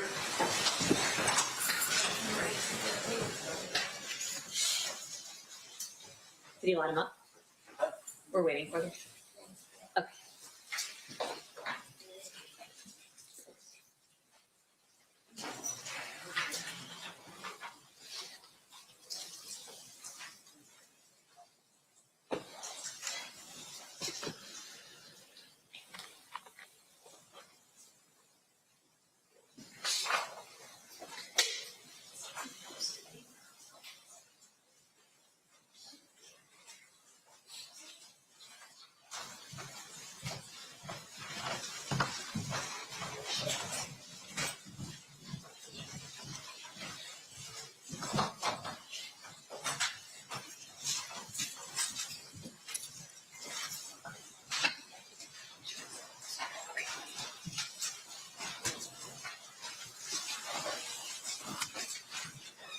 The party stipulates the presence of the jury.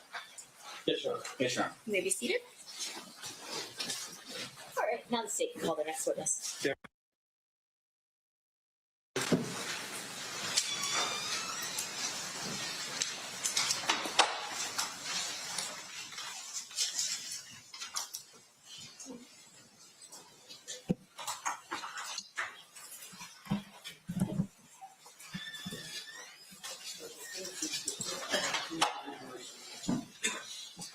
Good afternoon.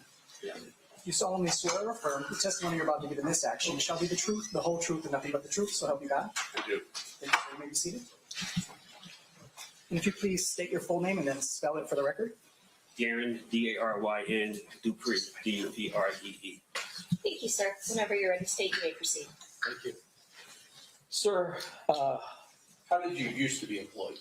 I was a detective for the Los Angeles Police Department. How long were you with the LAPD? 33 and a half years. And when did you start? In 1990. And through the majority of your career, what kind of crimes did you focus on? Homicides, gang homicides. I direct your attention to approximately 2006. Were you asked to be part of a task force related to the Christopher Wallace murder? Yes, I was. And can you describe that task force for us?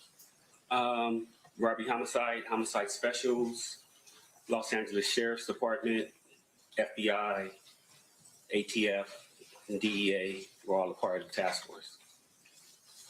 And was there a precipitating event that caused the 2006 task force to be formed? Yeah, Christopher Wallace's mother filed a lawsuit against the Los Angeles Police Department. And what was the allegation in the lawsuit? That there was police officer involvement in his death. LA police officer involvement? Yes. And what was the purpose of the 2006 task force? To uncover, first of all, if there was any police officer involvement, and also to hopefully solve the Biggie Smalls murder case. Now, by 2008, this is 11 years after the homicide. I assume that there was records that the LAPD would have gathered initially in the investigation in the ensuing 11 years that you had access to. Yes. Did you guys, or did the task force formulate a plan as to how you were going to go about investigating the Christopher Wallace murder? Yeah. There was rumors that this was a war between Southside Compton Crips and Mob Piru. Puffy Combs labeled Bad Boy and Death Row Records. So we started there. And that consisted of coming to Vegas, getting all their files, getting up to speed on the Tupac murder. Although we weren't investigating it, we just wanted to get up to speed on it. And then starting there, everybody was a suspect at that time in the Biggie Smalls murder. At the time you come to Vegas and learn what information the Las Vegas Metropolitan Police Department has, who is the detective that you're having the contact with from Metro? Detective Dan Long. At some point, you go back, you begin investigating. Did you have any suspects that you identified and wanted to potentially look at?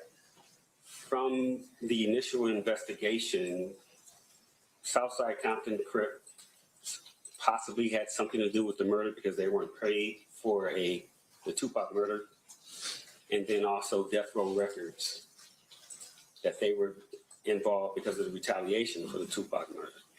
So, like I said, everybody was a suspect at that time. During the course of the investigation, did you at some point focus on a person identified as Duane Davis? Yes. Do you see Mr. Davis here in court today? Yes. You put him out, describe something he's wearing.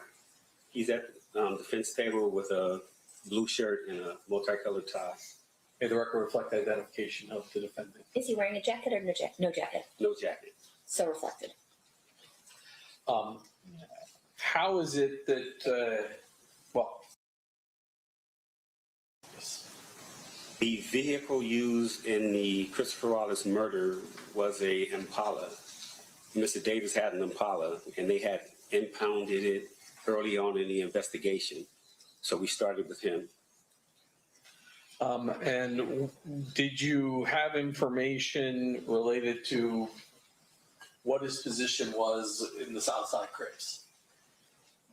I mean, we knew that Mr. Davis was the man with all the money in their hood, in their neighborhood. Now, you said that you, what was your role in the task force? I was the lowest level, bottom of the food chain detective. I was a gang expert, and I knew a little bit about the rap industry. So that was That's how you got brought in? Yes. The Southside Crips, did they have kind of two crews associated with them? As far as I know, yes.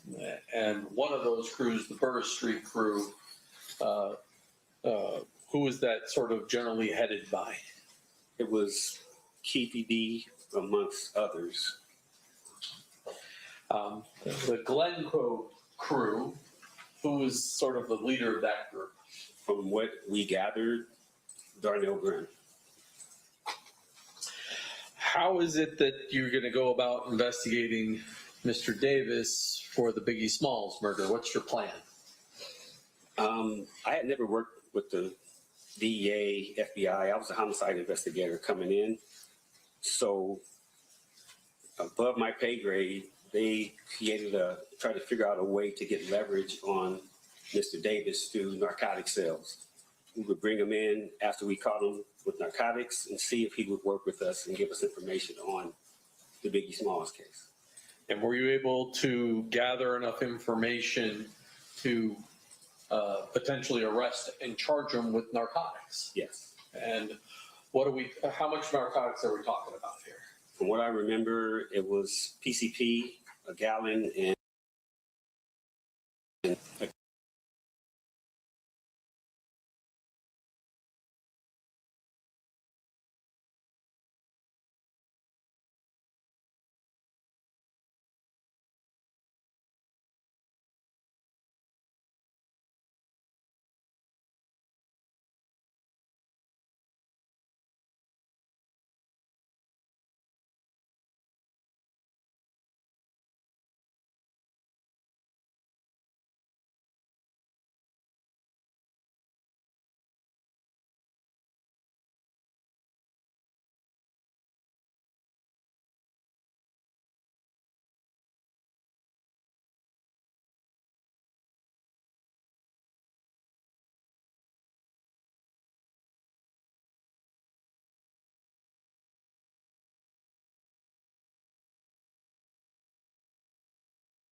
AUSA, do you remember that AUSA's name? Timothy Seawright. And do you remember the attorney for Mr. Davis, his name? Wayne Higgins. And so there was an agreement in that first meeting that this would be a proffer. Yes. And during the course of that, do you ask Mr. Davis about his involvement in the Biggie Smalls murder? Yes. And what is his response? At that time, he said, no, we didn't have anything to do with that. When he said we didn't have anything to do with that one, did that trigger anything in your mind as to what he was saying? When I recall, yes. We were like, that one, what do you mean? And then he said, we did the other one. He said, we did the other one. And so at that point, what did you think he was talking about? Me personally, the only other one was Tupac. But we had nothing, we didn't think he was, we were talking about Christopher Wallace. We didn't ask him any questions about Tupac. He offered that on his own. And so when he does that, is there some discussion then of maybe having a conversation about Tupac? It was a surprise to us. Number one, we were shook. We were surprised. Yes. I mean, I don't know if we shut that meeting down then to discuss what we were going to do. I don't remember, but we were surprised. Does there come a point in time when there's a meeting set for December 18th of 2008 to talk to Mr. Davis about the Tupac Shakur murder? Yes. In your understanding, was that still based upon the agreement between Wayne Higgins and the U.S. attorney that it would be a proffer session? Yes. At that point, before having this conversation with Mr. Davis, has anybody notified Las Vegas that Mr. Davis is going to be talking about the Tupac Shakur murder? Unfortunately, no. Were you present on December 18th for an interview with Mr. Davis about the Tupac Shakur murder? Yes. And did you subsequently learn, or previously learn, but subsequently learn that that conversation was recorded? Yes. Do you know who recorded that statement? One of the members of the task force, Bill Holcomb.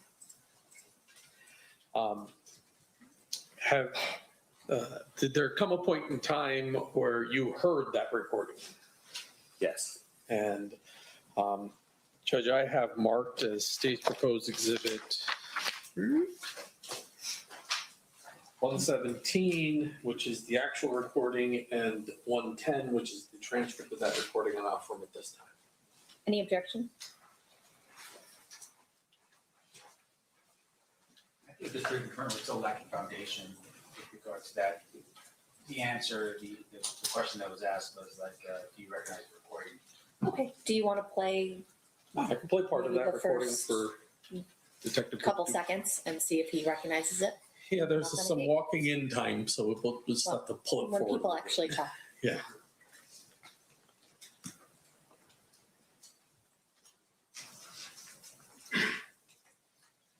I'll just jump forward. Hopefully.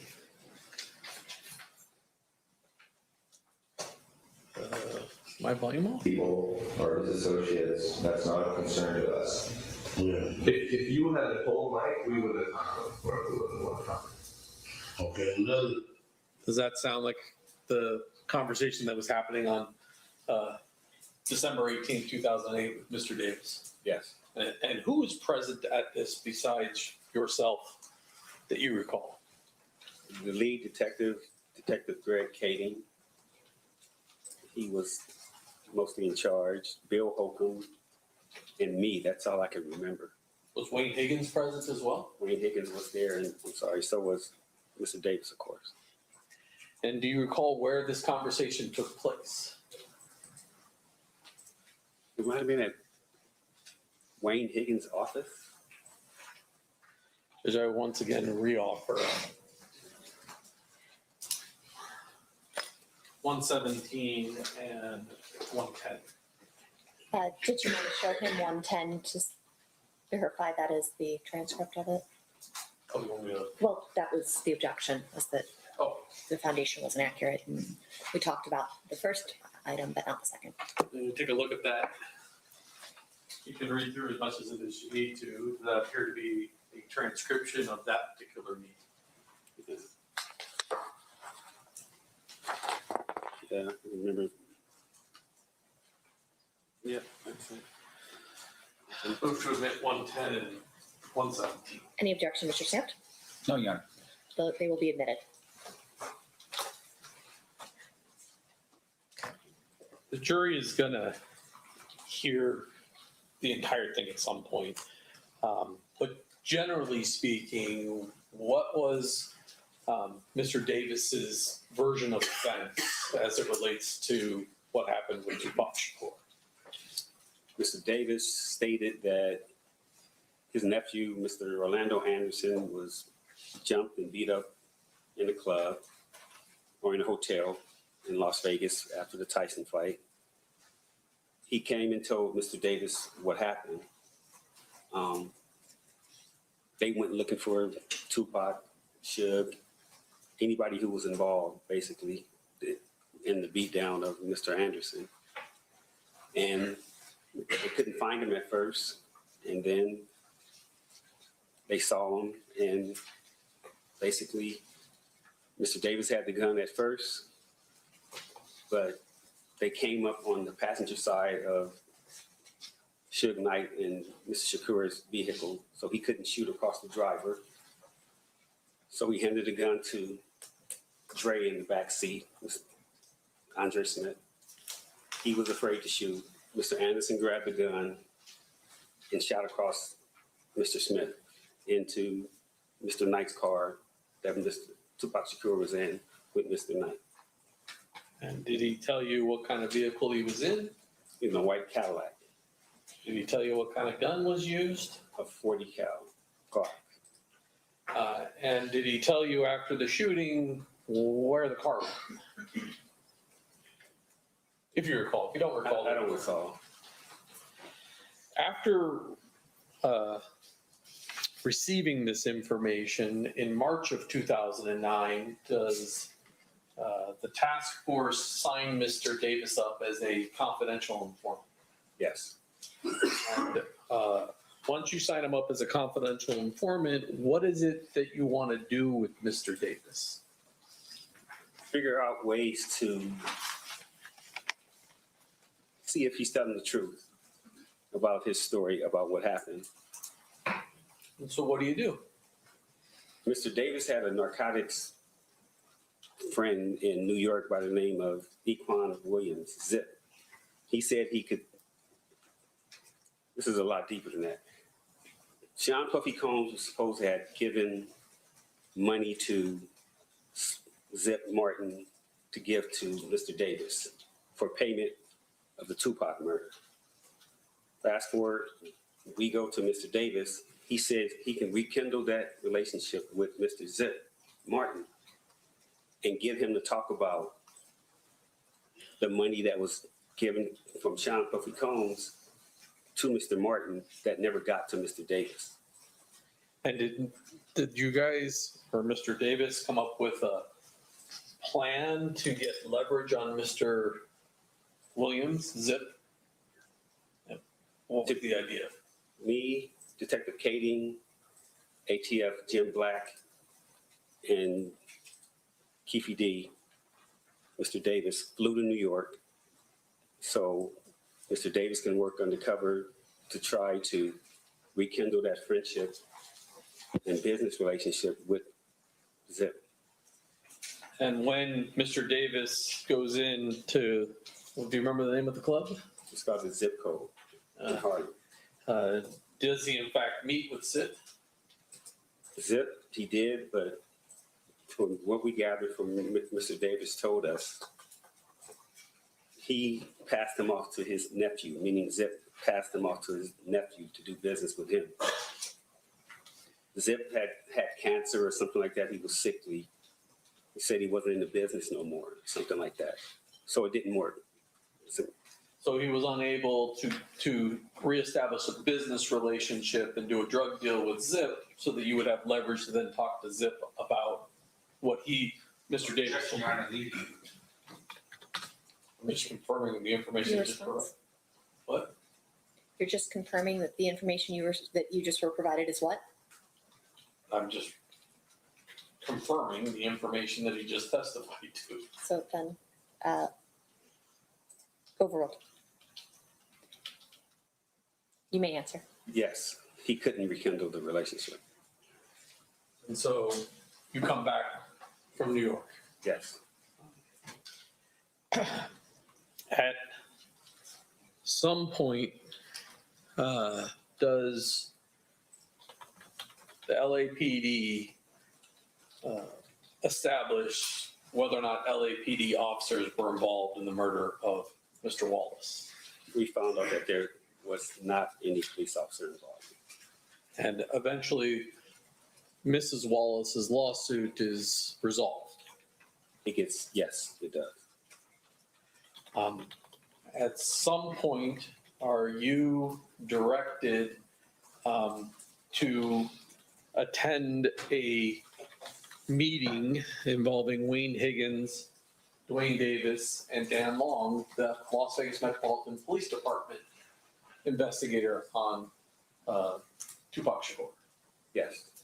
And on September 9th of 2009, did you in fact attend that interview? Yes. And was that recorded? Yes.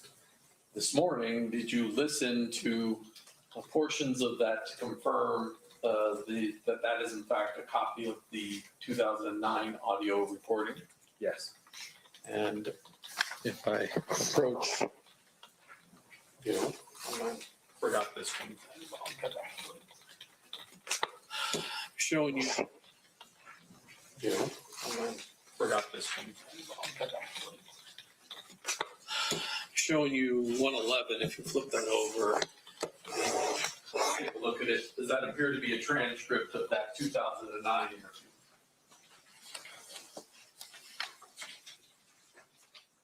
Yes. Move to admit 111 and 118. Any objections? No objection. So admitted.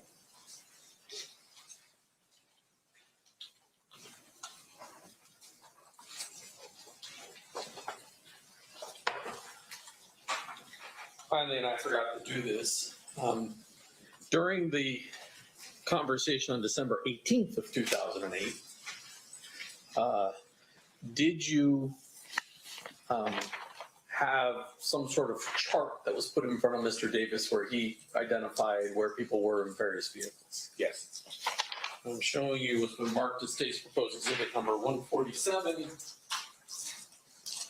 Is that the copy of the chart that you had prior to the December 18th, 2008? Yes. Move to admit. No objection.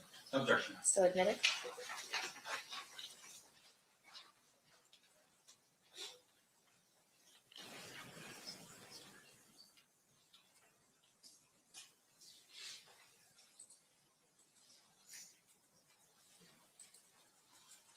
Thank you, sir. I pass the witness.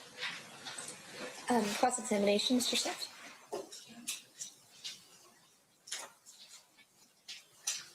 It's 2.5 hours. I don't play with him on the stand.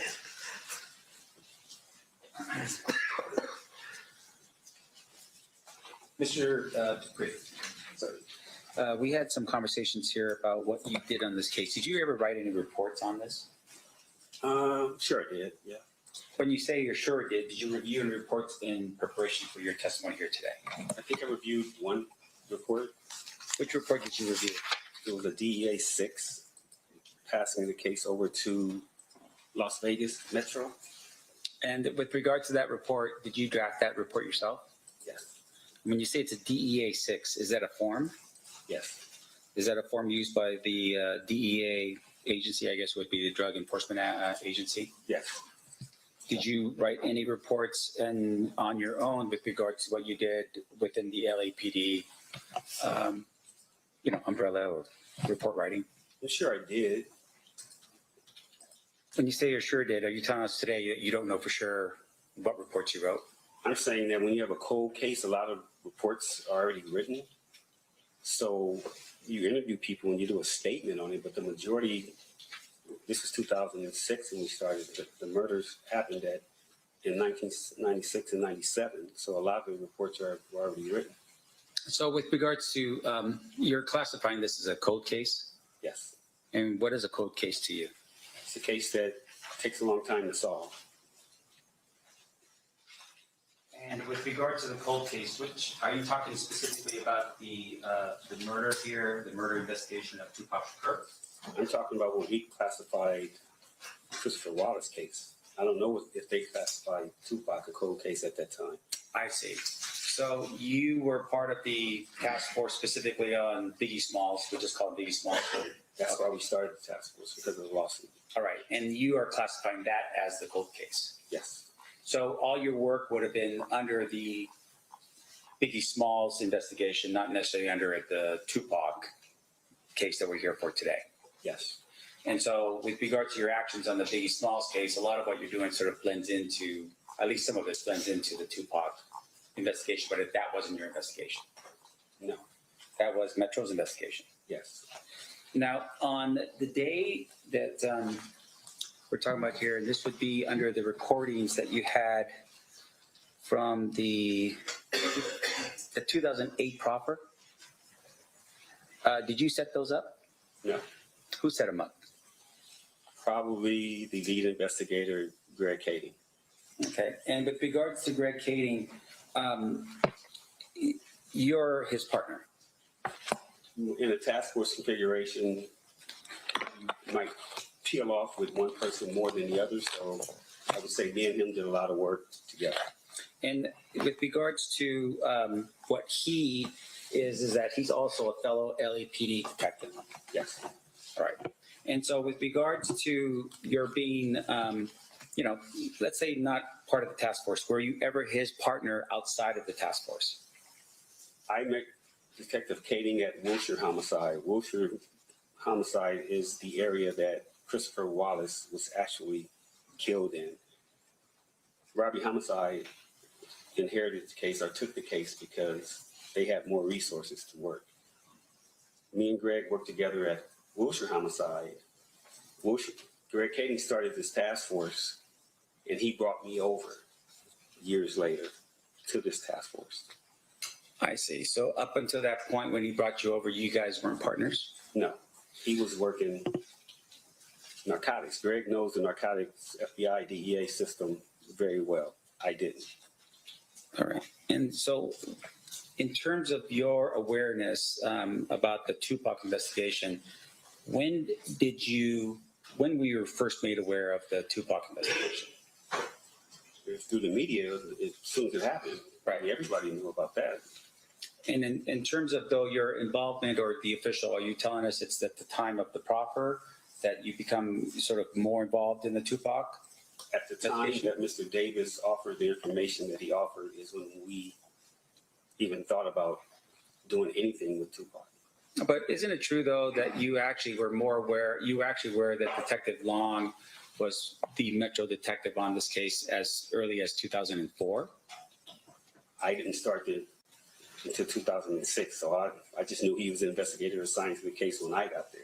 I see. So as of 2006, you would have been aware that Detective Long was the investigator from Metro? Maybe 2006, 2007, when we decided to come out to Vegas and gather intel on the Tupac case, just for investigative reasons. Okay. And with regards to your participation in the task force, was there a name for the task force? Christopher Wallace Task Force. Okay, so it's Christopher Wallace Task Force. And you first contact Mr. Davis on, looks like November 21st, 2008. Is that about right? I don't remember the dates, but... Okay. Now, in terms of your, you're saying though that your review of the evidence in preparation for today's, or your your reports in preparation for today's testimony just consisted of the DEA 6 form? Yes. Now, at the time of November 21st, 2008, you and Greg Kading are the ones who initially contacted Mr. Davis, right? You didn't do it by yourself. No, me and Mr. Kading. Okay, and you basically advised him at that particular point that, you know, he was potentially looking at an indictment for narcotics. Is that right? Something to that effect, yeah. Yeah. And once again, you're doing this because you are targeting Mr. Davis because you believe he may have been a suspect in the Biggie Smalls murder. Yes. Okay. Now, at some point, I would assume in the future, you're going to tell all of us that he was no longer a suspect in that murder, right? That is correct. You found information that were indicating that the car that was potentially the car used in the Biggie Smalls murder was not his vehicle. Maybe somebody else was there. And there were some issues with regards to his location that he wouldn't have been the one to be the shooter in the case. Whatever the reasons, I just know he wasn't involved in the Biggie Smalls murder. Okay.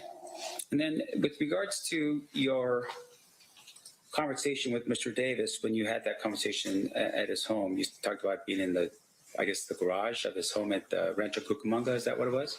I forget the city, but the southeast. Okay. That's where he lived at the time. And you had at some point told him that maybe he should retain an attorney to handle the issues because he was going to be dealing with the United States Attorney Timothy Seawright. You remember having that conversation with him? I don't think we threatened him or anything like that. We just advised him that, hey, man, we got some information. We got some things that you were involved in, and we need to talk to you. So we need to meet with you, with your attorney at the AUSA's office. Now, at the time that you have that conversation with Mr. Davis, you advised him that not to bring his attorney, which would have been Edie Fall, to that conversation, right?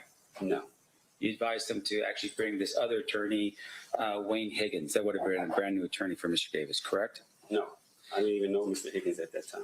Now, in terms of your, the meeting, Mr. Higgins shows up with Mr. Davis, and then there's a conversation between Mr. Higgins and Seawright regarding the proffer agreement, but that wasn't with you being present in the room, fair? No. Okay.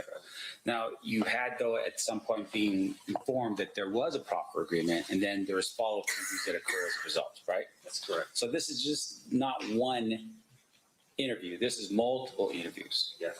Now, can you tell us, for instance, how many interviews there were? That I was involved in? The first meeting at his house in the garage. The first meeting with the AUSA, and then the meeting at Wayne Higgins. But mind you, like I told you, I flew to New York with Mr. Davis. So we were out there for 3 or 4 days. I'm talking more about specifically the actual meetings in which you're sitting down and asking questions of Mr. Davis. 2. So that would be the initial meeting with United States Attorney Seawright in the room. And then the second meeting was, I'm sorry, at what time? That was with Mr. Higgins at his office on Wilshire Boulevard, if I'm not mistaken. I forget the date. Okay, would that be October or December 18th? 2008. 2008. Yes. Do you recall actually being involved in a meeting or being knowledgeable of a meeting that took place on December 1st, 2008? No. How about a meeting that took place on January 7th, 2009? I don't recall. No. How about another meeting that occurred on February 11th, 2009? I don't recall any of those dates. Okay. I just remember the 3 that we dealt with. Right. And once again, you're refreshing your recollection off of a DEA 6 form, correct? No, I'm refreshing my recollection off my recollection. 30 years later? That's right. And about 20 murder trials. Right. Of my own. Which is amazing. Good job. Not amazing, just doing my job. But let's just make sure we're clear. I want to make sure this jury understands that you're refreshing recollection off of a DEA 6 form. No, I told you the DEA 6 form that I saw this morning was transferring the case from the DEA to Las Vegas Metro. That's all that said this morning. All right. So this is all purely off of your recollection from 30 years ago. Well, 17, 18 years ago when we got it.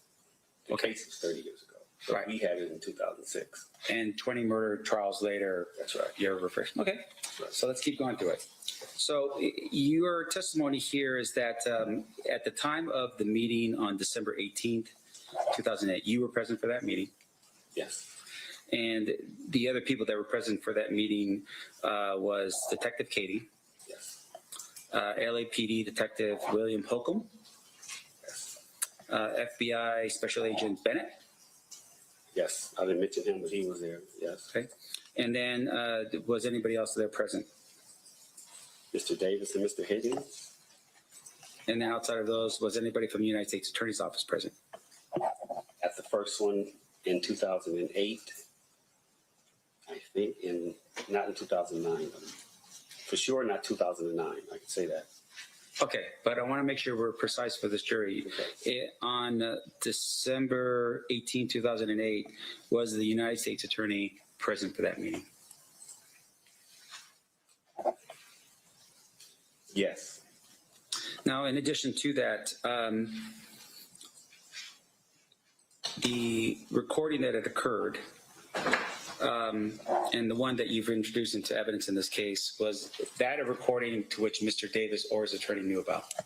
Which one, 2008 or 2009? 2008. 2008? I don't know. Okay. I didn't know it was being recorded either. Sure. And with regard to the FBI special agent that was there, are you aware of what's called a 302? Yes. What is a 302? It's a report, information report that they write out, kind of like the DEA-6, kind of. Yeah. And then in terms of how the 302 works is they don't actually record information with a recorder. They actually just write things down into their 302, right? That's correct. In this particular case, was Special Agent Bennett aware that there was a recording? I have no idea. Now, in addition to that, on March 9th, you had said that something that he was, I guess, activated as a confidential informant. So I think it's around that time period, right, of 2009. Between what time periods did Mr. Davis give information to LAPD as a confidential informant? Do you remember? I don't remember how many times we met or how many times I was involved in speaking to him, but it's just those 3 times. The first time in his garage, 2008, 2009, and then when we went to New York. That's all my dealings with Mr. Davis was that I can remember. Okay. Now, the December 2008 proffer that you were part of, did you verify any of the information? That Mr. Davis told us? Yeah. We were trying to verify as much as we could. Okay. That's Well, why we, tell us the efforts. No, I'm sorry. Can you tell this jury the efforts that you made to verify the information that he gave you in 2008? flying to New York to try to get the relationship with Zip, Mr. Martin, because he was involved here in Vegas with the murder and the large sum of money that was supposed to be given to Mr. Martin to give to Mr. Davis. So that's why we flew to New York to try to get that whole thing going. Right. And based upon your efforts in New York, were you able to verify that any of that information to be true? No. Now, in addition to that, there was other information that Mr. Davis gave up in 2008 in December. Did you verify any of that other information to be true? I don't think any other information that he gave us was anything except the murder of Tupac. Sure. Did you at any point verify, for instance, the people that he identified in the vehicle? No. You are aware, of course, that some of the people that he had identified in the vehicle were still alive in 2008, right? One was. Who was that? That was Terrence Brown. Okay. Did you ever verify that Terrence Brown was in Las Vegas at the time of the murder? We never got a chance to. Why not? As I said, our first course of action was to tie in Mr. Combs, the money, and work back from there. So you fly to New York, it's a bust, you fly back, and then you never follow up on what happens with regards to Mr. Brown? Well, I didn't. You're part of the task force. Do you know if anybody else on the task force verified that information that Mr. Brown was in Las Vegas at the time of the shooting? No. Now, in addition to that, we talked a little bit about the type of scenario that Mr. Davis is in, right? He's being targeted as a potential suspect in a Biggie Smalls murder. You develop information about him being a drug dealer, right? And you had said, I think there was how much time was he looking at? Life sentence? I think so, yes. Right, pretty heavy sentence, right? Yes. And so you had also targeted the idea, though, that it wasn't just him moving some large amount. It was people coming into his house, potentially his family. People could be arrested, his friends, for instance, that was part of that, and they all could go to prison, right? I will say this. Mr. Davis took the hit for a lot of people in his family and his kids, his wife, but that's why he did a lot of the stuff he did. I will say that. And I appreciate you saying that. And so in essence, he said, okay, this is all on me. I will take the hit for the family. Yes. Now, in terms of the way that you recall how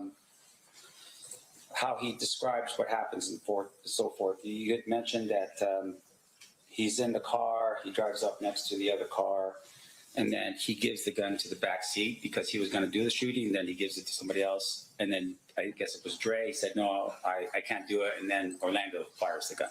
Yes. Okay. So the four individuals that in the car would have been Mr. Davis, and then Mr. Brown, driver, and then Mr. Smith, and then Mr. Orlando Anderson. That's correct. Okay. Do you, at some point, these people come back to Compton, right? Were there any, as far as you know, did anyone attempt to kill Orlando for being the shooter in the vehicle of Tupac Shakur? I don't know if anyone tried to kill Mr. Anderson, but a lot of other people got shot and killed. Sure. And so what other people that you recall were being shot and killed? I don't have the list of people who I know. Darnell Graham got shot, and then an 11-year-old girl got shot. Off the top of my head, I can remember those two. It was war. Compton's 10 square miles, and all of these people know each other from growing up. It was people standing and hiding out, walking the streets. But in terms of the four that's in the vehicle, was Mr. Smith shot? No, not that I know of. And what about the other person, besides Mr. Davis? Mr. Brown? Yes. Not that I know of. No. And then with regards to Mr. Davis, was he shot at? No, not that I know of. And once again, this idea is we're talking about a very compact area of Las Vegas, 10 by 10 miles, multiple blood and crip gangs just encroached upon one another, right? Yeah. Basically like a powder keg. Street by street. Right. And in terms of retribution, pretty clear this would be an immediate thing because Tupac Shakur was shot and killed. Yes. And Death Row Records, as a member of the mob Pyru, would have been definitely out for blood on that. Yes. But none of those four individuals were shot at. No, not that I know of. Yeah. And in fact, just to make sure I'm clear, Orlando Anderson was actually shot and killed probably about a year and a half later, right?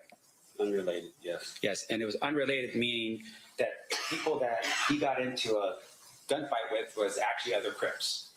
Yes. Right? And it was over money, as far as you can recall. Yes.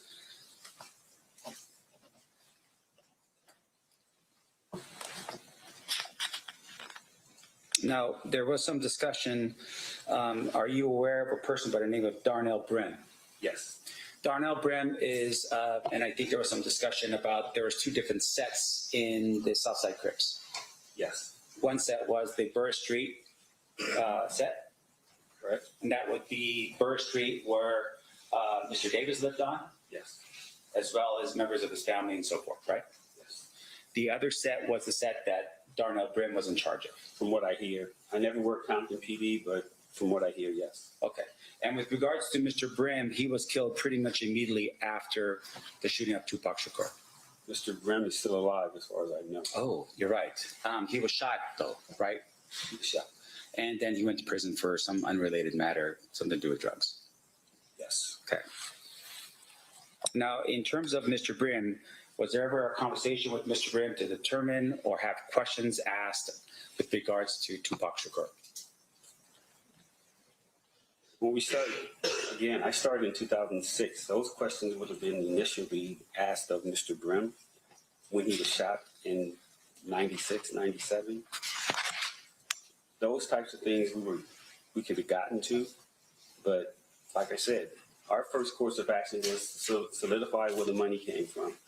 If Mr. Combs was involved, and was Mr. Davis telling the truth about being paid for the murder of Tupac Shakur.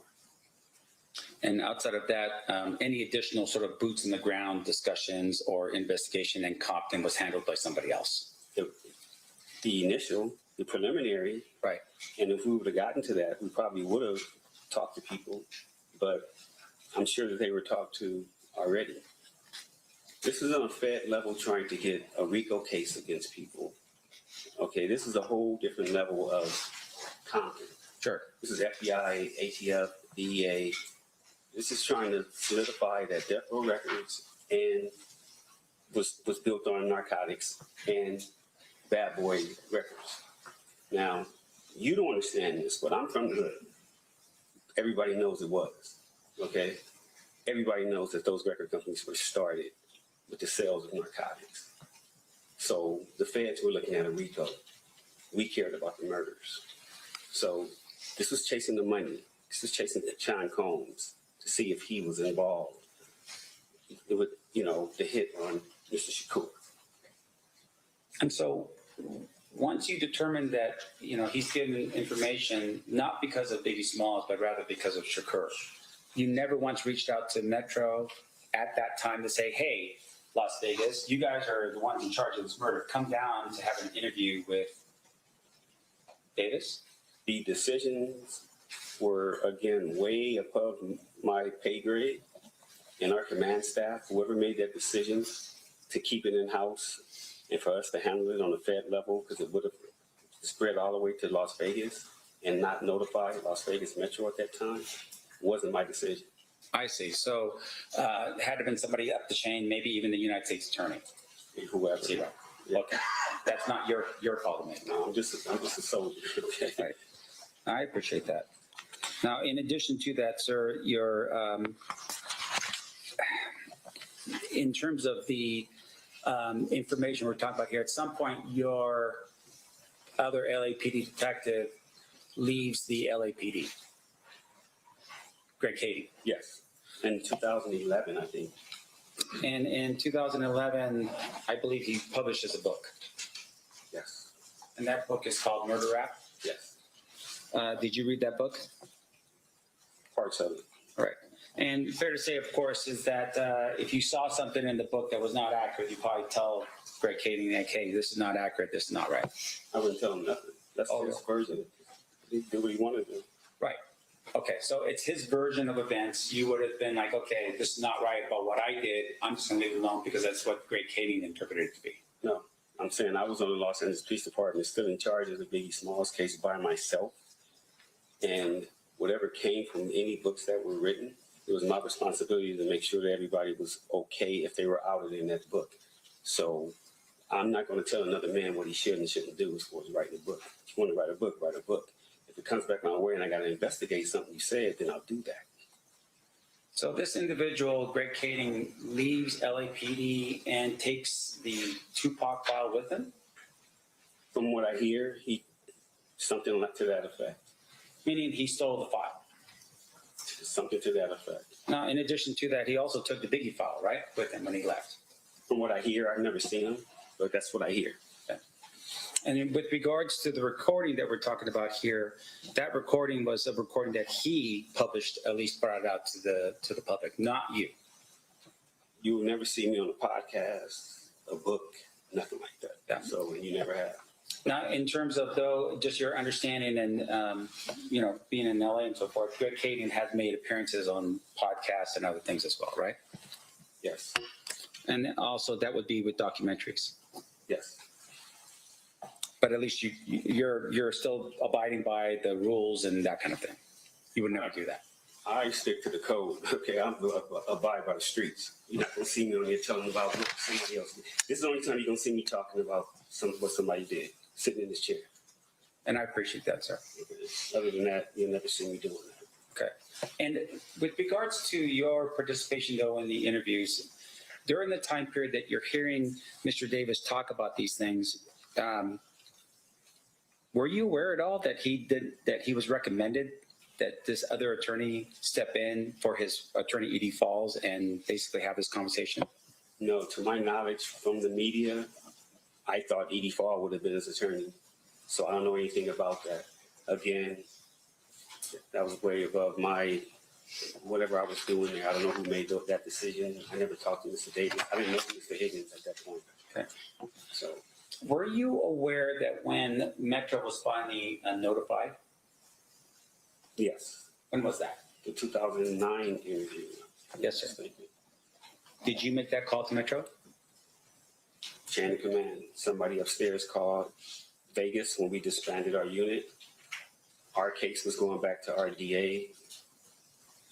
Las Vegas Metro, they were going to take over their case.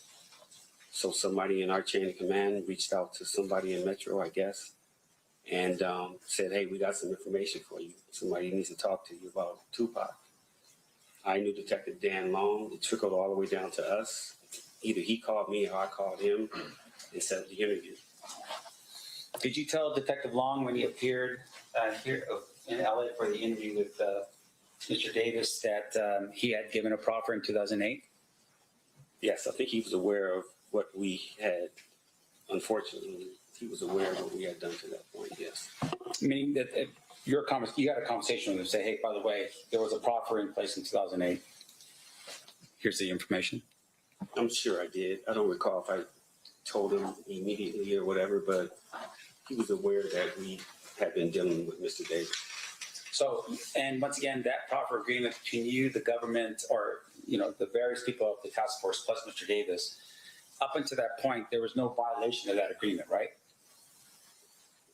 Not to my knowledge, I don't know. Right, meaning that, for instance, Mr. Davis didn't do anything that would say, hey, you violate the terms of this agreement. No, I never used that term with him. No.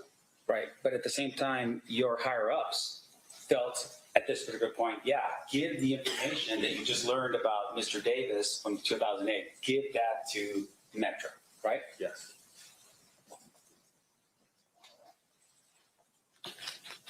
And once again, and I want to make sure I'm clear because I don't want to forget this question. You didn't verify anything outside of the P. Diddy potential payment that was the part of that you were looking at. Yes. So everything else would have been going back to Detective Long to do his investigation in Las Vegas about the information given to him by Mr. Davis?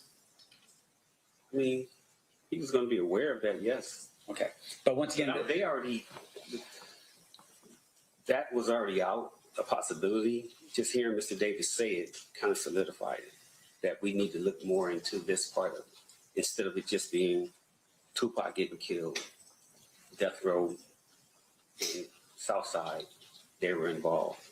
Yeah, but I think we're here for a slightly different purpose. We're in Las Vegas, and we just want to know what facts were presented or at least established with regards to the situation. You're telling me Detective Long would have been willing to verify whether Mr. Brown was here in Las Vegas, whether any of the other individuals in the vehicle that was represented to you was actually here in Las Vegas to establish that, right? That was his job, not yours. Yeah, on the murder. Right, yeah, right.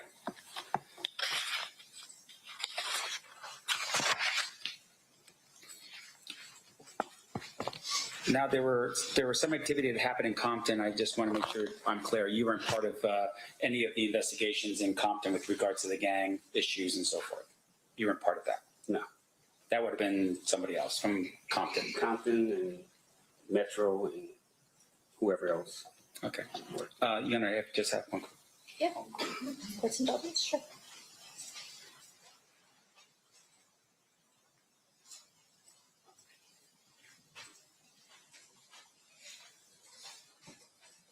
Your Honor, I pass the witness. Thank you. Okay. Any redirect, Mr. Jeffman? Just briefly, you brought up the fact that Mr. Davis said that basically Sean Puffy Combs solicited the murder of Shogun Tupac during the course of that conversation. Yeah.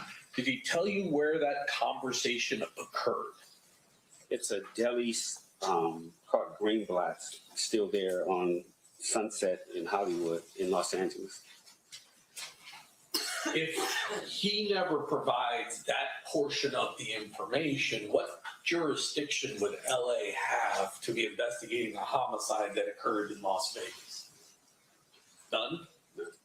So it was that piece of information which provided the LAPD jurisdiction to even be looking at this murder. You could say that. But like I said, on the Fed case with the RICO, that would have got incorporated into the RICO, the murder anyway.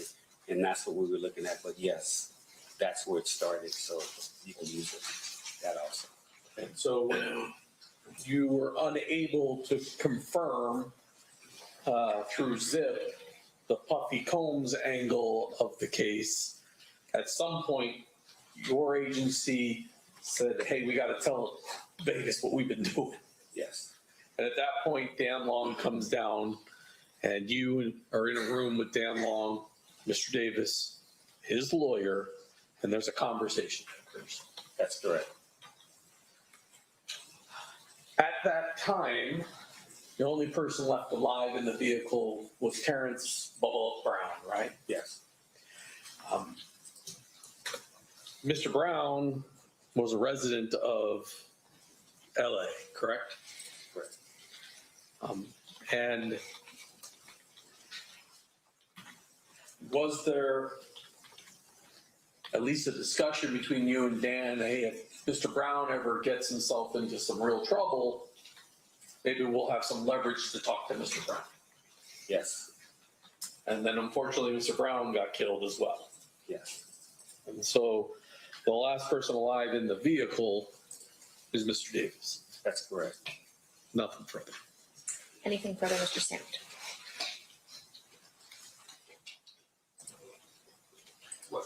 Okay, so what investigation did Mr. Brown ever talk about? You wouldn't be able to verify information about where he was, whether or not he was in Las Vegas, right? You're saying. You, with Mr. Brown. We wouldn't be able to? Yeah.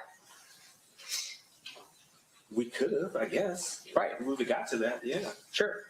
And with regard to that, you didn't make that effort while he was still alive. No. And would it be fair to say, of course, that even if someone had passed, that you would still need to verify what Mr. Davis said to you, regardless of whether or not the person was passed or not? We would have to verify everything. Right. And like I said, the start of it was Sean Puffy Combs, so that's where we started. Sure. And your focus is a little different, but in terms of the actual murder of Tupac Shakur, information with regards to, you know, these other individuals in the car, that would have been given to Metro to handle here in Las Vegas. Yes. Okay. No further questions. State, anything further? Of course it will.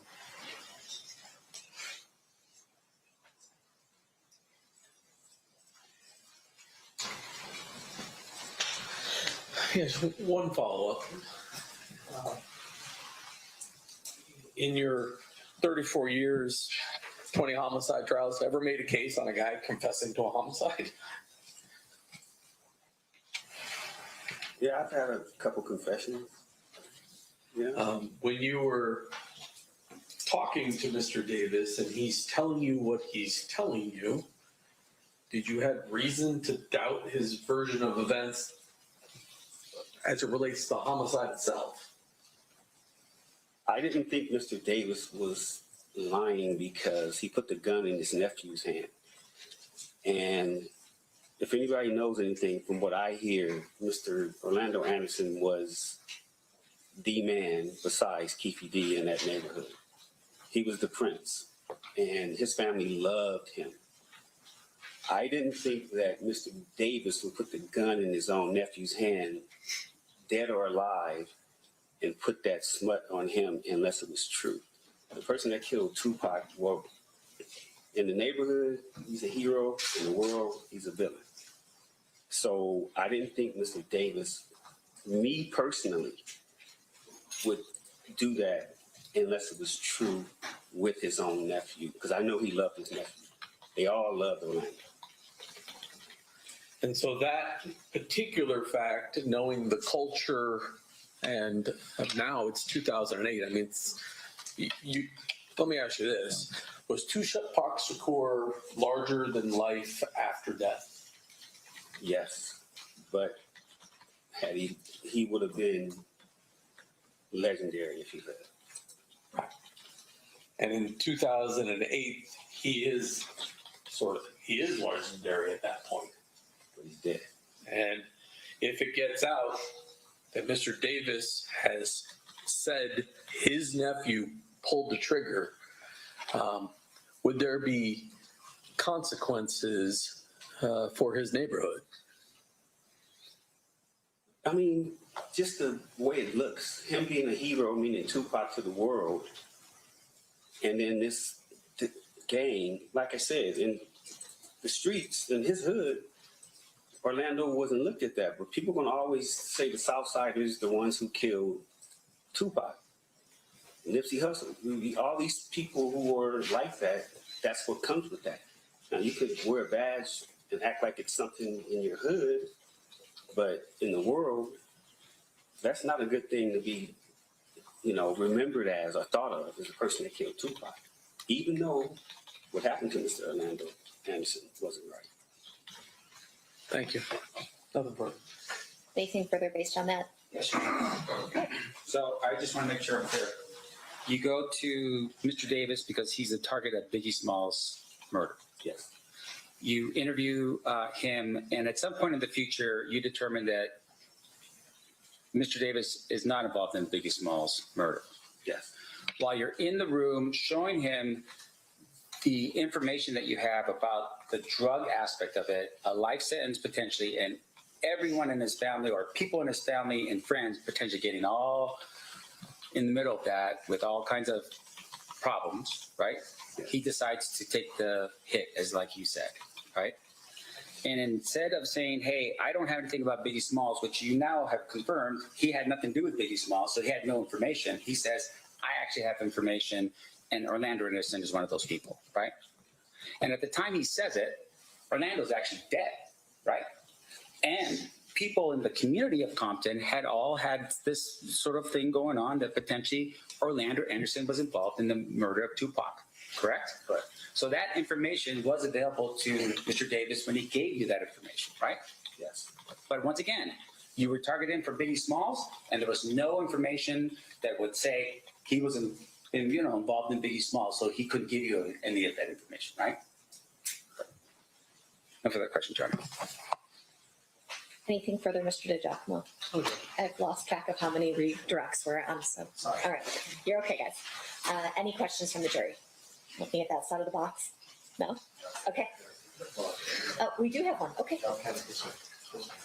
We have a few.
All right, a question from one of our jurors for you. For clarity, would you say the feds were more worried about the bigger fish and the whole puzzle rather than the pieces, being you had the information from Keefe and didn't need to put it together?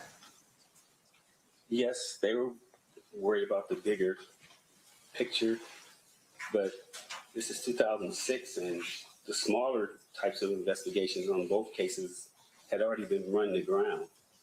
you needed to come with a different type of investigation to try to see if you can get it. So that's why Detective Kading, the LAPD, that's why you brought in the FBI, ATF, DEA, other agencies to all help to try to solve both cases. Once we found out what Mr. Davis had said, it was Biggie Smalls at first, and then it went to Tupac Shakur. Okay. Any follow-up questions based on that, Mr. DeJacma? No. Any follow-up questions based?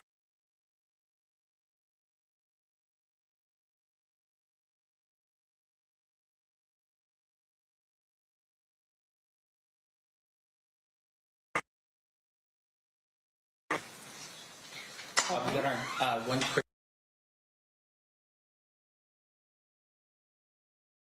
In the hall, or do you want him to wait?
Earlier with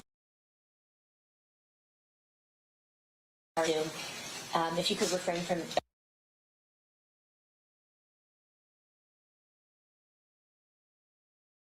at least from that potential recall. Okay, thank you. You are now free to go.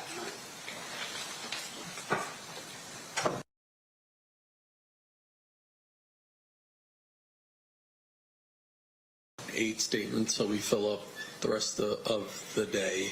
Okay.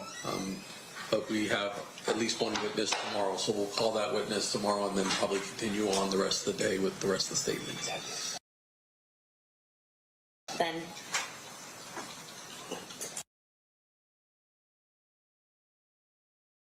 Court wants us to call the witness tomorrow at 1 and then start the statement. There's just more time in the statement.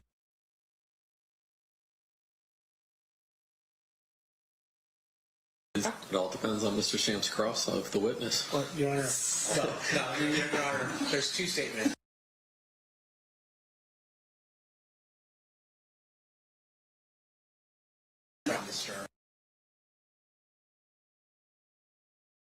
and none of them will finish in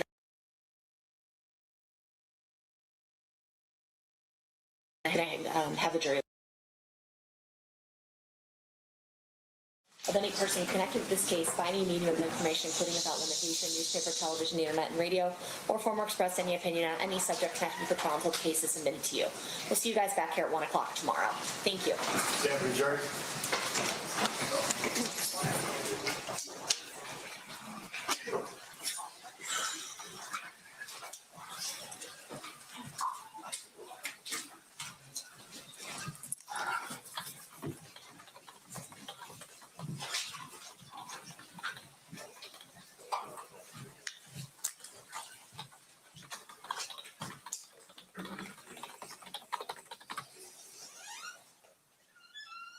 For the record, the jury has exited the room. Anything we need to address outside the presence? Okay, I think it just makes more sense to play that as a block as opposed to a half hour. And I didn't realize we were breaking it up between a witness in between. So, okay, I apologize for any inconsistency up the bench. All right, we'll be in recess. We'll see everyone back at 1 o'clock tomorrow. Thank you.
Hey, we always appreciate the support, and if you guys want to do so, you can use the Cash App or PayPal links. They'll be in the description box below this video or pinned at the top of the comments.